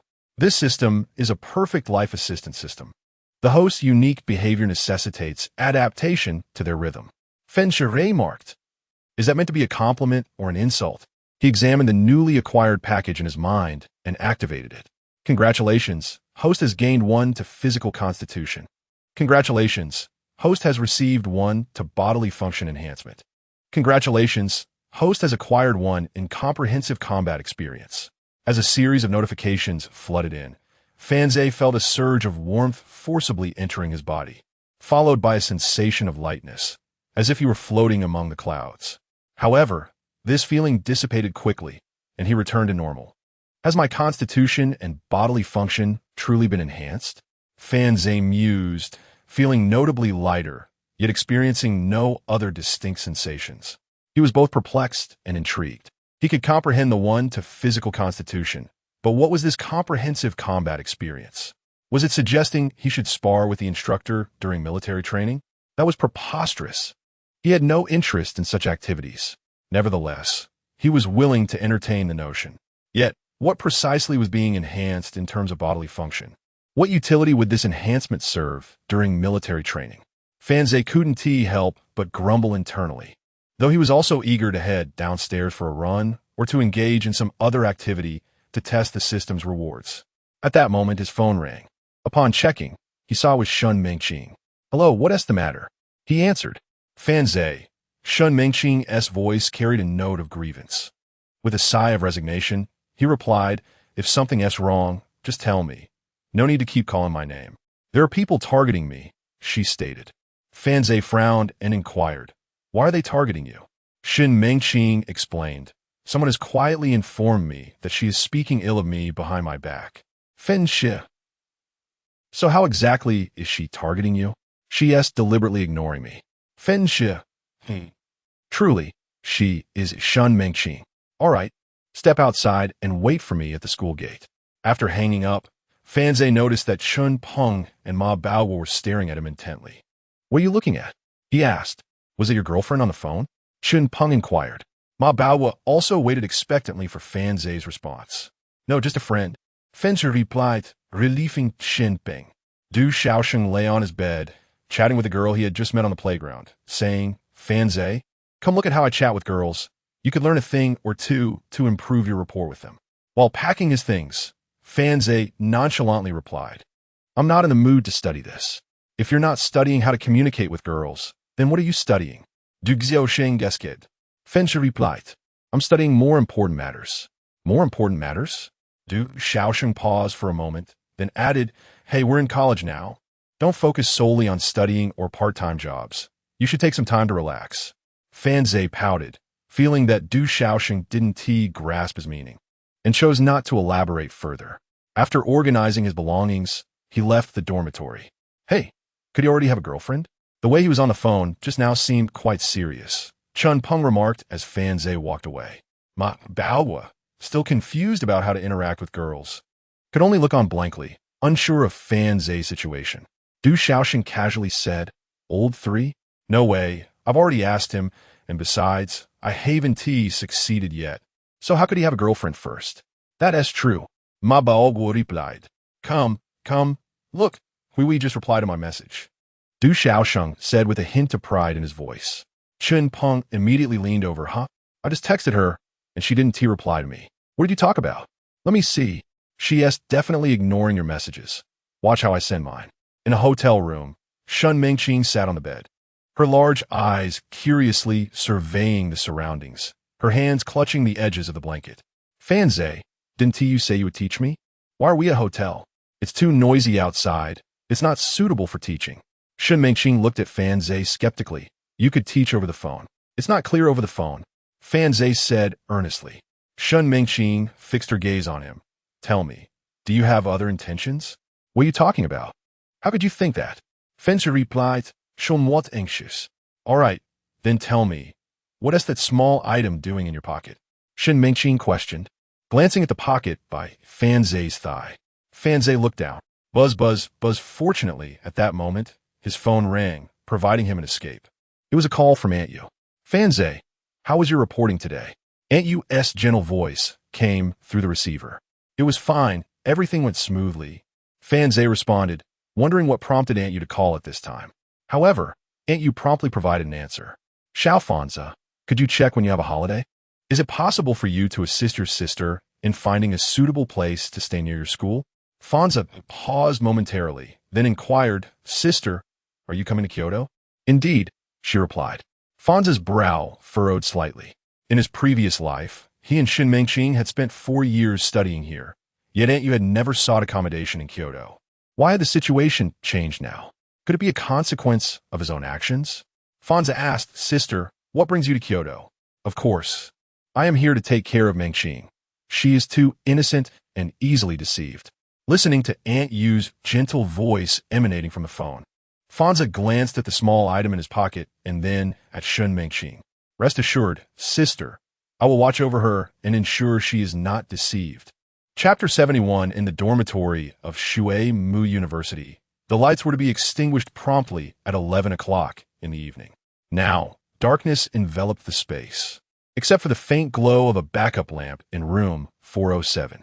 3 female roommates had added several new contacts to their QQ accounts, each perched on their respective beds, exchanging curious glances with one another, their eyes wide in silent inquiry. Their collective gaze soon shifted towards the vacant bed of Fanze. How intriguing it was that he had not returned on the very first night of the semester. Could it be that Fanze had a girlfriend? Chun Peng was the first to break the silence. "Impossible," Du Xiaosheng declared, slapping his quilt. With Fanze's shy demeanor, how could he possibly have a girlfriend? Ma Baoguo, known for his straightforward nature, suggested, "Why don't we just call him? It's only the first day of school. If something's amiss, we should check." "Yes, let us call," Du Xiaosheng agreed, taking out his phone. "I'll handle this. Just watch. Fanze definitely doesn't have a girlfriend. Especially not one with whom he could share a hotel room." "Oh, never mind. You wouldn't understand. I've got this." I have experience. The call was soon connected. Hello. The three roommates fell silent, the speakerphone revealing a melodious female voice. Hello, why aren't you speaking? Oh, I'm sorry. I must have dialed the wrong number, Du Shaoxing stammered, recovering quickly. I'm looking for my friend, Fanze. Just as he was about to end the call, the delightful voice replied, Oh, you Haven T dialed incorrectly. Your friend is currently in the shower. Du Shaoxing was momentarily taken aback, responding, Well, that's all right. No ruse. Let him take his time. Before he could finish, he hastily pressed the end call button. The two companions beside him exchanged glances, silently retreating to their own beds the following day. Fanze whistled as he returned to campus. Since he had yet to process his identification, his vehicle remained in the parking lot, necessitating a taxi ride. At the school gate, he observed the slightly fatigued Shun Mengqing walking into her school under the watchful eyes of the upperclassmen, prompting him to enter Shui Mu University himself. Upon stepping through the entrance, he received a call from Aunt Yu. Hello, Fanze. When you have a moment, could you please check in on Mengqing? What is the matter? He inquired. I just called her, and she sounded hoarse. When I asked what was wrong, she hesitated and said it was nothing. Could you see she has caught a cold or something? Fanze felt a pang of uncertainty. How could he explain that she might have overexerted herself with excitement? Don't worry, I'll take care of it. I'll go check on her right away, and if there is anything urgent, I'll call you. If it's nothing serious, I'll make sure she is well taken care of. You can count on me. He reassured her with a firm pat on his chest. Thank you so much. Once I'm in Kyoto, I'll make sure to reward you properly. I mentioned I'd be going to Kyoto. Mengqing really doesn't understand. She can't be left without care. My shop transfer is already drawing inquiries. Remember to help me check out some properties when you have time. Absolutely.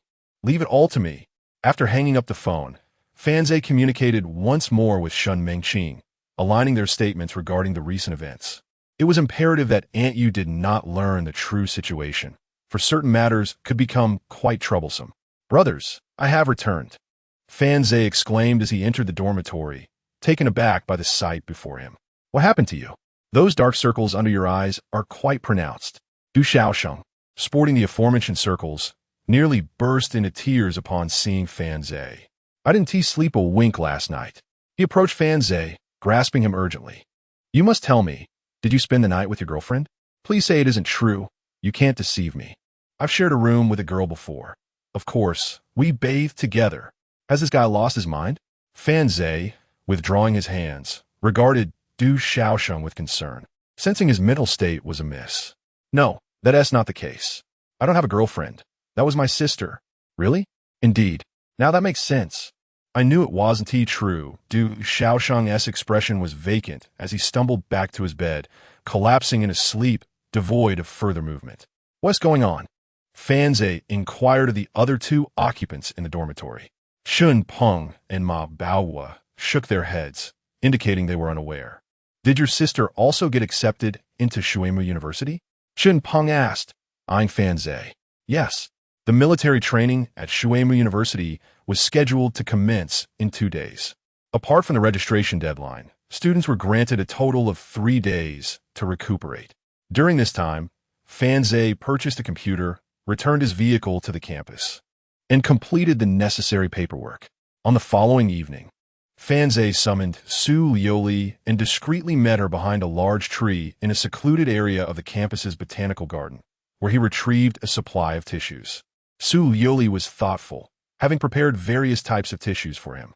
Fanze exerted considerable effort to clarify to Shun Mengqing that his request for tissues was not for any peculiar purpose, but rather for a different use altogether. Ultimately, after demonstrating in real time under Shun Mengqing's scrutinizing gaze, she reluctantly believed him. Before departing, she insisted on checking for any unusual signs on Fanze's body to alleviate her concerns. As the final day of military training approached, the 4 occupants of Dorm 407 collectively went to collect their military uniforms. Upon exiting, they overheard 4 girls engaged in conversation nearby. Why is there only one set? How are we supposed to change? We'll have to wash it at night and wear it again during the day. I just hope it dries by morning. Otherwise, it'll still be damp. I'm fine with it. We'll be sweating during training anyway, so it's bound to get wet. The uniform isn't particularly thin, which makes it quite warm to wear. Thus, I plan to wear something lighter to avoid overheating. I will do the same. Initially, the occupants of dorm 407 paid little mind to the conversation, but upon hearing this, they perked up and exchanged knowing glances. Chun Peng and Ma Baoguo, timid in nature, hastily averted their eyes and walked away. Du Xiaosheng, however, lingered, casting glances back, hoping to remember the features of a few girls for future reference. Fan Zhe had intended merely to eavesdrop on a lively exchange, yet suddenly recalled something important. He promptly retrieved his phone and sent a message to Su Liuli. Fan Zhe, have you collected your military uniform? Su Liuli, yes, I have. Fan Zhe, the clothing is somewhat thick. Make sure you do not dress too lightly and take care. Sunutai Luli, Chapter 72, My Insecurities, in need of a confidant after persuading Su Liuli. Fan Zhe tucked his phone away. Du Xiaosheng leaned in, say, during military training, will there really be many students in unique attire? Fan Zhe cast a glance at him. Du Xiaosheng immediately adopted a serious demeanor. We mustn't stare at our classmates. That would be impolite, you know. Fan Zhe, disinterested, paid him no mind. Shuemu University is truly different. So many students are eager to learn. I once heard that university libraries are often empty. Chun Peng remarked, walking ahead. Fan Zhe followed his gaze and was astonished. In the open space before the library, a throng of people gathered, with many entering and exiting. He was taken aback. In his past life, while the Shuemu Library had its fair share of visitors, he had never witnessed such a congregation. Could it be that the world had truly transformed? Du Xiaosheng chimed in. You're unaware, aren't you? You've been cooped up in your dormitory. They aren't merely here to read. Something special is afoot. He wore a mysteriously knowing expression. Fan Zhe's curiosity piqued. What could be so extraordinary that he had not heard of it? Moreover, it was peculiar how it differed from his previous experiences. What could it possibly be? Ma Baoguo inquired as he approached. Come on, I'll show you, and you'll find out, Du Xiaosheng replied, leading the way. On the second floor of the library, Su Liuli sat gracefully in a delicate white dress. Her ponytail cascading down her back, with a few strands of hair falling softly on her forehead. She was engrossed in a book at her desk. Her exquisitely sculpted features were illuminated by the soft, warm glow of the sunlight streaming through the window, casting a radiant light upon her elegant nose, rendering her exceptionally captivating. A cluster of boys sat about 5 meters away from Su Liuli, some so enraptured that they failed to notice their books were upside down. When Su Liuli raised her gaze and scanned the room, those boys, upon catching her eye, hastily diverted their attention. With a gentle sigh, she returned to her reading. How mundane. They were nothing like Fan Zhe, who would unabashedly gaze at her. At that moment, Fan Zhe and Du Xiaosheng's group ascended from downstairs. Upon witnessing the scene, Fan Zhe swiftly turned to leave. If he lingered too long and Su Liuli spotted him, he would be embroiled in misunderstandings about having a girlfriend. What a predicament that would be. Hey, don't go. What's the matter? Du Xiaosheng, unable to resist sneaking a glance at Su Liuli, quickly chased after Fan Zhe. Chun Peng and Ma Baoguo, holding their military training uniforms, glanced at the bookshelf. For some inexplicable reason, they suddenly felt a strong desire to stay and study. Why are you running so fast? Du Xiaosheng caught up, saying, I just wanted to show you. It's not like I'm sending you to meet Su Liuli. Besides, even if you try to strike up a conversation, she might not even acknowledge you. Have you ever tried? Fan Zhe asked casually as he walked back to the dormitory. Du Xiaosheng replied, I'm not foolish enough to approach someone I know want to respond. Others have tried. Su Liuli didn't even lift her head, completely ignoring them. If she grew annoyed, she would simply walk away. Just yesterday, someone persistently bothered her, and in the end, she left in irritation. That guy was reprimanded outside the library, and it said he was covered in footprints. Ever since, no one dares to disturb Su Liuli lightly. After listening, Fan Zhe was momentarily taken aback. In his previous life, Su Liuli had never had the opportunity to come to Shuemu, but now that she had arrived, her influence was undeniably significant. It would be wise to exercise caution to avoid unnecessary misunderstandings, especially since he was still single. The military training had finally commenced, The physical enhancement provided by the system had been tested by Fan Zhe, yielding remarkable results. He felt hardly fatigued after running 2 kilometers. As for the experience in mixed martial arts, he chose to disregard it. Whoever sought to display their prowess through sparring with the instructors was welcome to do so. He had no interest in such antics. He considered himself a refined individual, more inclined to appreciate the beauty of life. By the edge of the training ground, Fan Zhe observed Yu Wenyun, who was gently wiping the sweat from her brow. Some girls possess an innate gentleness, and Yu Wenyun exemplified this quality. During his previous university years, Fan Zhe had sensed this, although his affections were then directed toward Shen Mengqing from the neighboring school, leaving him with little opportunity to interact with Yu Wenyun. "Hey, what are you looking at?" Du Shaoxing approached, advising, "Take my word for it. Girls with such enchanting looks are rather unreliable. When seeking a girlfriend, one should prioritize reliability. Look at Hui Wei. She is quite decent." As he spoke, he gestured with his chin toward the side. Fensha glanced over. If Yu Wenyun was a 9, 8 out of 10, Hui Wei might rate around 6 or 7. Not unattractive, she possessed a certain charm amidst the crowd. At that moment, Hui Wei also turned to look at Fan Zhe, their eyes briefly meeting. "So, my relationship with Hui Hui is progressing quickly. Would you like me to introduce you to her friends?" Du Xiaosheng boosted. Chun Peng and Ma Bao stood nearby, fanning themselves with their hats. Fortunately, it was a cloudy day, otherwise the heat would have been unbearable. Fan Zhe waved his hand dismissively. No, I'm not interested in dating. Come on. How can you expect to find a girlfriend if you're so shy, my friend? Du Xiaosheng she did, mistakenly believing Fan Zhe to be merely bashful.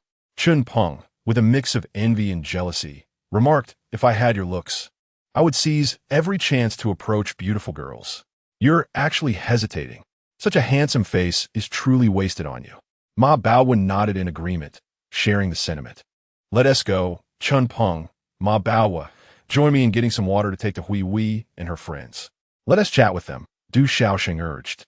The two had become quite adept at navigating social dynamics, following Du Shaoxing to meet reliable classmates, ensuring they wouldn't waste money on those who were not worth it. Fan Zhe, however, found himself puzzled by their choices. Did his friends truly not have standards? With his 3 roommates having departed, his gaze returned to the Life Committee member, Yu Wenyun, who fortuitously looked back at him. Following their previous night's conversation on the training ground, they had developed a rapport, and Yu Wenyun had discerned Fan Zhe's introverted nature. He offered her a smile before quickly averting his gaze. This was not out of shyness, but rather an understanding that Yu Wenyun had a nurturing disposition towards those in need. In this harmonious society, she resembled a gentle and understanding elder sister. Indeed, he would play the part of someone in need of care, an introverted individual, not adept at socializing, who required the attention of others. Upon witnessing Fan Zhe's demeanor, Yu Wenyun was momentarily taken aback before swiftly approaching him, aware of her own beauty and the admiration it garnered from boys. She felt a sense of compassion for the handsome, yet introverted and bashful youth who dared not gaze upon her.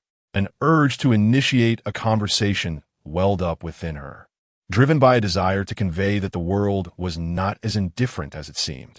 However, after taking just 2 steps, she was halted by an unexpected individual. "Wenyun, here, I just purchased this water for you." Chapter 73. I'm overwhelmed. She is approaching me. This chapter is an additional gift. Any typos will be corrected later. The speaker was Ma Junyi, who stood directly in front of Yu Wenyun. This fellow was known to Fan Zhe. In his previous life, Ma Junyi had become the class monitor and had leveraged his position to flirt with numerous young ladies. Fan Zhe chose not to pay him further mind. As Ma Junyi had no chance, Yu Wenyun had never fallen for his charms in their past life. His gaze shifted toward Du Shaoxing, who was running back to deliver water to his friend Hui Hui, followed closely by the 2 bumbling companions, Chun Peng and Ma Baogawa. During college military training, the act of delivering water became a notable narrative. "Hui Hui, look, Du Shaoxing's roommate, Fan Zhe, is gazing at you," remarked a girl beside Hui Hui. Upon noticing Fan Zhe's gaze, Hui Hui momentarily restrained herself, remaining silent. Another girl chimed in, "I think this guy named Fan Zhe from their dormitory is quite handsome." Could he possibly like you? I find him more appealing than Du Xiaosheng. Among the group of girls, although Hui Hui did not possess the same level of beauty as Yuan Jun, she was not without her own charm. She rolled her eyes slightly, adopting a somewhat haughty demeanor, and replied, "Who knows if he is better than Du Xiaosheng? Let us observe him a bit longer." "I think he is quite good," said the girl beside her. Hui continued to gaze at Fan Zhe for a while. Indeed, he was rather impressive, though one ought to maintain a bit of distance. "Hey, look, a beautiful girl is coming," exclaimed someone. "Wow, isn't she stunning? Look how gracefully she runs." Hearing her classmates' murmurs, Fan Zhe followed their gaze to the front of the playground, where a girl had removed her hat and was running toward them, her hair flowing freely. The girl had a lovely figure, her waist slender. As she drew closer, more and more classmates began to take notice. She is carrying 2 bottles of water. Who is she delivering them to? Is it just my imagination? Or is she coming straight for me? Don't speak nonsense. I think she is headed my way. No way. She is definitely coming for me. It's a good thing I styled my hair this morning. Fan Zhe glanced back at the classmate who had styled his hair. Seriously, was that hairstyle even necessary? A hat would have sufficed. The girl continued to run toward them, and then she dashed past the line of boys from Fan Zhe's class. A crowd simply stood and watched. "All right then. She is not looking for us." "Hey, Su Qing," suddenly called out Ma Junyi from behind Fan Zhe. The girl who had run over glanced back, her eyes meeting Fan Zhe's for a fleeting moment before she turned her attention to Ma Junyi. "So you're in this class?" Su Qing inquired as she approached Ma Junyi. The classmates exchanged glances between Ma Junyi and Su Qing, their eyes filled with envy. Ma Junyi knows this beauty? Ma Junyi, feeling the weight of their stares, relished the attention. As Su Qing drew nearer, he took the initiative to introduce her, saying, "This is Su Qing, a very good friend of mine. I was her class monitor in high school." "Oh, I see. Greetings, class monitor. It is evident that you possess the qualities befitting such a role. No wonder you're the monitor." Some classmates nearby, with smiles on their faces, glanced at Su Qing, contemplating the possibility of leveraging Ma Junyi's connection to become acquainted with this enchanting beauty. For she radiates an alluring charm, her gaze imbued with temptation. As she jogged past, she purposefully accentuated her assets, a captivating sight indeed. Only Fan Zhe, standing off to the side, sensed something amiss. There was an oddity in her gaze. He found himself questioning his own vanity, increasingly convinced that Su Qing's attention was not directed at Ma Junyi, but rather at him. Moreover, her demeanor was rather provocative. As Su Qing approached, the crowd parted, allowing her passage.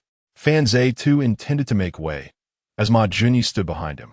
Suddenly, without warning, Su Qing tripped over an unseen object, tumbling forward towards Fan Zhe. She was merely 3 steps away, and in a split second, she landed directly into his embrace. Fan Zhe's heart raced. This cannot be. He, the socially awkward and self-deprecating individual, could not allow this persona to shatter. In a swift motion, he sidestepped to evade her fall. Alas, the next moment saw Su Qing crashing onto the ground with a thud.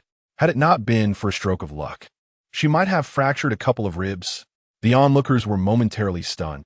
How could such a stunning beauty fall so abruptly? The air fell silent for a heartbeat. Ma Junyi quickly rushed over, exclaiming, "Su Qing, are you all right?" Su Qing, sprawled on the ground, pushed away Ma Junyi's hand, retorting, "Do not touch me." Rising to her feet, she shot a resentful glance at Fan Zhe, rubbing her hands which had turned red from the impact, revealing traces of blood. "How could you be so callous? You saw me about to fall and chose to evade." Ma Junyi looked up, directing his ire at Fan Zhe. The others also regarded him with disapproval, pondering how he had squandered an opportunity. If only they had occupied his position, they would have caught her without hesitation. Fan Zhe merely touched his nose and replied nonchalantly, "My apologies, I did not notice." How could he have intervened? The ground was so even. It was implausible to trip over anything. There was no way he would allow this enchanting temptress to dismantle his carefully constructed facade of social anxiety. Su Qing, now standing, glared at Fan Zhe and exclaimed, "You shall remain single for life. A typical man. It is no wonder no woman would ever fancy you." Yuven Yun opposed. Attempting to defuse the situation, let it go, let it go. It is not Fan Zhe's fault. He did not mean to. He was merely startled. Su Qin glanced at Yuan Jun, who matched her in beauty, and her frustration intensified. She felt humiliated in front of so many witnesses. She had extended an opportunity to him, and he had failed to seize it. May he live a life of solitude. It is well-deserved. Not far off, Hui Wei and her friends observed the scene. What is wrong with Fan Zhe? He did not even assist when a girl fell.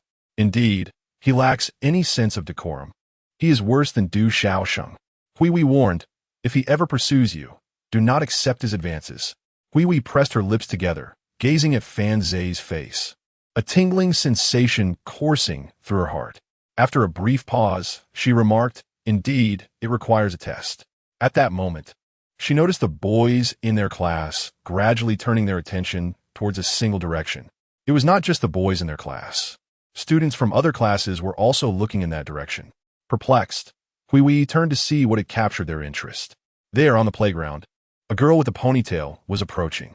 Wherever she walked, both students and instructors came to a halt, captivated by her presence. Under the gentle rays of sunlight, her fair skin shimmered like translucent jade.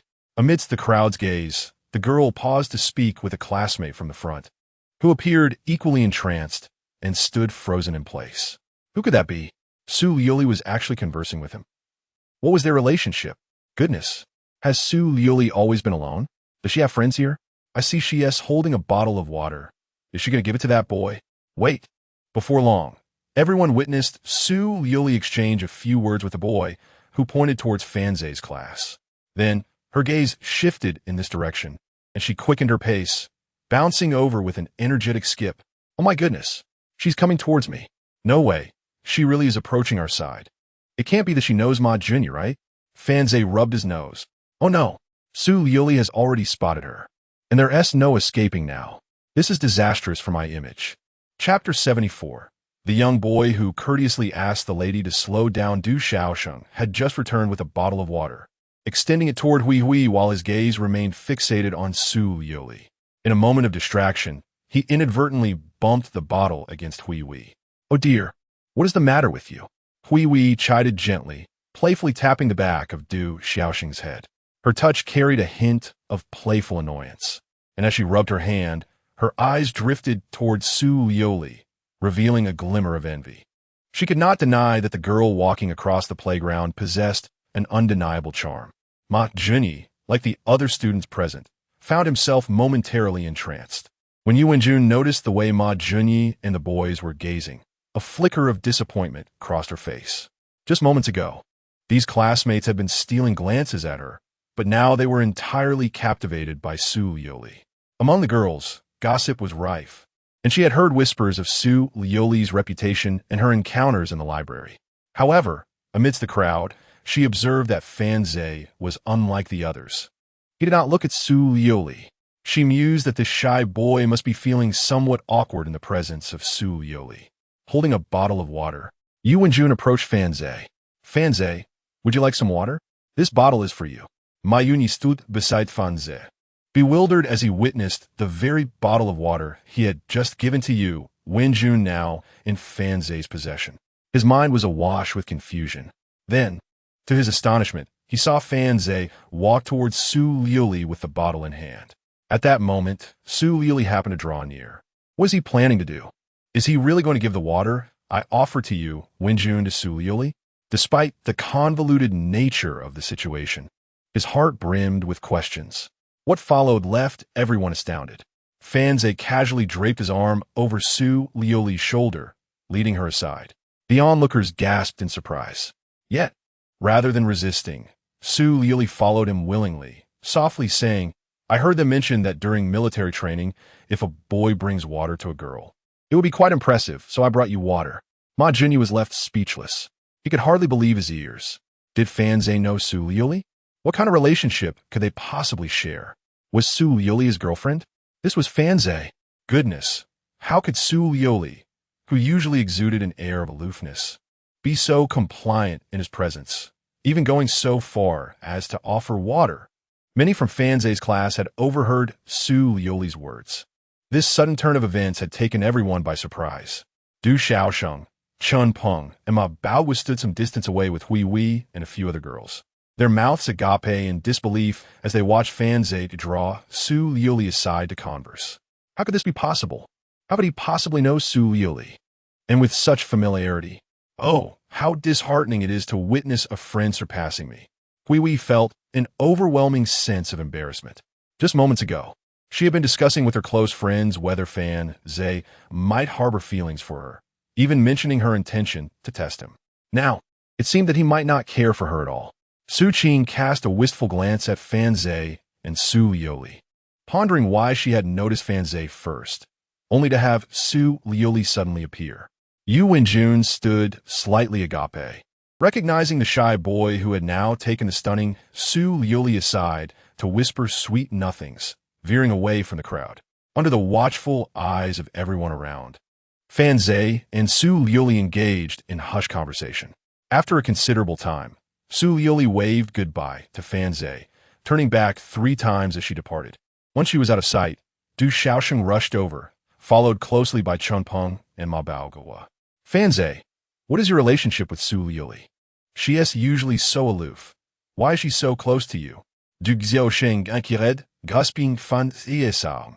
The entire gathering fell silent, all eyes fixed on Fan Zhe, eager for his response. Their curiosity was palpable. Yu Wenjun and Ma Junyi also turned their attention to Fan Zhe, who stood there, somewhat helpless. He held a bottle of water in each hand, one from Yu Wenjun and the other from Su Liuli. She is my sister, Fan Zhe stated. A collective sigh of relief swept through the crowd. Really? Indeed, Fan Zhe affirmed confidently. Du Xiaosheng also breathed easier, exclaiming, I knew it. How could you possibly date someone unreliable? Fan Zhe noted that in this guy's eyes, any attractive girl was deemed untrustworthy. Yu Wenjun also silently exhaled. She had always thought it improbable for a shy boy to be involved with a popular goddess. In truth, Yu Wenjun believed that Su Liuli was not necessarily more beautiful than herself. They both possessed their own unique charms. It was merely that Su Liuli had spent recent days in the library, maintaining an aloof demeanor, which, coupled with the discussion surrounding her, had set her apart. So she is Fan Zhe's sister. Both of them are quite good-looking. Zega, would you like some water? I just bought this, Ma Junyi offered, smiling as he extended a bottle toward Fan Zhe. Fan Zhe glanced at the water in his hands, and then at the eager expression on Ma Junyi's face. No, thank you. Ma Junyi was taken aback.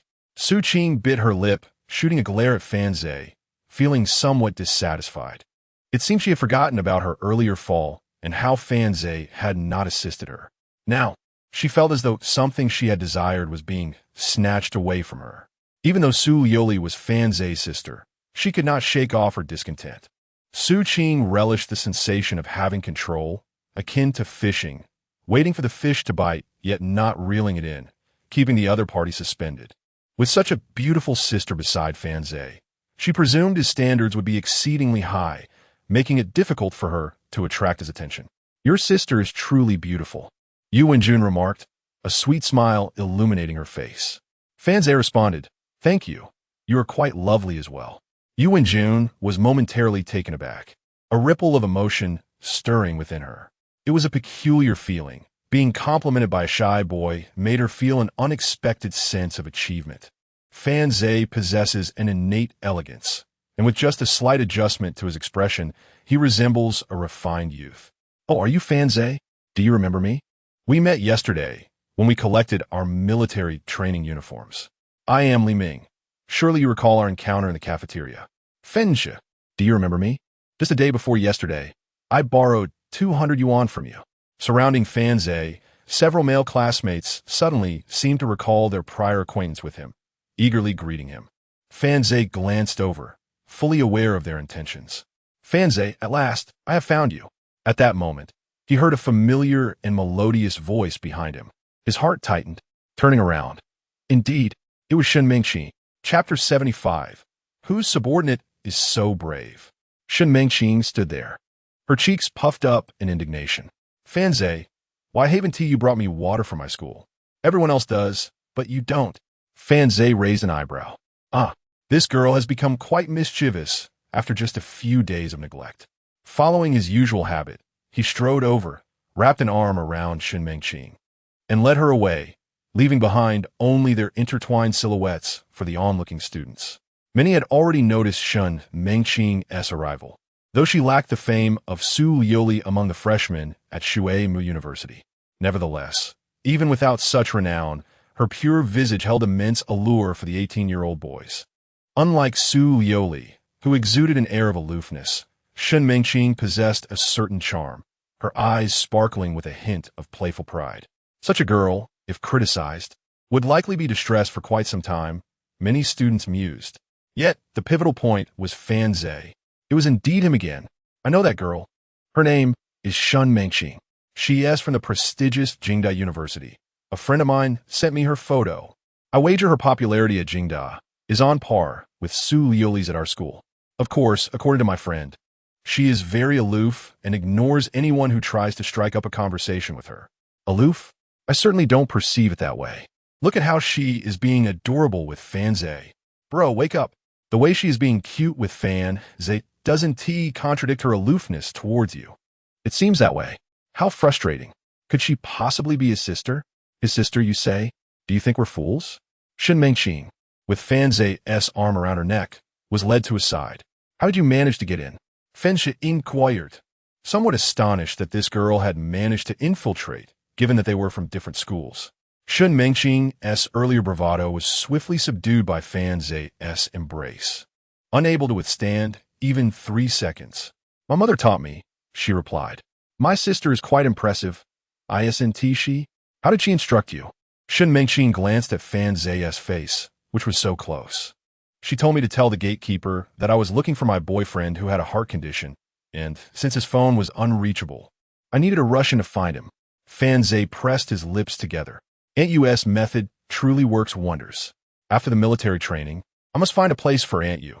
When she arrives, I should seize the opportunity to converse with her and ascertain the situation. Thankfully, Aunt Yu was unaware of Fan Zhe's thoughts. Otherwise, she would undoubtedly be hurt.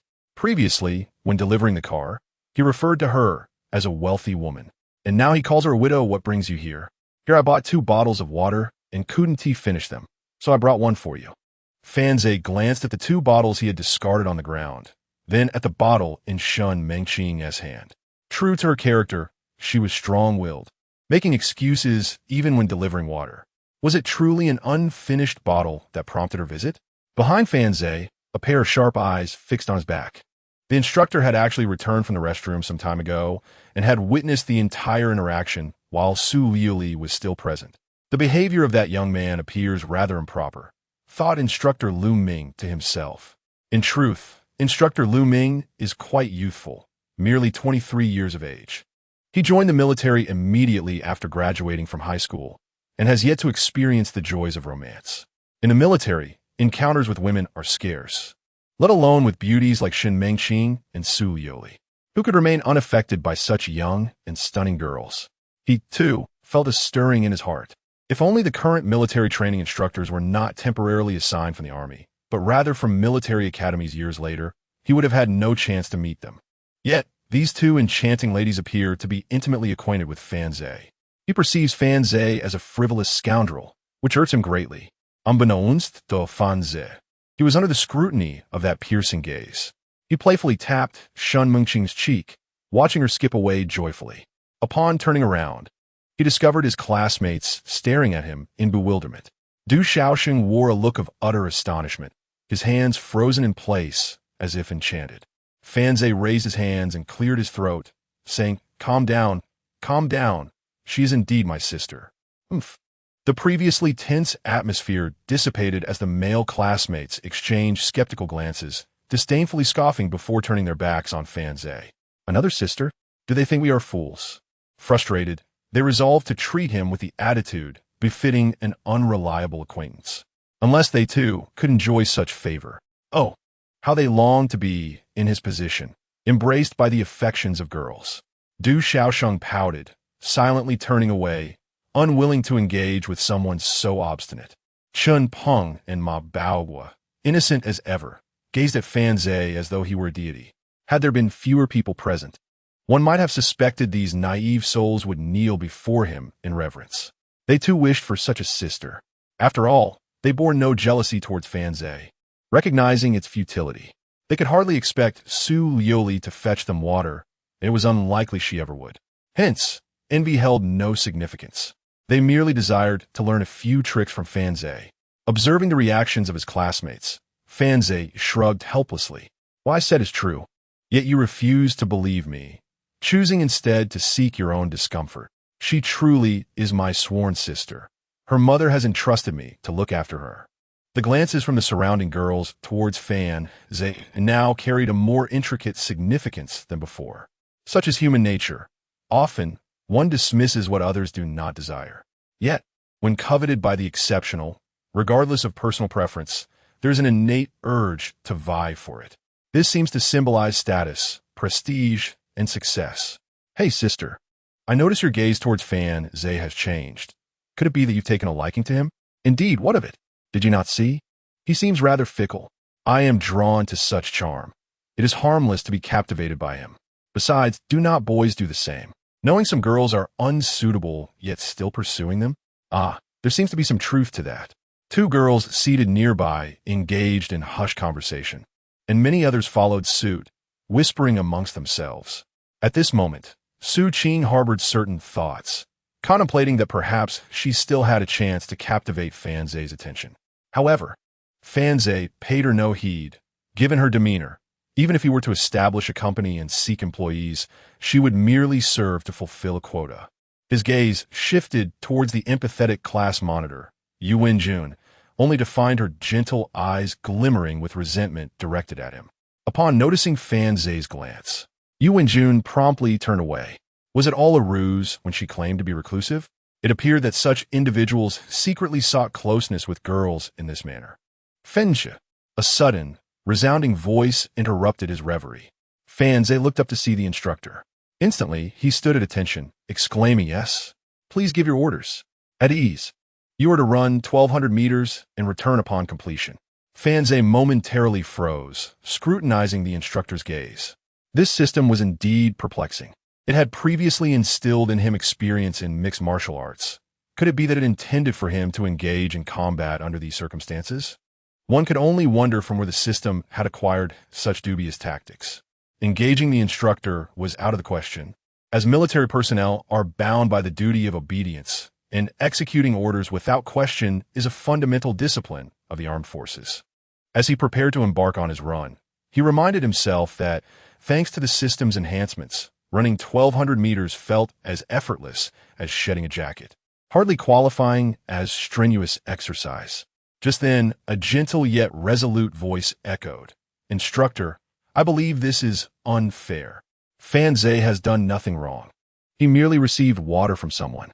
Unable to restrain his curiosity, Fan Zhe glanced over, wondering who possessed such courage, more daring than himself, despite his combat experience. It was Yu Wenjun. The instructor immediately bellowed, "You too. 1,200 meters. No rest until you finish."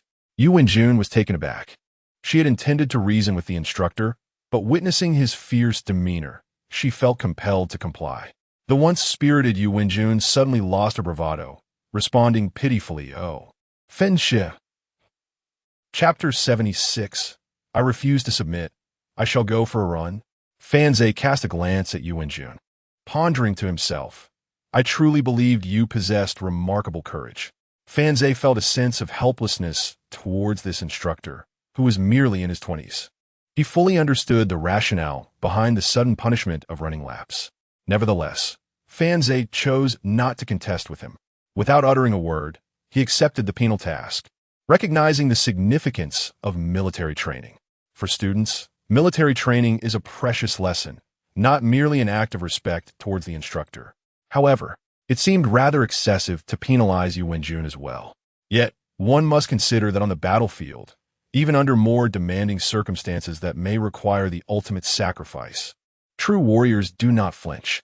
Thus, Fan Zhe remained silent and opted to embrace the challenge. He began to run ahead, but soon slowed his pace. Waiting for Yu Wenjun to catch up, "Would you like me to assist you, to run alongside you?" he inquired.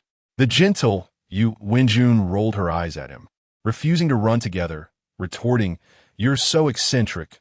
What a liar. With that, she quickened her pace, surpassing Fanze. Girls like her, who had little prior experience in physical training and had spent their high school years buried in studies, were already breathless after just a few dozen meters. Fanze trailed leisurely behind, feeling a tinge of guilt for inadvertently causing Yu Wenjun distress. However, he was not acting with malice. It was all in pursuit of future endeavors. Girls like Yu Wenjun would surely be of great importance to him later on. In the formation of Fanze's class, the male students who had previously been astonished by his actions were now relishing the sight of his punishment. They thought to themselves, I hardly know any girls, let alone beautiful ones. And yet here is a classmate who gets to embrace two goddess-like beauties. Who wouldn't he feel a twinge of discomfort? Regardless of what they vocalized, their hearts were anything but at ease. Oh, how they envied him. Now, they felt a sense of vindication. The instructor had shown camaraderie by standing up for them. What have I done to deserve this? On the very first day of military training, this fellow flaunted in front of me. It infuriated me when Liuli brought water, claiming she knew it would be impressive to deliver water to Fanze, which was blatantly meant to embarrass me. Fanze gained face, but what about mine? If you're so capable, why don't you have Liuli bring you some water? Go ahead if you can manage it. The instructor felt a bit relieved as well. After all, he was not much older than these students. However, some of the female classmates began to harbor discontent towards this instructor. What had Fanze done wrong to warrant such punishment? Was it a crime to be handsome and to have more female admirers, including a few younger sisters? Yet, penalizing Yu Wenjun was somewhat satisfying. She appeared so delicate. She seemed like a cunning girl, deserving of her punishment. Some of the female classmates entertained such thoughts. Following the punishment of Fanze and Yu Wenjun, the instructor did not wish to be overly harsh. He gathered the class and instructed them to stand at attention.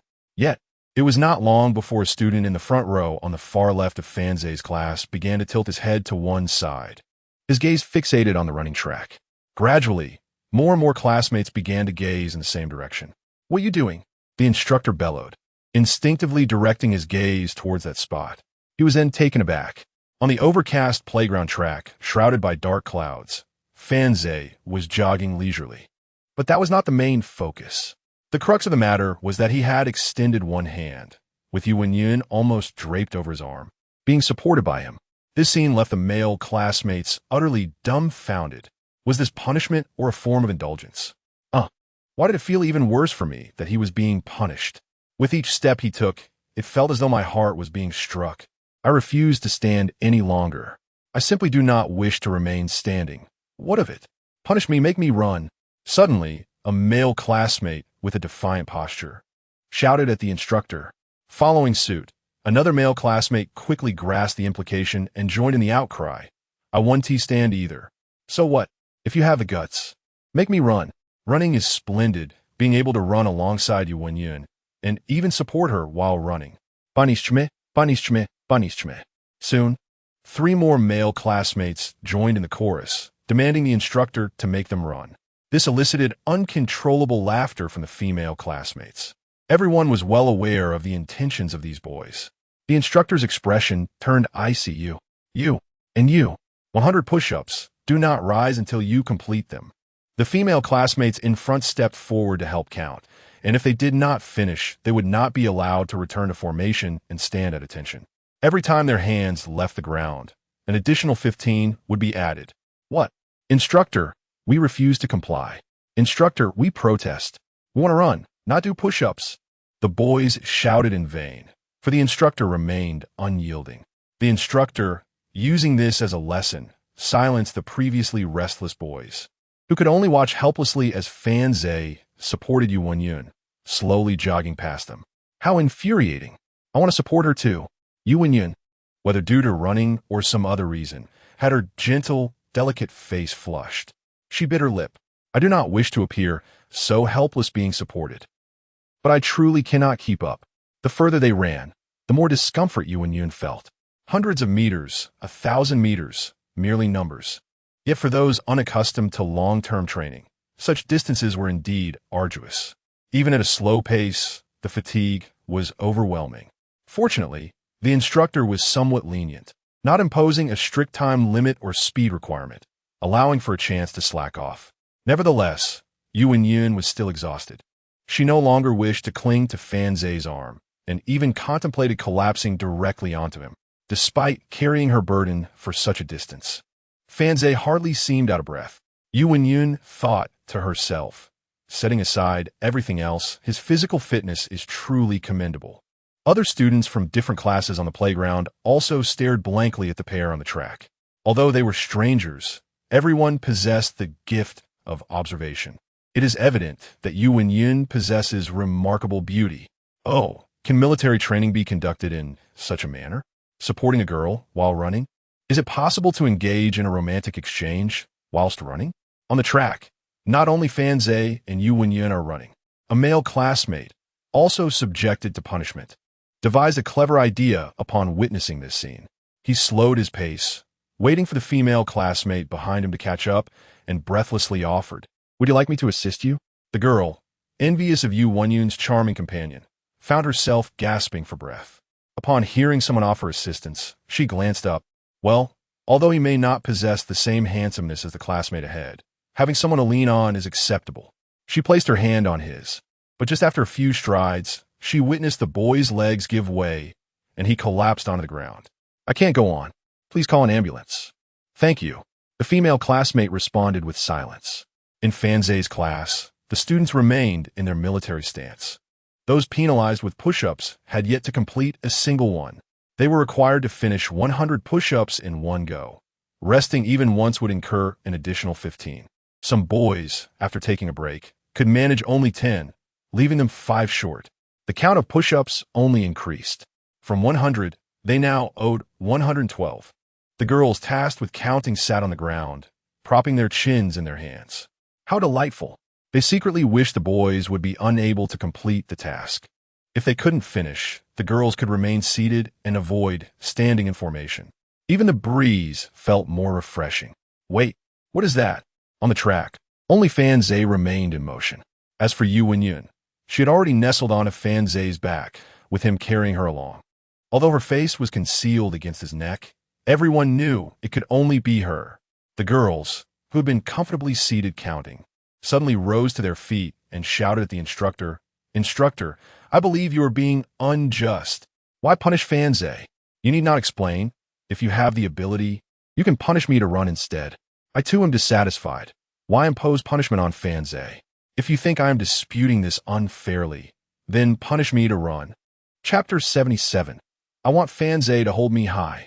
When it comes to letting loose, female classmates are often bolder than their male counterparts. For instance, many girls casually refer to themselves as puppies, whereas boys seldom do so. Once they are unrestrained, they become unabashedly carefree. Suddenly, a girl flung off her hat and exclaimed with a playful tone, "I don't care. I want Fan Zhe to carry me too." In an instant, the atmosphere fell silent, and everyone turned to stare at her in astonishment. The few girls who had initially led the descent felt a pang of regret, thinking, "I beg you, can you at least pretend? How can we proceed when you're so blunt?" Everyone squat down. You aren't allowed to stop until you've completed 100. Alas, Barbie is finished. Let us just do it. There was no escaping it. The instructor was keeping score, and failure was not an option. Frustration bubbled within those boys standing at attention, for this instructor was not a benevolent figure. He seemed to favor Fan Zhe. How mistaken I was to think he could be reasoned with, ugh. Had I known, I would have been the one to stir up trouble alongside Yu Wenyun. Bro, do you have a misconception about your own abilities?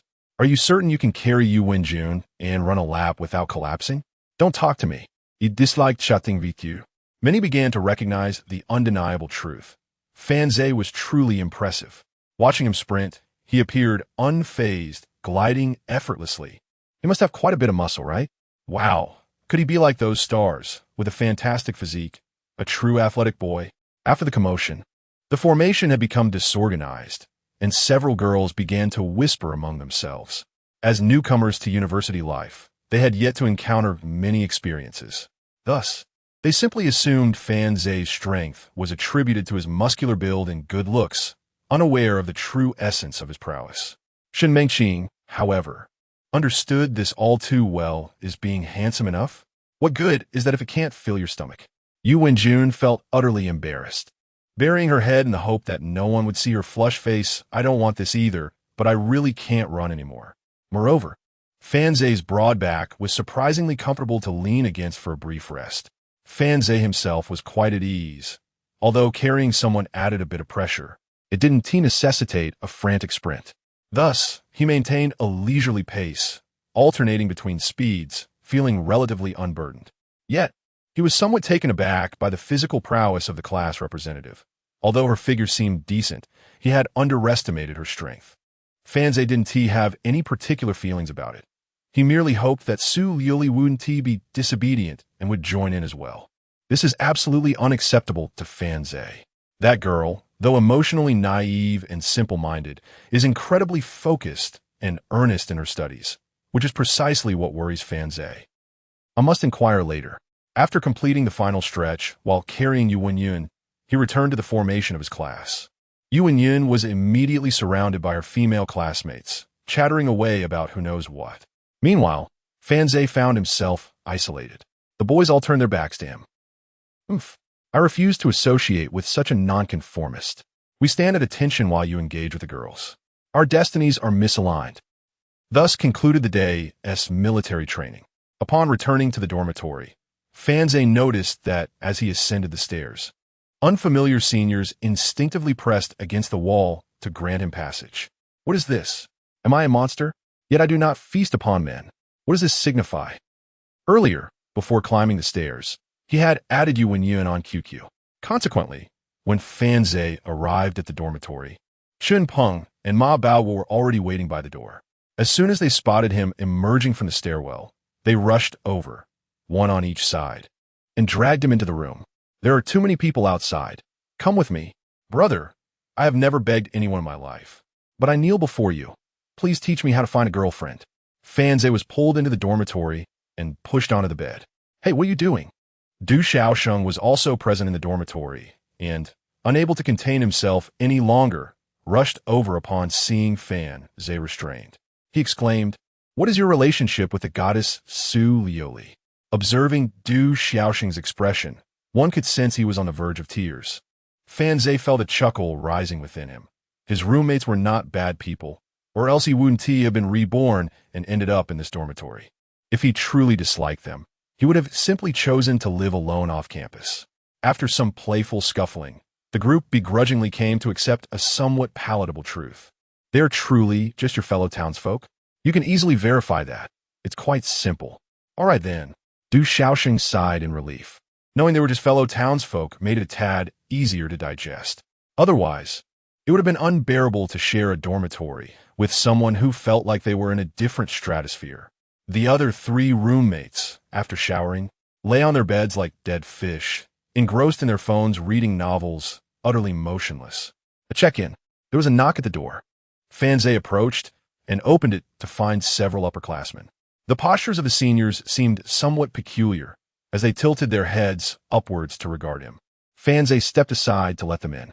Upon witnessing the imposing presence of the seniors, his roommates instantly sat up from their beds, trembling with anxiety. They themselves were unsure of what they were so nervous about. Nevertheless, the intimidating demeanor of the seniors made them uneasy. The seniors entered, striding as if they were leaders conducting an inspection, surveying the room. In an admonishing tone, they remarked, "No smoking in the dormitory, and be mindful of fire safety and electricity." "We don't smoke." "Senior, I don't smoke." 3 roommates quickly responded. The senior students nodded slightly, uttering no further words, and proceeded towards the door of dormitory 407. Once outside, Fanze intended to close the door. Suddenly, the leading senior turned back, a smile adorning his face. His gaze upon Fanze as if he had discovered a treasure. "Junior, let's add each other on QQ. I'm familiar with this place, if you need anything." "Get lost," Fanze interjected, abruptly cutting him off and shutting the door with a decisive thud. These fellows, they must find something to occupy themselves. Turning around, Fanze noticed Du Xiaosheng and the others staring at him in astonishment. And no, the 3 of them silently lay down. Fanze was the last to shower, and just as he got into bed, his phone rang. It was Su Yulong calling. He promptly silenced it, ignoring the call. The phone rang again almost immediately. He hung up once more. Yet another call came through. Fanze pressed the answer button, and before he could utter a word, Su Yolong's booming voice erupted from the other end. What did you do to Liuli? Speak honestly. I've already bought the tickets. I'm telling you, kid. Fanze inhaled sharply, bewildered by the situation. I didn't do anything. Didn't do anything? Then why did I call Liuli? And she said you didn't bully her? Fanze's mind was a flurry of question marks. Wait, is this uncle crazy? I can't possibly bully Dragon Brother's daughter. Yet I didn't even ask her if you bullied her. The moment I called, her first words were tearfully affirming that Fanze hadn't bullied her. You need to give me an explanation. Fensha. No. Uncle, I mean, Dragon Brother, please remain calm. Allow me to elucidate. Chapter 78. I need to be quicker. What a load of nonsense. There are certain matters that must remain unspoken. Faced with this predicament, Fanze could only placate the elderly gentleman and then devise a plan to deal with Su Liuli. He didn't need to ponder much. It was evident that today, on the playground, Su Liuli had witnessed him reciting lines for Yu Wenyan. Recalling what Su Yulong had said, he had called Su Liuli without any inquiries. Yet she had insisted that she was not being bullied. One couldn't help but admire her attentiveness, concerned about her father causing him trouble while she herself was wronged. It might be more accurate to describe her as careless, unable even to fabricate a lie convincingly. After ending the call with Su Yulong, Fanze reached out to Su Liuli. The other 3 roommates in the dormitory perked up their ears to listen. This roommate of theirs was intriguing, engaging in activities that were beyond their wildest imaginations, creating a rather unique atmosphere. It felt akin to standing on the ground and gazing up at the atmosphere. Hello, are you asleep? Fanze inquired once the call connected. The voice on the other end was faint, almost delicate. Not yet. Did you cry today? He asked. No. Fanze caught a hint of the wind rustling in the background and asked, What are you doing? Are you blowing a fan at yourself? Don't catch a cold. No, I'm not in the dormitory. Where are you then? I'm downstairs from your dormitory. Fensha borscht, inhaling sharply, and jumped off the bed, rushing to the window to peer outside. Below, in the dim light, a figure clad in white stood gracefully, the evening breeze teasing her skirt. Occasionally, one could hear someone whistling. Hey, what are you doing alone down there? Come up. Beautiful lady, my dorm has a cat that performs backflips.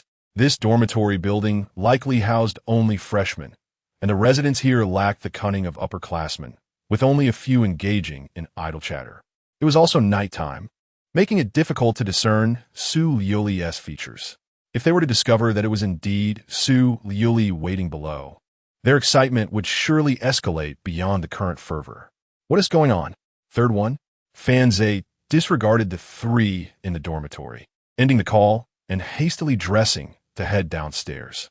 It was late at night, and the dormitory lights would soon be extinguished. If Su Liuli did not return, she would be left outside for the night. Upon catching a glimpse of Fanze at the window, he quickly dashed out. The 3 roommates exchanged glances, then rushed towards the window to look down. How beautiful! Who is this lady? Goodness, who is Fanze? Which beauty is waiting for him at this hour? Du Shaoxing couldn't help but shout down. Hey gorgeous, who are you? Su Liuli. Her melodious voice echoed through the night sky. Su Liuli? Su Liuli was waiting for Fanze at the dormitory in the dead of night. Du Shaoxing leaned over the window, suddenly feeling weak. He then witnessed Fanze rush out from the side of the dormitory, taking Su Liuli's hand and departing. Everyone in the dormitory had heard that name.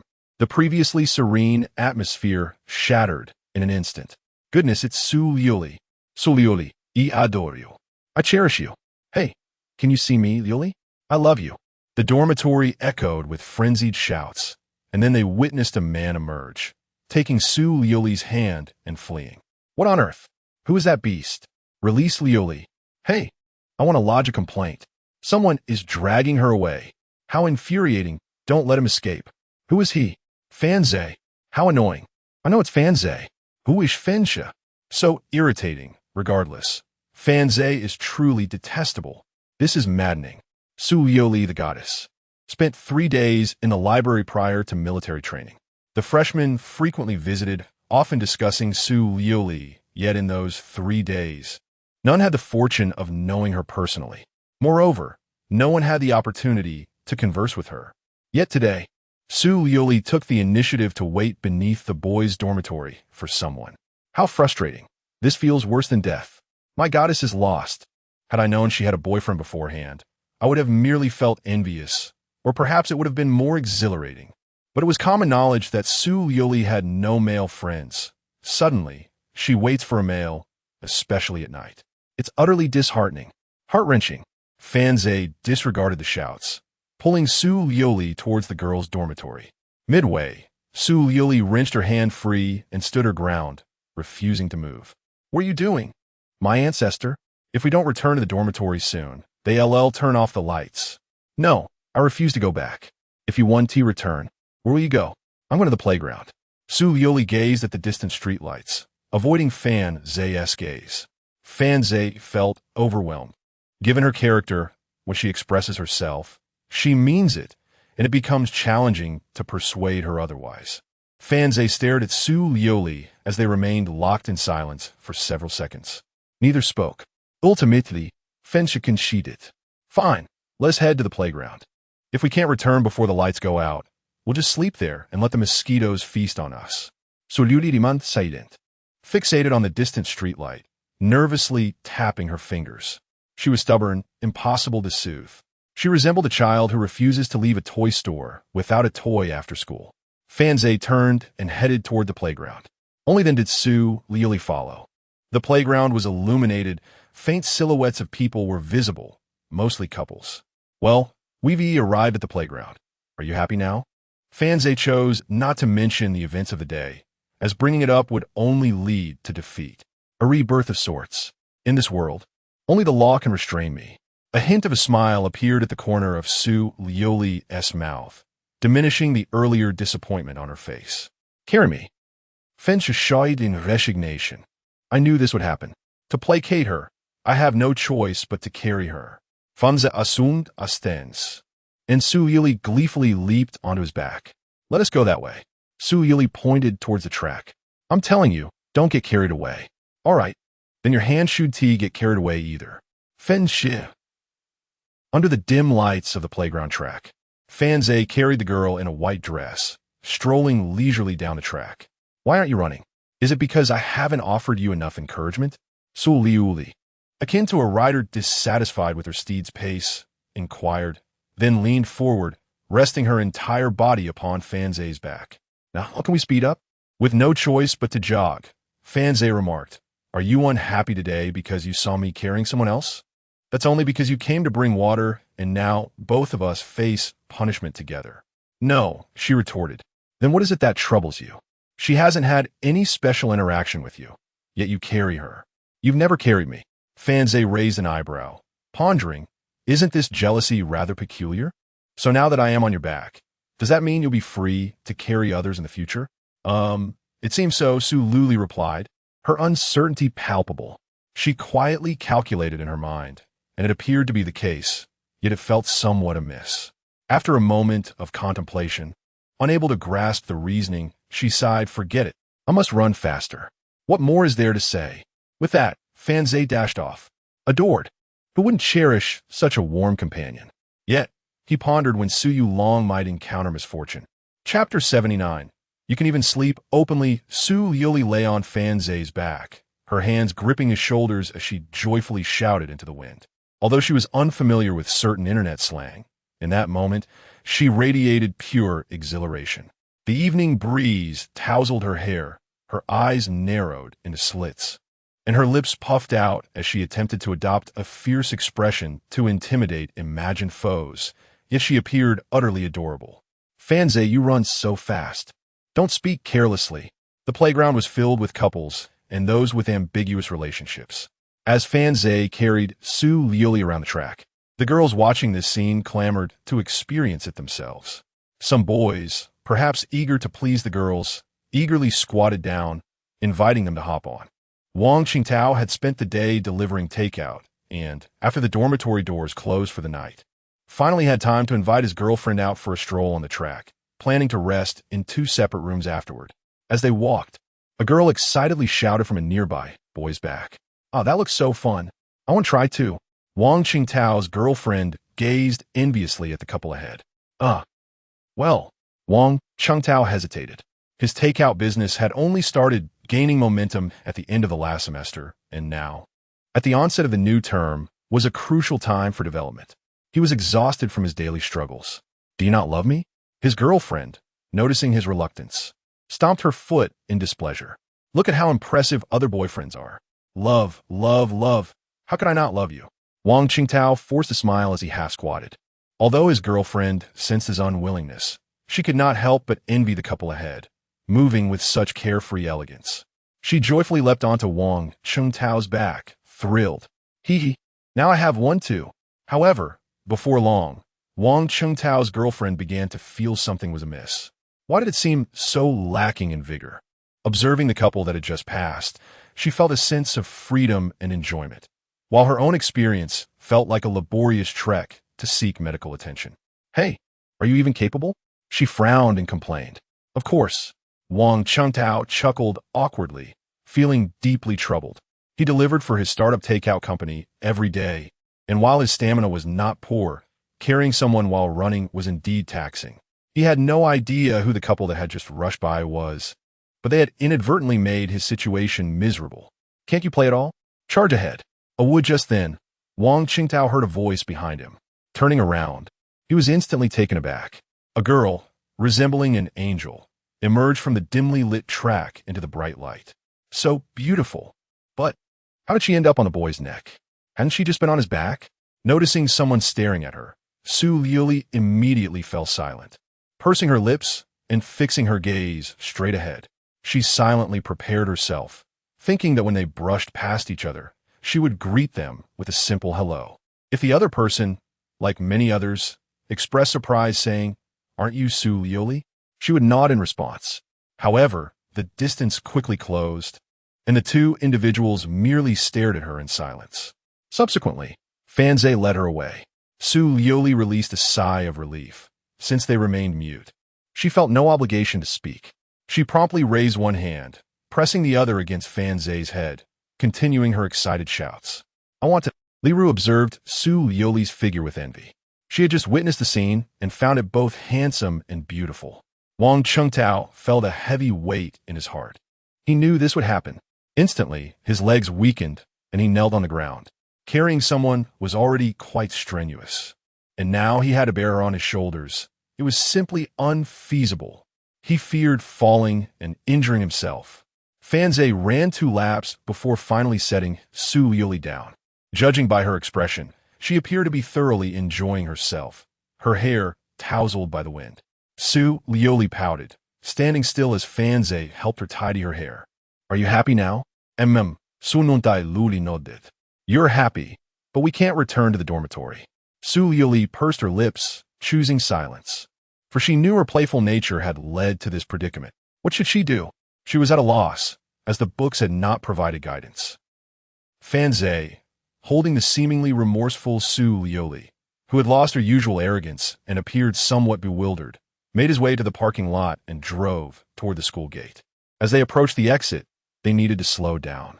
With the window open, they caught sight of Wang Qingtao and his companion walking ahead.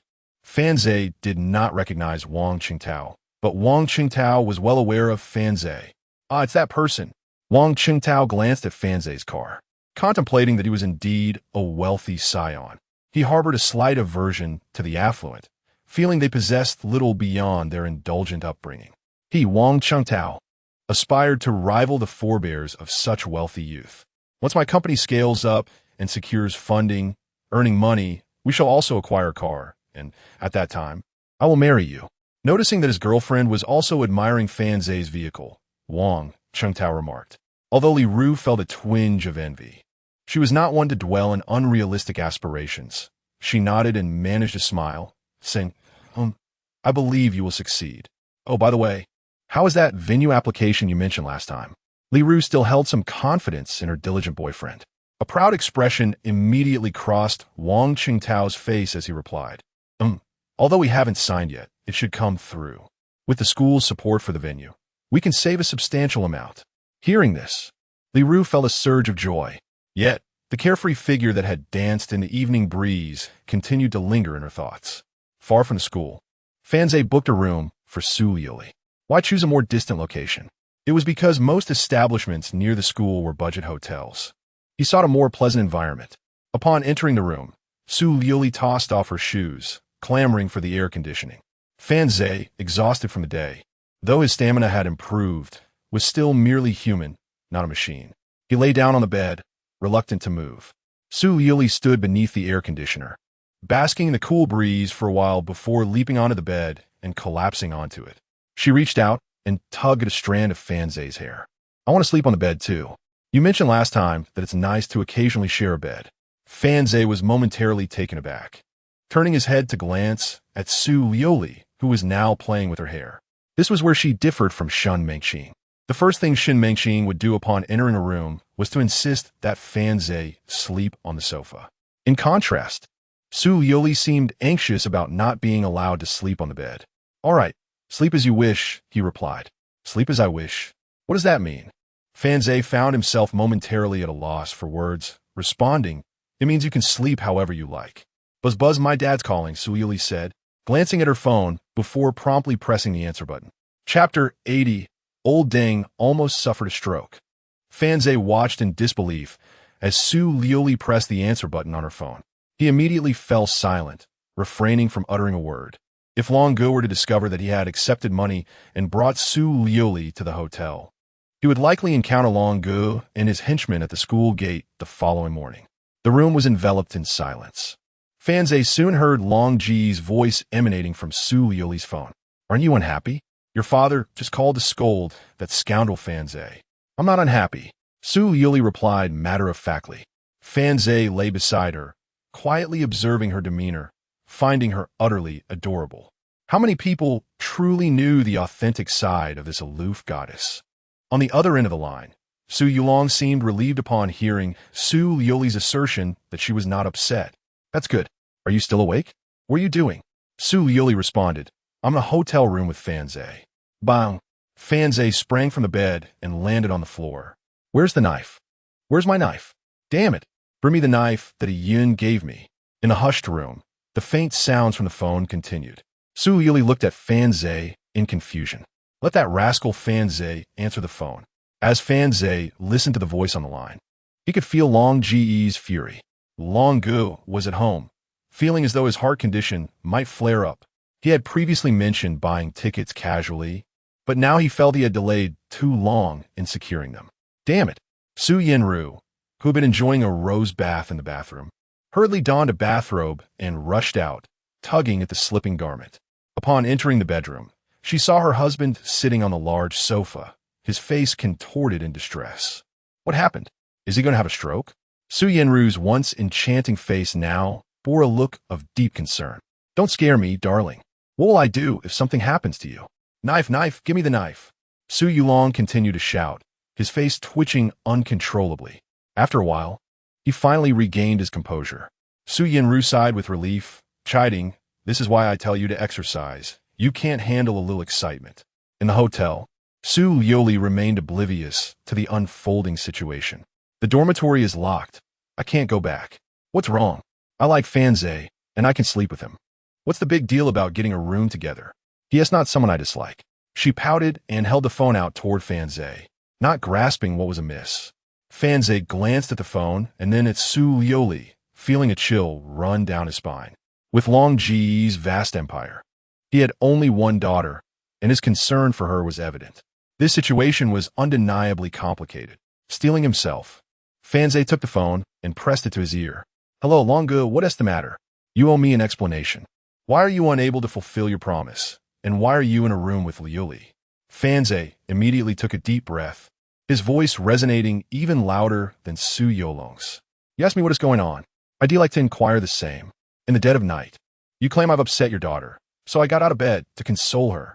She saw me running laps during military training and complained that I wouldn't carry her. To appease her, I carried her around the playground for 10 laps in the middle of the night. Only after I reached the dormitory and found the doors shut did she finally say she was happy. You ask me what is going on?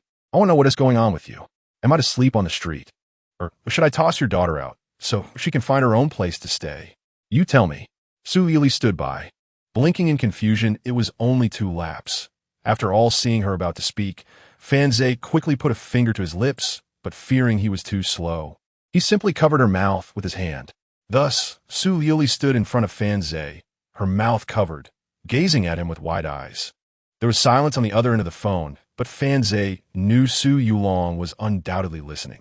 At that moment, Su Liuli pushed Fan Zhe's hand away and leaned into his other ear, whispering softly, "Are you deceiving him?" The warmth of his breath tickled Fan Zhe's ear. With the phone in hand, he couldn't respond verbally, so he merely winked and nodded at Su Liuli. The sister's steadfastness would be proven in this instance. "Speak up," Fan Zhe yelled into the phone, frustrated by Su Yulong's silence. He muttered under his breath, "You spoil her temper on the other end." Su Yulong remained quiet, mentally grappling with the situation and its logic. However, he sensed from Fan Zhe's tone that if he were face to face with him at that moment, Fan Zhe might very well threaten him. The resolve of Su Yulong wavered. Meanwhile, upon receiving Fan Zhe's response, Su Liuli leaned in again and whispered in his ear, "Let us deceive him together. We can definitely manage this." Fan Zhe's confidence swelled. He had just felt a bit of uncertainty, but now he was resolute. "Compensation," Fan Zhe shouted into the phone. Su Liuli felt she was lagging behind, not exerting enough force. It wouldn't do to be passive. She joined in, sweetly yelling into the phone, "Compensation. If your daughter is unhappy again, don't call me. Whoever wants to carry her can do it." As Su Liuli continued to shout, Fan Zhe quickly covered her mouth again. "Well, you can't let Liuli stay with you in a hotel either," Su Yulong's voice faltered. Fan Zhe seized the moment again. "Fine, I'll just let her go stay in a hotel on her own right now. About the money, let us discuss that. Just let Liuli stay here. No, all right, beep, beep, beep." Before Su Yulong could finish a sentence, Fan Zhe hung up. However, Su Yulong immediately called back, and Fan Zhe answered, "Brother Long, speak. You must turn on QQ video and let me see." Long Gu remains astute, fully aware of the critical matters at hand. Fan Zhe, somewhat resigned, responds, "All right, Long Gu, you still remember my car number, don't you?" With no viable alternatives, Fan Zhe can only acquiesce, as Long Gu might indeed show up at school the following day. He opens Su Liuli's QQ, and a video call from Long Gu comes through. Fan Zhe answers the call, placing his phone on the television cabinet. Su Liuli beat his halip, glancing at the phone and then at Fan Zhe, perplexed by the situation. Yet, she is aware that someone is observing them.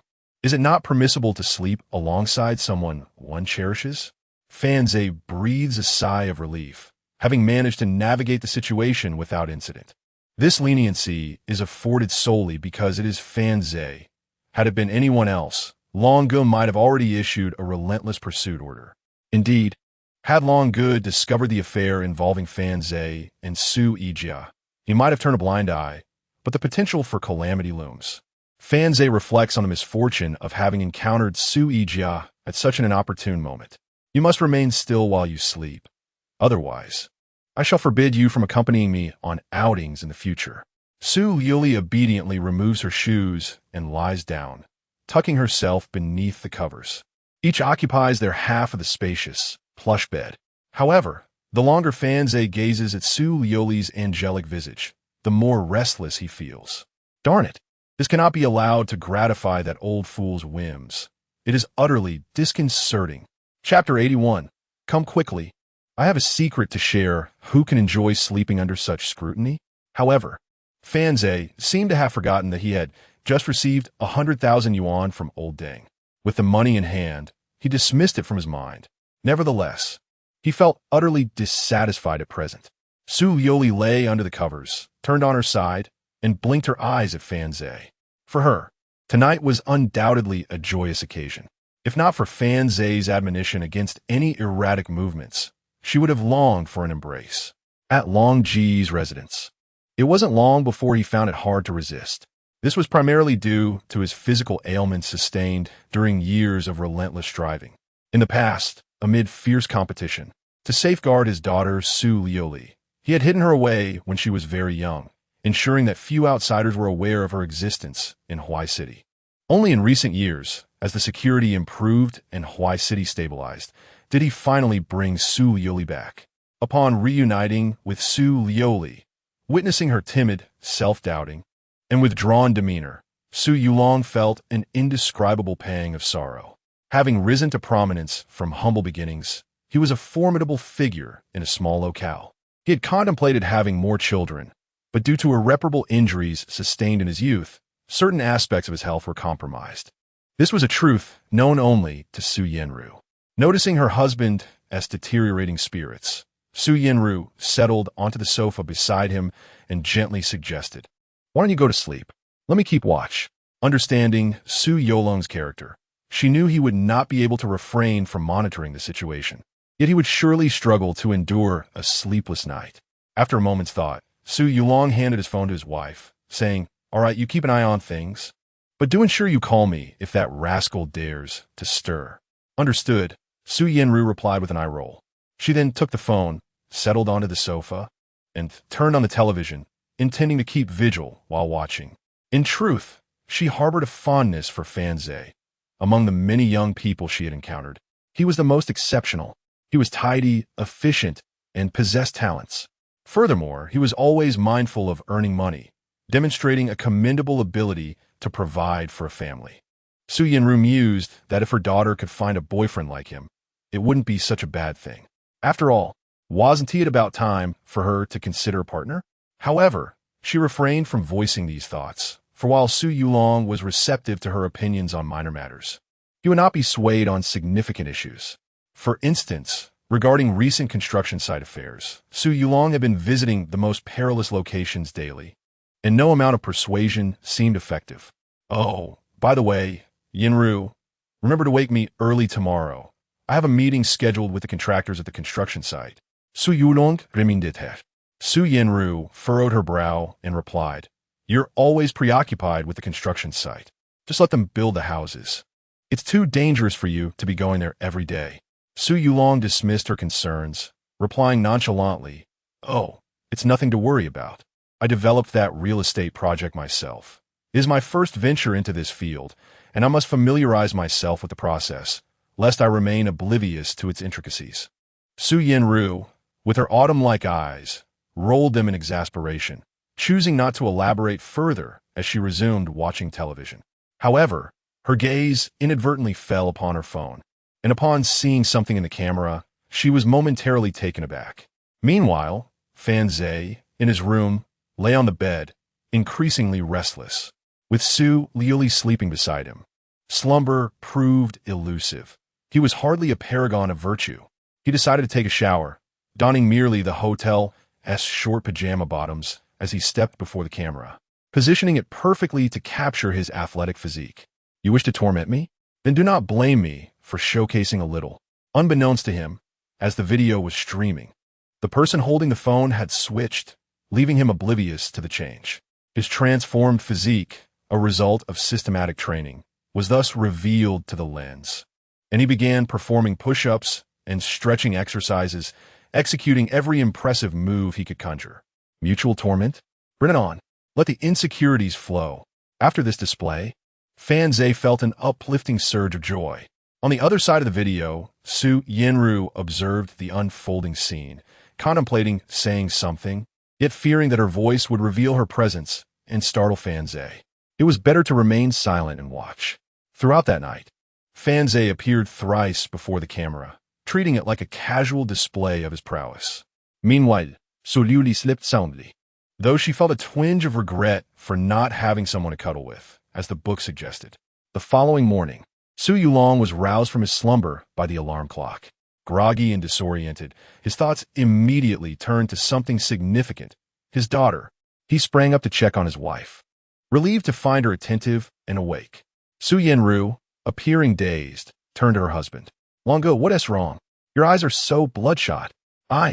Perhaps I didn't sleep well," she replied hastily. "You should rest.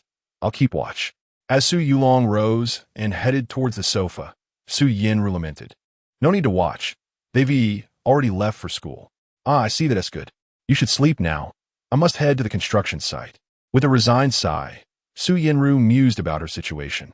When Fan Zhe awoke early, he again performed his fitness routine before the camera. He and Su Liuli checked out of the hotel promptly, for there was little merit in lingering over a tasteless sleep. After grabbing a bite on the way, he dropped Su Liuli off at school, where she cheerfully waved goodbye as she exited the vehicle. From her lively steps, it was evident that she was in a delightful mood. As Su Liuli's figure vanished from sight, Fan Zhe swiftly retrieved his phone. "Hello, Mingqing. I have a secret to share with you, so please come down." "Yes, I'm right at the entrance of your school." "Shower?" "No need for a shower. We can wash later." Chapter 82. Because you are so flirtatious.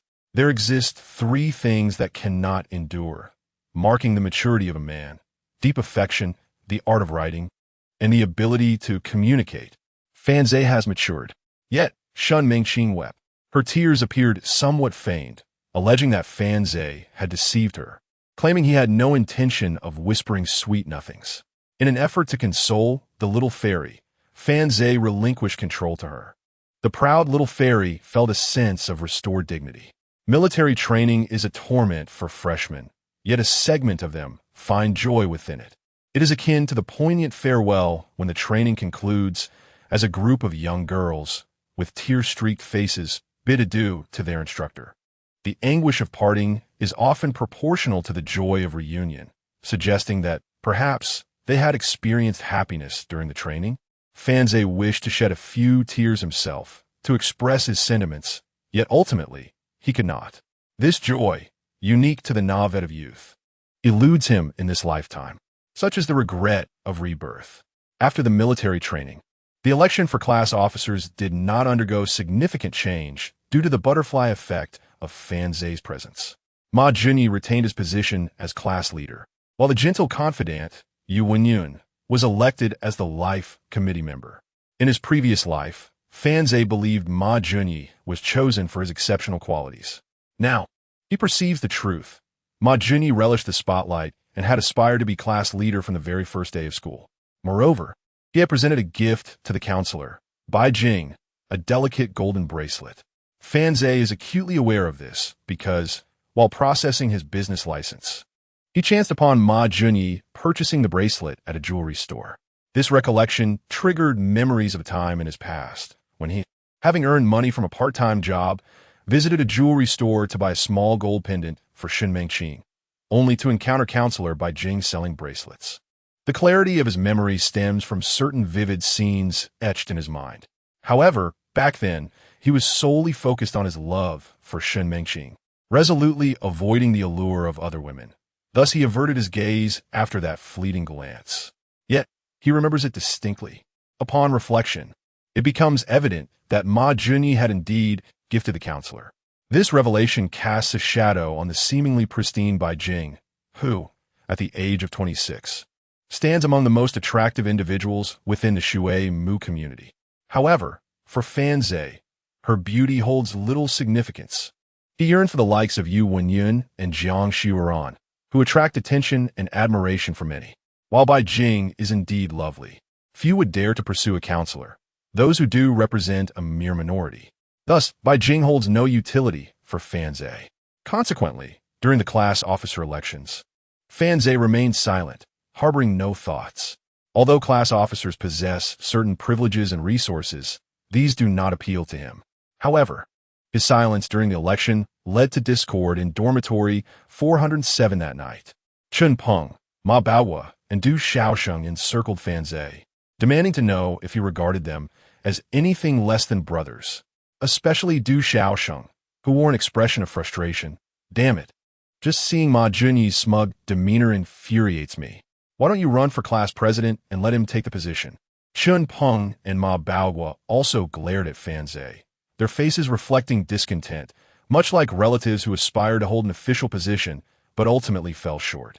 Fan Zhe stared at the three, baffled. "On what grounds do you believe that if I run for class president, Ma Junyi wouldn't end up with the title?" "Because you possess an advantage," they exclaimed in unison. Fan Zhe responded with disbelief. What the hell? Ultimately, in dormitory 407, there were no officials among them. In the following days, Du Xiaosheng shifted his focus from Hui Hui to a new target.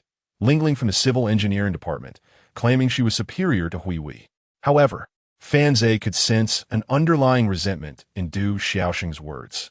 As soon as military training concluded, Ma Baohua eagerly immersed himself in part-time work, embarking on a busy lifestyle. Yet, compared to Chun Peng, Ma Baohua felt he had achieved something substantial. Not only did he secure a delivery job and gain the approval of his supervisors, but he also developed feelings for a girl. This was the crux of the matter. Although Fan Zhe was unsure if it was genuine affection, he certainly noticed Ma Baohua's earnestness. Thus, every evening in the dormitory, one could hear discussions between Ma Baohua and Du Xiaosheng on strategies for pursuing girls. Primarily, Ma Bao was seeking advice from Du Xiaosheng. As for Fan Zhe, he was completely overlooked, as he merely possessed an attractive appearance, which, while advantageous, paled in comparison to the relentless efforts of others. Chun Peng, who struggled to find his footing, frequently trailed behind Fan Zhe, leaving him puzzled about Chun Peng's intentions. However, he couldn't possibly break his legs, could he? After returning from class, as they walked along the path, Chun Peng suddenly grasped Fan Zhe's arm. "What is up?" Fan Zhe inquired, having just whistled at a passing senior girl, turning to look at Chun Peng with curiosity. "Look over there," Chun Peng replied, gesturing with his chin. Not far ahead, beneath a tree, Ma Baohua was crouched on the ground, his hands covering his face, occasionally wiping it. The two approached in silence. After a brief moment, Ma Baohua sensed someone nearby, glanced up, and immediately buried his head again.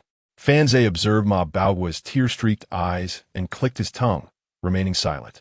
While he found Ma Baohua somewhat childish, the sadness was genuine, and there was no need for mockery. Chun Peng nudged Fan Zhe. "Look over there." Why?" "That girl is Liuli, the one Ma Baohua likes." "The one leaning against the guy?" Fan Zhe inquired. "Yes." Fan Zhe scrutinized the girl. A group of people stood nearby, with a table set up, selling phone cards. Liuli was among those buying a phone card. At this moment, she was engaged in light-hearted conversation with a senior beside her, her body, whether intentionally or not, leaning towards the young man. He, in turn, did not shy away from the proximity.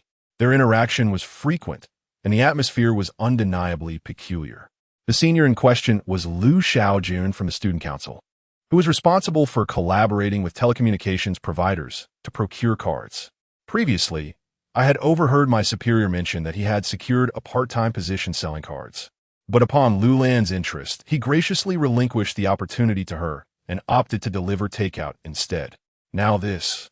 Chapter 83. Senior sister, are you working part-time? Fan Zhe grasped the situation after listening attentively. It was simply a matter of a girl he fancied being with someone else. He glanced at Ma Baohua, who was crouched on the ground, and remarked, "Girls are not won over by mere pursuit. They are drawn in by attraction. The charm you possess will dictate the type of girl you attract. Rather than wallowing in sorrow, it will be far more beneficial to focus your energy on self-improvement." Chun Peng stood nearby, seemingly contemplating Fan Zhe's words. Ma Baohua, with his head buried in his knees, suddenly lifted his gaze towards Fan Zhe. The intensity of his stare startled Fan Zhe, akin to a fierce beast awakening. "Surely, the impact of my words cannot be that profound. I merely spoke to alleviate the awkwardness." "You are right," Ma Baohua exclaimed as he rose to his feet, placing his hands on Fan Zhe's shoulders.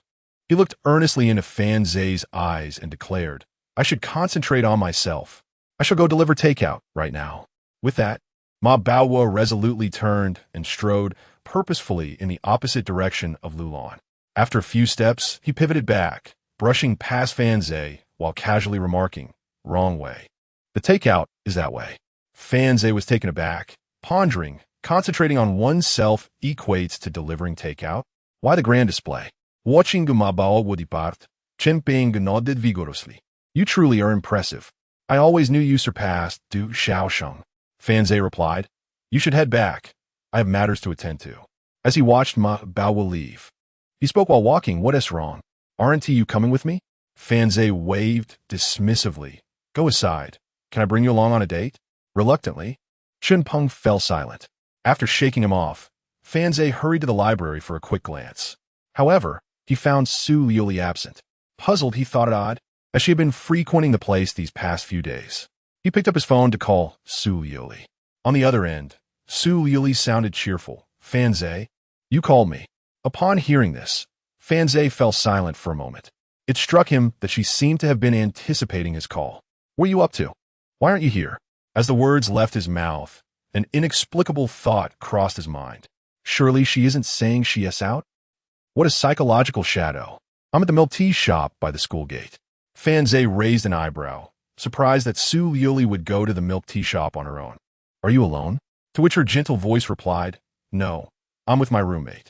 Immediately, other voices chimed in on the line, suggesting there were indeed multiple people there. Is that Liuli's boyfriend? Hurry over and treat us to milk tea, or else we might trick Liuli into going somewhere else.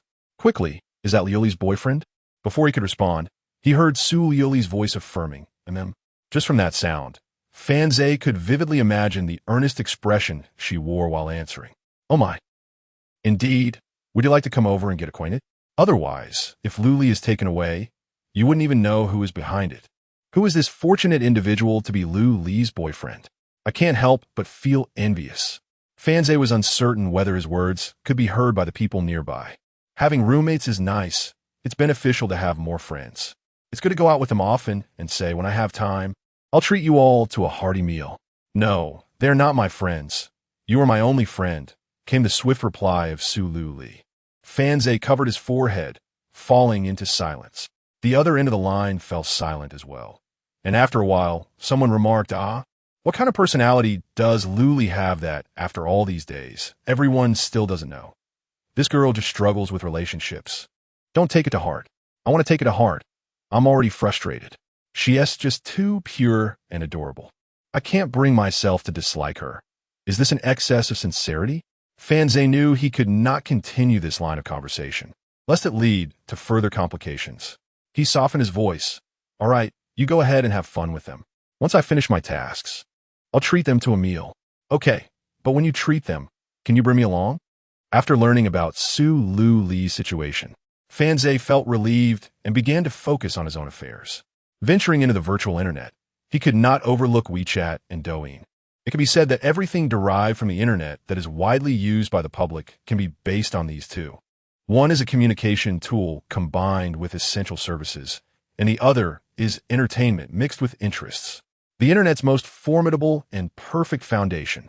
However, Fanze was not naive.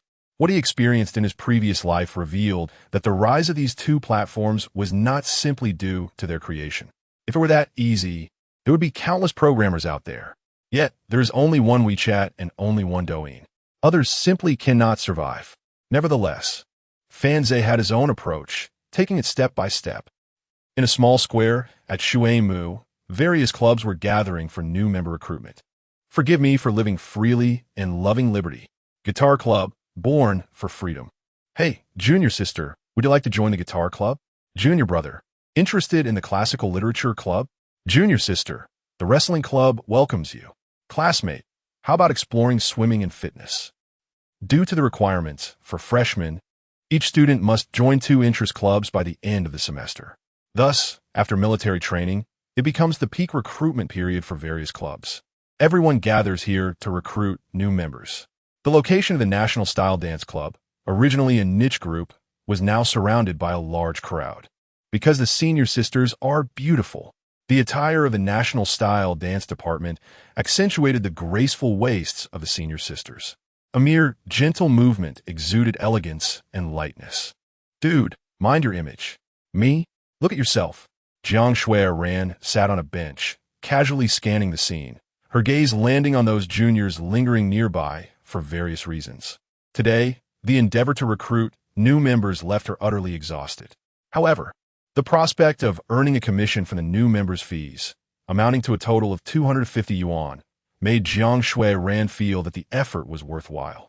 At that moment, a boy with oversized glasses approached from the periphery of the crowd. Look, Senior Chengming is here. Wow, he is so handsome. I heard Senior Chengming comes from a wealthy family. Yes, everyone knows that. Senior Chengming has an impressive family background and is remarkably talented. He exudes vitality. Is he here to see Jiang Cheng again? Oh, if only I were as beautiful as Senior Jiang Cheng. Surely Senior Chengming would like me too. Cheng Ming, dressed in sporty attire, indeed appeared radiant and charming. With a smile gracing his face, he approached Jiang Cheng and inquired, "Junior, do you have a moment? It's been a long time since we last met during this summer vacation. Would you care to join me for a meal?" Jiang Cheng offered a polite smile. Inwardly groaning, "I'm utterly worn out. How could I possibly have time?" Just as she was about to respond, her phone chimed. She quickly picked it up, grateful for a distraction from Cheng Ming. It was a message on QQ. "Fanzai, Senior, are you working part-time? Let us meet at the back gate of the school." Chapter 84. Junior, are you not toying with me? Jiang Cheng held a rather profound impression of this junior, as it was her first encounter with such a bold approach. A part-time job? Indeed, what Jiang Cheng desperately required was a part-time position, for her financial situation was dire.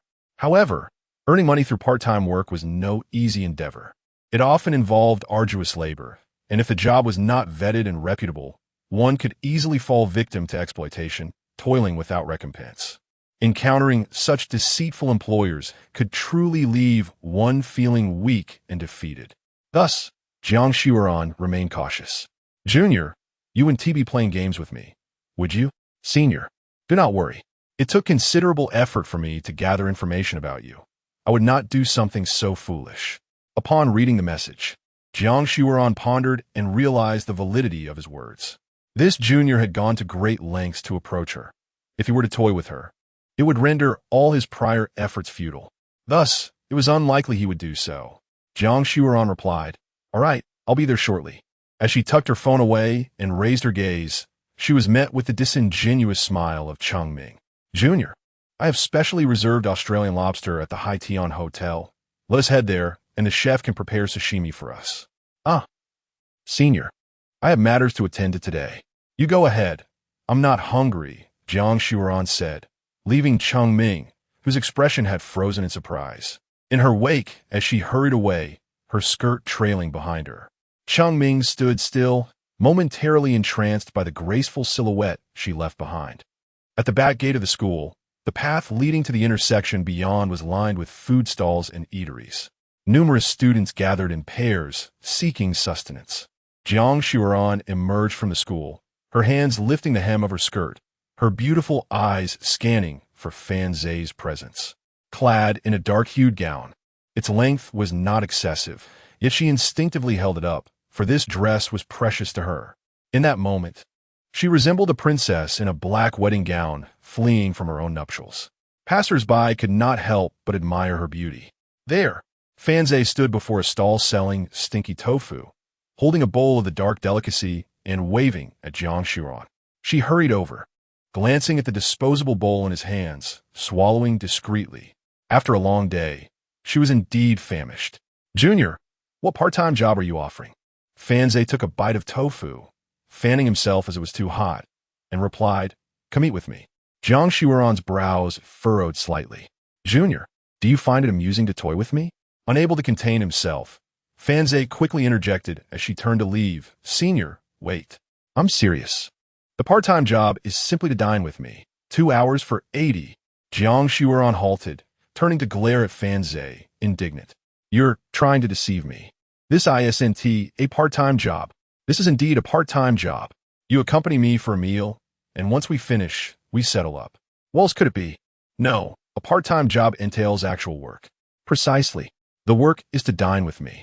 Fan Zai swallowed a piece of tofu and remarked, "Dining alone is rather dull. So I sought companionship for a meal. When there are needs, there are services. Is it not merely an employment relationship?"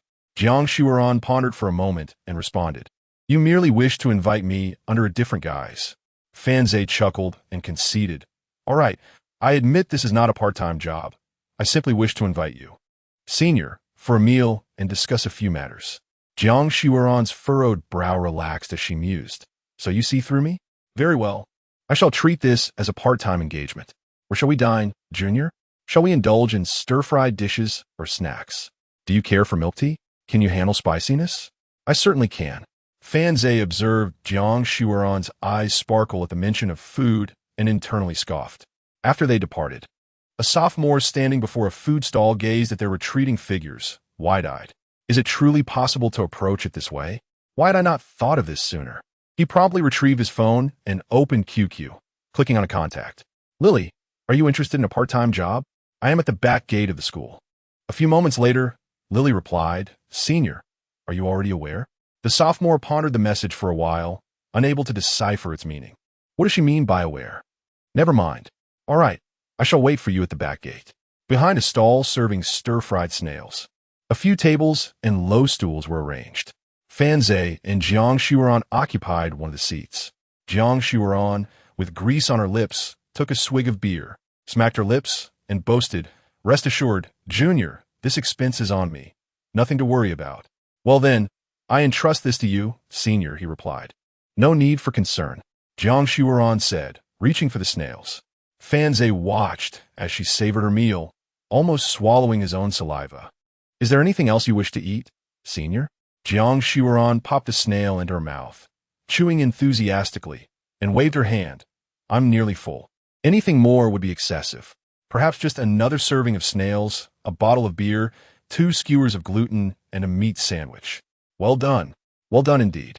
The bill is 80. With this, it'll surely reach 90. Fanze replied, his expression serious. Senior, as a dance major, are you not concerned about altering your physique with such indulgence? Jiang Shuran, her head bowed, mumbled, I am indeed concerned. My teacher often tells me so. I counter that it is precisely because I eat so well that I remain slender, though I feel unwell. Realizing the conversation was dwindling, Fanze stood up to order more snail for the undernourished dance major and requested 2 additional servings of gluten and meat sandwiches from the neighboring stall. His primary purpose for inviting Jiang Shuran was to foster familiarity and prepare for future endeavors. In truth, Fanze was well acquainted with Jiang Shuran. After leaving school in his past life to start a business, she had been one of his employees. Thus, she was the first person to come to mind, not only due to her appealing image and popularity, but also for this reason. Just as Jiang Shuran was delighting in her meal, Cheng Ming emerged from the back gate of the school. Though he had not secured an invitation from Jiang Shuran today, he too needed sustenance and could not remain hungry. Throughout the journey, he pondered the type of boy that Jiang Shuran truly favored. He believed himself to possess a commendable family background and striking good looks, serving as the head of the publicity department in the student council. Not only did his family provide him with a generous allowance, but he also managed to earn a substantial income on his own. He could easily afford to indulge in seafood feasts several times a month. Given such attributes, why was Jiang Shuran indifferent? What did she genuinely desire? Lost in these thoughts, Cheng Ming suddenly froze. He caught sight of Jiang Shuran not far ahead, savoring some snails. Wasn't she supposed to be busy? Eschewing seafood for street food. Chapter 85. What goes in will grow. Cheng Ming stood frozen in place, staring intently at the figure before him. He had never seen Jiang Shuran in such a disheveled and unguarded state. Each encounter with her had always been marked by a palpable distance, an air of excessive propriety that, while comfortable, signified a certain estrangement in their relationship. This must be her younger brother, right? Surely it must be. Cheng Ming rubbed his face, noticing that others were observing him, and he endeavored to appear more at ease as he approached Jiang Shuran. Shuran, he called softly. Slurp. Jiang Shuran looked up, momentarily bewildered by his presence. She quickly straightened her posture, greeting him with a cheerful, hello, Senior. Setting aside the snail she had been eating, she dabbed her fingers with a napkin. Cheng Ming smiled warmly. Junior, is this your brother? He is quite handsome. Fanze lifted his head, perplexed. No, this is my boss, Jiang Shuran clarified. Cheng Ming was taken aback. Her boss? Jiang Shuran elaborated. I'm currently working part-time for him. Cheng Ming's gaze shifted to Fanze. He had previously suggested part-time opportunities to Jiang Shuran, such as promoting student card for the student union. But she never seemed inclined to pursue any of them. She had declined his invitations for meals, yet here she was, enjoying food from a street vendor with another man, whom she referred to as her boss. Cheng Ming felt a surge of indignation. He sensed a slight to his dignity, but knew he had no justification for his anger. He stifled his frustration and thought, you will eventually need the student union as assistance. Well, Junior, you enjoy your meal. I shall not intrude. Cheng Ming said politely before turning and walking back toward the campus. Fanze watched him depart, smirking slightly. In truth, when a beauty is present, suitors are never far behind, so he paid little heed to the situation. Later that evening, back in the dormitory, Ma Baohua unusually refrained from discussing strategies with Du Xiaosheng. Instead, he sat alone at his desk, scribbling in a notebook, absorbed in some unknown task. Du Xiaosheng found himself feeling somewhat out of sorts. He was accustomed to engaging in banter with Ma Baohua daily, and this sudden silence left him feeling restless. "Hey, what are you up to? Why the sudden seriousness? How are things with Liuli? Is a method I taught you working?" Ma Baohua remained focused on his notes, but with a firm tone replied, "Do not mention women to me. I have no thoughts of them." Chun Peng, reclining on his bed, propped himself up, curiously observing the exchange. Meanwhile, Fanze was engaged in a conversation with Shun Mengqing via his phone. Shun Mengqing posed a rather peculiar question, and upon receiving his answer, she expressed disbelief.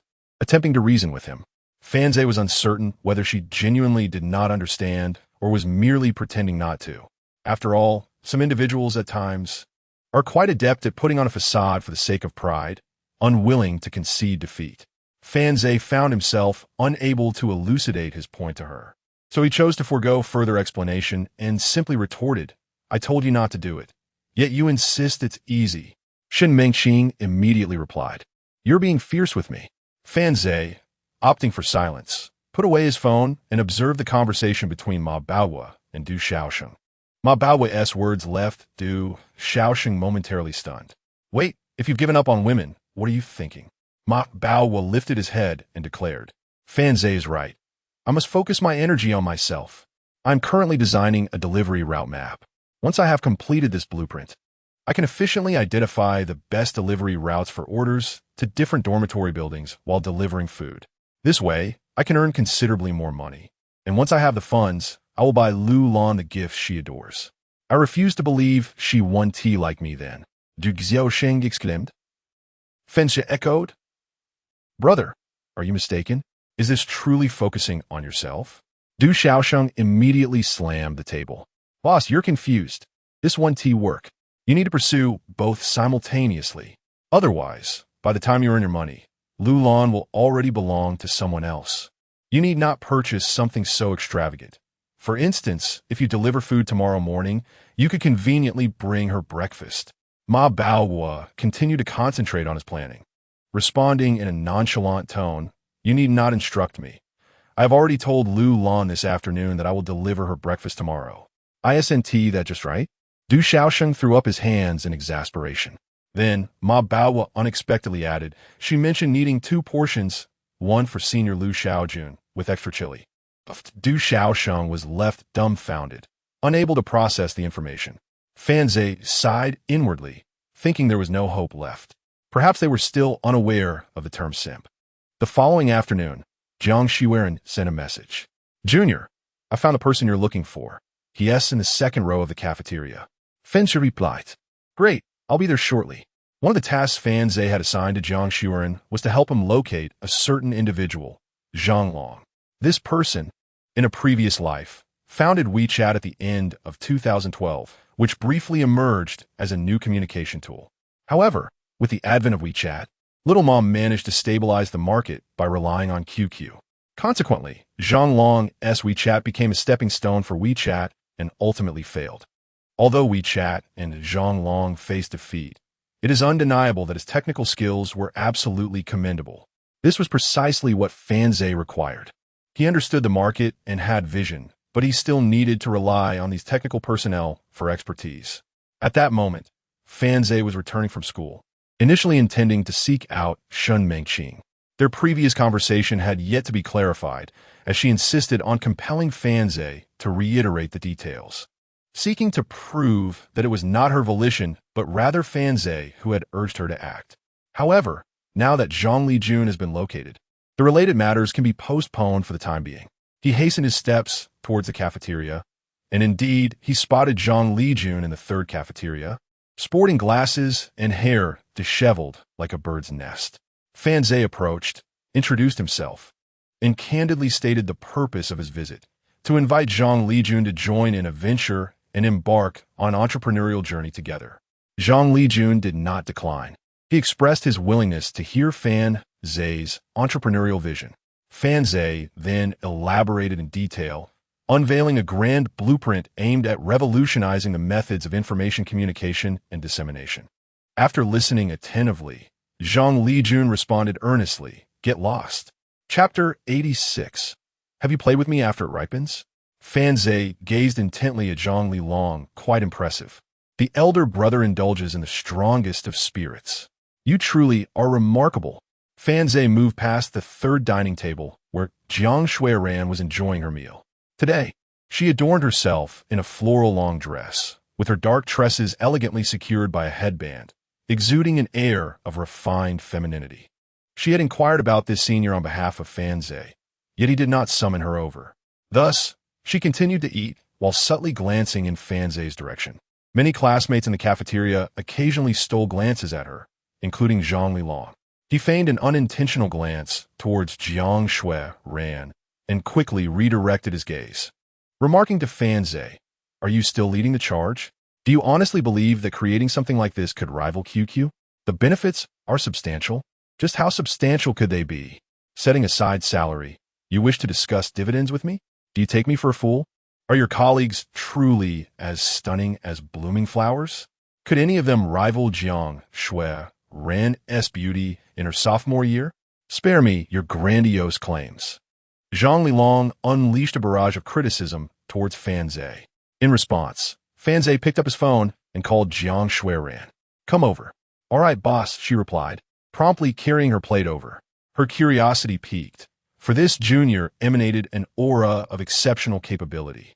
On the very first day of enrollment, he had approached her and called her by name. Just after military training concluded, this junior embarked on a venture, assigning her tasks that left her utterly perplexed. He truly compensates generously. Upon seeing Fan Zhe make the call, Zhang Lilong was initially perplexed. The mere utterance of "come over" startled him slightly. Could it be that my words were too harsh, prompting him to summon someone to confront me? Soon after, he beheld his goddess approaching joyfully with her tray. Taking a seat beside Fan Zhe, Zhang Lilong was momentarily taken aback, forgetting to maintain his composure as he stared blankly at Jiang Cheng. "What is wrong, boss?" Jiang Cheng inquired as she settled next to Fan Zhe. Fan Zhe produced his meal card, pinching it between two fingers and presenting it to Jiang Cheng. "Go get a chicken leg." Her eyes brightened upon seeing the card, and she eagerly accepted it, exclaiming, "Thank you, boss." She then happily carried her tray away to procure the chicken leg. "Is Jiang Cheng truly my colleague?" Once she departed, Zhang Lilong leaned in. His voice hushed with excitement, as if speaking too loudly might shatter a delightful dream. "Stop right there, understand this. It has nothing to do with you. Brother, I was wrong." Zhang Lilong raised his hand and gently tapped his mouth twice. "Brother, how about this? I am yours in life, and your spirit in death. I shall diligently work alongside you from now on, as I have great confidence in our project. I only seek the standard labor fee. I assure you, I will not demand more." Fan Zhe observed the two taps. Truly, he is someone who nearly vanquished QQ in a past life. He knows how to be both flexible and resolute. However, Fan Zhe also noticed that although Zhang Liyong was quite infatuated with Jiang Cheng, he still possessed a modicum of rationality. He even had the foresight to add that he expected a regular salary. This implied that there was no need for lofty promises about bonuses. Simply providing a proper salary would suffice. Fan Zhe shook his head in discomfort, pondering the implications of having his senior undertake this project, which might inadvertently hinder Zhang's future prospects. Zhang Liyong, of course, was aware that Fan Zhe was merely acting out of his recent refusal. He was genuinely capable of both holding on and letting go. With a pained expression, he implored, "Brother, there are many people here. Consider it a plea from me. Grant me this opportunity." Fan Zhe cast a glance at him and inquired, "Are you fond of Jiang Cheng?" "Yes, yes." Zhang Liyong nodded vigorously, affirming his feelings. "Brother, you must assist me." During his time at school, Zhang Liyong had already engaged in numerous projects, making him no stranger to the field. He possessed considerable confidence in his technical abilities. Thus, while he agreed to help Fan Zhe with the programming for salary, he still perceived it as him aiding Fan Zhe as he typically would not involve himself in average projects, let alone one focused on creating a communication tool to rival QQ. He would find it embarrassing to disclose his involvement. Consequently, he felt justified in assisting Fan Zhe, believing it only fair that Fan Zhe aid him in matters concerning his crush. This was his first opportunity to interact with the goddess he had secretly admired for so long. Otherwise, he would have felt too shy to approach Jiang Cheng. Fan Zhe placed a reassuring hand on Zhang Liang's shoulder. Rest assured, you will be one of us from now on. Thank you. Brother Zhe, I am truly grateful. Zhang Liang's excitement was palpable. No need for thanks. We are all on the same side. Fan Zhe waved dismissively. Let us consider this matter settled for now. I will contact you once I secure the company license. All right, let us agree on that. I have a few things to discuss with Senior Jiang Cheng. Certainly. Zhang Liang quickly rose to gather his things. As he turned, he spotted Jiang Cheng returning with a chicken leg in hand. She is looking at me, he thought, feeling a surge of excitement. He hastily hurried away, fearing that if he lingered, his dreams might shatter. Jiang Cheng sat down opposite Fan Zhe and slid her meal card toward him. She glanced at Zhang Liang's retreating figure, curious about why the boss would seek out such a scruffy individual. Who was that person? She inquired. Fan Zhe tucked away the meal card and replied, just a guy. No need to pay him any mind. Oh. Jiang Cheng redirected her attention, wrapping the chicken leg in a napkin and taking a bite, her eyes crinkling with delight. Many had sought to invite her to dinner, but she had declined them all, knowing they all had ulterior motives. This junior had his own agenda, yet it was different. He sought her assistance in his endeavors. Thus, it felt acceptable to accept help from him.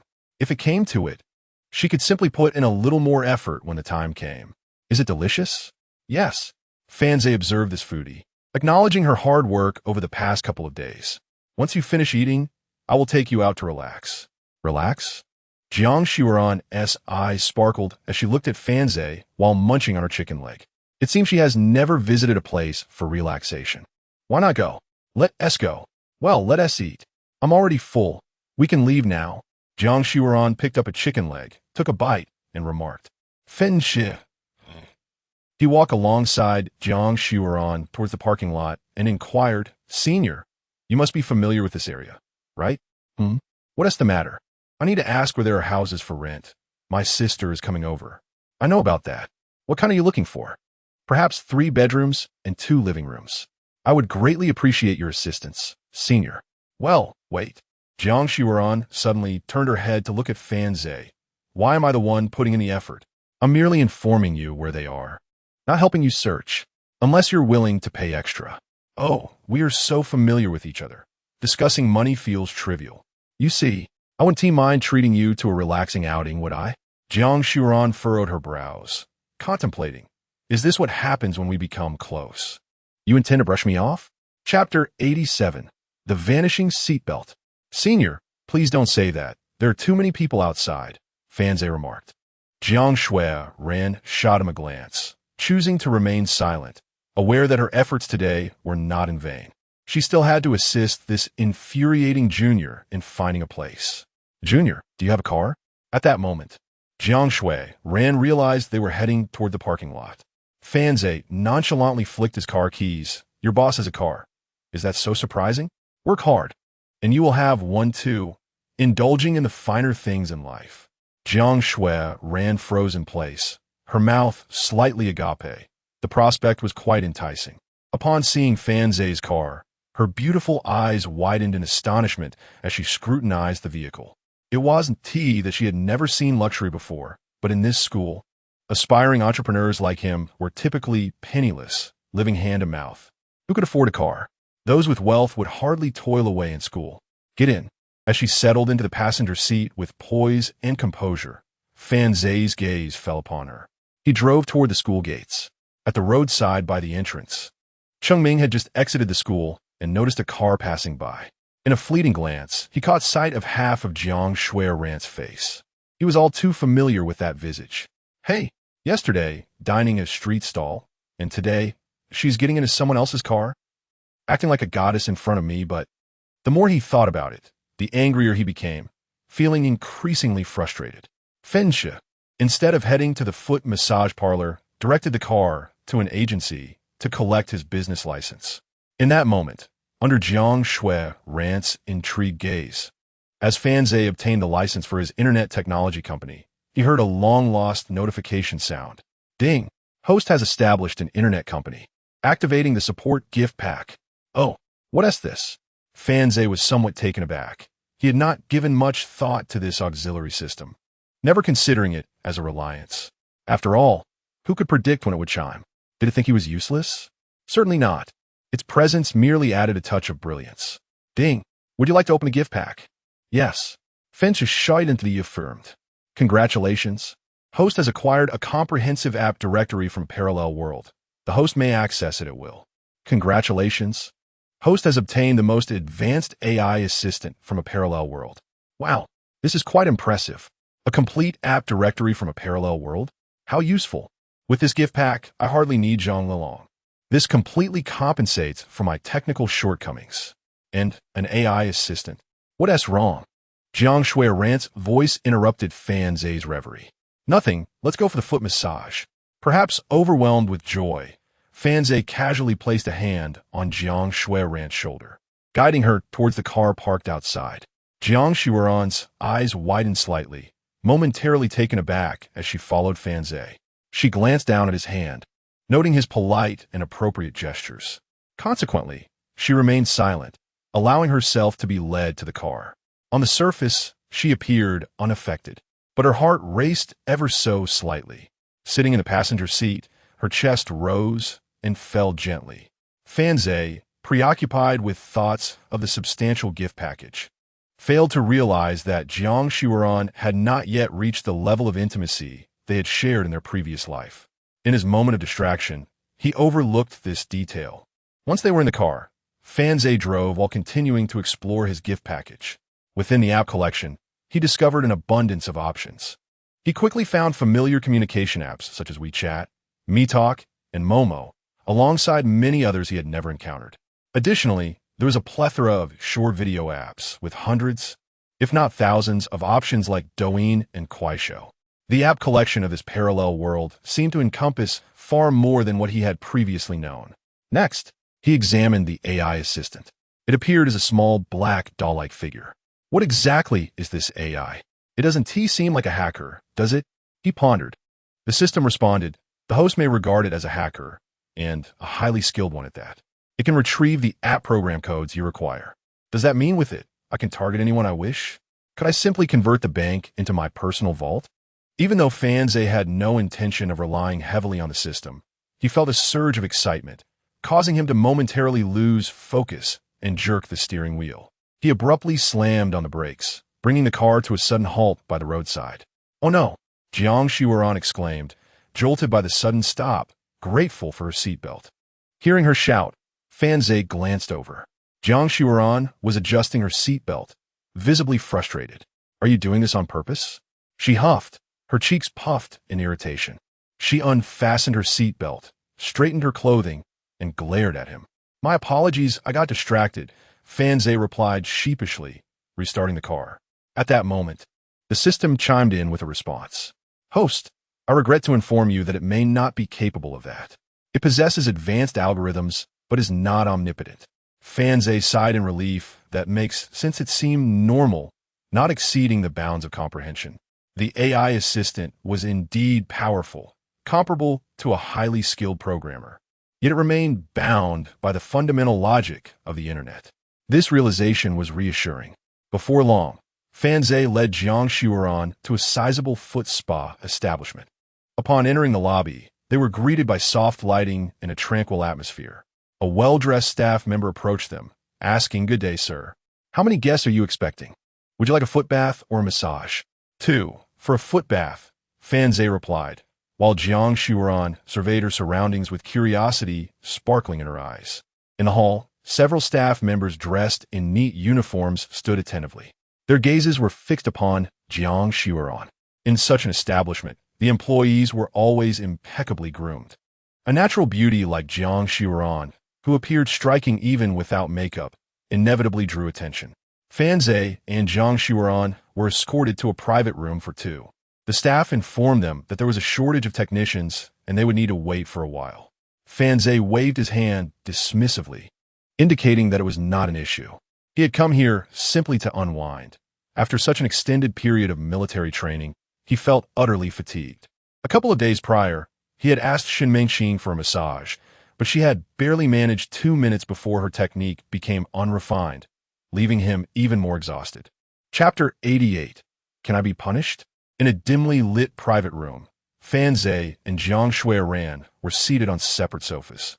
Jiang Shuiran, having removed her shoes, rested her feet on the couch, wrapping her arms around her knees, curiously observing the various items within the room. Before them, a large projection screen silently displayed images, enveloping the space in a profound stillness. Jiang Shuiran bit her lip and glanced at Fan Zhe. Why are you so quiet? Fan Zhe, engrossed in his phone, stole a glance at Jiang Shuiran, thinking to himself how graceful the senior dancer was. Nevertheless, he preferred to rest in silence and continued to peruse his device. Jiang Shuiran felt a tinge of annoyance, primarily due to being in such an unfamiliar environment, leaving her feeling uncertain. All right, from now on, whoever speaks first is a dog. Fine, Fan Zhe replied. Jiang Shuiran pondered for a moment and added, no, whoever speaks first must do something for the other. Fan Zhe looked up at the senior and agreed. All right, let the games begin. He resumed his focus on his phone, scrolling through a school group chat where someone was promoting a food delivery service. The food delivery giants from his past life had already begun to emerge, and at this juncture, few could fathom the immense market potential that food delivery platforms would hold. Following the fierce competition among numerous groups, ordering food online had become a fundamental service for daily life. Yet, at present, this model merely existed within university campuses, surviving on scattered advertisements. Driven by curiosity, Fan Zhe sent a message to place an order for egg fried rice, entering the address of the private room in the foot massage establishment. He proceeded to make the payment via Alipay, eager to see if delivery could be arranged here instead of the school. Setting his phone down, Fan Zhe lifted his gaze and inadvertently locked eyes with Jiang Shuiran, who quickly turned away, realizing she had been watching him. He redirected his attention to the room, noticing that while the projector was capable of playing films, it was currently displaying advertisements instead. An idea sparked in his mind as he recalled his AI assistant. Surely, wouldn't he encounter any issues here? He mentally issued a command to his AI assistant, instructing it to suddenly project terrifying visuals accompanied by sound.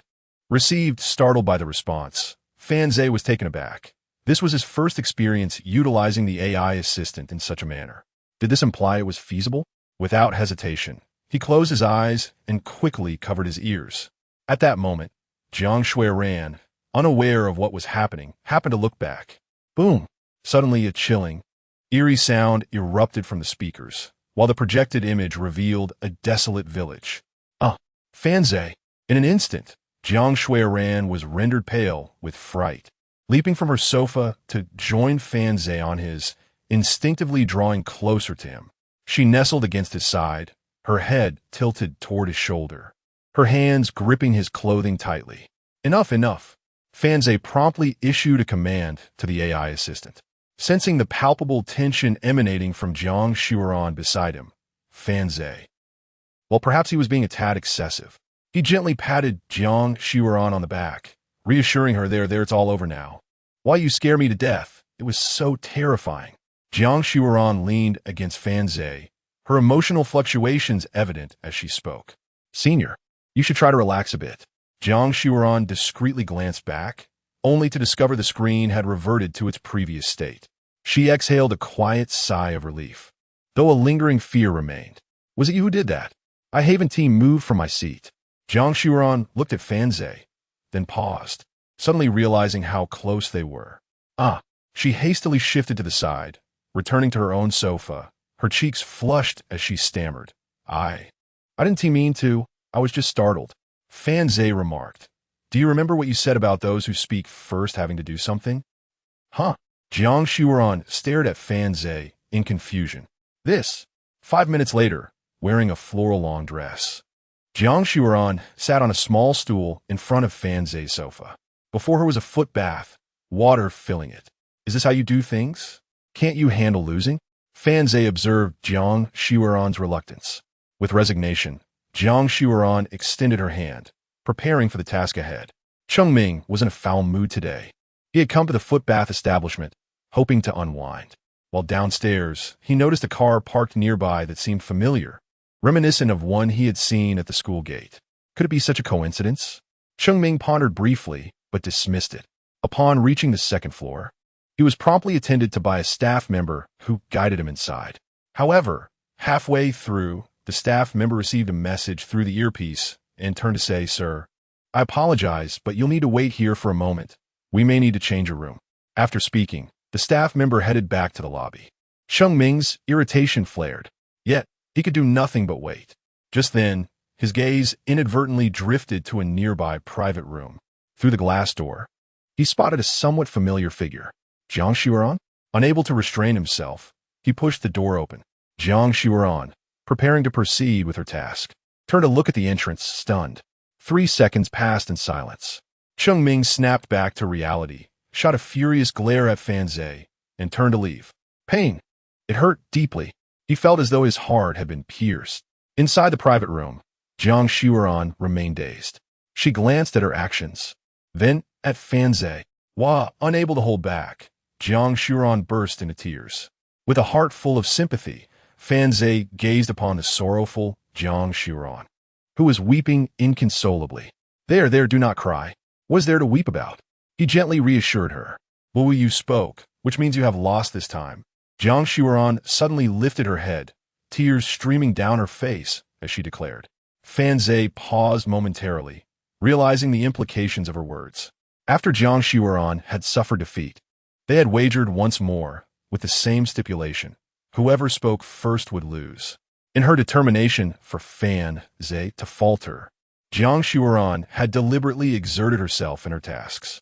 Now you must assist me, she stated, her tears still flowing, yet she had already settled herself onto her sofa, awaiting Fan Zhe's approach. Wu, how utterly humiliating Wu. 5 minutes later, Jiang Xiuran remained on the sofa when the door to the private room swung open once more. Hello, your takeout. The bearer of the delivery was Ma Baohua, who immediately recognized Fan Zhe. Observing both Fan Zhe and Jiang Xiuran, he noted the interaction. Upon realizing that this individual was acquainted with Fan Zhe, Jiang Xiuran's spirits lifted, and she triumphantly proclaimed, So Fan Zhe is your friend?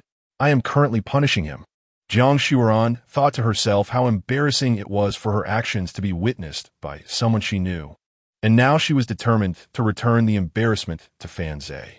Ma Baohua, taken aback, hesitantly inquired, may I also partake in this? Chapter 89. The Way of Part-Time Work. Ma Baohua observed the interaction between Jiang Xiuran and Fan Zhe, his eyes filled with envy. How could this be possible? Is she not a senior? Here he was, toiling away delivering food, drenched in sweat. What has Fan Zhe done? Has he even made an effort? Why does he have the privilege to engage with a senior in such a manner? Jiang Xiuran was momentarily taken aback by Ma Baohua's words before regaining her composure. Aware of the potential for injury while dancing, she had been diligent about caring for her feet since her childhood, indulging in daily treatments. The expenses for maintaining her physical well-being were considerable, which was part of her motivation to earn more. Thanks to her meticulous care, her feet always attracted attention while she danced, with many praising their excellent condition. She had just overlooked this aspect. Realizing this, she felt a pang of regret. She had intended to punish Fan Zhe, only to find that he seemed to have benefited instead. This infuriated her. Boss, this warrants a pay increase, Jiang Xiuran remarked irritably. Fan Zhe sensed the sensation in his hand waning, clapped his hands, and looked up. Your timing is impeccable. If you hadn't arrived, I would have been utterly exhausted. Ma Bao was scoffed, feeling that Fan Zhe was showing off. He placed the delivery heavily on the coffee table and turned to leave. I am here to deliver food. Once Ma Bao departed, Fan Zhe retrieved the takeout and opened it. Inside was a disposable container of egg fried rice, the same as what one might find outside the school. Jiang Xiuran immediately leaned in to scrutinize it. Fan Zhe glanced at her. Are you interested in having some? Jiang Xiuran licked her lips. I'm just a little tempted, It can offset the earlier punishment. It's a punishment, not a reward. Fine, a punishment then to offset. Fanze ignored her and handed the bag to Jiang Cheng. He opened the food container. The egg fried rice looked no different from what one would enjoy freshly cooked at a stall. Fanze gazed at the fried rice and extended his hand. Pass me the receipt. Jiang Cheng responded with a casual, oh, then instinctively moved her foot. Fanze raised his head, looking at his outstretched hand. Then back at Jiang Cheng. What are you doing? Huh? Jiang Cheng replied, bewildered. Didn't you say to bring the foot? Oh, you meant to show you the receipt. After retrieving the relevant documents, Fanze handed the original code of the WeChat app to Zhang Lixiong for preliminary testing and preparation. Initially dismissive, Zhang Lixiong was solely focused on when he could share an office with Jiang Cheng. However, upon reviewing the code provided by Fanze, he was astonished.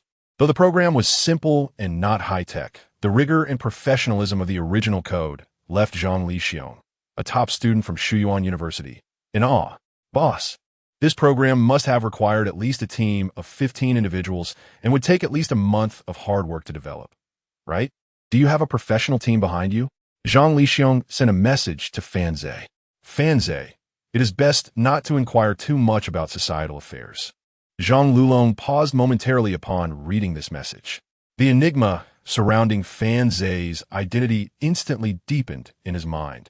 This was not entirely due to Zhang Lulong's overthinking. Rather, it stemmed from the sheer professionalism of the program. If he were to tackle it, he could indeed produce something within a week. However, what he would create in that time would merely resemble Fanze's program on the surface. Once subjected to multiple users, a plethora of unforeseen issues would undoubtedly arise. This is akin to the distinction between a standard version and a customized edition, as he currently lacked his own server and had yet to establish a partnership with an operator. Fanze advised Zhang Lulong to rent a temporary server online for testing purposes. Subsequently, he drafted an application and sent it to the university's development department. The university offers support for entrepreneurial initiatives, with internet entrepreneurship being one of the highlighted projects. Should the application be approved, not only would he receive support in terms of space, but also financial assistance. Such advantages were too enticing for Fanze to overlook.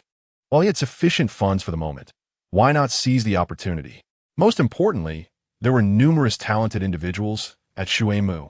Suitable candidates were abundant, and one could easily find capable individuals at a moment's notice. If his company could take root within Shuemu, it would undoubtedly facilitate future endeavors. However, 2 days had passed since he sent the email, and Fanze had yet to receive a response. Unwilling to waste any more time, he decided to proactively inquire with the development department. The office was located in Building 5 of the comprehensive building. Just as he descended the stairs and reached the entrance outside the dormitory, he encountered a dejected Ma Baowa, who promptly grasped his arm. What's the matter? You look as though you've encountered some trouble, Fanze remarked. Oh, don't say that. It's nothing major. I just saw Lu Lan and Senior Lu Xiaojun selling phone cards, Ma Baowa replied. Fanze studied him and inquired, then what is it that troubles you? With utmost seriousness, Ma Baowa demanded, you must tell me honestly, how did you secure a position at that foot massage parlor? Why did they say no to me when I inquired? Fanze regarded Ma Baowa, his mind teeming with questions. Did you really go there looking for work? Of course. Aren't you also working there part-time? Fanze pondered for a moment before lifting his head and asking, do you genuinely want to work there? Absolutely. The environment is pleasant, with air conditioning, and the job isn't tiring. Besides, I've been helping my father with massages since childhood. My technique is undoubtedly commendable. Fanze, understanding his intentions without exposing them, replied, if you wish to work there, it is quite simple. At this juncture, Fanze paused, rubbing his fingers together.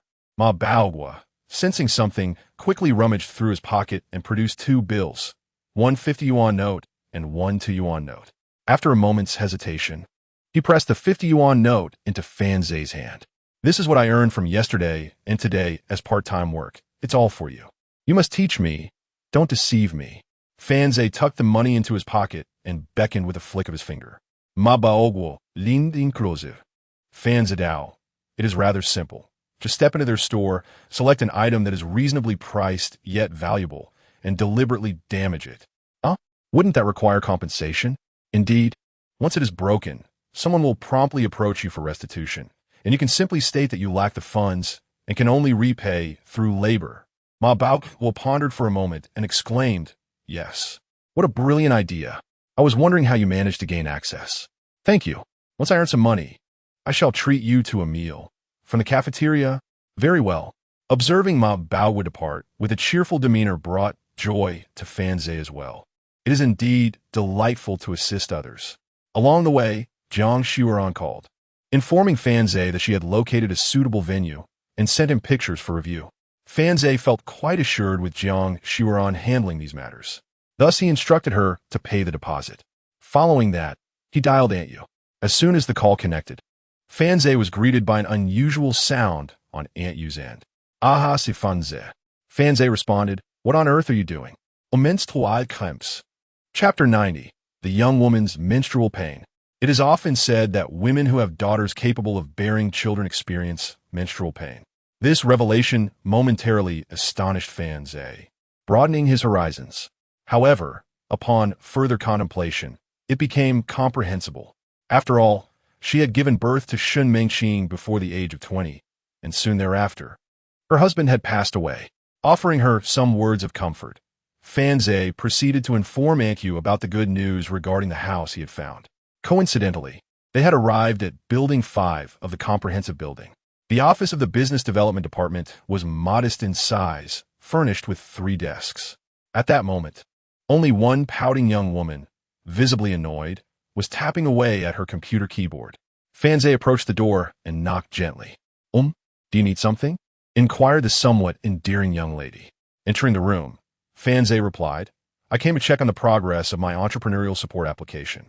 "Oh, please have a seat. The director has stepped out for a moment and will return shortly." Qin Yin, displaying courtesy, pulled out a chair for Fan Zhe. "By the way, what is your name?" "Fan Zhe," he responded. Qin Yin paused for a moment, her smile fading as she exclaimed, "You are Fan Zhe? Is there a problem?" Fan Zhe asked, puzzled by her reaction. "Oomph." Qin Yin huffed indignantly, returning to her position and ignoring him thereafter. This left Fan Zhe somewhat bewildered. Was this not his first visit? What had he done to offend her? At that moment, 2 individuals entered the room, engaged in conversation. "Your project has garnered quite a bit of attention, but your execution has been commendable. To break through the competition within 6 months is impressive. Keep up the good work. You have a promising future ahead. Thank you for your recognition, Director Liu." Fan Zhe turned to glance at the newcomers. One was a balding, middle-aged man, while the other appeared to be a student. The latter was unfamiliar to Fan Zhe, as he had no recollection of him from his previous life. However, he recognized the middle-aged man as Liu Xiangrong, the director of the Business Development Department. The other individual was Wang Qingtao, who, upon spotting Fan Zhe, instinctively paused. Though Fan Zhe did not know him, Wang Qingtao certainly remembered Fan Zhe. It was this very person who had made him carry his girlfriend around the playground that fateful night, exhausting him thoroughly. Wang Qingtao's expression darkened immediately. "Excuse me, do you have a problem?" Liu Xiangrong inquired upon noticing Fan Zhe. Before Fan Zhe could respond, Qin Yin, filled with resentment, interjected, "He is Fan Zhe." Liu Xiangrong squinted his eyes, clearly struggling to recall who Fan Zhe was.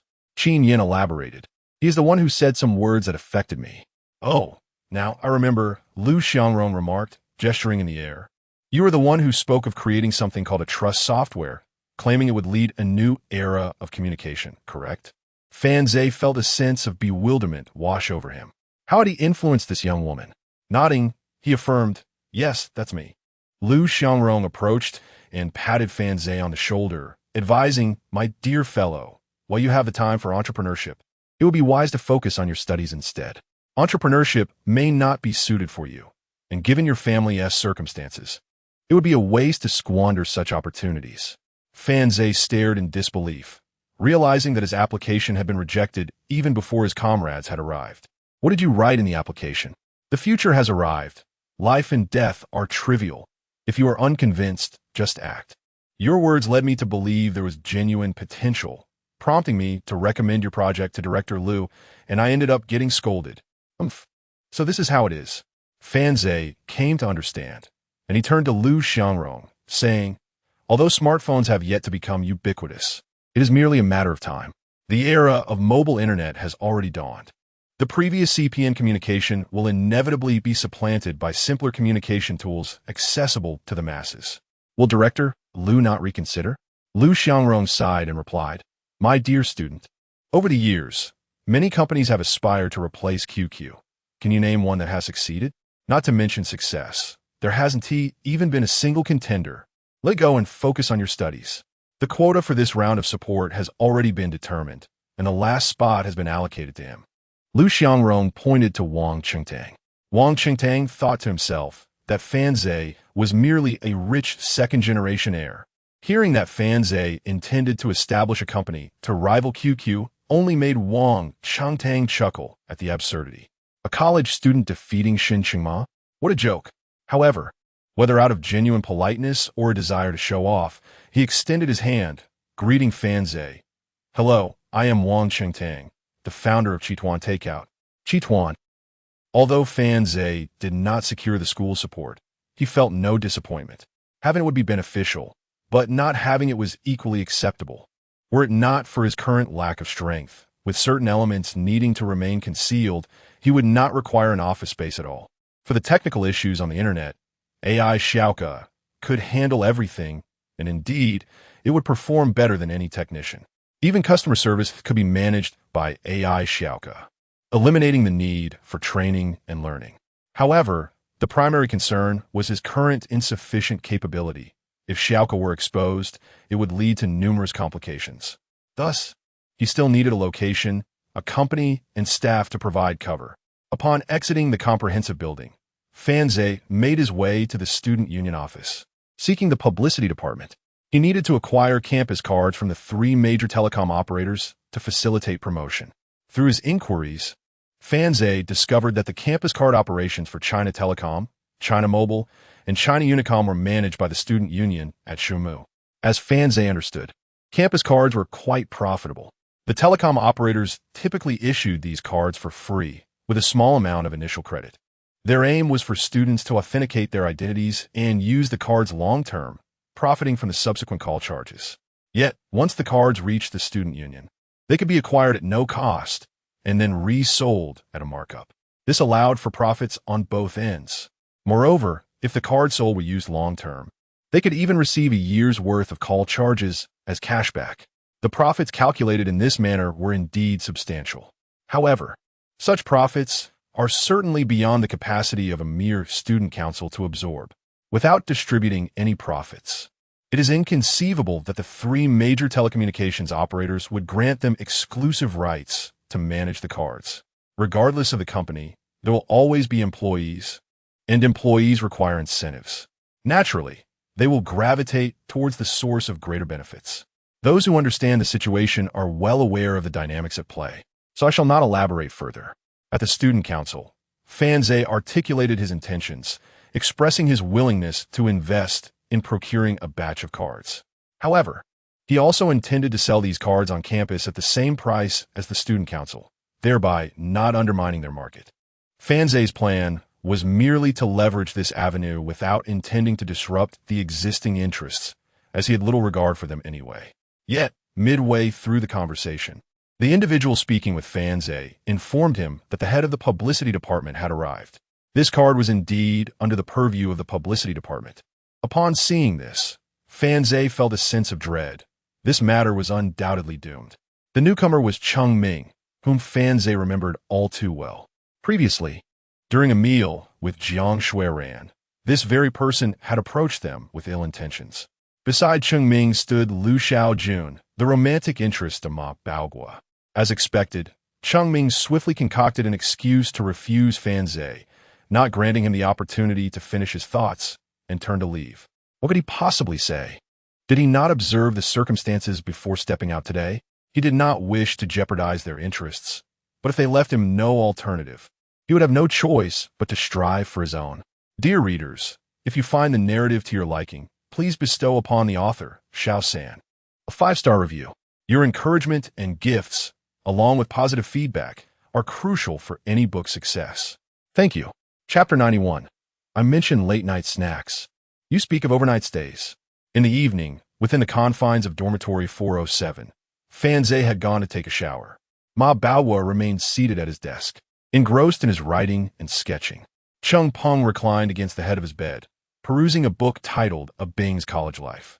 Du Xiaosheng, clutching his phone, perched beside Ma Baohua, thrusting his device forward to reveal a photograph of himself and Lingling. Look, Lingling is right next to me. Ma Baohua remained silent, continuing his creative endeavors.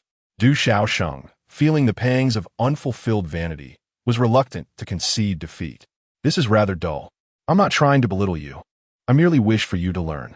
Don't you want your Lu Lan to be just as close to you in a photo? Ma Baohua halted his movements, turning to face Du Xiaosheng with an inscrutable expression. I've already arranged to meet Lu Lan tomorrow to grab a bite. Perhaps, in his mind, such a demeanor would convey a greater sense of gravitas.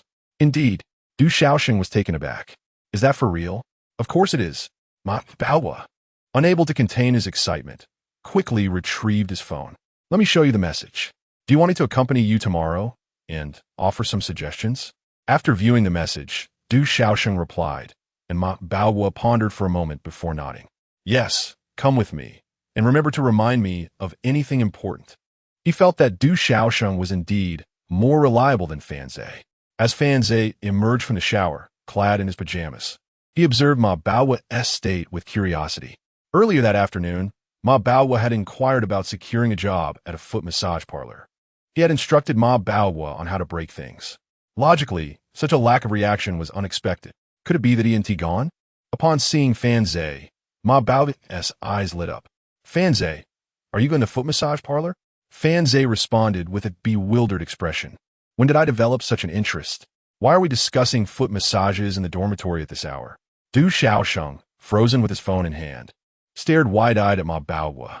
Even Cheng Peng, who had been engrossed in a Bing's college life, turned a glance at Ma Baohua. Do you think I'm capable? He extended his foot as he spoke. Ma Baohua surveyed the reactions of his dorm mates and quickly grasped the misunderstanding. What on earth are you all thinking? I didn't mean it that way.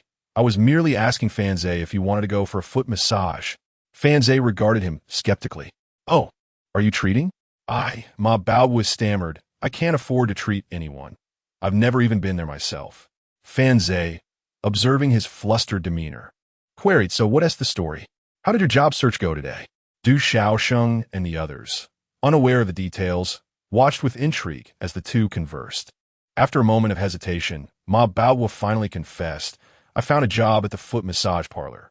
Fanze paused, gazing at Ma Baohua, who he had suggested go there solely because he believed the lad to be somewhat dim-witted, thinking it would be a futile endeavor. If Ma Baohua were to break something, it wouldn't be a significant issue. He would certainly take responsibility, ensuring that this roommate did not come to any serious harm. Unexpectedly, Ma Baohua truly found employment. Du Xiaosheng instantly perqued up. So how's this job? Cheng Peng closed his book. Ma Baohua, feeling a twinge of embarrassment, waved his hand and replied, my job is to call customers over for foot massages and earn commissions. Cheng Peng scoffed. What is so noteworthy about that? And resumed reading his book. A Bing's University Life. Ma Baohua continued, I accidentally broke a vase in their lobby, and my ID was trapped there. I must bring 5 customers for foot massages before they return my ID.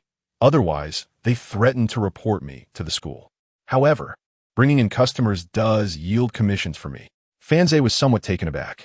Although recruiting clients for a foot massage parlor isn't an admirable job, and his ID was indeed withheld, it fortuitously led him to find work. Impressive indeed, Du Xiaosheng remarked, then stepped aside, thinking to himself, I hope he doesn't drag me into foot massages. I have no money. He shifted the topic, glancing at Fanze. Look, even Baohua managed to invite Lu Lan to dinner. What about you? Since your outing with Su Liuli, there's been no news at all. Perhaps Su Liuli merely knows you but doesn't he fancy you? As Du Xiaosheng spoke, his teeth clenched, and he showed Fanze a photo of himself with Lingling on his phone. Just then, Fanze's phone rang. It was a call from Shunmengxi. Du Xiaosheng immediately leaned in to see Fanze push him away and answer the call. Hello, Fanze, I want some late-night snacks, Shen Mengqing said. All right, I'll come and pick you up, Fanze replied. After hanging up, he began to change his clothes. Du Xiaosheng, bewildered, asked, I just heard a woman's voice. What did she say? Fanze responded. She said she was hungry for late-night snacks. The next day, at the entrance of Kyoto University, Shen Mengqing stepped out of the car with red eyes. Passing upperclassmen couldn't help but slow down, stealing glances. They beheld a girl resembling a fairy, her innocent face marred with tears, appearing quite fragile. They found it peculiar, despite not knowing her. Witnessing such a pure beauty in distress caused their hearts to ache. Who could it be? Who would dare to bully such a delicate fairy? If she were my girlfriend, I would go to great lengths to make her smile. How could anyone mistreat her? After Shen Mengqing exited the car, she closed the door and turned back to gaze at Fanze with a sorrowful expression. Her voice hoarse. I meant I was hungry for chicken, not anything else. Forget it. I will never trust you again. Fanze was not one to indulge her complaints. He bent down to look at Shen Mengqing outside the car and said, Then tell me, who made those peculiar requests? I. Shen Mengqing exclaimed in frustration, stamping her foot. That was just me rambling when my mind went blank. With a sharp intake of breath, she winced as if her foot had been hurt. After regaining her composure, she cast a fierce glare at Fanze, exclaiming that if she were to trust him again, he would merely be like a little dog. Upon her mother's arrival, she intended to inform her about how he had bullied her. Watching Shen Mengqing enter the school, Fanze finally felt at ease to drive away. It was truly not his fault. The events of the previous day had left him somewhat helpless, as it was quite unexpected for Shen Mengqing to ask him to drop her off in the dead of night. Chapter 92, I believe only you can keep him in check. In the morning, I attended class. After the lecture, Fanze noticed Du Xiaosheng and Ma Bao was sneaking away mysteriously. After a conversation with Su Liuli, he learned that she seemed to have developed a good relationship with her roommates. Thus, Fanze refrained from disturbing her. After all, as she mentioned, she has but one friend. If she could get along well with her roommates and find happiness, that would be splendid. Fanze had his meal in the cafeteria. Subsequently, he contacted the telecommunications personnel through AI Xiaokai. The launch of Qingxin was imminent, and he still required a server. Although it was feasible to utilize someone else's server via Xiaokai, it was unnecessary to take such risks. Before he could disregard the rules, it was prudent to minimize exposure. After returning to his dormitory for a brief nap, Fanze inquired about the situation with Xiaokai. Xiaokai reported that it was monitoring the entire network and could establish contact in a matter of moments. Thus, it had not yet reached out. Speed. Immediately. Contact them. Do not dawdle. Received. In the telecommunications service hall of Kyoto University's urban area, in the office of the business manager, Sun Qian, a 32-year-old unmarried woman of striking stature, sat before her computer. Dressed in a light blue short-sleeved shirt paired with a professional skirt that elegantly rested above her knees, she exuded an exceptional aura.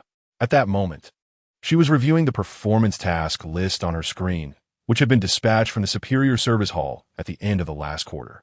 The performance settlement for the current quarter was approaching, yet her targets remained unmet.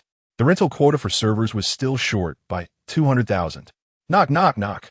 The sound of knocking resonated, and the office door swung open.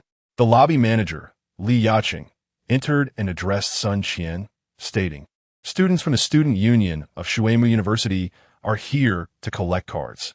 They mentioned they brought you some fruit as a gift. Enough of this triviality.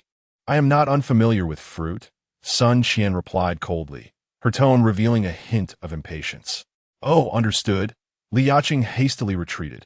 As the lobby manager, his position was inferior to that of Sun Qian, and the commanding presence she radiated was enough to overshadow him. He dared not linger, quickly making his exit. These individuals have me announce trivial matters, causing me to be reprimanded. After dismissing Liuli, Sun Qian leaned back in her chair and exhaled deeply. If she failed to meet her performance targets for the quarter, her entire performance bonus would vanish. But where could she possibly secure a 200,000 rental contract for servers? In this era, the internet was just beginning to blossom. While there was vitality, it was still underdeveloped. Moreover, the locale was the university district, teeming with numerous universities, many of which housed entrepreneurial ventures and internet enterprises. However, the students embarking on entrepreneurial journeys typically rented servers costing merely a few hundred or 1,000 yuan per month. Anything beyond that was considered remarkable. With such meager contracts, the notion of accumulating 200,000 was nothing short of fantastical. After some contemplation, Sun Qian found herself at an impasse and resolved to abandon her efforts. She casually picked up the mouse and began clicking aimlessly. Just then, a delightful order appeared on her computer screen. A Tier 3 server. To her astonishment, a Tier 3 server typically commands a minimum price of 100,000. A golden opportunity. Sun Qian promptly located the reservation number and dialed the phone. "Hello, is this Mr. Fan?" Her voice, perhaps intentionally, brimmed with more enthusiasm than when she had spoken with Liu Cheng. "Ah, I see. I am your VIP customer service representative. If you arrive at our service center, please inform me so that I may assist you personally and provide one-on-one service. Yes, I assure you, it will meet your expectations." Ordinarily, such orders would not necessitate Sun Qian's direct involvement. A simple reservation would suffice. Yet, with a performance target of 200,000 looming over her, this was her sole chance. Sun Qian was determined to seize every possible opportunity. After hanging up, she tidied her attire to present herself more appropriately and then waited in the office. This was her only opportunity. Meanwhile, Fanze was driving on his way to the telecommunications service center. He had just spoken on the phone with Sun Qian. Although her voice was warm, he did not pay it much mind. After all, a pleasant tone is typical for customer service representatives. Upon parking at the entrance of the telecommunications company, Fanze exited his vehicle. As he entered the service hall, he spotted Du Xiaosheng, Ma Baohua, and Chen Peng seated within, along with numerous students nearby. Among them, he recognized two: Lu Lan, the object of Ma Baohua's affections, and Lu Xiaojun, Lu Lan's partner. Fanze had encountered Lu Xiaojun the previous day while purchasing a card from the student union. But it was Lu Xiaojun and Cheng Ming who had refused to sell him one. "Fanze, you're here," Du Xiaosheng exclaimed upon seeing him. For some reason, Fanze sensed an unusual excitement emanating from Du Xiaosheng, whose eyes sparkled momentarily. Ma Baohua and Chen Peng exhibited similar reactions, quickly converging around him. Du Xiaosheng wore a troubled expression and lowered his voice, saying, "Brother, your timing is impeccable. Had you not come, I would have been in dire straits." Chen Peng mirrored a look of relief, while Ma Baohua clasped his head in silence. Fanze replied, "I'm not your brother. If there's an issue, just say it." "What's the situation?"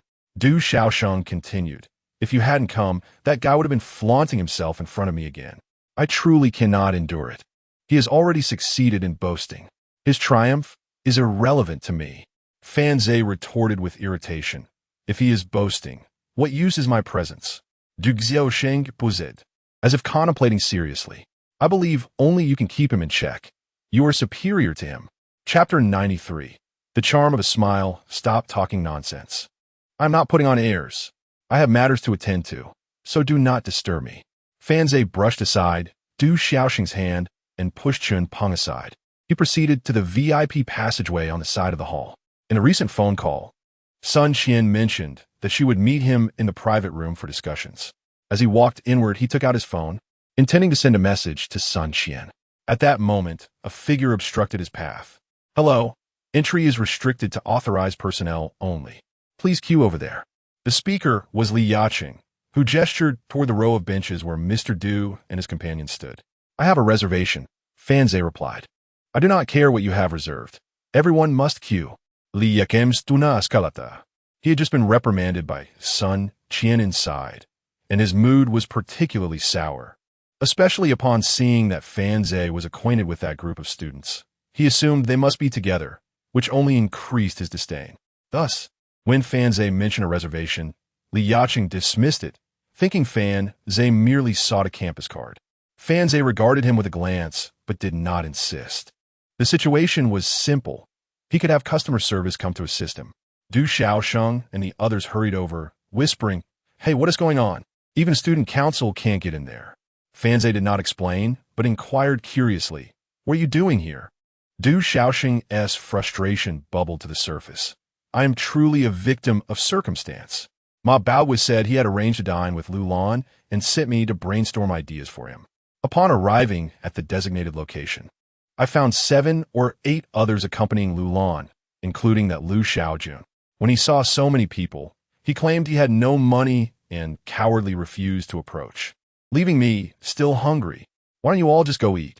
Fan Zhe suggested. Du Xiaoxing shot a fierce glare at Ma Baowu, then continued. I called him over, but he insisted on waiting there. As luck would have it, someone from inside came out just then. He had just been recruited for a part-time position with the student council selling campus cards, and thus he was summoned here as well. Chun Peng, noticing Fan Zhe's gaze, remarked, I merely tagged along for the excitement and ended up here too. You truly are a talented bunch. Lu Xiaojun's voice interjected suddenly. Classmate, do not waste your effort. The campus cards are exclusive to our collaboration. As an ordinary student, you cannot possibly obtain one. He sat in the waiting area with a faint smile, looking at Fan Zhe. The girls beside him, who had initially regarded Fan Zhe with curiosity, now exhibited a hint of disdain upon hearing Lu Xiaojun's comments about Fan Zhe seeking to acquire a campus card. They had already been swayed by Lu Xiaojun's boasting, and to them, the student council's partnership with the telecommunications company seemed impressive. Did others truly think they could procure student cards from the telecommunications company? Such notions were utterly fanciful. Fan Zhe merely glanced at Lu Xiaojun, curling his lip in indifference, unwilling to engage further. After all, he was merely a minor character, running errands for a card, and he hardly warranted any more of his attention. Fan Zhe tapped a few times on his phone, sending a message to Sun Qian. Inside the office, Sun Qian had been eagerly awaiting Fan Zhe's arrival. This was her final hope for obtaining a performance bonus. Where her phone chimed, she quickly picked it up, and upon seeing it was Fan Zhe, she hastened towards the exit. In her haste, she overlooked a chair, and her stockings, encasing her long legs, tore with a sharp rip. How unfortunate! Sun Qian hesitated for a moment, ultimately deciding that this appearance was unsatisfactory. She needed to change into a new pair of stockings. She was a shrewd woman, well aware of how to leverage her advantages. Although she held no interest in men, she understood the significance of maintaining a professional image. Outside, after sending the message, Fan Zhe tucked his phone away and awaited Sun Qian's emergence. Lu Xiaojun, noticing that Fan Zhe didn't spare him a glance, felt belittled. He scoffed, dream on. Lu Lan, seated beside Lu Xiaojun, caught his discontented tone and quickly interjected, frowning as she addressed Ma Baowu. What's wrong with your friend? He clearly knows that this card is only obtainable by the student union. Yet he still dares to show up. Ma Baowu stammered, glancing at Fan Zhe before lowering his head, speechless. Fan Zhe discreetly shook his head, feeling a sense of disappointment. Du Xiaosheng, overhearing the exchange, interjected, How do you know Fan Zhe came here for the card? Mind your words. If you can't speak properly, it's best to remain silent. You, Lu Lan, taken aback by the retort, was about to respond when Lu Xiaojun stood up, a forced smile adorning his face as he called out to a middle-aged woman emerging from the VIP entrance. Manager Li. He rushed over, brimming with eagerness. Lu Lan set aside the previous incident and whispered to those nearby, Isn't that the Manager Li that Brother Jun mentioned? The vice president of the business department at the Telecom University District? I'm not sure, but just look at how polite Brother Jun is towards her. It must be true. Lu Xiaojun, right? The woman who had just passed by Fan Zhe inquired, glancing at him. Lu Xiaojun promptly nodded and bowed. Yes, Manager Li. That's me. Manager Li, her expression impassive, nodded and said, I've already informed those inside. You wait here, and they will call your number shortly. All right, thank you. Manager Li, Lu Xiaojun replied, his face beaming with a smile. As he watched Manager Li turn away, he suddenly froze, captivated by a woman stepping out from the corridor. The woman was strikingly beautiful, her face adorned with a gentle smile. Beneath her large glasses, her bright eyes sparkled with elegance. Her figure was well-proportioned, exuding grace with each step she took. She wore stockings that accentuated her long legs, elegantly complemented by high heels that clicked on the floor with a crisp sound. Manager's son. Greetings, Manager's son. Manager Li, who had just been speaking with Lu Xiaojun, immediately called out as she spotted the woman. Li Yaqing also chimed in, Hello. Manager, Sunday, Dressed in exquisite stockings, Sun Qian emerged gracefully, merely nodding before proceeding outside. She did not cast even a glance at students like Liu Xiaojun. Liu Xiaojun found his gaze fixated on this woman. He recognized her, yet had never had the opportunity to engage with her. Nonetheless, she was the highest authority overseeing their campus card operations. Upon reaching the lobby, Sun Qian surveyed her surroundings and took out her phone. Almost instantly, a call from Fan Zhe rang through. "Mr. Fan?" Sun Qian turned her head, her gaze landing on Fan Zhe. Fan Zhe nodded, having ended the call. A radiant smile blossomed on Sun Qian's face, exuding warmth that left Liu Xiaojun and his companions momentarily spellbound. Chapter 94. What services do you offer? The formerly aloof Sun Qian, upon seeing Fan Zhe, instantly adorned her face with a radiant smile. Her beauty was striking, and her figure was equally remarkable. Fan Zhe cast a glance her way and found her quite captivating. Sun Qian approached briskly, her high heels clicking against the floor, and greeted him warmly. "Mr. Fan, it's a delight to meet you. I didn't expect someone so young to be so accomplished." As she extended her hand for a handshake, she gestured invitingly. "Mr. Fan, please, allow me to show you inside." She led the way confidently. Watching Sun Qian and Fan Zhe depart, Liu Xiaojun was left in a daze. "Ha ha, this is too amusing. I thought you were something special, but here we are. A campus card?" Du Xiaosheng perked up upon seeing Fan Zhe enter, eager to promote the occasion. He unabashedly reveled in his own satisfaction as he looked at Liu Xiaojun.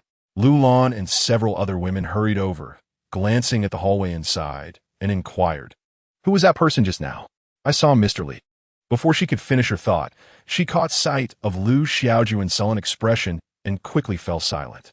The other girls gazed curiously inside, having just witnessed the respect Liu Xiaojun held for Mr. Li, who in turn showed deference to Sun Qian. Only for Sun Qian to treat Fan Zhe with utmost regard. They began to waver in their opinions. Perhaps Liu Xiaojun wasn't as impressive as they had thought, especially when compared to the handsome Fan Zhe. Du Xiaosheng beamed with delight, inviting Qin Peng and the others to sit. "Let us settle here and wait for Fan Zhe." He had been quite stifled moments before. Although he typically disliked seeing Fan Zhe show off in front of him, in this moment, Fan Zhe's brilliance only filled him with joy. His brother had certainly not disappointed him. Liu Xiaojun returned to his previous seat, attempting to sound nonchalant as he remarked, "Don't mind him. He probably got turned away yesterday when trying to get a card, and is now concocting lies about his business." Lu Lan pondered for a moment before agreeing, "Yes, he certainly seems to be boasting. Let's see what kind of business he claims to handle when he comes out." Inside Sun Qian's office, in front of her desk, there was a set of sofas surrounding a glass coffee table. Fan Zhe reclined casually, resting his chin on one hand. Sun Qian sat beside him, holding a stack of documents.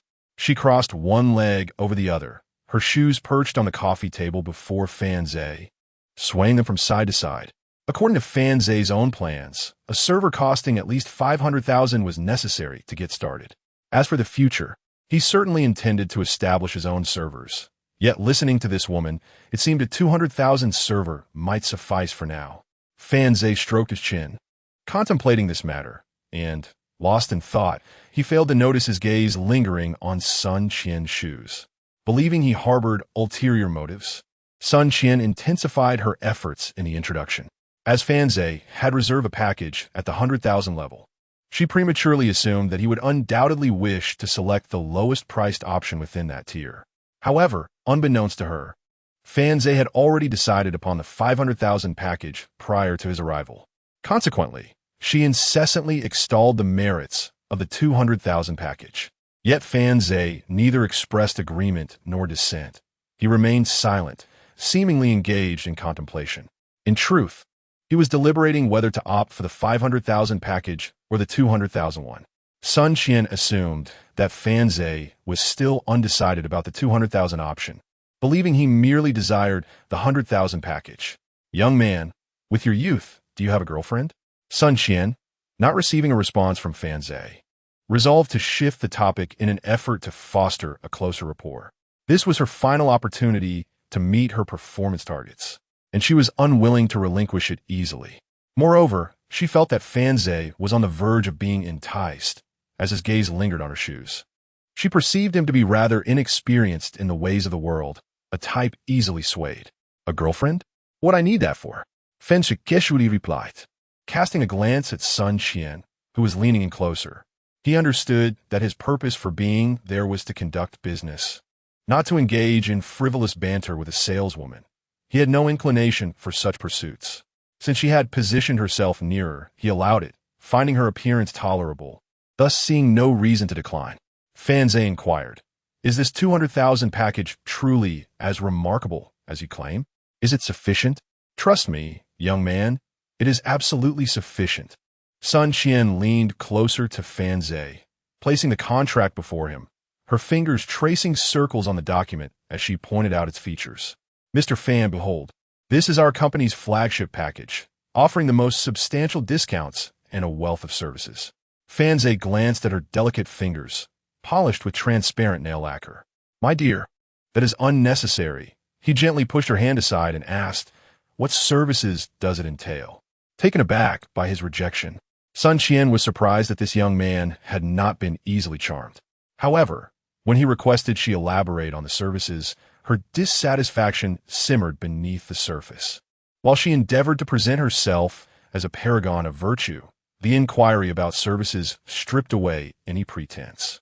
She scrutinized Fan Zhe's face. Despite her vigorous efforts for the sake of performance, she recognized that her tactics were merely a means to exploit the psychology of men. It was impossible for her to invest genuine emotion. Contemplating her approach, she thought that true service would only be offered if he possessed the financial means to afford the 500,000 option. Given Fan Zhe's handsome appearance and apparent willingness to spend, she was amenable to providing additional information. However, she remained convinced that he lacked the financial capability. With this in mind, Sun Qian, her voice imbued with professional enthusiasm, stated, "In truth, the 200,000 package offers relatively basic services. The 500,000 package provides a more comprehensive array of services, which should encompass everything you wish to know." Fan Zhe paused momentarily, realizing that all this talk was ultimately futile, an utter waste of time. Why not have mentioned that the 500,000 package offered more extensive services from the outset? He said, "Then let's not waste words. Just arrange for me a salary of